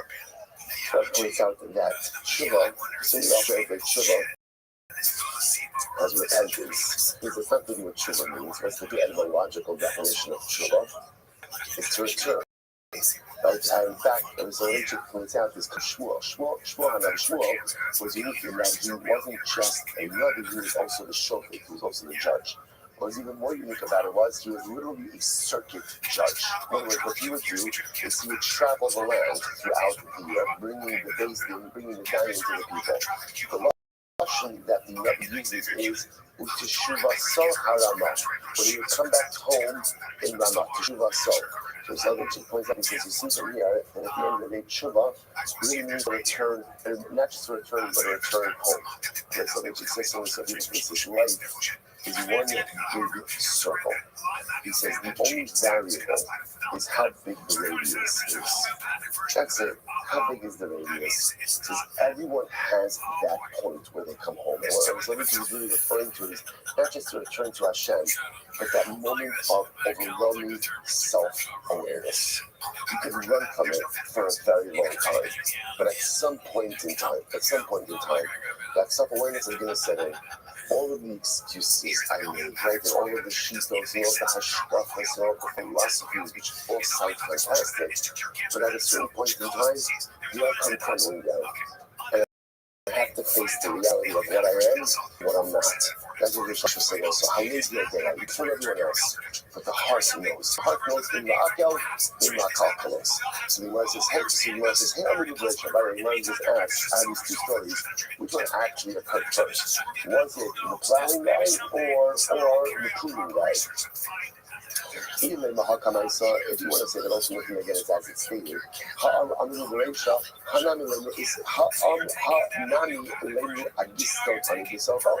see, the problem with saying that they occurred, as just mentioned, is why not bring up, right? Remember when they saw the guy plowing, which, like you said, he's a Kohen by the Shemitah, and the other two Rabbanim, and the Shemitah said maybe he's a hired worker. But the second story, if the first story occurred really first, then why not use that same excuse for both cases? That's a good excuse, or not a good excuse, it's a good interpretation, good explanation for both cases. Right? It must be that the pruning case came up first, and after realizing that that was not a good excuse, then they brought up the worker excuse afterwards. Okay, match the code. So what's happening? Why are Kohanim getting such a bad rap for being willing to violate Shmita? What's going on over here? So once again, this is very interesting. It was known that Kohanim were suspect to violate Shmita. They were suspect to violate Shmita. Now why? Yes, now, what's this happening? Listen to this. If you have one saw of measurement, one saw of Truma, remember Truma can only be consumed by a Kohen. One saw of Truma that falls into a saw of produce. What's interesting about this? So remember again, Truma can be consumed by a Kohen. The produce can be consumed by anyone in the other one. Now, I have a saw of Truma that falls into a saw of the produce.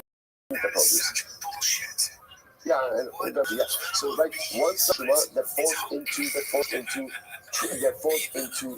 Shemitah produce. Now the Shemitah produce over here is chulin, right? Remember again, even though Shemitah produce is Shemitah, ultimately again it is chulin. Again, chulin with limitations. Yeah, I will say. Now if you have just one saw truma falling into one saw chulin, entire mixture becomes truma. That's how in this case over here, one saw truma falls into 100 saw of Shemitah produce. So once they want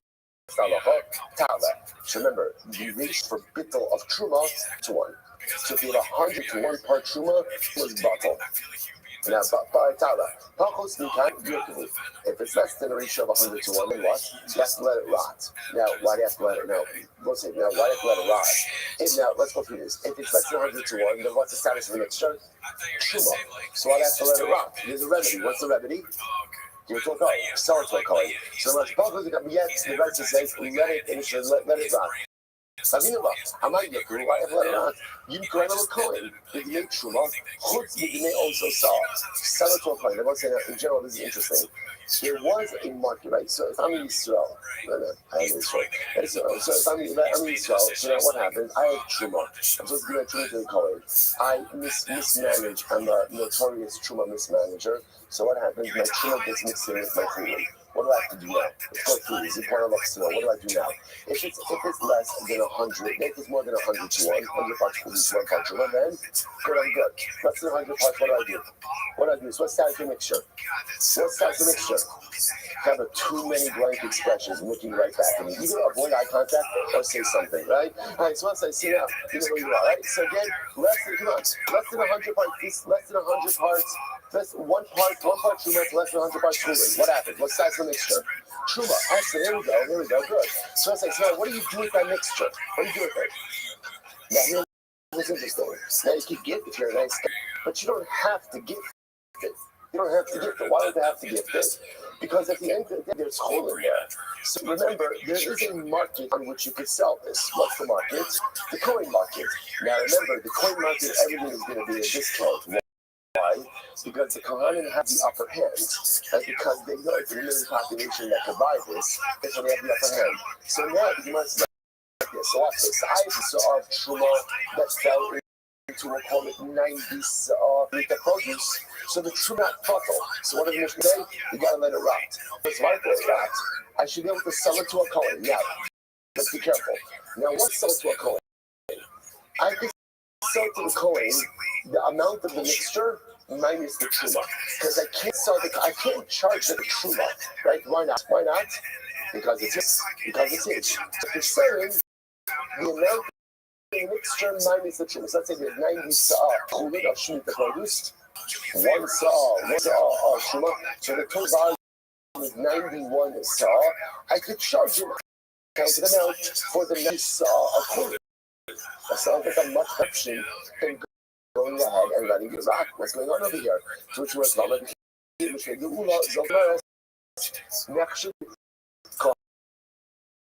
ice. So I said, what do you see from here? You see from here, Allah say we don't want you selling Shemitah produce to Kohanim. Why? Because Kohanim are kosher. They are suspect of not following the rules when it comes to Shemitah produce. How could it be that Kohanim should bad rap over here? So I said, take a look at Rashi. This is fascinating. Next Kohanim, Rashi says, Lahashos Shvius beer, Demobet. Now, what's the issue? The issue, as mentioned before, you're only allowed to store Shemitah produce in your home as long as what? It's readily available in the field. Once it's no longer available in the field, you have to go ahead and you can't store it in your house. Kohanim were noticed for storing the produce in their homes after it was no longer available in the field. Now why? Kohanim are so good, they're so pure, they're so sweet. And so why are they so chashuv? Actually, this is fascinating. Right? They have the more heter, they have good excuse. Good excuse. What do they say? The shtaru shuma the kachek hadashim gabayu. Because Khan said this, come on. We always keep other stuff in our homes, right? We have Truma, right? We have Kadshim, we have all these different things. Okay, so the rest of Khan, so remember, Shemitah produce is Kaddish, Truma is Kaddish, there are other Kohanic gifts that are Kaddish. So Kohanim Memora Heter, they made an excuse for themselves, and they said, you know what, regular people have to go ahead and divest themselves of Shemitah produce, but we Kohanim, we do not. We are allowed to keep holy stuff in their home. So because of this, we had a reputation of being derelict in proper treatment of Shemitah produce. So because that Chazal was an example, Chazal made enactment, Kohanim are choshed on Shemitah produce. So therefore, again, and also and therefore incredible. So that results in this last case. There are 30 Shemitah year Shuma that gets mixed in with Shemitah produce. If it's 100 to 1, if it's 100 to 1 ratio, fine. Shuma's bottle, you're good to go. But if it's less than 100 to 1, you can't give yourself to a coin. Rather, you have to let it rot and you can dispose of it. Incredible. All right, back to the story. So now remember again, we've got Rish Lakish traveling together with Rabbi Chia and Rabbi Shimon in order to see how they intercalate the life. So Amru, true the Huday. Listen to this. So these Rabbanim, Rabbi Shimon and Rabbi Chia said, Rish Lakish, this guy is a troublemaker. He's no trouble. Like in other words, they're like, why they were taken aback by his name. I just want to point out something very interesting. Rish Lakish, who's Rish Lakish? Who's Rish Lakish? Rish Lakish has been around the block. Right? Remember again, Rish Lakish is the ultimate Balshul, right? Rish Lakish was a thief, a gladiator, all these different kinds of. He had a very, very checkered past, right? And then he went ahead and becomes a Torah and embraces the technology of Torah. Rish probably had a bit more of an insight into human nature than these other rabbis, simply because the Parshas Rabbi Shimon grew up being constantly religious. It grew up in his medrash. Rish Lakish says, I'm telling you, I know people. I've seen people. And one thing I can absolutely say when someone is dishonest, sometimes what is it? It takes a thief to know a thief. Sometimes when you've lived in that life as a thief, you could smell it, you could smell it a little bit different, like you could detect it a little bit more. So now again, I want to point out, interestingly enough, we're going to see the Gemara difference. Let's go back. Okay, so what happens now? So now these other are very taken aback. But she's unapologetic. And it's just like, also, you have to understand, as soon as you change out this Gemara, it's like, that they're doing, what's the thing? You have to have schos. So he's about him seeing, it's like, she was probably still the kaf schos, not the kaf shtos. At the end of the day, I was like, yes, you have to give people the benefit of the doubt, but there are times when what is happening is so clearly and abysmally wrong that, no, it's wrong. It's wrong. You make up a favorable narrative for every single thing. Now then, for us, that life has been done like half a horse. But perhaps for someone like Rish Lakish, who was much more plugged into human nature, he was able to see what was right, what was wrong. All right, let's go back to it. So it's strike us better. We're not finished yet. All right, Kimato Hassan. So now what happens? They arrive at the place. What they called Asya, this place we're going to do. We're going to declare the new month here. So we're going to declare the new year. So that was great. So the Kiyar Rabbi Shimon, so they went upstairs to the attic. That's where the Rabbanim were going to convene. Shalupa Nagaga Mituse. And they took out the ladder right in front of Rish Lakish, which means, said, you're not coming with. Right? You're here, you came with that shkayach, you tagged along. We'll tell you a little bit about what's going on afterwards, but you are not coming up to the attic with us. Okay, I said going to be open. So it says, Reish Lakish was now offended. He's very upset. He comes to the open. Remember again, who's going to be open? Who's going to be open? Right? He's right, the open is not who's the part of the open? I'm going to leg, so once I get ready for this, Reish Lakish says, no leg. And the other half, Hashidin ala Shidis, Shaylin La'aber Shana. Cool. So it says, listen to this. So now Reish Lakish says, I don't understand. Are these people who are suspect about non-observance of Shmita, are they permitted to go ahead and are they permitted to declare Bikir? They will say, now remember again, now what does that mean? Reish Lakish is accusing Rabbi Shimon, is accusing Rabbi Chia and Rabbi Shimon of violating Shmita. But he's saying it's like this. As long as part of the obligation of leadership is to point out when someone's doing something wrong. So Reish Lakish says these Rabbanim walk by these fields of these Kahanim who are violating Shmita, they didn't say anything. So if you don't stand up in the face of wrongdoing, you are complicit. You are complicit. This is what I was going to say. I just want to point out, we are seeing these things unfold in such a dramatic way. When you look at Rahman and explain what is happening in Australia now, with the anti-Semitic, people are foolish. It's wonderful that the government is going to make a counter-terrorism list. When a government doesn't stand up against terrorists, and a government doesn't stand on the side of good, namely the state of Israel, if you don't make a clear stand against evil, then by definition you are siding with it. It's not an accent, but after Australia, with all their ridiculous political stances and political moves, that there's an outpouring of anti-Semitism. That's what happens. That's what happens if you don't make a clear stand against evil. Then by definition, you are with it. You are. So Reish Lakish says, Rabbanim, you're either for Shmita or you're against Shmita, right? So pick a team. And if you see guys violating Shmita, and at the end of the day, you're not going to have any objection, then by definition, you are violating the Shmita. So Reish Lakish says, on. How can these guys who violated Shmita be part of the Chayv and lead here? Sorry. I'm a late. So Reish Lakish was thinking, he says, you know what? It's actually answers a big problem. I'll tell you why. Maybe the Halash Shosha right book.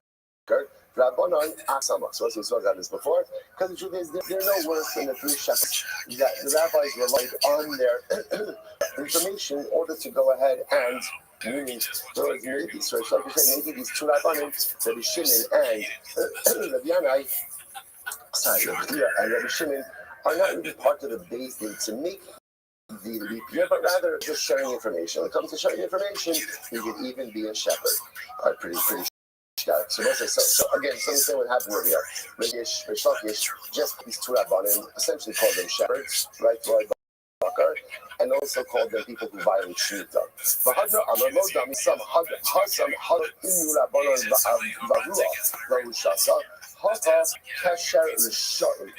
The Kesher Rishon in a million. Again, that's not a good raya because this is in the previous case. The rabbis relied on the shepherds for information, but the shepherds were not part of the actual Beis Din. Here, my concern is that these two Rabbanim, are part of the Beis Din, and if these guys are part of the Beis Din, then this is what's called a Kesher Rishon. Kesher Rishon. Like a good name for like a show, right? You know, okay? Kind of getting Kesher Rishon, right? Yeah, whatever. It's like Kesher Rishon, right? So they said the problem over here is that these two Rabbanim, Rabbi Chia and Rabbi Shimon, so ultimately, again, they're part of the Beis Din. And if guys like this are part of the Beis Din, then a Beis Din like that becomes what's called a Kesher Rishon, a congregation of a show. It's like Reish Lakish is very sharp in his analysis over here. So look at that for just a moment. Kesher Rishon,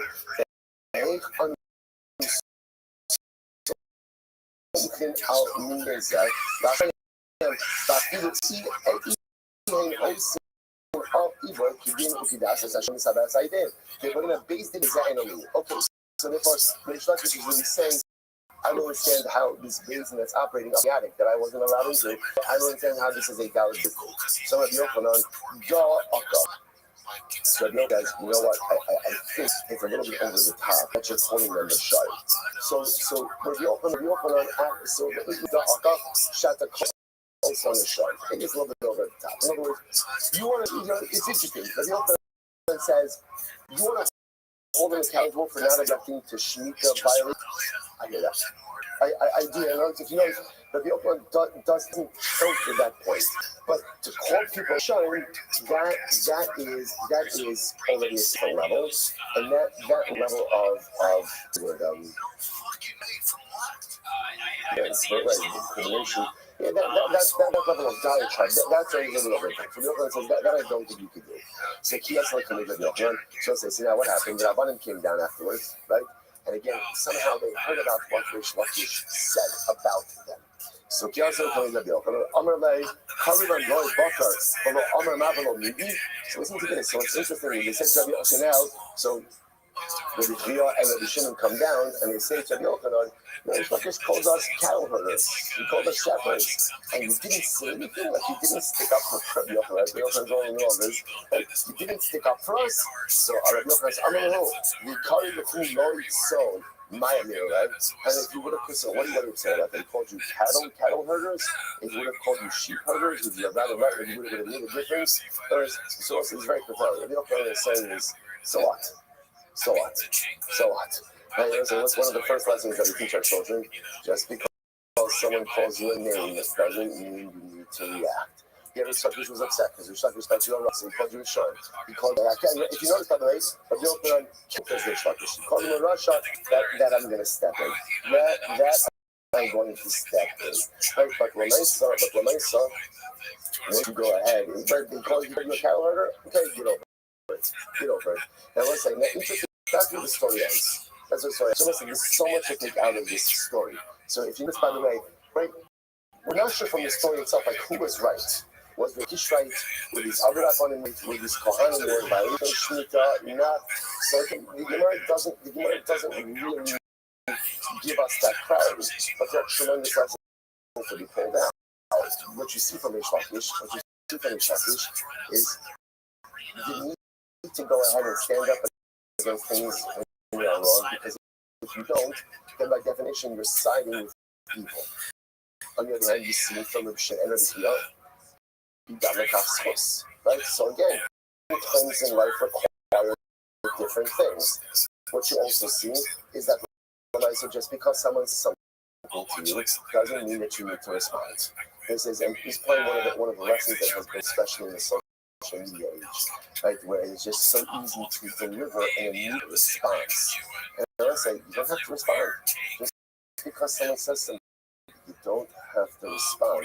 And how often in life do you respond and then afterwards like, oh, right? And if you go and then you WhatsApp something and then you delete it, you stack, people are really fast. They really pay off and see what you did even before you did it.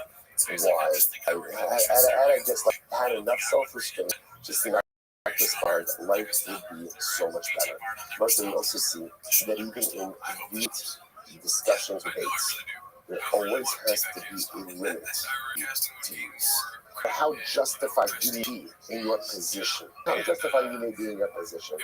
You have that use. And also, you see this, without reading into it, we know that for our people right now, like one of the most contentious issues is the issues of the draft.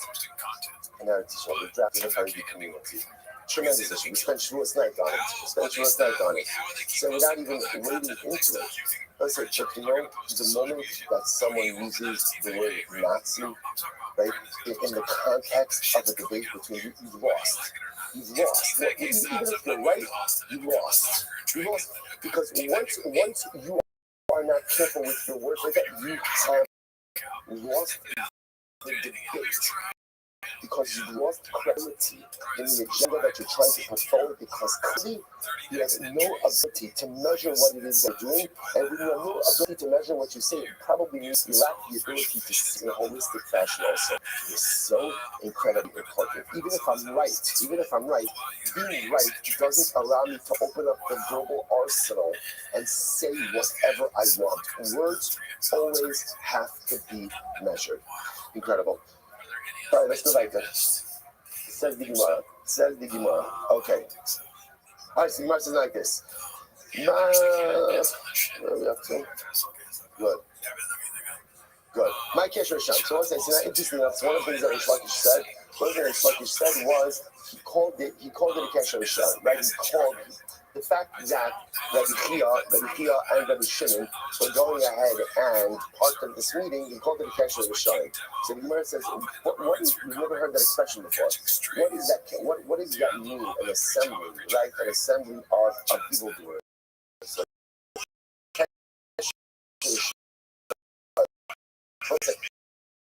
Kisha was like a chevra. What does that mean?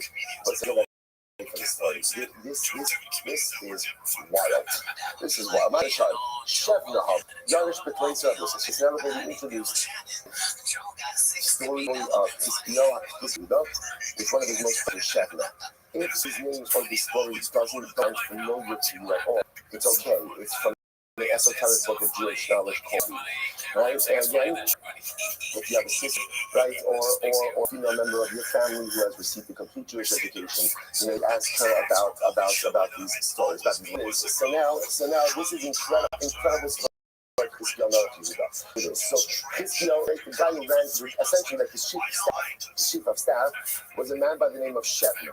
Shevna was a tremendous Talmid Chacham and had immense following. Havadarish, the placer of Musa.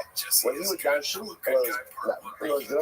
he had 130,000 followers. Meaning, when he would give a shir, 130,000 people showed up. Okay, listen to this. Chizkiyahu, Havadarish, Bechad, Sayra Musa. Which is Chizkiyahu. Chizkiyahu was the king of Yehuda, and son of David.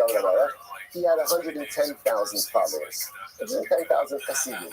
Again, not too shabby, but less than Shevna. He also said, hey, the Sar Ala Yerushalayim.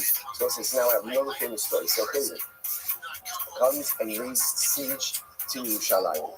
Yeah, just it's the famous story. Right? Sancheriv siege of Yerushalayim. I want you to understand, there was no real way militarily for Am Yisrael to win this war. Right? They were outmanned. Sancheriv came with a huge army. He had conquered a number of these, already conquered part of Eretz Yisrael, as well as other countries around. There was no real way to win this war. So what happened? Shevna said, okay, we need to negotiate. We need to negotiate an order to surrender. We need to get some kind of autonomy. So what did we do? The problem was Israel didn't want to surrender. So what did Shevna do? He attached, and he wrote a note to Sancheriv saying, I am Shevna, representing 130,000 people here in Yerushalayim, 130,000 households. We are ready to negotiate the truce. And from the arrow, he shot it out. And what it said? The letter said, Shevna v'sikim shlimu, Chizkiyahu v'seta lo rishlimu. Shenemar ki hine harisham yidrukum kashes, konenu chita lo yaseh.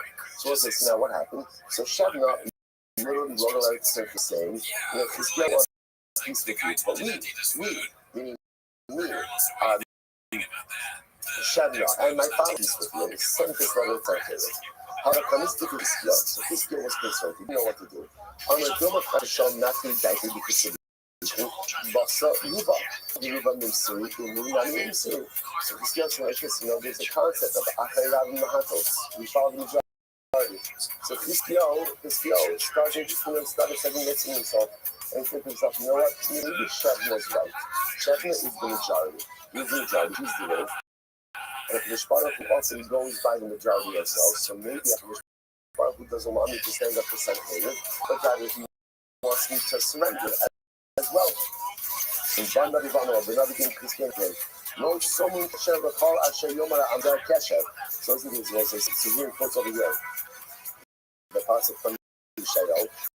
No someone Kesher recall Asher Yomara Amdar Kesher. So the Navi comes and says like this. If Omar, Kesher Shahu, Kesher Sham Elam. This is not a regular robe. This robe is Kesher Sham. So what's making special comes? This robe, this Kesher Sham, this is an addition, an assembly of the wicked, and an assembly of the wicked is not called the halachic majority. Halach, so therefore the Navi tells Hizkiyahu, do not surrender. So Shpark, as you're back, do not surrender. Shevna is pretty good about himself, but because Shevna feels that now, first of all, he commands majority, he sent it to Sancheriv, and he's very convinced that now he's going to be installed as the new king. So what does Shevna do? So Shevna comes along and says, but Shevna decided to go and make for himself in the burial place of the kings. So Shevna is really getting ready. And he's getting ready to go ahead and assume the throne. He's going to be installed by Sancheriv. He decides he also wants to choose his burial plot where he's going to be buried in the Davidic Chaylim. So the Rabbi says to Shevna, who are you? What are you doing? Who are you? What are you doing here that you're carving out yourself a grave in the Davidic plot? So essentially the Rabbi said to Shevna, the response was going to make you a wandering man. The Gemara says, interestingly enough, the wandering of a man is the wandering of a woman. What does this mean? That in general, people have more rachmanis on a poor woman than they have on a poor man. So the Rabbi was saying, Kishbak is going to make you like a wandering man, meaning that you're going to be a wanderer, no one's going to have rachmanis on you. So we'll say what happens. The Ita, on the Yosi, Rabbi Chanina, Melani, Cheparka Botsaras. So Shevna gets leprosy. Ksiv Haka, the Ata, Ksiv Hasam, the Asafam Yaka, Sanot Yitz Finecha, Sasna, Chabra al Eretz Afrach Pas Yadayim, Tana, Udikesh Kamon Beis Adonov.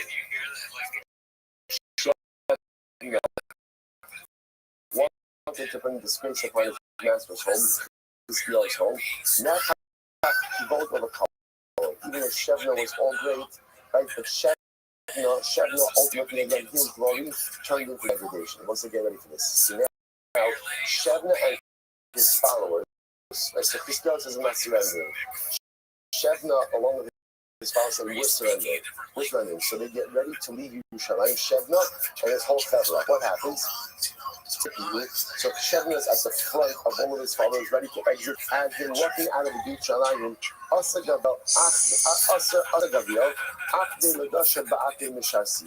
happened? Right into Shalayim. So Shevna went, and the moment that Shevna went, Gabriel, the Malach Gabriel, Shalayim on his followers. So he kept the followers in the city, and ultimately, I guess Shevna walked out by himself on the base. On the way, so now Shevna comes before Sancheriv. I remember again, what did Shevna's letter say? Shevna's letter said that I represent 130,000 people in Yerushalayim. So now he comes by himself. So I'm away. Mishar Siyeh, so Sancheriv says, Shevna, we're all followers. Amr Hajjubi. So Shevna says, well, now Shevna didn't realize about what happened with Gabriel. What he figured was that at the end of the day, his followers just decided not to come. Right? Hajjubi, they stay in Yerushalayim. Amr says, Sancheriv is in so obviously you're making fun of me. So Sancheriv thought this whole thing was a joke. Right here, so Shevna claims that he represented 130,000 people, and meanwhile, what happened? He comes out by himself. So there's a new lesson. You can imagine again, there probably was a whole delegation ready to check this. Right, 130,000 Jews. Probably much more because there's 130,000 people to actually see. There's actually also, so it's supposed to be a delegation of a lot of Jews coming out, and meanwhile, one guy comes and says, you make fun of me, you're mocking me. What did he do? So he was a Jew, the Kalul, business was saying, but in the garden also ala kotzim barabayim. So they bore a hole in the soles of Shevna's feet, attached them to the tail of their horses, and dragged them on the thorns. So Shevna, unfortunately, again, is literally enough to be boring. What a descent that he experienced. It wasn't in general. It's always fascinating to see when great people experience such a terrible fall. And what are the mechanics of that? Obviously, Shevna was the second in command. Shevna was the second in command to Kiskiel Malkiva. Kiskiel was so great that he came in and Kiskiel lets me stop. As we know, and again, Kiskiel was responsible for such a high level of scholarship within Cloud Israel. It was like the golden age of Jewry. Everyone knew the halachas of Kumantai, right? It was last month that. Everyone knew the halachas of Kumantai, right? It was a golden age. Things were good. Kiskiel could have been the Mashiach. Things are going well. Shevna has everything. Power, influence. So how do you make such a dramatic mistake? How does that happen? Once I get ready for this, Amar Elazar, Shevna Bal Hano. Shevna was steeped in physical pleasure. Sivaha, Levavei Hazer, Sivaha, Batihi Lo Socher. It's not like Xer Shabbat, Socher Socheres. Actually, Socher means the treasurer, and Socheres, why he goes by Abishada Shinanis and Davanamela. So also, interestingly enough, what was Shevna's downfall? Shevna was a pleasure seeker. That was a life. His life was the seeking of pleasure. When a person, what does that mean? What does that mean?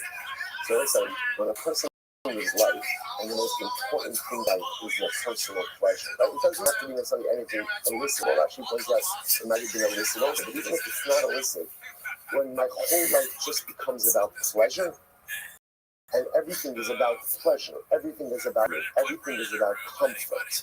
So I say, what kind of life is that? What kind of life is that? That's pretty good. What kind of life is that? That is an egocentric life.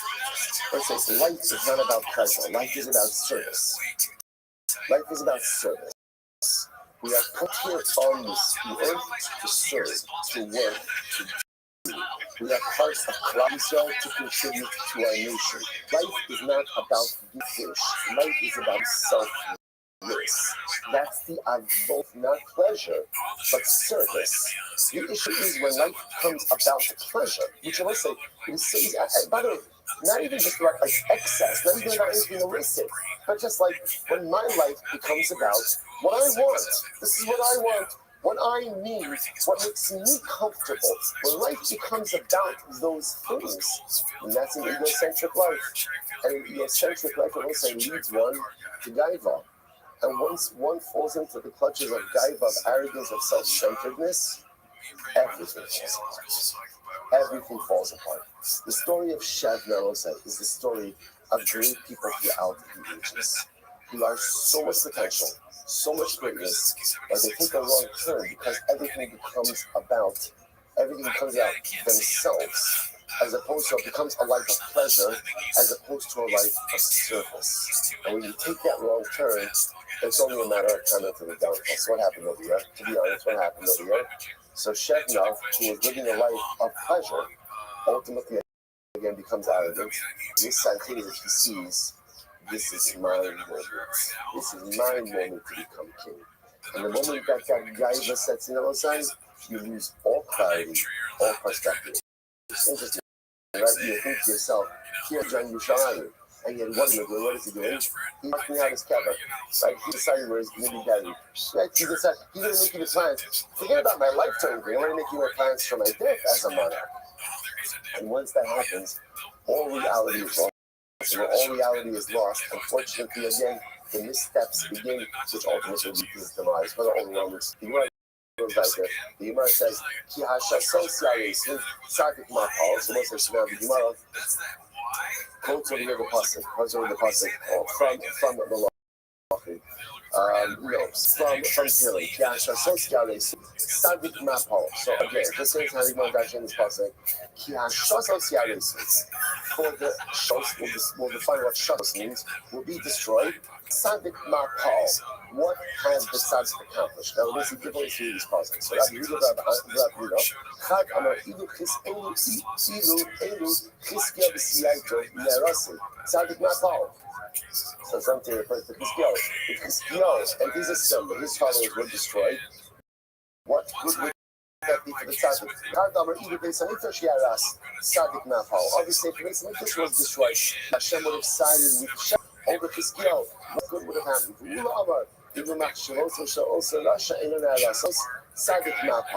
If if the plans that Russia, i.e. Shevna, were not upended, what's good would the tzad have done? So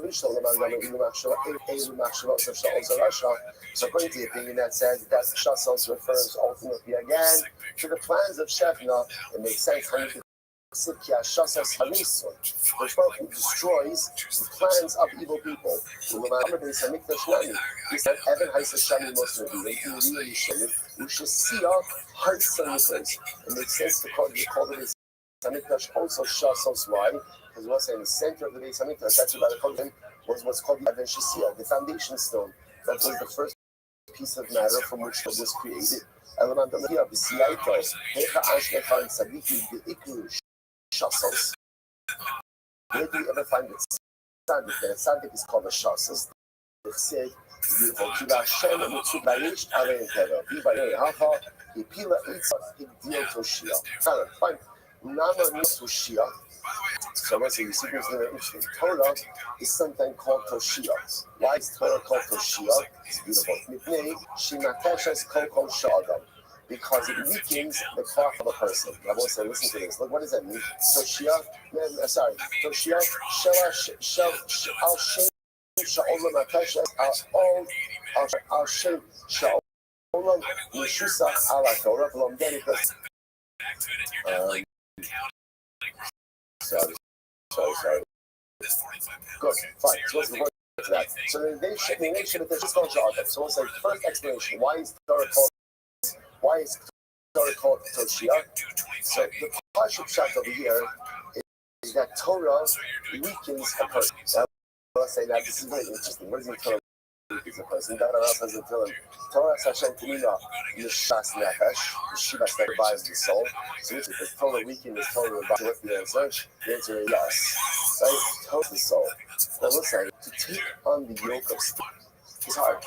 It is hard. It revives my soul is awakened. But the truth is, the responsibility is overwhelming. It really is. And the truth is, sometimes that spiritual responsibility can absolutely deplete the force of a person. But it's not a bad thing. Anything in life that requires exertion, by definition, saps you of your energy. Right? The person makes a sin. Right? The person marries off their child. The person makes a bar mitzvah. And what happens? You can't sing a bas mitzvah. This little less because you have to dance a little bit. Right? You can't keep hours and hours and hours. You come home, and how do you feel? Exhausted. So you say, exhausted. It's like the best exhaustion in the world. Because I gave every bit of energy that I had to that sin course. Exhaustion isn't a bad thing. Exhaustion is a beautiful thing as long as I'm exhausted for the right reasons. Spirituality can exhaust you because if you're fully immersed in it and you're giving it your all, it saps you of your energy. And that's not a bad thing. That's a beautiful. How do you know? How do you know if you're fully immersed? If Torah makes you tired, that's a good sign. Or a bad navigation. One of the two, right? If Torah makes you tired, and ultimately, again, that is a sign of complete immersion. On the other hand, if Torah doesn't sap your energy, chances are you're probably just auditing it and not really fully immersed. The Shir Yishua, the Sakachar Rebbe actually brings that also. He says on this phrase, this is beautiful. Is Kol Kol Shabbat, he says, is a reference to the Yetzer Hara. Do you know what the power of Torah is? Torah weakens the Yetzer Hara, which I will say is such a beautiful idea. We know it from the Sefer Brachos, right? The Gemara says, the person should try to go ahead and always incite their good inclination over the Yetzer Hara. What happens if a person can't overcome the Yetzer Hara? What does the Gemara say? Mashchayu lebeis hamedrash. Bring yourself, draw it, pull it to this medrash. Torah allows us to weaken our Yetzer Hara. We know this. So let's say when you're learning the daf, usually, most of us don't have a dramatic Yetzer Hara to go out and commit averos when we're doing daf. Now maybe the moment that close my Gemara is something else going on, right? But I say, why is that? Because when you're steeped in Torah by definition, it pours beautiful, translucent, holy waters on the fire of the experience. That is the power of Torah. It's mateshes kol shel adam. It diminishes to diminishing the power of the Yitzhara. By the way, the Gemara says except his breakfast. The person who's struggling with the Yitzhara, sometimes all they need to do is just open a sefer really quickly, or in our box here, just pull up on that, right? Pull up Sefaria and just read a puzzle, it's a fire hydrant of spirituality. There's a fire that's raging, just all hydrant for a couple of moments. And it's amazing what could occur. The Gemara goes back, the Gemara says, another possibility is, why is Torah called Toshia? The Gemara says, Shemitna Bakashan Yitnei Asat. And I goes, you know what? We'll have to stop over here. I don't know how I didn't get through this on a Sunday. All right, okay, fine. All right, more for tomorrow. More tomorrow. Again, we always wind up in the right place. Okay, it's a much shorter day tomorrow. Very. Don't look. Hey, wonderful start to the week. Incredible. All right, Kev on Zoom. Have a wonderful day. Like huge excitement. I was like, wow. Toyo tires. Those are some fucking. I love Toyo tires. What is the fighter and the kid in Japanese? Jumping the shark, dude. They're gonna go to Cowboy. They're gonna fucking turn everyone off. Like, I feel like you only get. All right, so we'll say good morning, or good tavach. It is a great schos, Baruch Hashem, to be able to begin another week of Masechah Sanhedrin together. Begin by thanking all of our sponsors for this. To thank our Talmud Torah sponsor for Tafshin Pei, the year 57, the Tolson Mishpacha from Eretz Yisrael, for dedicating all the Shurim and Drashos this year as a Zuchos for Besoros Tabos for Am Yisrael. Our Talmud Torah sponsors for the month of Teves, the Kalman Mishpacha, in memory of Amit ben David Levi Zichron Lebracha, brother of Itai Levi, who was killed fighting in Gaza on the first night of Hanukkah.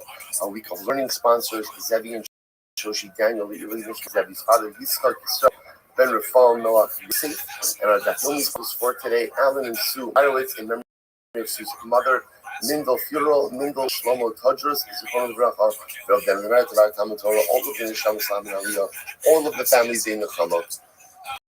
All those who need a refuah should have a holy Israel. Which Baruch Hashem Yat Hashem bring our hostages home with shalom and bikarov. Should allow our holy soldiers to be successful with all maaseh yedayim. Because with that, let us begin with a great, really like incredible. I should have put it out yesterday in the chat. Exceptional daf today. Today's daf is Chav Vav 26. We're picking up on Chav Vav 26. 5 lines down from the 6 lines down from the top at the 2 dots. No, sorry. 4 lines down from the top at the 2 dots. So let's remember again, we had a really incredible Mishnah, fascinating Mishnah, which is going to open the door to so many wonderful and incredible discussions about people who are unfit to serve in what we'll call a testimonial capacity. So amongst those individuals, the Mishnah had Lashon. The Mishnah had the Lashon. The Mishnah had the Lashon of Sochri Shvius. So, which again, at first glance, sounded like those who do business with Shemitah produce. Remember again, Shemitah is about a year, every 7 Shalom is everything in the field becomes heifer. So one of the things you're not allowed to do with Shemitah produce, you can eat Shemitah produce to your heart's content. That's not a problem. There are 2 issues that come up with Shemitah produce. Number 1 is doing business with Shemitah produce. And number 1, storing Shemitah produce after it's no longer readily available in the field. And start with the second one first. You can go ahead and amass and store Shemitah produce. That's not a problem, as long as it is readily available in the fields. Once something is no longer readily available in the fields, you cannot store it in large quantities in your home. We'll discuss that more. The other issue is doing business straight out. In other words, everything's after. So it's a great business model. Right? All of the inventory is free. Grab up all the inventory and sell it. Again, you're not allowed to sell. That's a great idea. Only one problem. So like a lot of great ideas, right? So the Maisa, you're not allowed to do that. That's called selfish. So the Mishnah says that a person who does business with Shemitah produce is not allowed to serve in a testimonial capacity. It's also language. That Mishnah then went on. The Mishnah Arushimin, Betila Hayukorin also Osveshvius, Yishirabu Ha'anosin, Chazur the gross on Sofeshvius. Remember, the Shimon comes on with this interesting thing. He says in the beginning, they would call people gatherers of Shemitah produce, And then when you anosim, now an anos is someone who compels someone to do something. When you anosim, right, with the proliferation of anosim, it's when people who do business with Shmita clothes.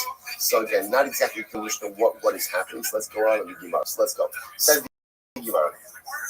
My cover. What exactly is it that Rabbi Shimon is saying in the Mishnah itself? What do it means to say? How you omen osvei shiyis ksherin sofrin pasulim. So in the beginning, the first iteration of the halacha, it was a very straightforward halacha. People who gather shemitah produce are fit to give testimony, fit to be an aid. Right? Why? Because there's nothing wrong with gathering shemitah produce. That's fine. That's what you're allowed to do during Shemitah, is gather produce. So for but if you do business with shemitah produce, then you're right. So if you gather from the field, it's free, and then you went and you sold it on the secondary market, that is awesome. Because remember, now I will say, any time that one is publicly or flagrantly violating an avera, that essentially renders you unfit to give aid, right? It's not necessarily just a din and doing something legal with Shemitah produce. This is any avera person does flagrantly. And that was okay. What happened? Rabu mamsiim ma'osaniyim v'yazli aniyim va'asilotu u'maisi. So then what happened? So they were these people. And apparently this became a common practice. That what would happen? A guy with some money would hire a group of aniyim, hire a group of poor people. And he would say to the poor people, go and gather as much shemitah produce as you can. Because remember again, there is no limitation on the amount of shemitah produce that one is allowed to take from the field. You can take as much as you want. So there were people, they would hire people to go ahead and gather shemitah produce, bring it back to them, and then what would happen? Then they would sell it.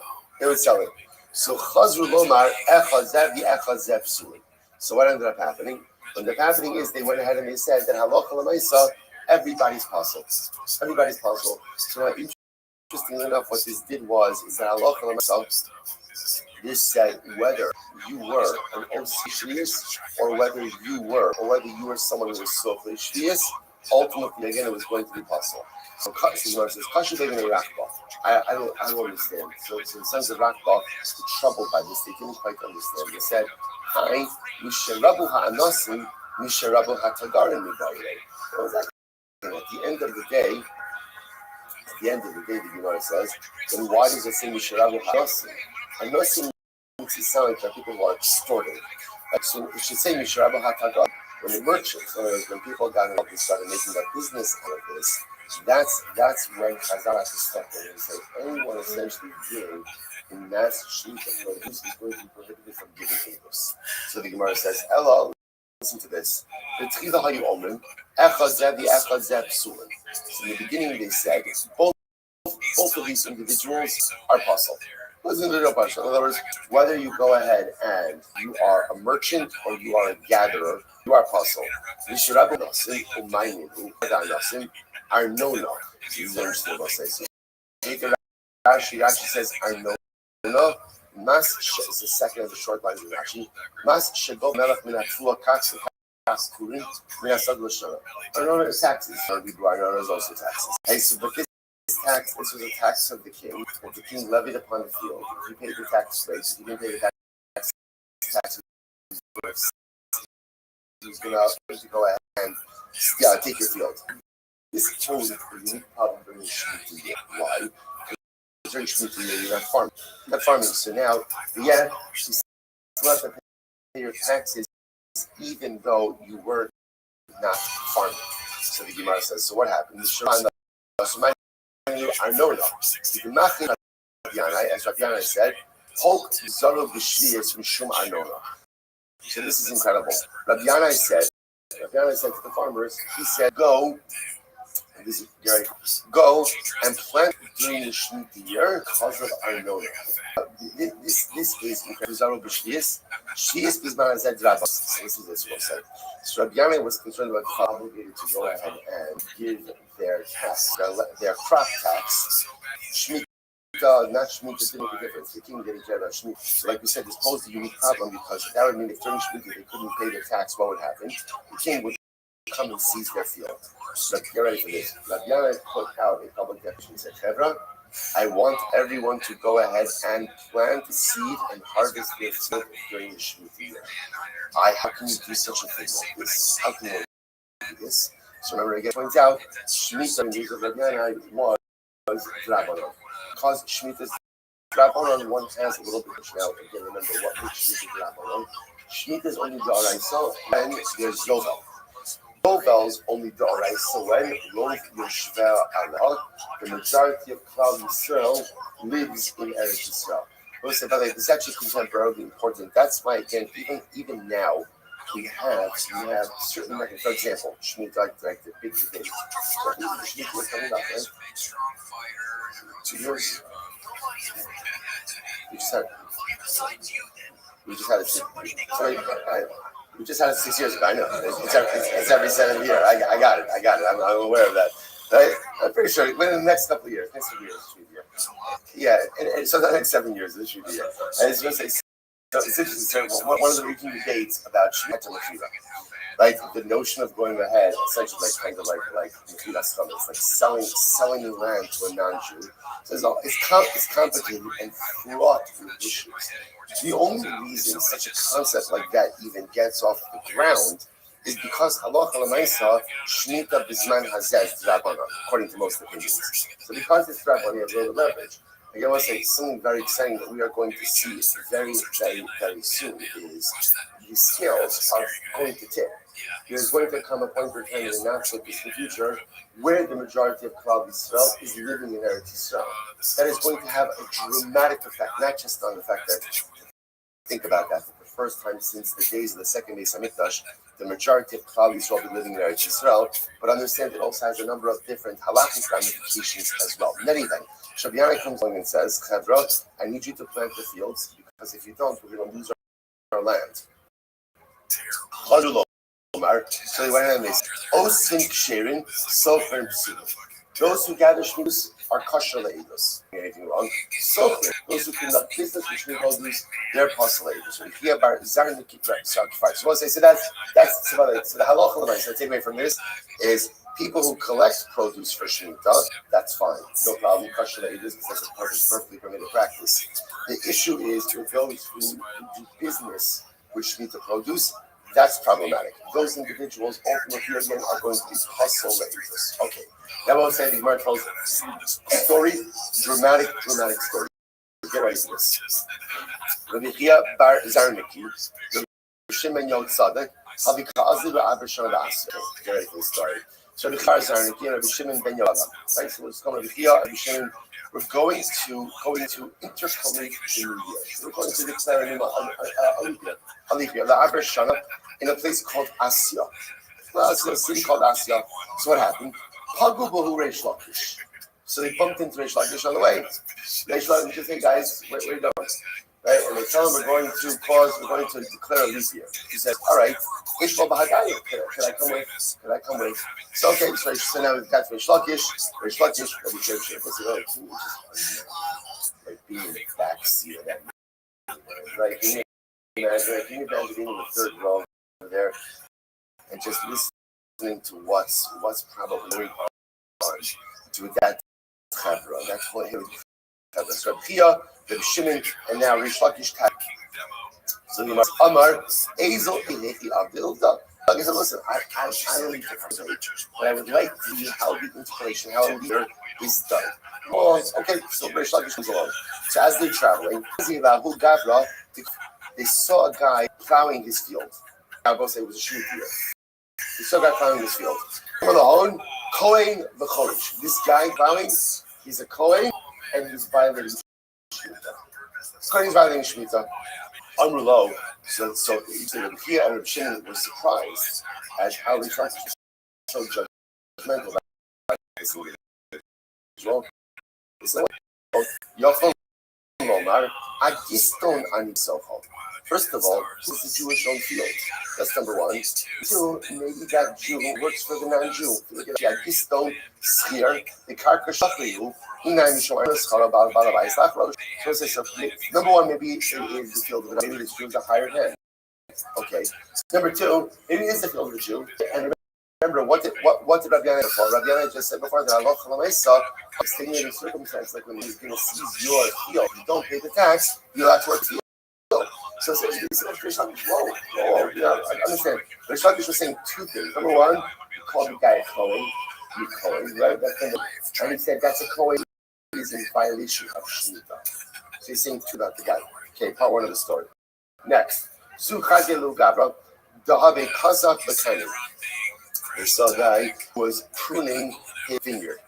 Pruning his vineyard. Again, it's a Shemitah year. You're not allowed to prune your vineyard on a Shemitah year. So the Gemara says, Amalahan, Kohen Zamar. Guy is a Jew, he's a Kohen, and he's in violation of Shemitah. Amarle, Yacholomer La'akil Beis Habad. They said, whoa. First of all, pruning in general is only prohibited if done in a particular way.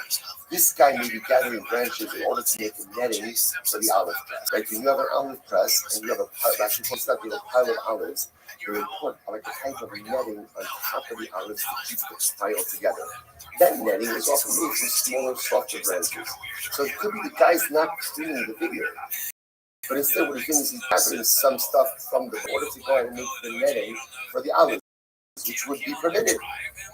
So again, so it's this fascinating tension here between, on one hand, Rish Lakish going ahead and saying these guys are Kohanim in violation of Shemitah, and these other Rabbanim trying to go ahead and be Malami Zichos.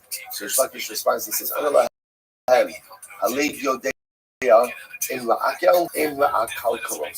Heart knows. The heart knows. Ultimately, again, if it's making netting, right, or if it's perverting the halacha. There's a little bit of a play on words, right? Because again, the lashon for making the netting for the olive press is la'akel beis habat, to make the netting, and akal kalos represents like a corruption of din, a corruption of justice, a corruption of other. Rashi says la'aver al hadas. So listen, this is incredible. Rish Lakish says these people know what they're doing, and they also know that what they're doing is wrong. So Rish Lakish was confident in his second situation. I will say that line, by the way, is such a profound idea. You can fool everyone. You really can. You really can. You can fool everyone. The one person you can never fool is yourself. And even if I was to delude myself for some amount of time, that moment of self-awareness always happens. You can run from it, you delay it, but it always comes at some point. Leave your day. Again, you can fool everyone else here. You can do it to start with it, you can do it for decades, you can do it for but at the end of your day, your heart knows what's right and what's wrong. And my heart knows whether or not living the life I need to live, I'm becoming the person I need to become, I'm engaging in the activities that are really appropriate for me. My heart knows whether or not the image I project to the rest of the world is the true me or is it the same. And overwhelming and how it was like, it's reminiscent. Soloveitchik points out that many times in one of his first shuvah. So I found that shuvah, so we often translate shuvah as repentance, right? But the truth is, it's not really what shuvah means. What's the true etymological definition of shuvah? Is to return, right? And in fact, as Soloveitchik points out, this comes really from Shmuel was unique in that he wasn't just a navi, he was also the shofar, the judge. What was even more unique about it was he was literally a circuit judge. In other words, what he would do is he would travel the land throughout the year, bringing the basin, bringing the dining to the people. The lashon that the Navi uses is Teshuvah So Haramat. When he would come back to his home in Ramah, Teshuvah So. There's language he points out and says, you see from here, that the end of the Teshuvah really means a return, not just a return, but a return home. That's the nature system, so he says light is one big circle. He says the only variable is how big the radius is. That's it. How big is the radius? Because everyone has that point where they come home. So this is really referring to is not just to return to Hashem, but that moment of overwhelming self-awareness. You can run from it for a very long time. But at some point in time, that self-awareness is going to set in. All of the excuses I made, right? And all of the shitos, all of the philosophies, which all sound fantastic.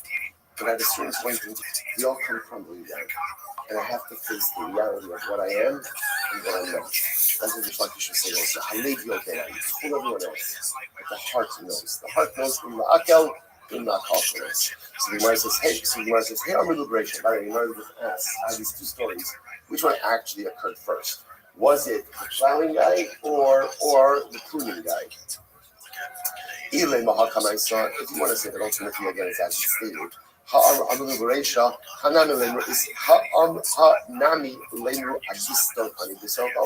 See, the problem with saying that they occurred, as just mentioned, is why not bring up, right? Remember when they saw the guy's plowing, it's like they said he's a coin violating Shmita, and the other two Rabbanim, here, and Rabbi Shimon said maybe he's a hired worker. If the second story, if the first story occurred really first, then why not use that same excuse for both cases? That's a good excuse. Not a good excuse. It's a good interpretation, good explanation for both cases. Rather, it must be that the pruning case came up first, and after realizing that that was not a good excuse, then they brought up the worker excuse afterwards. Okay, Ma'ashka Cohen. So you ask 1 second. Why are Kohanim getting such a bad rap for being willing to violate Shemitah? So I said this is very interesting. It was known Kohanim were suspect to violate Shemitah. They were suspect to violate Shemitah. Now why? What's this fascinating? Such commercial in Shashvias. Listen to this.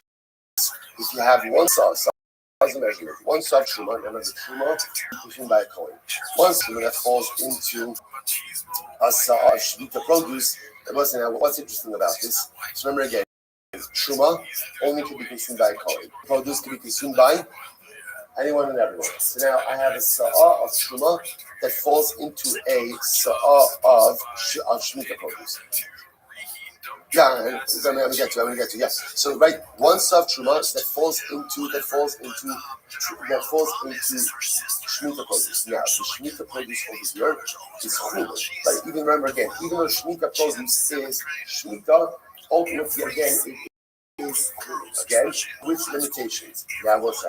Now remember, if you had just one saw of Truma falling into one saw of chulin, so the entire mixture becomes truma. That's how. In this case over here, one saw of truma falls into 100 saw of shemitah produce. So what's that? Tala. So remember, the ratio for bittul of truma is 100 to 1. So if you have 100 parts chulin to 1 part truma, the truma is bottle. Now, by tala, tachos mikan you're cooking. If it's less than a ratio of 100 to 1, then what? You have to let it rot. Now, why do you have to let it? What's it? Now, why do you have to let it rot? And now, let's go through this. If it's less than 100 to 1, then what's the status mixture? Truma. Let it rot. There's a remedy. You're to a color. Sell it to a coin. Yet, the Rice says, let it rot. Savinava, I'm not you. Why do you let it rot? You can create another coin. It made Truma. It may also sell it to a coin. In general, this is interesting. There is a market, right? So if I'm in Israel, what happens? I have Truma. I have Truma for the coin. I manage. I'm a Truma mismanager. So what happens? My Truma gets. What do I have to do now? Just want to look slow. What do I do?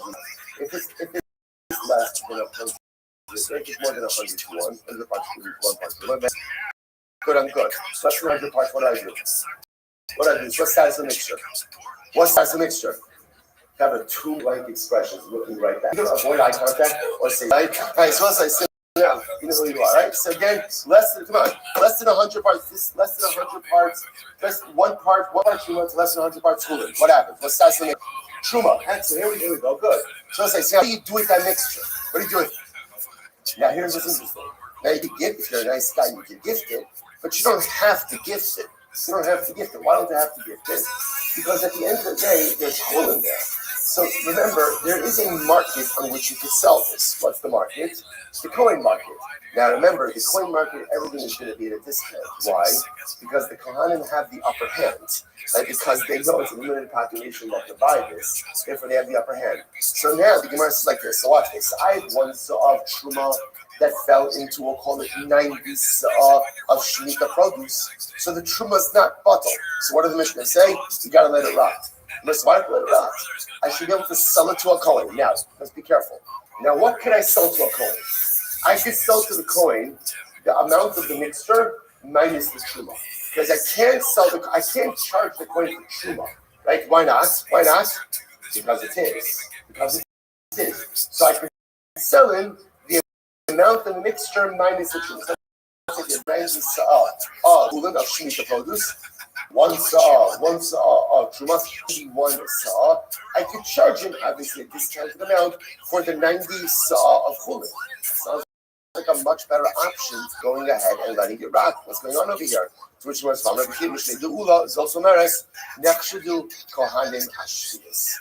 So what do you see from here? So you see from here, we don't want you selling Shemitah produce to Kohanim. Why? Because Kohanim are frustrated, they are suspect of not following the rules when it comes to Shemitah produce.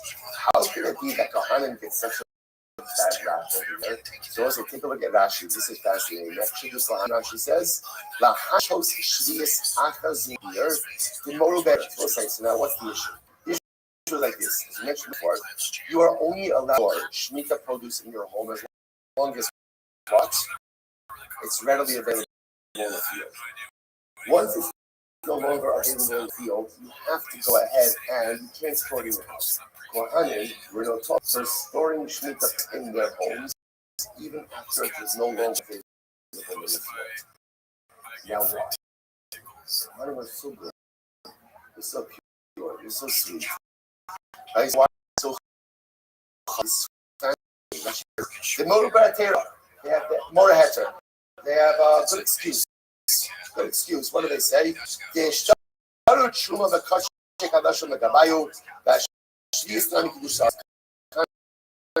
Come on. We always keep other stuff in our homes, right? We have truma, right? We have kachim. We have all these different things.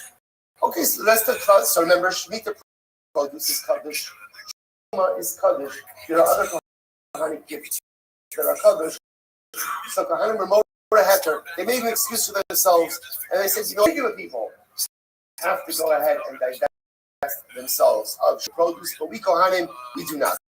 We are allowed to keep holy stuff in their home. So we'll say, because of this, we had a reputation of being derelict in the treatment of produce. So because that was incredible, Chazal made net Kohanim choshuts on Shemitah produce. So again, and we'll say because and therefore, so that results in this that during the Shemitah year, you have truma that gets mixed in with Shemitah produce.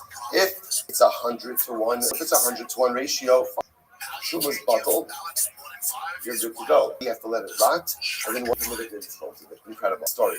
Back to the story. Remember, we've got Rish Lakish traveling together with Shimon in order to see how they relate from us. So Amru Shruda Hudei. You're supposed to listen to this. So these said Rish Lakish, this guy is a troublemaker. He's real trouble. He's real trouble. Like in other words, that like why rushing?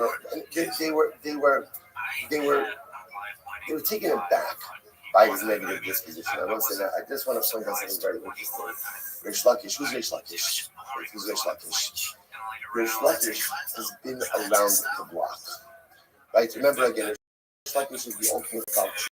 Right? Rish Lakish was a thief, all these different things. He had a very, very right, and then he went ahead and becomes a Baal and embraces the Vati. Rish Lakish probably had a little bit more of an insight into human nature than these other Rabbanim, simply because the Pashas Rabbi Shimon Rechia grew up in Kosei Beis Medrash. He grew up in the Beis Medrash. Rish Lakish says, I'm telling you, I know people. I've seen people. And one thing I can absolutely detect is when someone's dishonest. Sometimes, what is it? It takes a thief to know a thief. Sometimes when you live that life of dishonesty, you could smell it, you could smell it a little bit different, like you could detect it a little bit more. So now again, I want to point out, interestingly enough, we're going to see the Gemara doesn't. Let's go back there. Okay, so what happens now? So now these other Rabbanim are very taken aback. Rish Lakish is unapologetic. He's unapologetic. And he's going to say, also you have to understand. As soon as you say that this Gemara, Rish Lakish, that there's a thing. What's the thing? You have to be down the cuffs. You have to be benefits down. So these other Rabbanim see, right? So if you're Rish Lakish, you have to be down the cuffs close. not down the kaf shtus. At the end of the day, I was like, yes, you have to give people the benefit of the doubt, but there are times when what is happening is so clearly and abysmally wrong that no, it's wrong. It's wrong. You can't make up a favorable narrative for every single thing. Now again, for us, the Allah has become conscious of us. But perhaps for someone like Kish who was much more plugged into human nature, he was able to see what was right, what was wrong. All right, let's go back there. So let's start this better. We're not finished yet. Right? So now what happens? They arrive at the place, what they called Asya, this place where they were going to do the Ibriyar. They were going to declare the new month, the new year. So sorry, they were going to declare the new year. So what happens is great. So the Shimon, so the Gemara. So they went upstairs to the attic. That's where the Rabbanim were going to convene. Shalufa Medarga Mituse. And they took out the ladder right in front of Rish Lakish, which means, said, you're not coming with. You're not coming with, right? You're here. You came with us. Shkayach. You tagged along. We'll talk a little bit about what's going on afterwards, but you are not coming up to the attic with us. Okay. So it says, Rish Lakish was all offended. He was very upset. He comes to Rabbi Yochanan. Remember again, who's Rabbi Yochanan? Right? He's right. Rabbi Yochanan is Shvacha. Come before Rabbi Yochanan. Amrlei. So we'll say, get rid of this. Rish Lakish says, Amrlei. B'nei Adam ha'chashudim ala shriyas sherin la'aber shana. So we'll say, so listen to this. So now Rish Lakish says, I don't understand. Are these people who are suspects about non-observance of Shemitah? Are they permitted to go ahead and Dina Abba are they permitted to declare here? They will say. Now, remember again, now what I mean. Rish Lakish is accusing Rabbi Shimon, is accusing Rabbi Chia and Rabbi Shimon of violating Shemitah. Rabbi Shimon was like this. As long as it's part of the obligation of leadership, is to point out when someone's doing something wrong. So Rish Lakish walked by these fields of these Kohanim who were violating Shemitah. They didn't see anything. So if you don't stand in the face of wrongdoing, you are complicit. You are complicit. This is what I was going to say. And so we are seeing these things unfold in such a dramatic way. When you look at what is happening in Australia with the anti-Semitic and people are foolish. It's wonderful that the government is going to make a counter-terrorism list. When a government doesn't stand up against terrorists and a government doesn't stand on the side of good, namely this Israel, if you don't make a clear stand against evil, you are side. It's not an accent, but after Australia, in all of their ridiculous political stances and political movements, there's an outpouring of anti-Semitism. That's what happens. That's what happens in the world. If you don't make a clear stand against evil, then by definition, you are with it. You are with it. So, sorry, about it. You're either for Shemitah or you're against Shemitah, right? And if you see guys doing Shemitah, and at the end of the day, you don't make a machak, you're not going ahead and making an objection, then by definition, you are violators of Shemitah. So Rabbi Lakish Rabbi Yochanan, how could these guys who violated Shemitah be part of the fact that that's the new year or leap year? Sorry. So Kashli, so then Rish Lakish was thinking, this session answer should be fine, I'll tell you why. The Halash Losher Rai Bakar, Abonan Akshavinu Samat. So we spoke about this before, because there are no worse than the three shepherds that the rabbis relied on there to go ahead and declare the new month. In other words, maybe so Rish Lakish, Rabbi Yanai, Rabbi Chia and Rabbi Shimon are not really part of the base thing to make the leap year, but rather they're just sharing information. When it comes to sharing information, you can even be a shepherd. Pretty static. So again, just understand what happened over here. Rish Lakish just called these two, essentially called them shepherds, Roy Bakar, and also the people who violate Shemitah. V'hadra amar lo dami hasam hadr imnu rabbanon va'avrua lahushasa hacha kasher rishayim. The kasher rishayim ena min amiyim. Then Rish Lakish said, no, that's not a good riot because this is the previous case. The rabbis relied on the shepherds for information, but the shepherds are not part of the actual basin. here my concern is that these two Rabbanim, Rabbi Chia and Rabbi Shimon are part of the Beis Din. And if these guys are part of the Beis Din, then this is what's called a Kesher Rishayim. Kesher Rishayim. Sounds like a good name for a shul, right? You know, congregation Kesher Rishayim, right? Whatever. And it's like Kesher Rishayim. So the problem over here is that these two Rabbanim, Rabbi Chia and Rabbi Shimon, so ultimately again, they're part of the Beis Din. And if guys like this are part of the Beis Din like that becomes what's called a Kesher Rishayim, a congregation of Rishayim. So it's like Reish Lakish is sharp. Reish Lakish is very sharp in his analysis over here. So look at Rashi, just a moment. Kesher Rishayim, ve'heich tomchim al minyan zeh, lasos k'divrei ואפילו אין עושים על עיבור כדין כדאס השער מסבר סיידם. דברים based in minyan design. Okay, so therefore Reish Lakish is really saying, I don't understand how this basin that's operating up in the attic that I wasn't allowed into it. I don't understand how this is a valid basin. So Rabbi Yochanan, da akka. So Rabbi Yochanan says, you know what? I think it's a little bit over the top that you're calling them Rishayim. In other words, so Rabbi Yochanan acts. So look at Rashi. Da akka shata kore osan Rishayim. I think it's a little bit over the top. In other words, you want to. It's interesting. Rabbi Yochanan says, you want to hold them accountable for not objecting to Shemitah violations?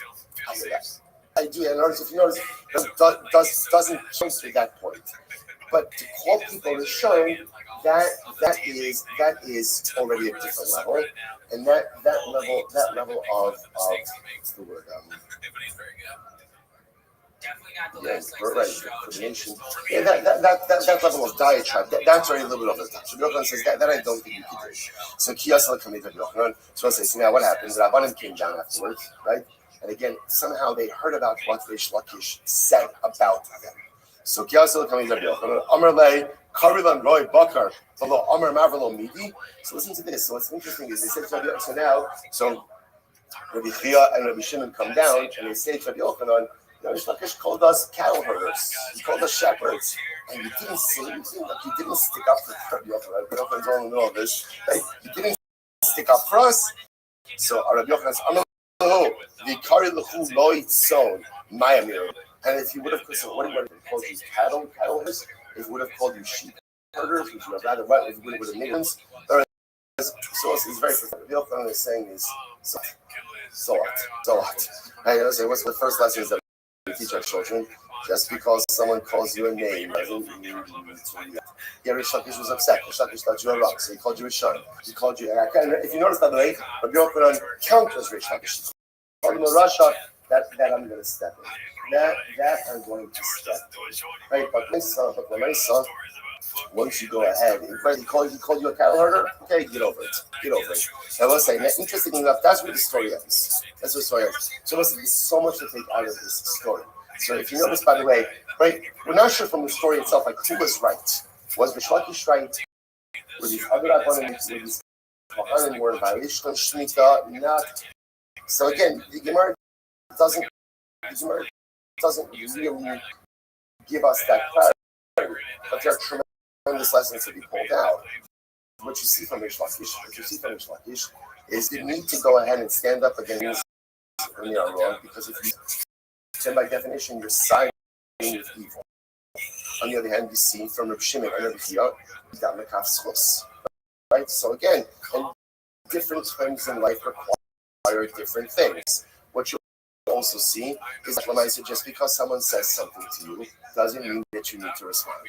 This is probably one of the lessons that has been lost, especially right where it's just so easy to deliver an immediate response. And listen, you don't have to respond. Just because someone says something, you don't have to respond. How often in life do we respond and then afterwards think, oh, I shouldn't have done that, right? And if you go ahead and then write you WhatsApp something and you delete it, you do that, people are really fast. They're really fast. They often see what you did even before you deleted it. And why? And I just had enough self-restraint just not risk life would be so much. Mostly we also see that even in vehement discussions or debates always has to be it as to the type of words you're ready to use. No matter how justified you may be, you have to be careful words that you use. I also, you see, without getting into it, you know that people right now, like one of the most contentious issues is the issues of the draft. The draft is how tremendous issue. We spent last night on it. So without even wading into it, listen, but the moment that someone uses the word right, in the context of a debate between you, you've lost. Well, even if you're right, you lost. You lost because once you are not careful with your words like that, you have lost the debate because you've lost credibility in the agenda that you're trying to put forward because clearly you have no ability to measure what it is that you're doing, and when you have no ability to measure what you say, it probably means you lack the ability to see things in a holistic fashion also. It's so incredibly important. Even if I'm right, being right doesn't allow me to open up the verbal arsenal and say whatever I want. Words always have to be measured. Incredible. All right, let's Says the Gemara. Okay. All right, so Gemara says, good. So I'll say, interesting enough, one of the things that Rish Lakish said, was he called it a Kesher Rishon, right? He called the fact that Rabbi Chia and Rabbi Shimon were going ahead and part of this meeting, he called it a Kesher Rishon. So the Gemara says, what is, you've never heard that expression before. What is that? What does that mean? An assembly, right? An assembly of people. So Kesher Rishon. What's it? It's like a bond, like a Chevra Rishon. What does that mean? This is wild. This is wild. My Kesher Rishon. Shevna Haba. It's now going to be introduced to a story of Hiskiel Melech Yehuda, with one of his most trusted advisors, Shevna. If these names or this story don't sound familiar to you at all, it's okay. It's from an esoteric book of Jewish called right? Again, if you have a sister, right, or a female member of your family who has received the complete Jewish education, you can ask her about these stories, about these legends, right? So we'll say, so listen to this. So now this is incredible story of Hiskiel Melech Yehuda. So listen to this. So Hiskiel, right, the guy who ran essentially like the chief of staff, was a man by the name of Shevna. Shevna was a tremendous Talmid Chacham and had an immense following. Havadorish b'Kleiser Abusa. When he would darshan, the number of he had 130,000 followers. Meaning, when he would give a shir, 130,000 people showed up. Okay, listen to this. Chizkiah Havadorish b'Chad Soyer Abusa. Interesting. Chizkiah, who was the king of Yehuda and the son of David, he had 110,000 followers. 110,000 Hasidim. Again, not too shabby, but less than Shevna. He also Sancheiriv, it's Sar Alei Yerushalayim. So it's now I have another famous story. Sancheiriv comes and lays siege to Yerushalayim. Now, just to understand, this is the famous story of Sancheiriv's siege of Yerushalayim. I want you to understand, there was no real way militarily for Am Yisrael to win this war, right? They were outmanned. Sancheiriv came with its huge army. They conquered a number of the cities. This is we already conquered part of Israel, as well as other countries around. There was no real way to win this war. So what happened? Because of Shevna discussion, Shevna said, okay, we need to negotiate. We need to negotiate an organized surrender. Maybe if we do this, we can have somebody. So what did Shevna do? Hiskiel didn't want to surrender. So what did Shevna do? He attached, he wrote a note, essentially a letter to Sancheiriv. I am Shevna, representing 130,000 people in Yerushalayim households. We are ready to negotiate the truce. And he put it on an arrow, he shot it out. And what does it say? The letter said, Shevna Yaitu Rishlim. Hiskiel said to Restream. So what says now what happened? So Shevna literally wrote a letter to Sancheiriv saying, Hiskiel doesn't want peace with you, but we, meaning me, Shevna and my followers want peace with you. Send this letter to Sancheriv. So Chizkiyahu concerned. He didn't know what to do. Amar Dilma Chasashal Nati Kuchabihu Basa Ruba. Kevan the Ruba Mimsiri in Lunami Mimsiri. So Chizkiyahu said there's a concept of Aherav Mahatos. So Chizkiyahu, is trying to second guess himself. And he said to himself, you know what? Maybe Shevna's right. Shevna is the majority. He's the majority. He's the role. And if the Shbaruch often goes by the majority as well. So maybe if the Shbaruch doesn't want me to live, but rather he wants me to surrender as well. What happened? The Navi came to Chizkiyahu and he said to him, Mon Kesher l'chol asher yomara amazeh Kesher. So listen to this one. So here quotes over here. The pasuk from Yeshayahu. Well, someone Kesher l'chol yomara amazeh Kesher. So the Navi comes and says like this. Kesher Rishayim who? The Kesher Rishayim in a. This is not a regular robe. Robe is what you call a Kesher Rishayim. So what's the really special one? Like this robe is a Kesher Rishayim. A congregation and assembly of the wicked, and assembly of the wicked is not called the halachic. Incredible. Allah will say so. Therefore, the Navi tells Chizkiyahu not surrender. You're back. Do not surrender. No, Shevna is feeling pretty good. That because Shevna feels that now, first of all, he sent this letter to Sancheriv, and now he's going to be installed as the new king. So what does Shevna do? So Gemara says Shevna comes along and says, "But halach lach to lokever b'kivrei beis David." Shevna decided to go ahead and make for himself a grave in the burial place of Davidic kings. So Shevna is really getting ready. And ready to go ahead and assume the throne installed by Sancheriv. He decides he also wants to choose his burial plot where he's going to be buried in the Davidic kingdom. So the Nabi says, Shevna, who are you? Who are you? What are you together that you're carving out the Davidic plot? Amarav. So essentially, the Navi said, Shevna, the Shbaruch is going to make you wandering man. The Gemara says, interestingly enough,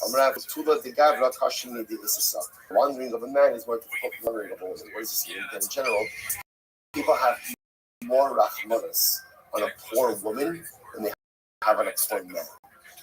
So the Navi was saying, Shbaruch is going to make you like a wandering, maybe a wanderer, no one's listening. So we'll see what happened. The Itah, Amrav Yosef, Rabbi Chanina Melami Shefarcha Bot Saras. So Shevna gets leprosy. Siv Hacha the Ataf Siv Hasam the Asafam Yataf. Sanof Yitzficha Safna Kadra Eretz Uchrach Vas Yadayim. Tano Ubikesh Kalon Beis Adonov. Shevna wanted to bring him on his master's home, Chizkiyahu's home.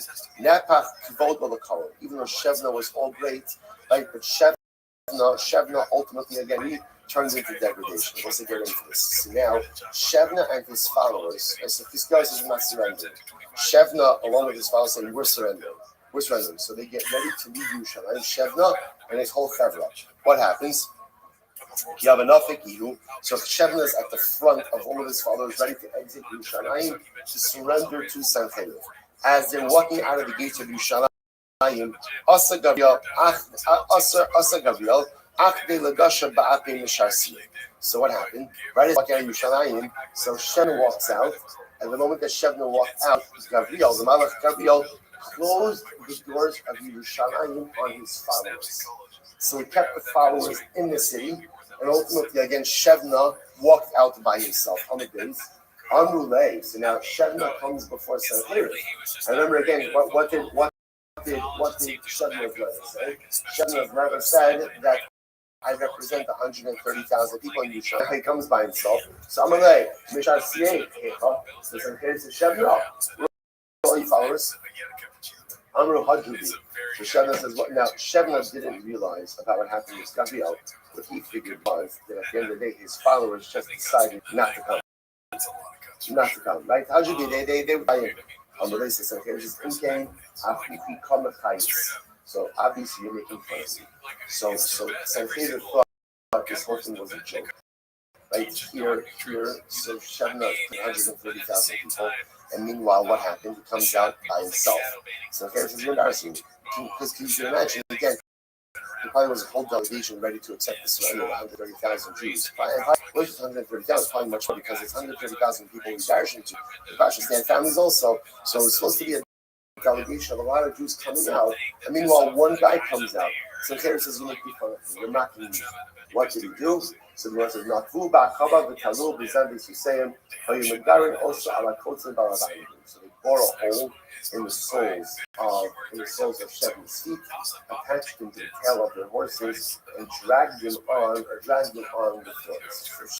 So Shevna, unfortunately, literally ate enough to go. What a descent takes. It wasn't careful. In general. It's always fascinating to see when great people experience such a terrible fall. Like, what are the mechanics of that? Obviously, Shevna was the second in command. Shevna was the second in command. Yo was so great. When we learned about Hiskio last week ago, right, where again Hiskio was responsible for such a heightened level of scholarship in college. So it was like the golden age of Jewry. Everyone knew the halachos, right? It was the last lesson, all that. Everyone knew the halachos of Tumantara, right? It was called the age. Things were good. Hiskio could have been the Mashiach. Things were going well. Shevna has everything, power, influence. So how make such a dramatic mistake? How does that happen? They get everything else. Another one, Shevna Bal and Shevna was steeped in physical pleasure. Sivha, Lech Bala, Soke, Zach, Sivha, Bakilo Soke. Still makes it zero Shabbat, Soke, Soke. Actually, Soke means the treasurer, was by Abishai Shunis and Governor. So it's interesting enough, what was Shevna's downfall? Shevna was a pleasure seeker. That was his life. His life was the secret. When a person say, so what does that mean? What does that mean?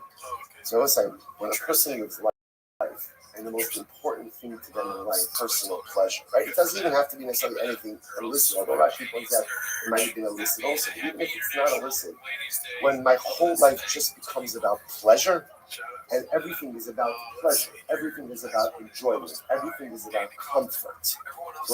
So what kind of life is that? What kind of life is that? That's pretty good. Right. What kind of life is that? That is an egocentric life. Let's say life is not about pleasure. Life is about service. Life is about service. We are put here on this earth to serve, to work, to do. We are part of Klal Yisrael to contribute to our nation. Life is not about being selfish. Life is about being selfless. That's the avoda of life, not pleasure, but service. The issue is when life becomes about pleasure, which I must say, it is so easy. By the way, not even just like excess, not even about anything illicit, but just like when my life becomes about what I want. This is what I want, what I need, what makes me comfortable. When life becomes about those things, and that's an egocentric life. And an egocentric life, I will say, leads one to gaiva. And once one falls into the clutches of gaiva, of arrogance, of self-centeredness, everything falls apart. Everything falls apart. The story of Shevna is the story of great people throughout the ages. Who are so much potential, so much greatness, but they take a wrong turn because everything becomes about themselves as opposed to a life of pleasure as opposed to service. And when you take that wrong turn, it's only a matter of coming to the downfall. So what happened over here? To be honest, what happened over here? So Shevna, who was living a life of pleasure, ultimately again becomes arrogant. And what happens? This says here, if he sees, this is my moment. This is my moment. And the moment that Gaiva sets in on side, you lose all clarity, all perspective. It's interesting, like you think to yourself, here, there's no Yerushalayim. And yet, what is he doing? He's my scatter. Right? He's decided to bury. Right? He's decided making the plans. Forget my life turning thing. I'm already making my plans for my death as a mother. And once that happens, all reality is lost. And when all reality is lost, unfortunately, again, the missteps begin ultimately lead to his demise. What a long story. The Gemara goes back. The Gemara says, Sadik Paul, she wants to say that the Gemara, close the pasuk from the law. Malachim. No, sorry, from Tehillim. Yarei Tzadik Mapal. So I'm saying how more version is possible. Ki hashos Yarei. For the shussles, we'll define what shussle will be destroyed. Tzadik Mapal has the Tzadik accomplished. Now, this is the voice to this puzzle. So Rabbi Huda Chad Amar Ilu Chis Ilu Chizkiah B'Siyai Nerasi. Tzadpal. So something refers to Chizkiah. If Chizkiah and his assistant, his followers were destroyed, what good would that be for the tzaddik? The Chad Amar Ilu Beis Hamikdash Yaras Tzaddik Napal. Others say the Beis Hamikdash was destroyed. This is if Hashem would have sided with Shevna. With Chizkiah, what could happen? Ula Amar Machshav also Rasha Ilaneras. Those tzaddik Napal. If the plans of that Russia were not upended, what would the tzaddik have done? So this shows so according to the opinion, Shassos refers again to the plans of Shevna. It makes sense. Who destroys the plan of evil people. This not ever happened in the show. We should see it makes sense to call that also Shassos lie, as well as in the center of the Beis Hamikdash, actually by the Kodesh HaKadosh, was what's called the Even Shesiyah, the foundation stone. That was the first piece of which the world was created. Where do we ever find Tzaddik? And Tzaddik is called the Shassos, the Sid, the beautiful Kila Hashem, the Mitsuki Aretz, Vayesh Antena, Viva Yisrael Hafa, Yipila Eitza, Higbotoshia. Ram Chana, Lama Mikra Shmushia. I will say, you see something very interesting. Torah is something called, why is Torah called Toshia? Because it weakens the Koach of a person. I will say, listen to this. Look, what does that mean? Toshia, Toshia, Shel, Al Shem, Olam Mateshes, Al Shtar, Al Shem, Shaolam, Mishusach, Ala Torah, from Denikras Toshia. Sorry.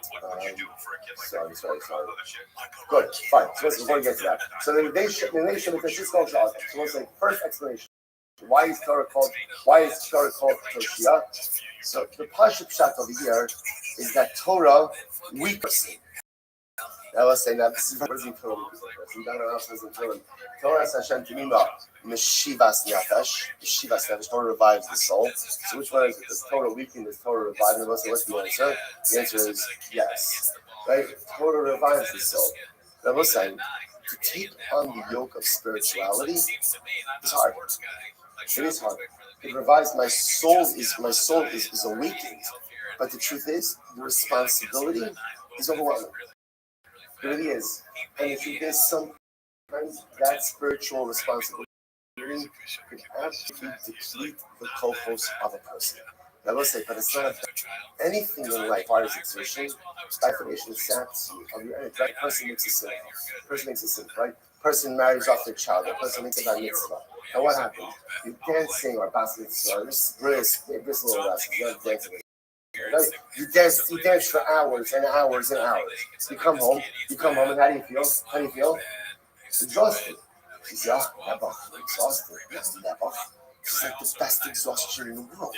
Because I gave every bit of energy that I had to that simcha. Exhaustion isn't a bad thing. Exhaustion is a beautiful thing as long as I'm exhausted for the right reason. Torah, spirituality could exhaust you because if you're fully immersed in it and you're giving it your all, it saps you of your energy. And that's not a bad thing. That's a beautiful thing. How do you know if you're fully immersed in Torah? Torah makes you tired. That's a good sign. Bad magic, right? If Torah makes you tired, then ultimately, again, that is complete immersion. On the other hand, if Torah doesn't have the energy, chances are you're probably doing it and not really fully immersed. The Shem Yishua and Sakachar Rebbe happens, and also he says on this phrase, Yeveshi Matesh Shadim, this is beautiful, is Koko Shadim, he says is a reference to the Yetzer Hara. You know what the power of Torah is? Torah weakens the Yetzer Hara, which I must say is such a beautiful idea. We know it in the sentence brothers. Right? The Gemara says, the person should try to go ahead and always incite their good inclination over the Yetzer Hara. What happens if a person can't overcome their Yetzer Hara? What does the Gemara say? Bring yourself to it. Torah allows us to reach with our own. We know this. So let's say learning the daf. Usually, most of us don't have a dramatic Yetzer Hara to go out and commit averas when we're doing the daf. Now, maybe a moment there's something else going on, right? But the Meister Rebbe said, why is that? Why is that? Because when you're steeped in Torah by definition, it pours beautiful, translucent, holy waters on the fire of the Yetzer Hara. That is the power of Torah. It's just kocho shel adam. It diminishes the power of the Yetzer Hara. Which is why, by the way, the Gemara says in Tzedak's brachas, the person is struggling with the Yetzer Hara, sometimes all they need to do is just open the sefer really quickly. Or, now, Baruch Hashem, you can pull up Rabbi on that. Right? Pull up Sefaria. Right? And just read a puzzle. It's like the fire hydrant of spirituality. There's a fire that's raging, just open the hydrant for a couple of moments. And it's amazing what could occur. The Gemara goes back to the Gemara says, another possibility is, why is Torah called Toshiyah? The Gemara says, right, goes, you know what? We'll have to stop over here. I don't know how I didn't get through this on a Sunday. All right, okay, fine. All right, more for tomorrow. More for tomorrow. Let's say Shkoyach. Again, we always wind up in the right place. Let's say it's a much shorter day tomorrow. Very. Don't look. All right, Shkoyach, let's say wonderful start to the week. Incredible. All right, Chevra on Zoom. Have a wonderful day. They should throw in fish noises into those like nicotine amps because you are like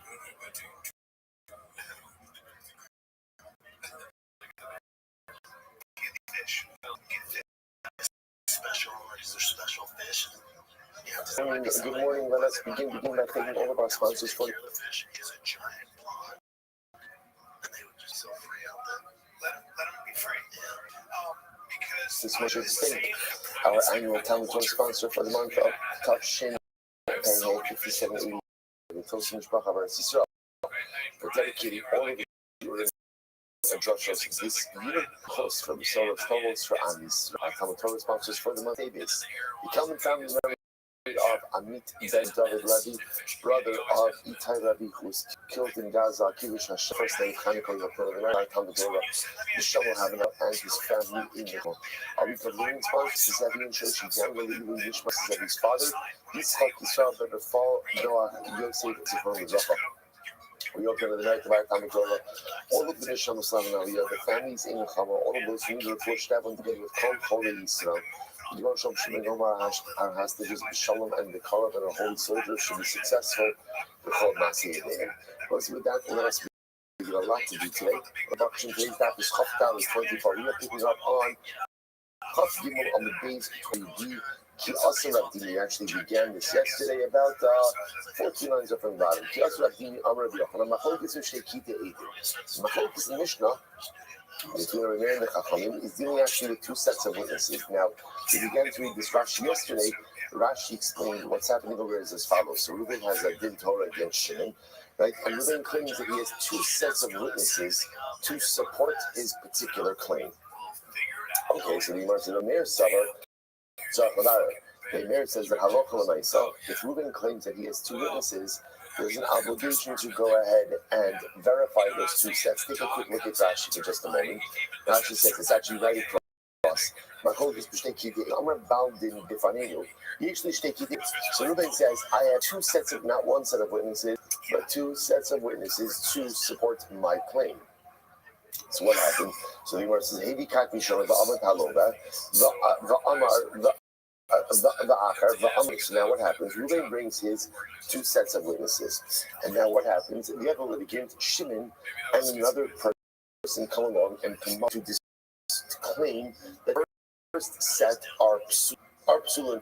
This is V'Amar. V'Psulin da'ashtalat yoged elu shari Amar Mavish Shlikat Acheres. So as I swear again, in yesterday's that we were speaking about the ability for one litigant to go ahead and disqualify the witnesses of the other litigant.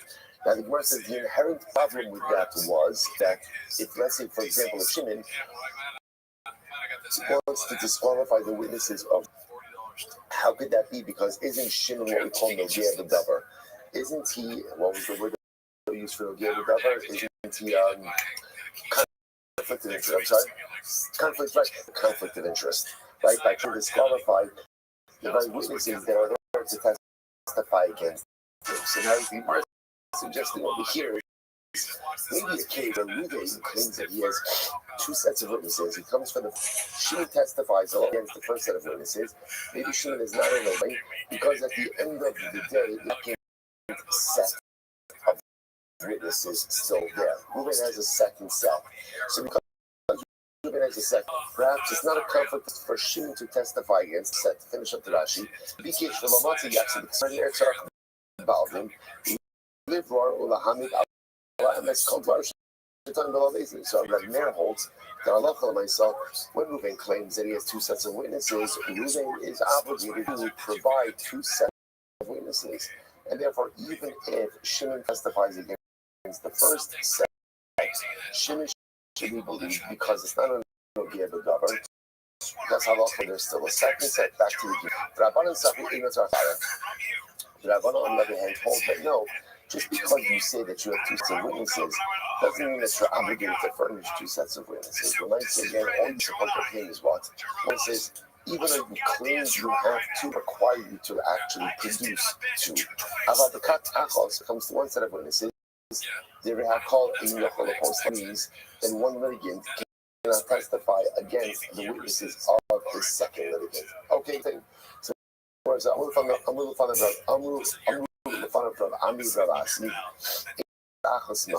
what happens if it only produces one set of witnesses? So halakha again in that circumstance. So in Shana Lakat Achos, we said that if there's only one set of witnesses, about the Kat Achos, different hakol in Yachol.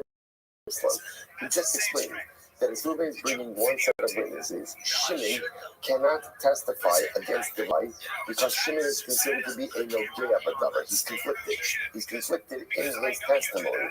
Now again, the only time you must about the Kat Achos, it says Kat Shnia, Krogan Opsulim now. So what happens if, however, let's say Shimon does apply against the first set of witnesses, you bring the second set of witnesses, but then it actually turns out that the second set of witnesses are either related or possible. What's the halacha? So again, he responded in that case, what he's supposed to do, again, so in that case, what he's supposed to do, the first set of witnesses already testified, and Shimon, along with another, already disqualified that first set.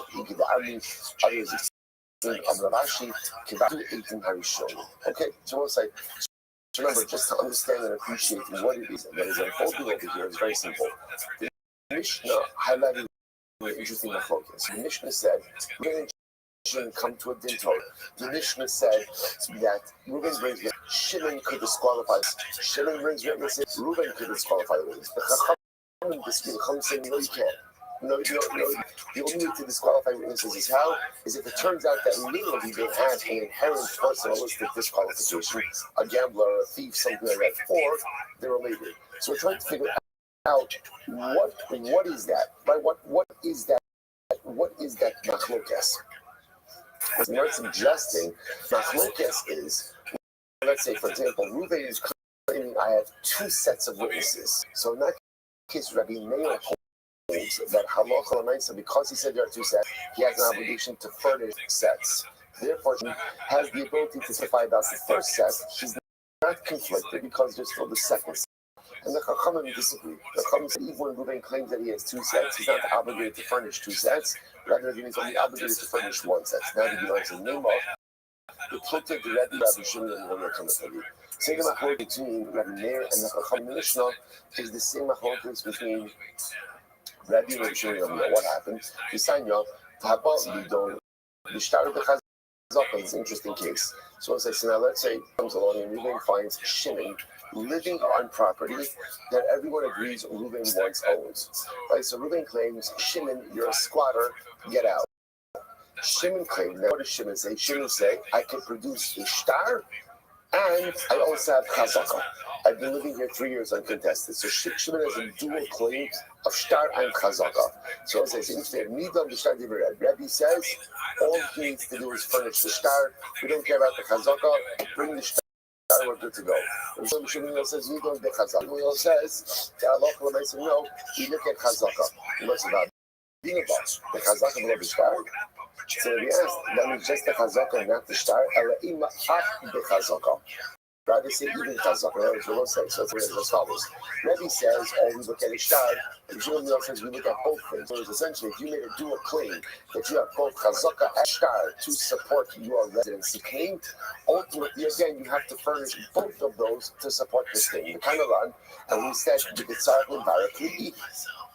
And I will say, what are they arguing about? So it's actually very interesting, and this in general is a fascinating idea.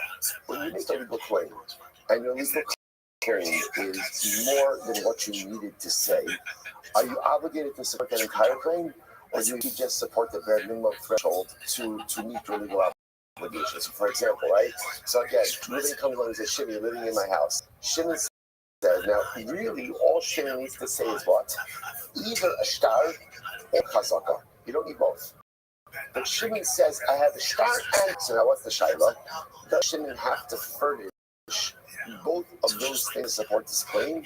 Or no, only one of them is enough? So that's the fundamental machlokes. So we'll say, Shimon is supposed to ask them in general, which is, sometimes in life, the less you say, the better. Right? What's so you know, let's just say better, which is pretty self-explanatory lesson in life that we've all learned.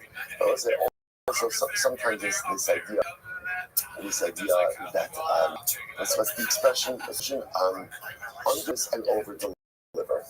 Right? The problem in life, many of us under deliver.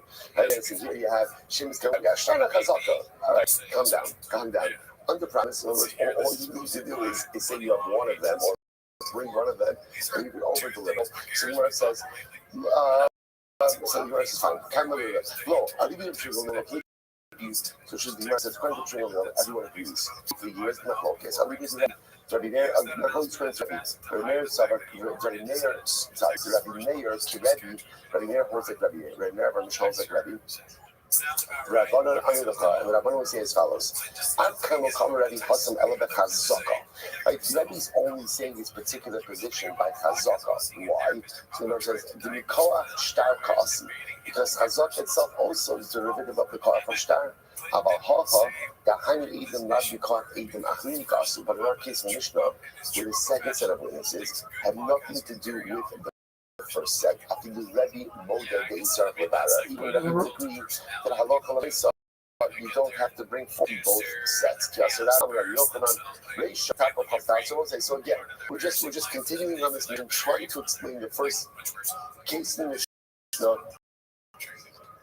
where the mayor says that one litigant could disqualify the witnesses of the other, and the Rabbanon say no. Unqualified witnesses is halakha through some type of true errand. So it's a ratio to link the Dayanik share. This is in the ratio. First case, the Mishnah taught out witnesses who are unfit, right? And Dayan and Ksher.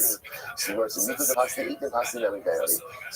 Idim are invalidated, so by definition, the witnesses are going to be invalidated as well. Since we invalidate the witnesses, the judges will be invalidated as well. Seifa, the Dayanim Psulim Ye'edim Ksher. Seifa is talking about a case where the Dayanim had not been invalidated, but the agent, right? The Dayanim had been invalidated, but the Edim are Ksher. To be good, the Pasi Dayanim, Pasi Nami Edim. So it's Maski for Ravas. Rubber is a cash. We'll say Kaptal 24:8, 4 lines down. Maski for Ravas. Rubber is a cash up. Which Stamam Nigo the Pasi Edim, Pasi Nami Dayanim. So I understand that in the case where the witnesses have been invalidated, so by extension, the judges have been invalidated. You realize it's no longer a case. So you say, but so remember again, there's only the case that they can go to. And when you go to Pasti Dayanim, Pasti Nami Edim, but in the case where ultimately again the witnesses have been invalidated, what does it mean that the judges have also de facto validated ages? And it says, so keep it in the law. She says, Ella, I'm sorry.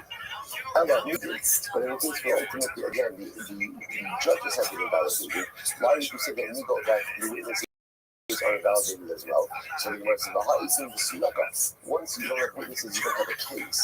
But once they revert back to what we said, where Ruvain is claiming that he has two sets of witnesses.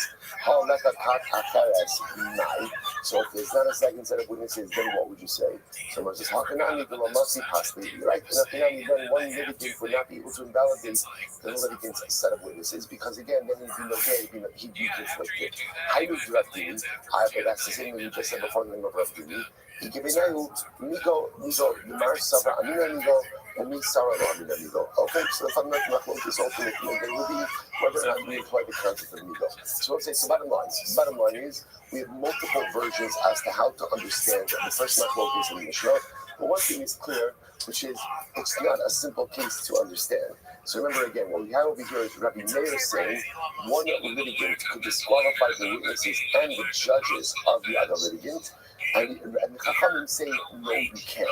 What are the parameters of that case? It appears that the way the Gemara is settling over here is that the parameters of this case is Rabbi Reuven is claiming that he has two sets of witnesses. So now Rabbi Meir says Shimon has the ability to come along and discredit the first set because he's not conflicted. There's still a second set. The Chachamim say no. In general, the only way to disqualify witnesses is to go ahead and halacha l'maisa find something inherently disqualified about them. They're a relative, they're a thief, so on and so forth.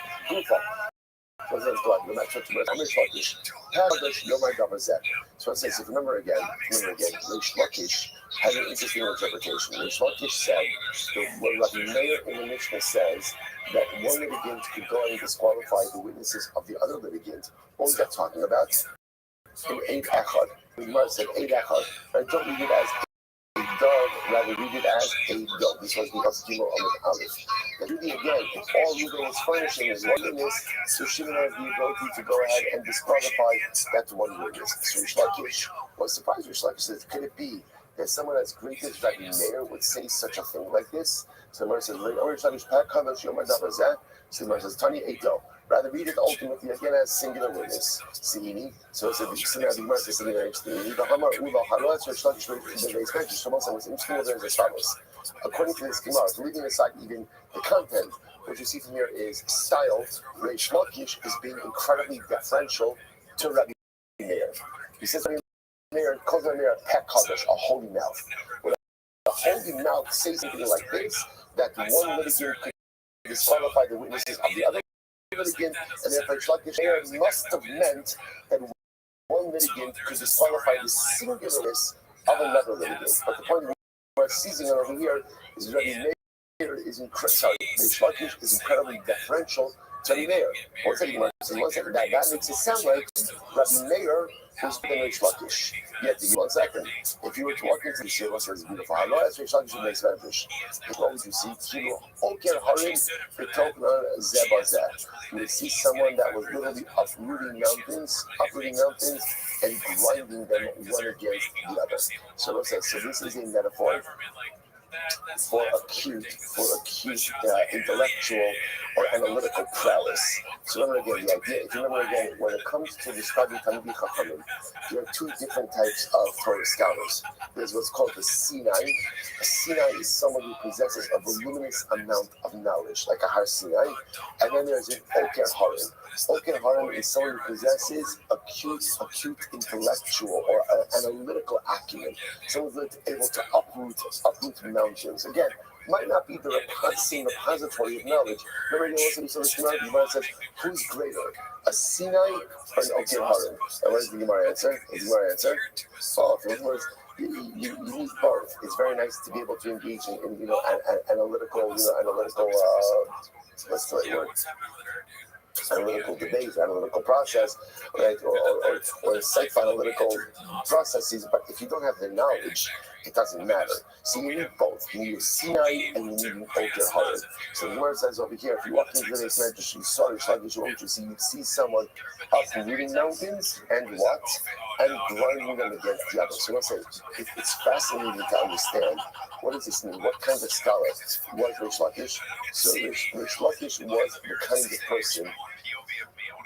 Rish Lakish was the kind of person who was able to go ahead and challenge contemporary beliefs. In other words, the idea, the ability to uproot mountains means the ability to analyze something, and to grind it against the other indicates the ability to think in new ways. Where sometimes we become just so caught and so trapped in ways that we have done things that we lose the ability to look at things through a different kind of lens. So someone who could uproot mountains is the ability to analyze, grind them against each other, is the ability to think about things in a different way. So profound. So Yomar says, and yet, I'm ready now.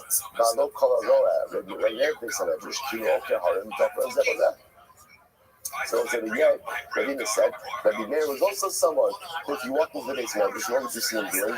Uprooting mountains and grinding them one against the other. So I said, so it sounds like Rish Lakish was just as great as Rabbi Meir, and yet Rish Lakish was so deferential. First why, right? How can come up with so beautiful? How can come up? See how much Rabbi Meir and Rish Lakish loved each other. So the Gemara say this idea that they were incredibly respectful to one another.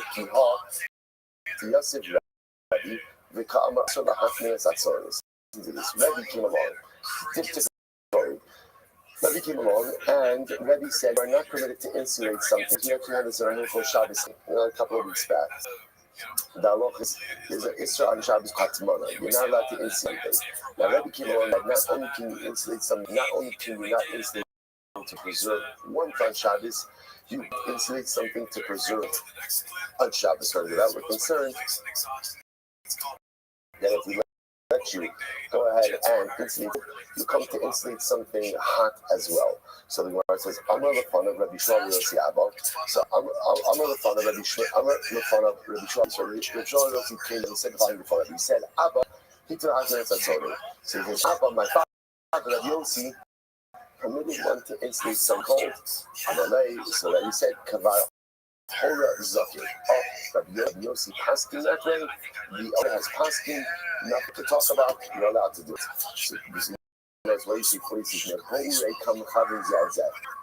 see how much that Abba Eretz Yisrael love each other. Rabbi Yossi Kayim, Rabbi Yossi Kayim, Hayakafov, Yosef Rabbi. So what do you see from there? If Rabbi Yossi was alive, Rabbi Yossi himself would have been deferential in front of Rabbi. To Rabbi Yishmael Rabbi Yossi, the Mali Makam of Osef Hava, Hayakafov of the Yosef Rabbi, the Ka'amar Kvar Horizaki.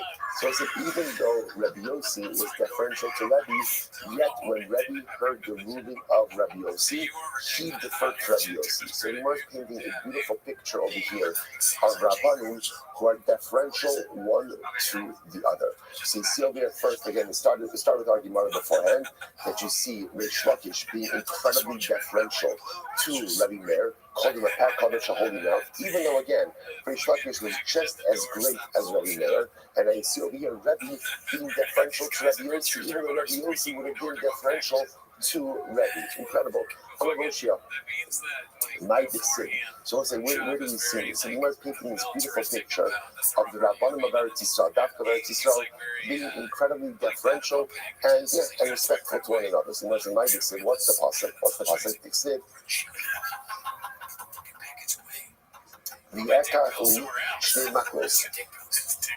so it's actually very beautiful. This is a pasuk in Zechariah. I took from me two staffs. This is a prophetic vision of Zechariah. I took from me two staffs. Le'echad karasi Noam. One of the staffs I called Noam.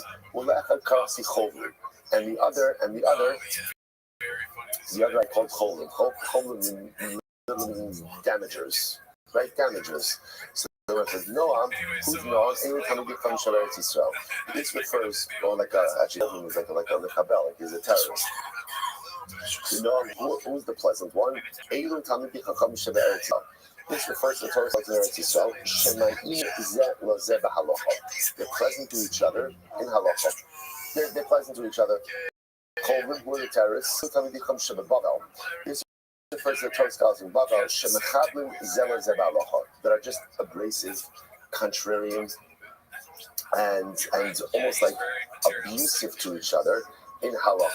So such a fascinating distinction between the Rabbanim of Israel and the Rabbanim of Bavel. The Rabbanim of Eretz Israel, loving, deferential, kind to each other. The Rabbanim of Bavel, the Rabbanim of Bavel, literally again beating each other, not physically, but intellectually beating each other up. They were like,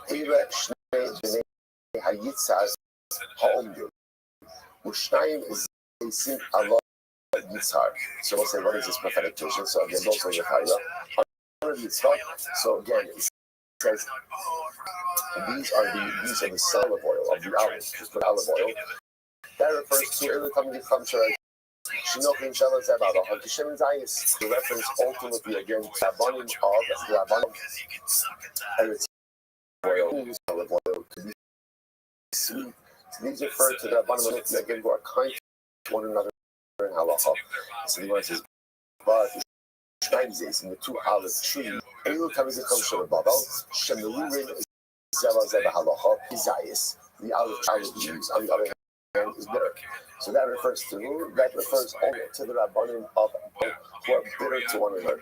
The Esa Einai, so what's that? It's fascinating, this distinction between the Rabbanim of Eretz Yisrael and then ultimately again of Babel. I'll just point out we do not have time for it today. But there happens to be a beautiful piece by the Shem Yishmuel, the Sakachar Rabba. The Sakachar Rabba says, why distinction between the Rabbanim of Eretz Yisrael? So the Sakachar Rabba says, it's the power of Israel. The power of Eretz Yisrael. That there is some about being in the land that has a greater intensity and a greater connection to the Rebbe Olam that fundamentally changes who and any person who has ever been Zohar to step forth on the holy soil of Eretz Yisrael knows this. The moment, like you're on the flight and you see the coastline of Tel Aviv as you come in, there's something that changes inside of you. There's something that fundamentally snaps in a good way inside of you. You come into the airport and you see that like Mashiach Mezuzah over there, right? And you see that, and there's something that fundamentally changes within you. I didn't do anything. It's not learning more Torah. The land fundamentally changing. The Shem Shmuel says that accounts for the difference between the Talmidei Chachamim of Eretz Yisrael and the Talmidei Chachamim of Bavel. Eretz Yisrael has you wouldn't know it, right, necessarily from the driving or from the personal interactions, but Eretz Yisrael has a soothing effect on the neshama. It does. That's why a person feels in a greater sense. I think for many of us, the only time you truly feel at peace is in Eretz Yisrael. Now again, you might say, because you're in Eretz Yisrael, you're on vacation. But for many of us, it's not that, because a lot of times you can be on vacation and still all worked up and still not find any level of. There's something about Eretz Yisrael that allows the Neshama to be tranquil. The Shem Yishmael says that's the difference of Eretz Yisrael. You know, like that. So, they notion, Yotzos, Ruach Tekantaran. So, I'm saying, the Gemara quotes another incredible vision, also from Zechariah. I lifted my eyes and I saw two women. Yotzos, Ruach Tekantaran. So, these were really like Malachim, but they look like women. Like the wind was under their wings. And they had wings like the Hasidic bird. But they said, and they lifted the Ephah. So again, Rashi points out the Ephah is the Tzahara between the heaven and earth. The Omer Allah Malach Hadover be Anahima, Holy Ghost. As I said to the Malach, where they came from? But Yomer Eli, Livnos Law Dayis Be'eretz Shinar. We're going to build the home in Eretz Shinar. So let's say, so just to understand the vision, Zechariah, you see two angels, they look like women, they have wings like the Hasidic bird, they're lifting up, they're taking the Ephah. Rashi says Ephah is the Tzahara, and where they putting the Ephah? In Eretz Shinar. What is it talking about? Other than Shem Yochai, Zu Chanufa the Gasos. These two angels refer to Chanufa, so we'll say Chanufa is like false flattery, Chanufa, and Gasos, arrogance. Arrogance. Sheyadu Lebaba. both of these traits came down to Baba. So the Megasis Rapha is actually the arrogance came to Baba. Valamar Asara Kadin Masus Yagul Olam, 10 Kadin of arrogance came down to the world. Tisha Natla Elam.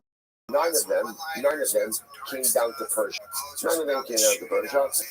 The Akas Kala Olam Kulo. And one was the first amongst the rest of the world. So once they see that the arrogance came to Persia, not the Baba. In the Baba Nakas, we didn't get started with the old. We came down to Baba, spread to the neighboring areas. Then I mean, said, Livnos Labayis Gareth, Shina Shmamina. Okay, so let's Baba now. So as I see, just this, there's so much to say about this prophetic vision. This is prophetic vision of these two models, or these two women figures representing flattery and arrogance. They have wings, right? They have wings. Because flattery and arrogance ultimately again completely inflated ego.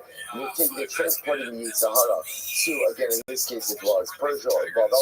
That's where arrogance and flattery are. Ramanar, similar that's a Ruach Anius, Manius the Baba Nafis. So the Mara says, Manius the Baba Nafis. So the Mara says, he's seeing fascinating. He's seeing a sign for arrogance is poverty. Is poverty. They will say that what's the shot that a sign for arrogance is poverty? So on a simple level, that sometimes a person who is so arrogant thinks that work is beneath him. So something interesting happens if you think work is beneath you, which is you don't make money.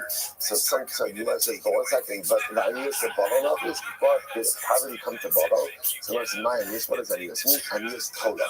It refers to not necessarily material poverty, but rather the spiritual poverty. This refers to Elaine, which is Persia. Persia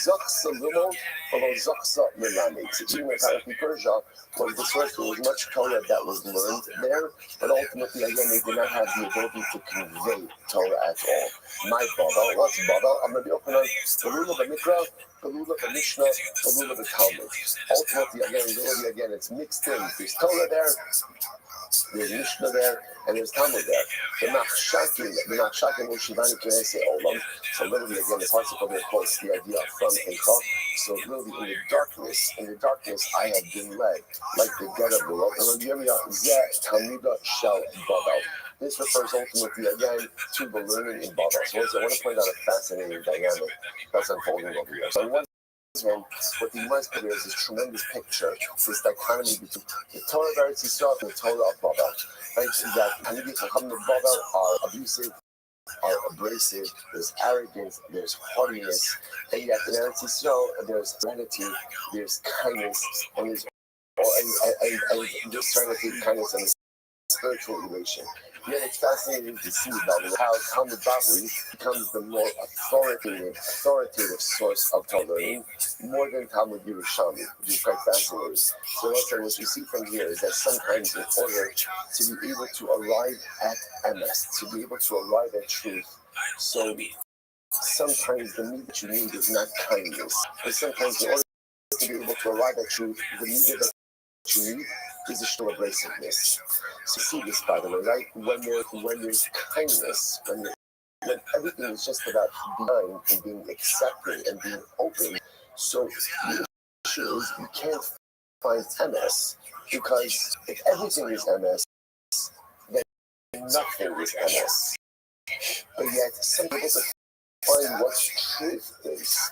To be a little bit abrasive. There has to be the ability to say no, right, and I'm right, and you're wrong, or I'm wrong and you're right, and it can't get everyone. It's interesting. So on one hand, we're extolling the beautiful shalom of Eretz Yisrael. Again, it's not that serenity that allows us to arrive at the truest form of Torah. Torah requires MS, and MS sometimes requires a little bit, not a lot, but an abrasiveness to be able to kind of sift through all the stuff that's not MS in order to be able to get the true MS. Incredible. All right, so much more to say on this. Let's go back to Mishnah. I'm about. So as you actually quoted this Gemara on the Dallas, but I'm not for yesterday's stuff. I'm about. Neman alai abba, neman alai abicha. Let's say you're going to share the two Torahs together, right? Everybody says, you know, I'm willing to accept my father or your father as a judge. We both really things to do with this. Or, I'm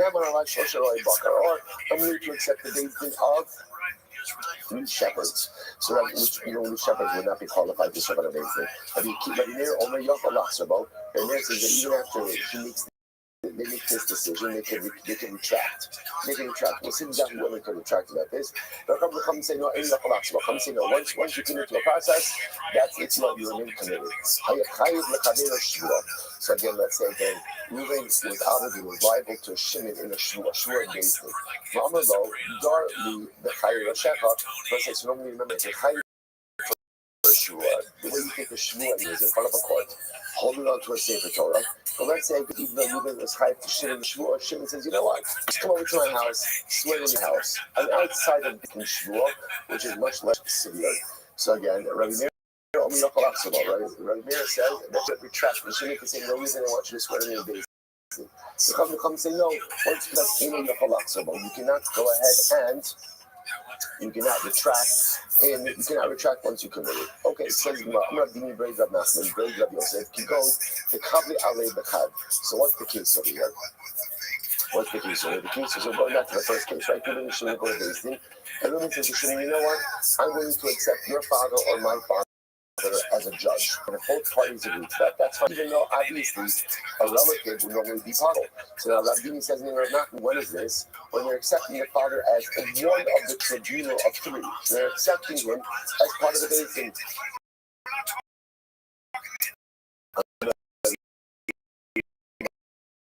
And again, where's the Machlokas? Ultimately, again, in the case of what we call Machalok. What's Machalok? If you look at that, Rashi says, Reuben is coming to Shimon. And Reuben says to Shimon, if I go ahead and I lose the case, most of the property that is in possession.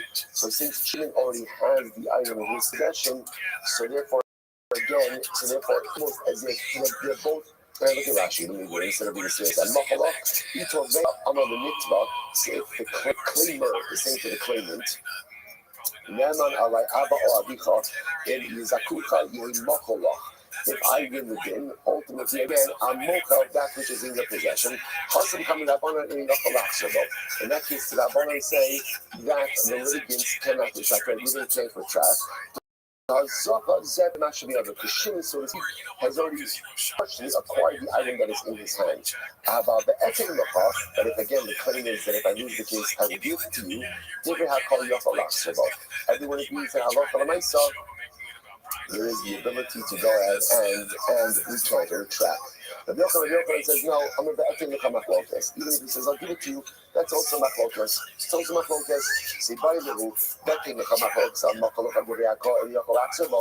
So then you might ask the question, in the case of etim lacha, that's machlokas and the chachamim. But in the case of machlokas, everyone agrees that neither party could retract upon the agreed upon structure. O Dilma, Beizu, machlokas. From either way, there's machlokas. Tashma, the Amar said, machlokas be'etim lacha. Machlokas is where I will give you. Or where there is chila, in other words, where the party, let's say again, today says to Shimon, if I wish you could keep the item that is already in your possession, different hakol in your halachzabo. So if you say the following, then the machlokas is only in the case where Reuben claims, if I lose, I will give you something. About the machlokas, where again, essentially, if Reuben loses, Shimon is allowed to hold on to the item. Then they can't retract on this legal framework. So but if you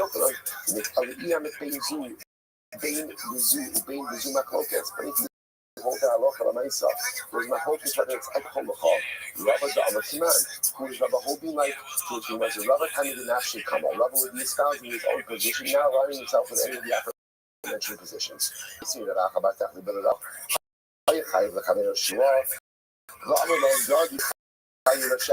So say now let's say back to the Shimon. So again, remember, just to appreciate what it is that's unfolding over here. The issue is interesting us to a legal concept. The legal concept is, I actually say, if both parties upon a compromised framework for the resolution of their issue, they could do that. So for example, Reuben shouldn't come to me and Reuben shouldn't, you know what, I like your father. Seems like a smart guy. I agree to submit to a tribunal or to a Beis Din, even though your father sits on that Beis Din. Now normally, if Shimon's father's on the Beis Din, what's the halacha? What's halacha, it doesn't work. She's a kara. Initially introducing to us the idea that process, then halakha l'maisa, it works.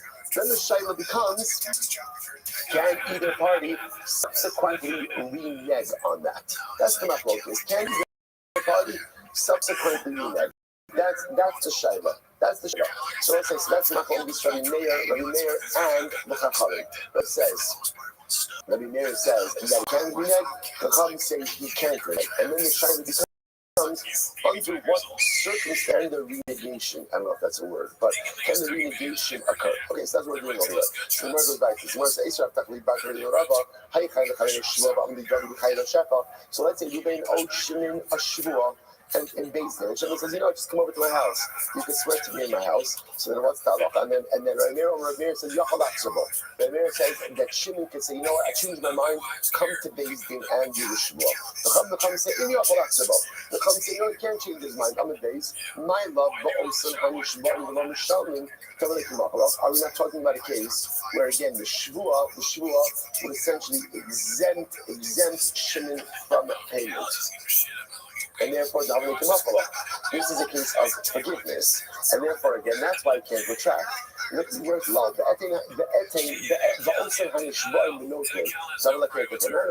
So this can also be a case of, again, the financial issue was taking a shvua and then taking property. That is like a case of etin l'chol.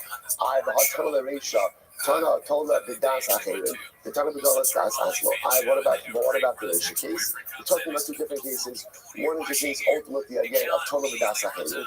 That would be the case of Abba and Abichal. And ultimately again, when it's talking about Tana das asmo, that's where halacha l'maisa again.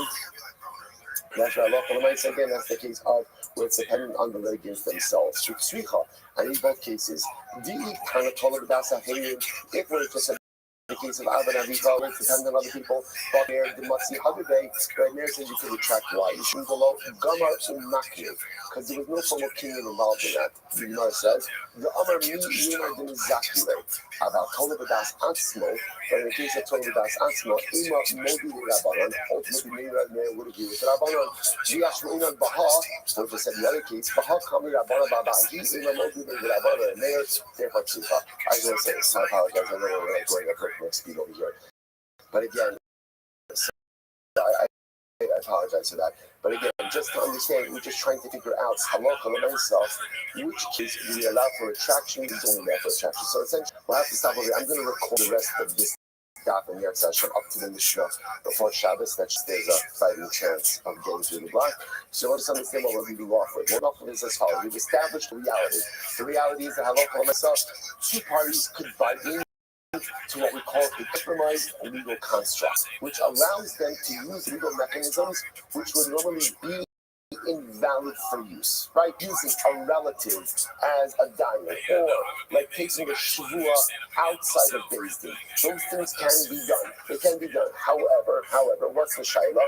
The shaila is, can either party subsequently retract or not? And that's what my church says yes, right? Or we can't. It's better. The Rebbe Meir says yes, the Chachamim say no. Then the Machlokes becomes what? Under what circumstances can, according to the Meir, who says you can retract, right? You can retract your allegiance to a compromised system. Under what circumstances can you retract? And Meir Hashem from the rest of the recording today, that will be clarity on that. But it says shkoyach.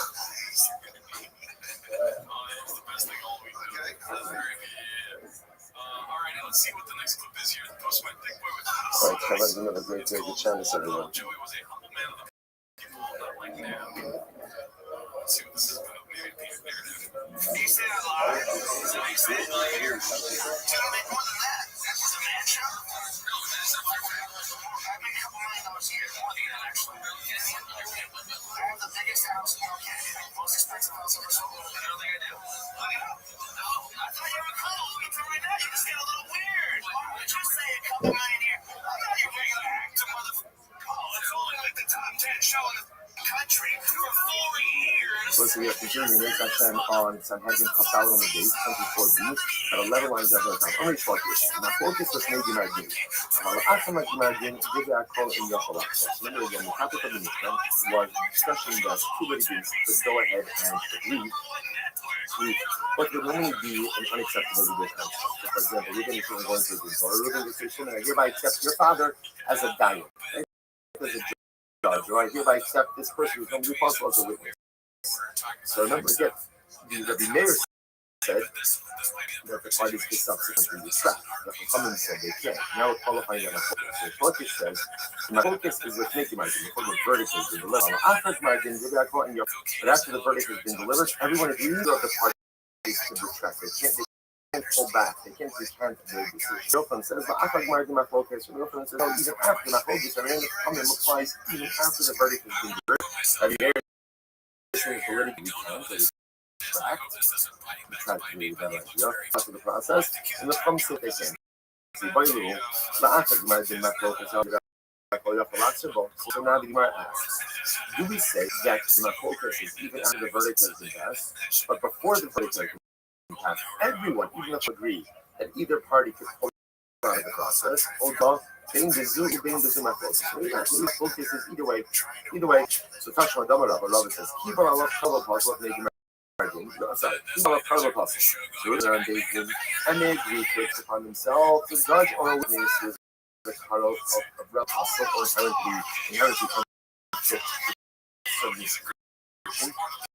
this makes my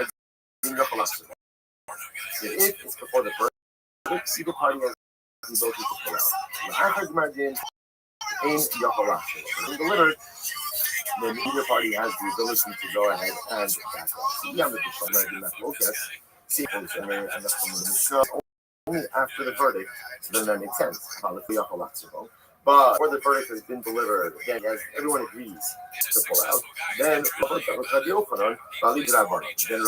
Rabba espouses his position according to the Yochanan in accordance to the Rabbanon. But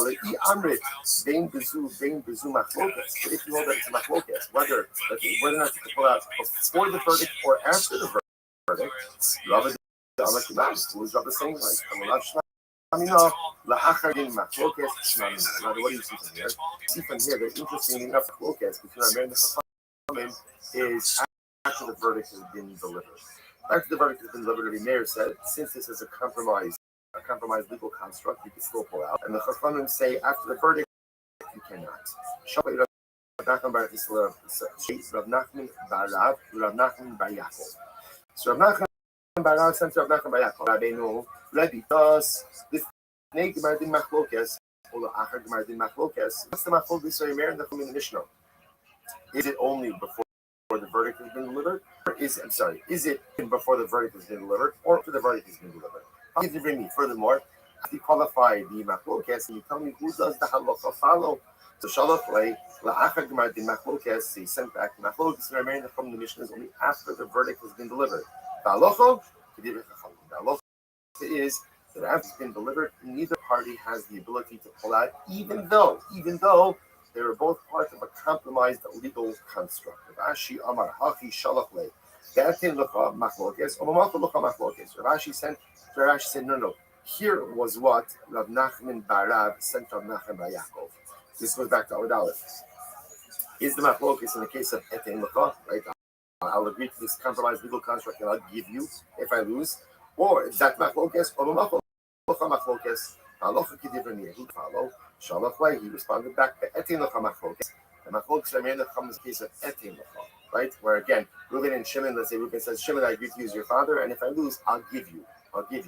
That's where Rabbi Meir says you could pull out, and the Chachamim say you can't pull out.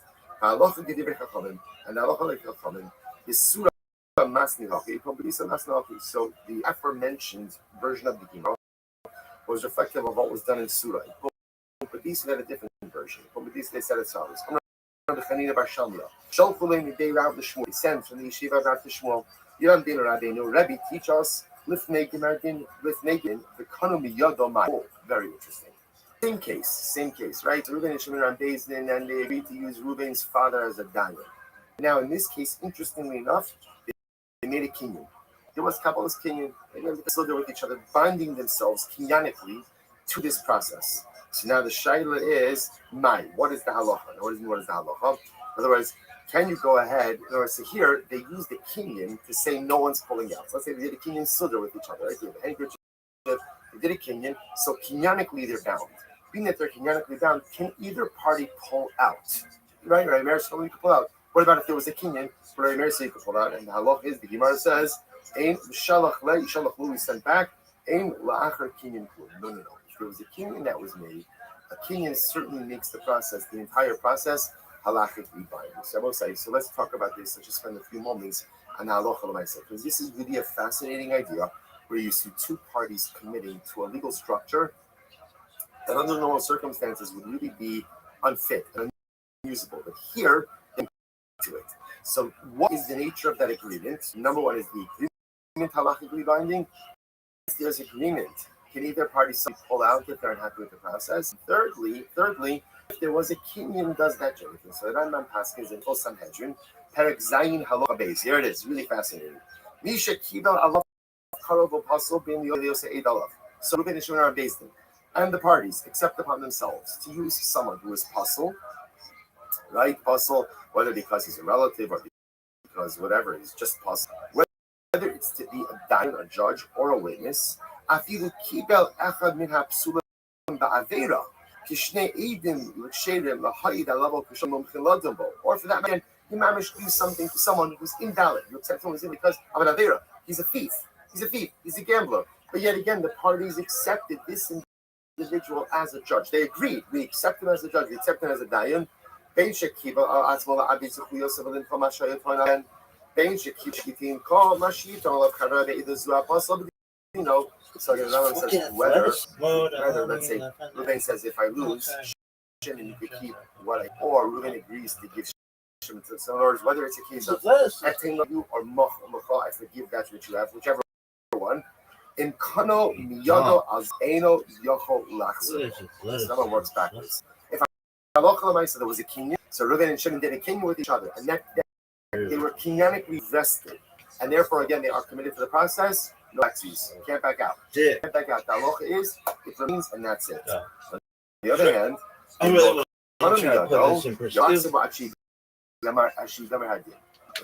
party could back out of this up until the point that the verdict. Nigmar hadin, but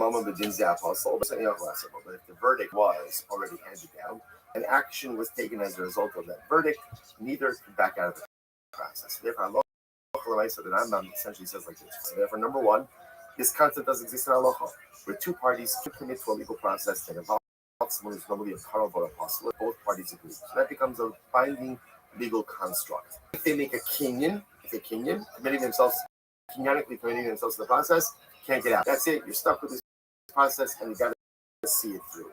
If there was no kinyan for the verdict, either party has the ability to pull out. But if it was after the verdict, as in there, after the verdict, an act taken based on the verdict, like you need both. At that point, halacha, so one cannot pull out of the verdict. All right, we'll say that gets us to the Mishnah. Shkoyach, everyone. A good night of Shabbos, a meaningful rest of the fast. Look forward to learning with you next week.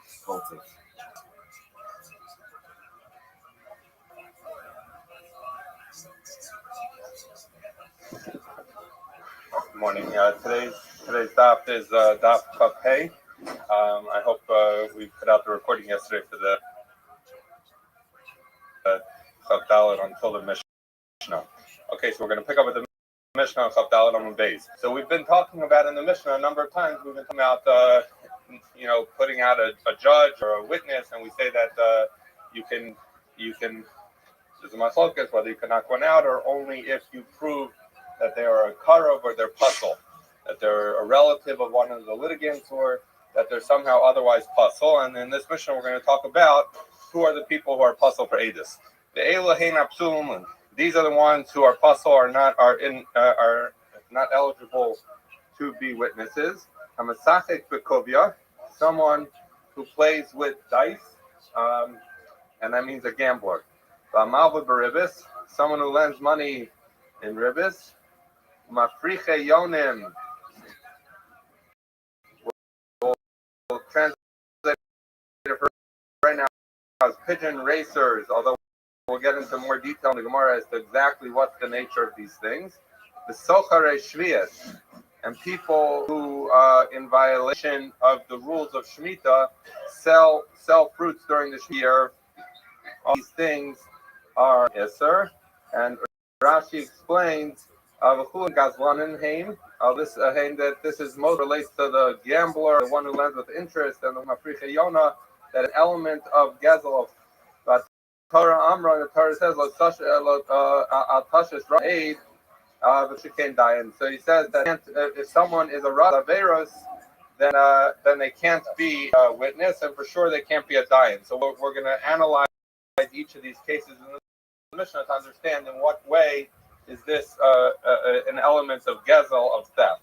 And Rashi says in Sofrei Shvius, this is interesting. Rashi explains that who sells fruits of Shvius. Afterwards, Rashi says, Hoyol v'chimud mamon mavira Torah, since the love of money, causes him to be over on Divrei Torah.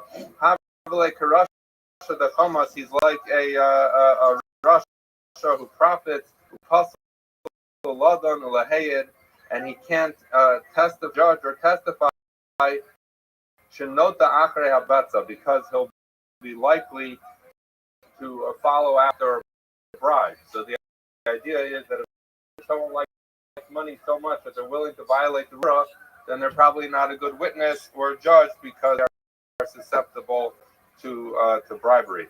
All right, so we have these cases. Amar Rav Shimon says, "Betchila hayakarnos o ozei shvius." They initially used to call these people the ones who gather in shvius. Misharabu ha'anasin, when the ones who were ma'anis people multiplied,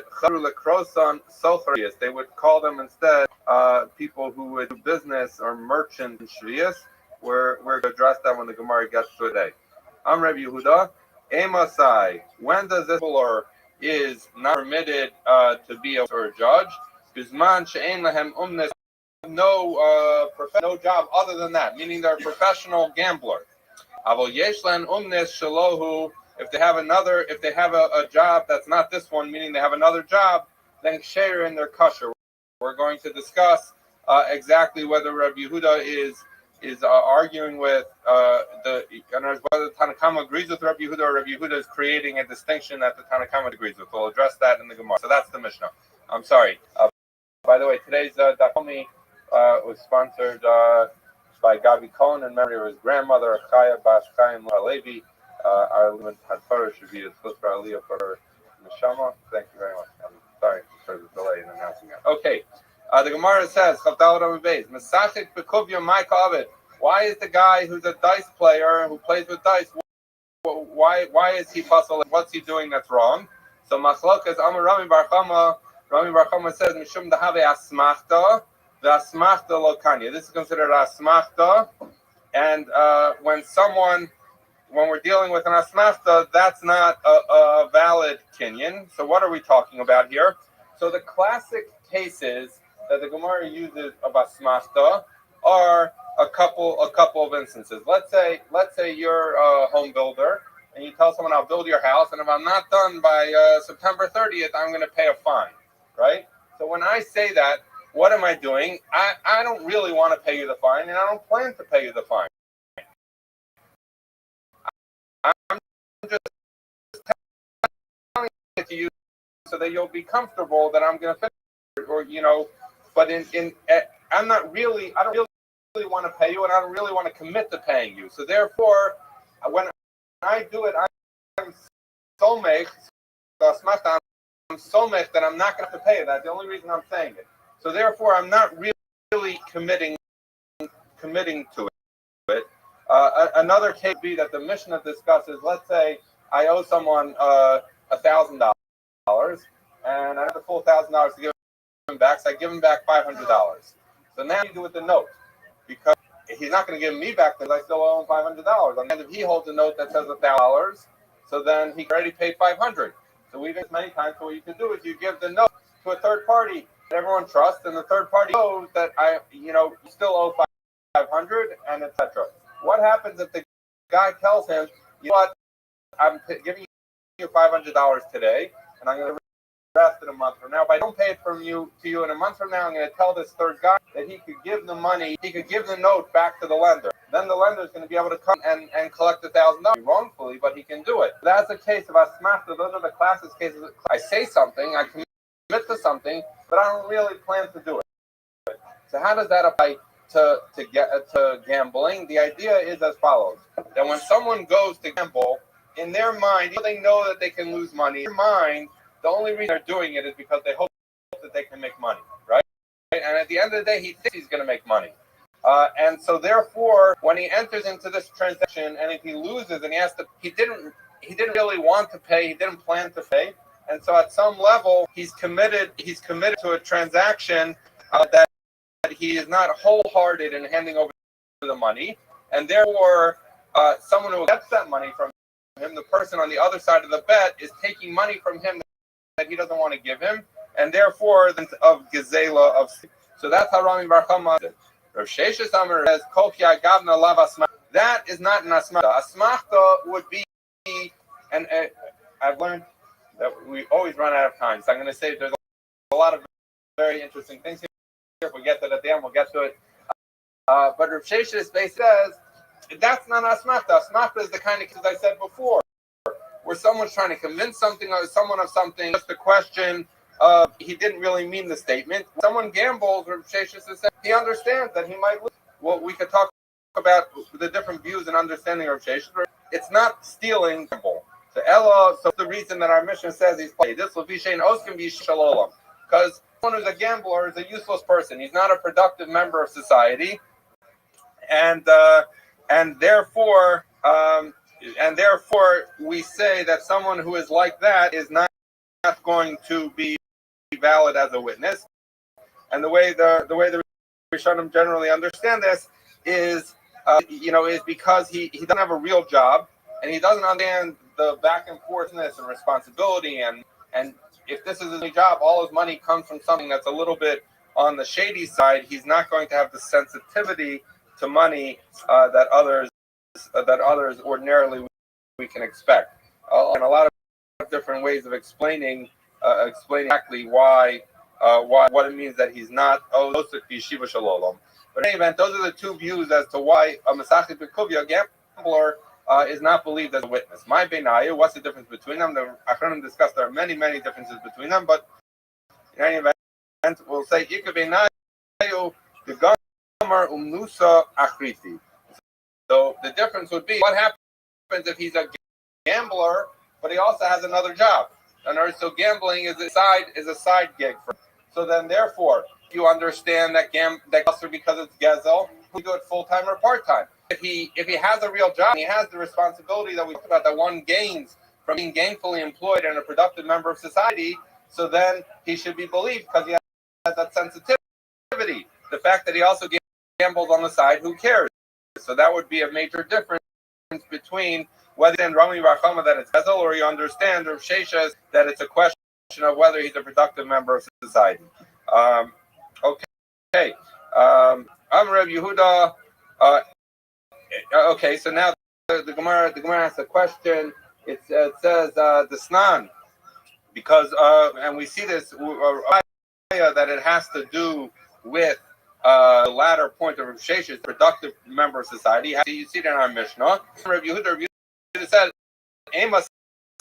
when does this apply that a gambler not believed as a witness, and he doesn't have a job except this one? He has a different job, right? So what do you see? You see from the Mishnah that since Reb Yehuda says that the verification of someone who is a gambler who's not permitted is someone who doesn't have another job. That seems to imply, like Rav Sheshes, that the issue with the gambler is that he's not a productive member of society. If he has a job, then he is a productive member of society. You see that from our Mishnah, from the end of our Mishnah, that should be like Rav Sheshes.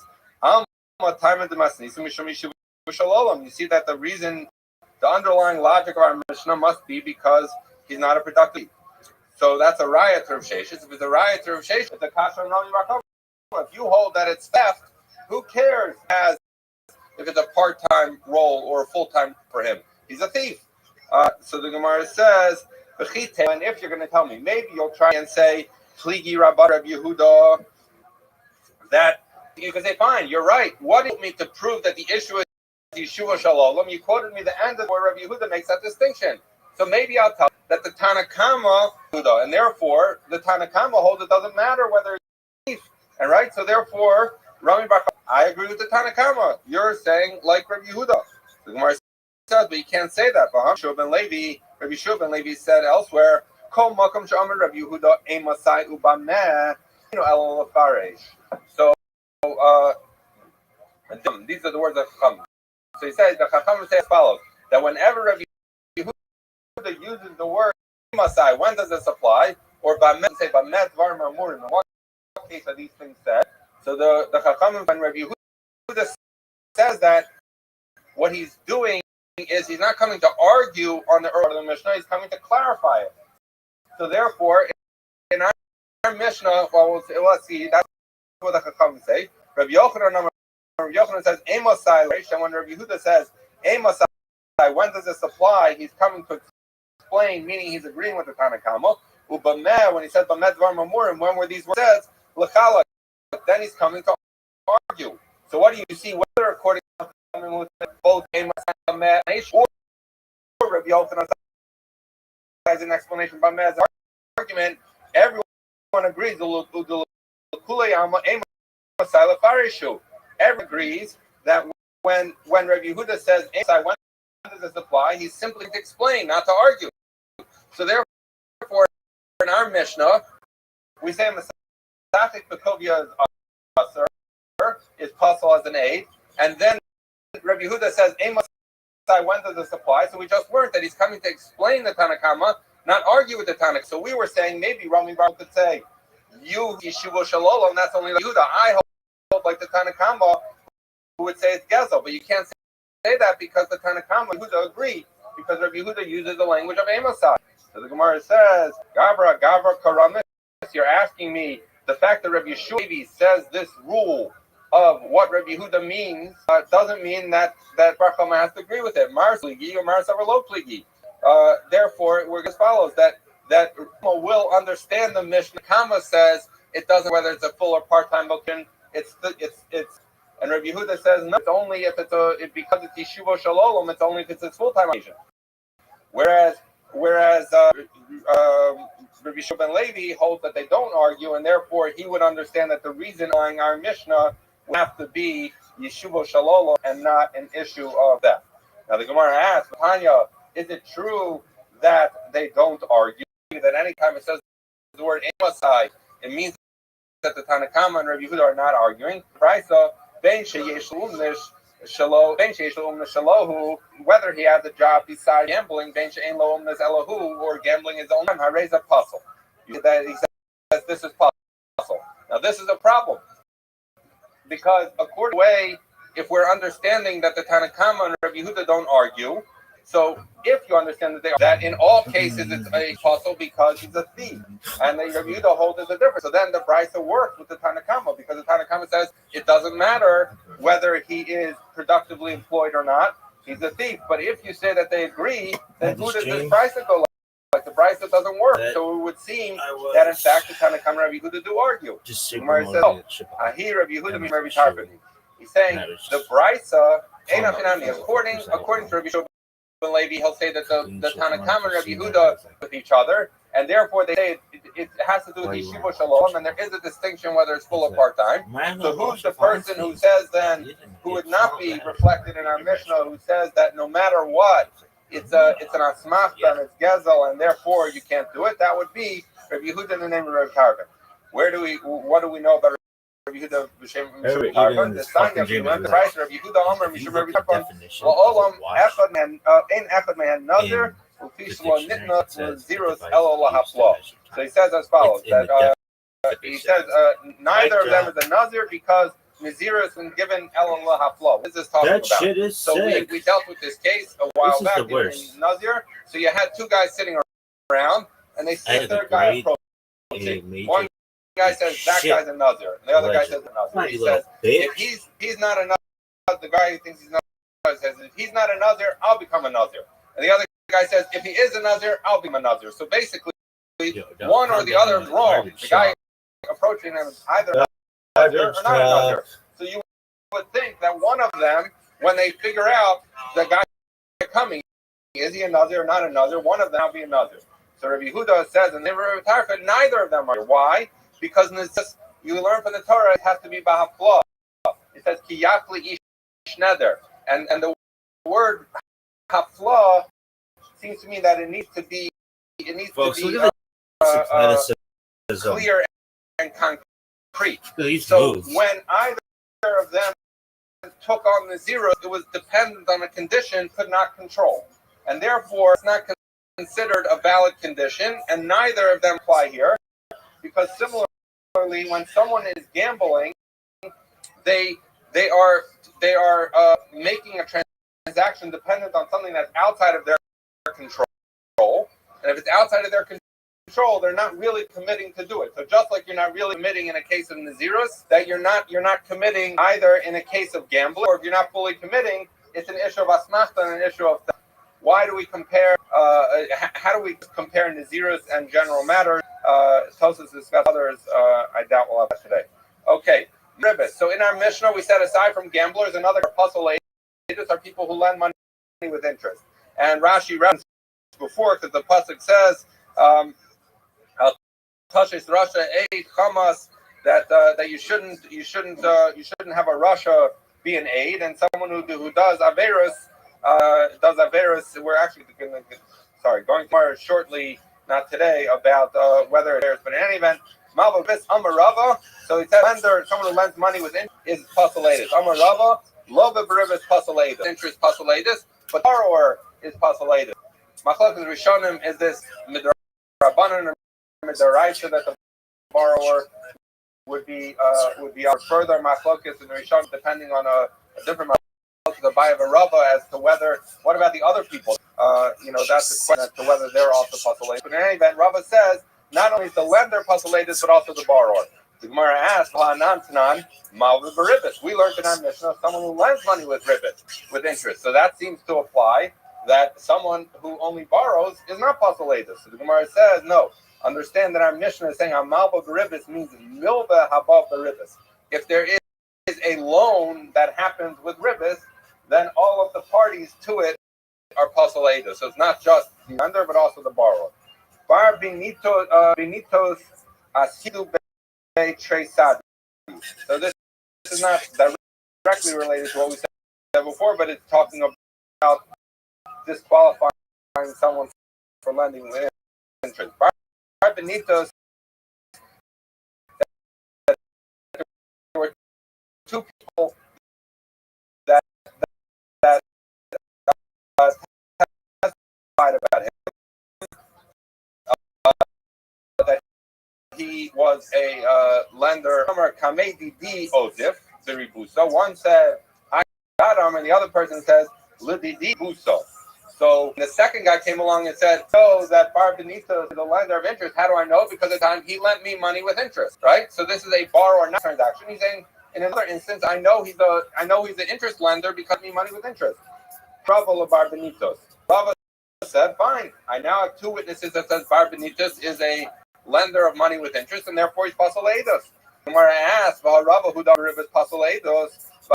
Rava is the one who said to us that a borrower, someone who borrows money with interest, is pasalados, and he's a rasha. The Torah says, "Al tashes rasha eid chamas," and the Torah says that you can't have rasha be an aid. So what's the problem? Is Rava trusted this guy, but he said that he himself interest, and Rava is the one who told us that someone who borrows money with interest is pasalados. So how could Rava accept eidos about Bar Benitos, because within his eidos he disqualified from being an aid? So the Gemara says, Rava l'tamei, Rava goes according to his reason, which is in a number of places, but we encountered it at the beginning of this Masechta on Daf Tes, where we said, Rava Adam Karav Eitzel Atzmo, Ve'en Adam Eitzim Atzmo Rasha. That a person is a relative to himself. So we testify about a relative, greater relative of me than me, so I'm a relative. Therefore, I'm not believed, I'm a Karav, and therefore I'm not believed to testify about myself. So if I, sir, that I borrowed money with interest, I'm not believed for that purpose. Now, where is the next stage of that? What we discussed in that test is the idea of palginam dibure, that we divide his words. Even though he's one thing, he said, "I Bar Benito's money with interest." We don't believe him about incriminating himself, Adam Karbe Talafmo, but we do believe him about Bar Benito's. Why? Because since he didn't disqualify himself, because we don't believe him about himself, so we're basically taking one statement and in a kind of inconsistent way, we're dividing it where we don't believe him about himself, but therefore it makes him kosher to testify on Bar Benito's. That was what we encountered with Rava, and that's the explanation about how Rava was able to pass Bar Benito's on the basis of testimony of someone who's self-incriminated. Okay, another case.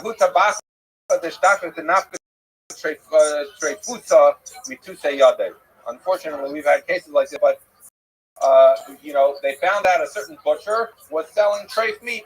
It was cheaper to buy treif meat, so he was selling treif meat. Pasler of Nachman, what do you see? That Rav Nachman passed them for Eidos, and he removed them from his position. Like there's a Moel and there's a rabbi, there was a Shochet. That Rav Nachman removed him from his position, but you also see that he passed him for Eidos. So you see another instance in which you pass someone for Eidos who's doing something wrong. In any event, Azal he went, Rabbi Mazye Betufrei. Rashi said that he let his hair grow long and his fingernails grow long, which Rashi said was part of his process of Higdil Sarah V'Tziparnav L'Navel Atmo, to make himself disgusting. Lasos Tshuva. Basically, he was part of his process of Tshuva. He took upon himself. He grew his nails long and his hair long, etc. So Rav Nachman Lachshure. So Rav Nachman was saying, okay, it looks like the guy did Tshuva. Let's take him back and let him be the butcher.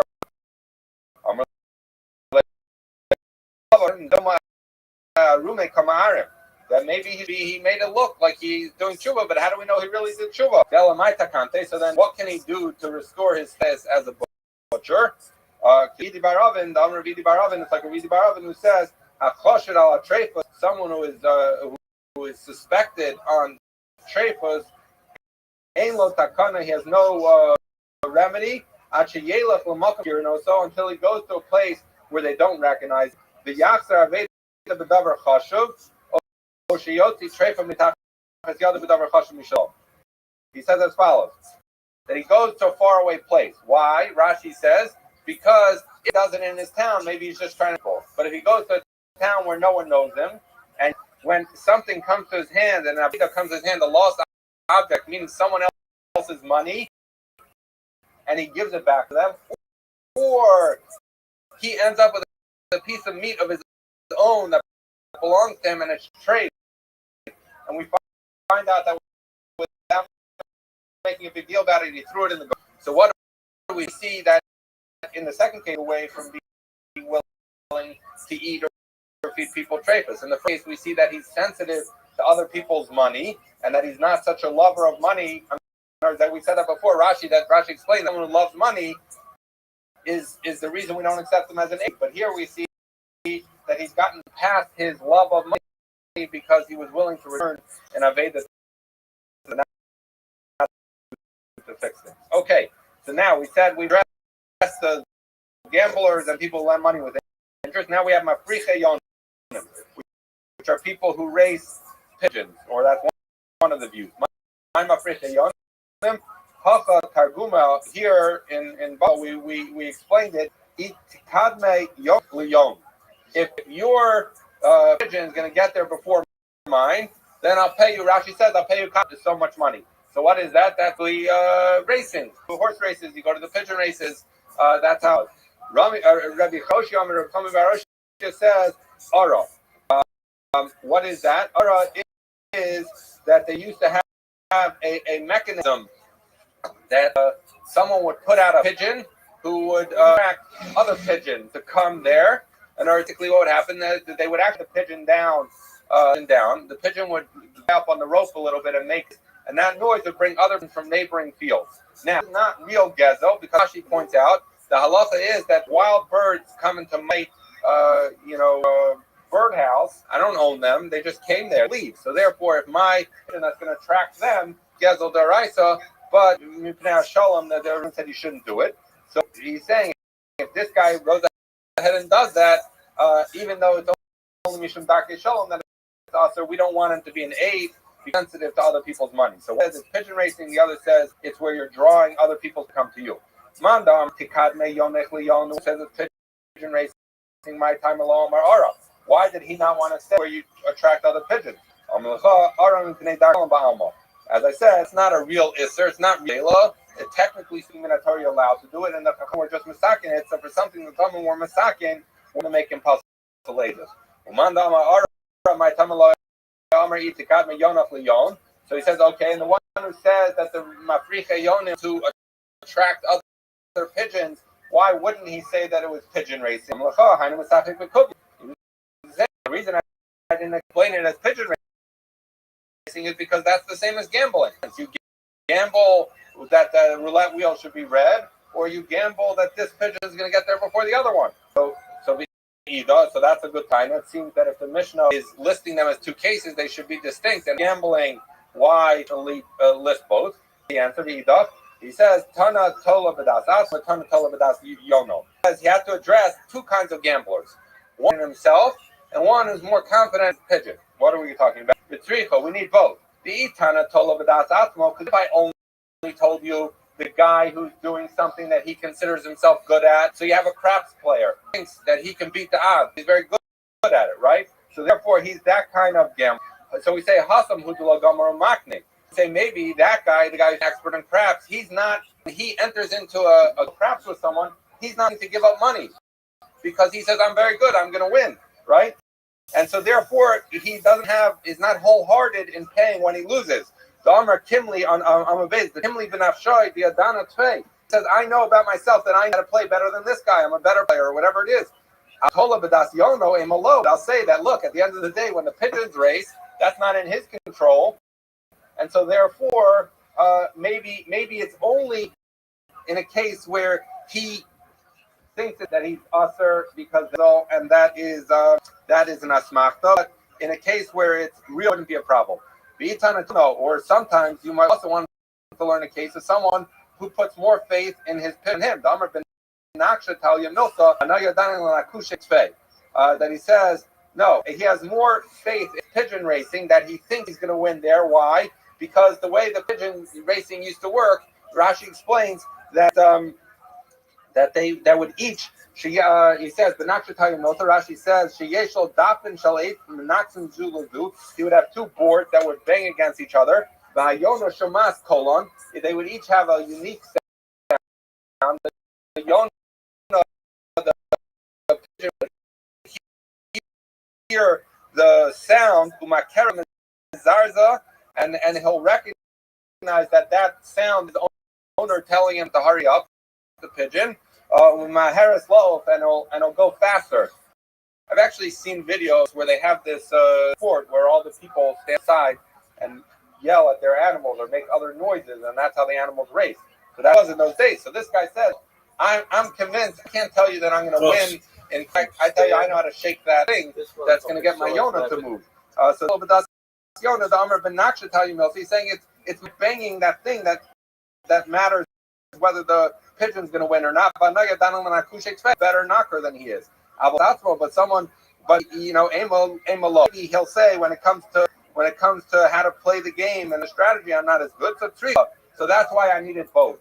So the question was, why did you need both a gambler and a pigeon racer? If you understand that it's pigeon racing, it's because there's different kind of people.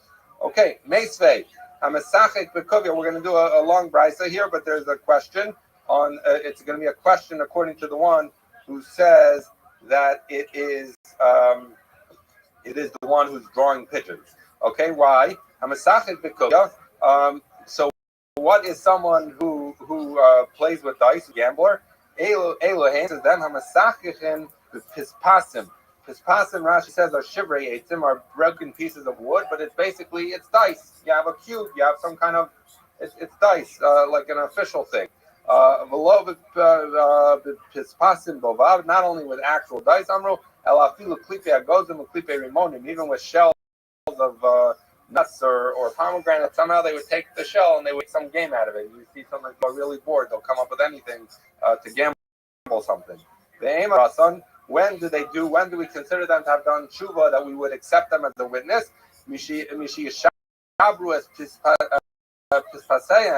That when they break their dice, and they totally go back from doing this, that they're not even going to play with dice when they're not gambling for money. Now, it's not usher to play dice games if you're not gambling for money. But the point is, when someone's doing tshuva, and you want to know, did he do tshuva? Is he that careful that he doesn't even do it when it's not for money? And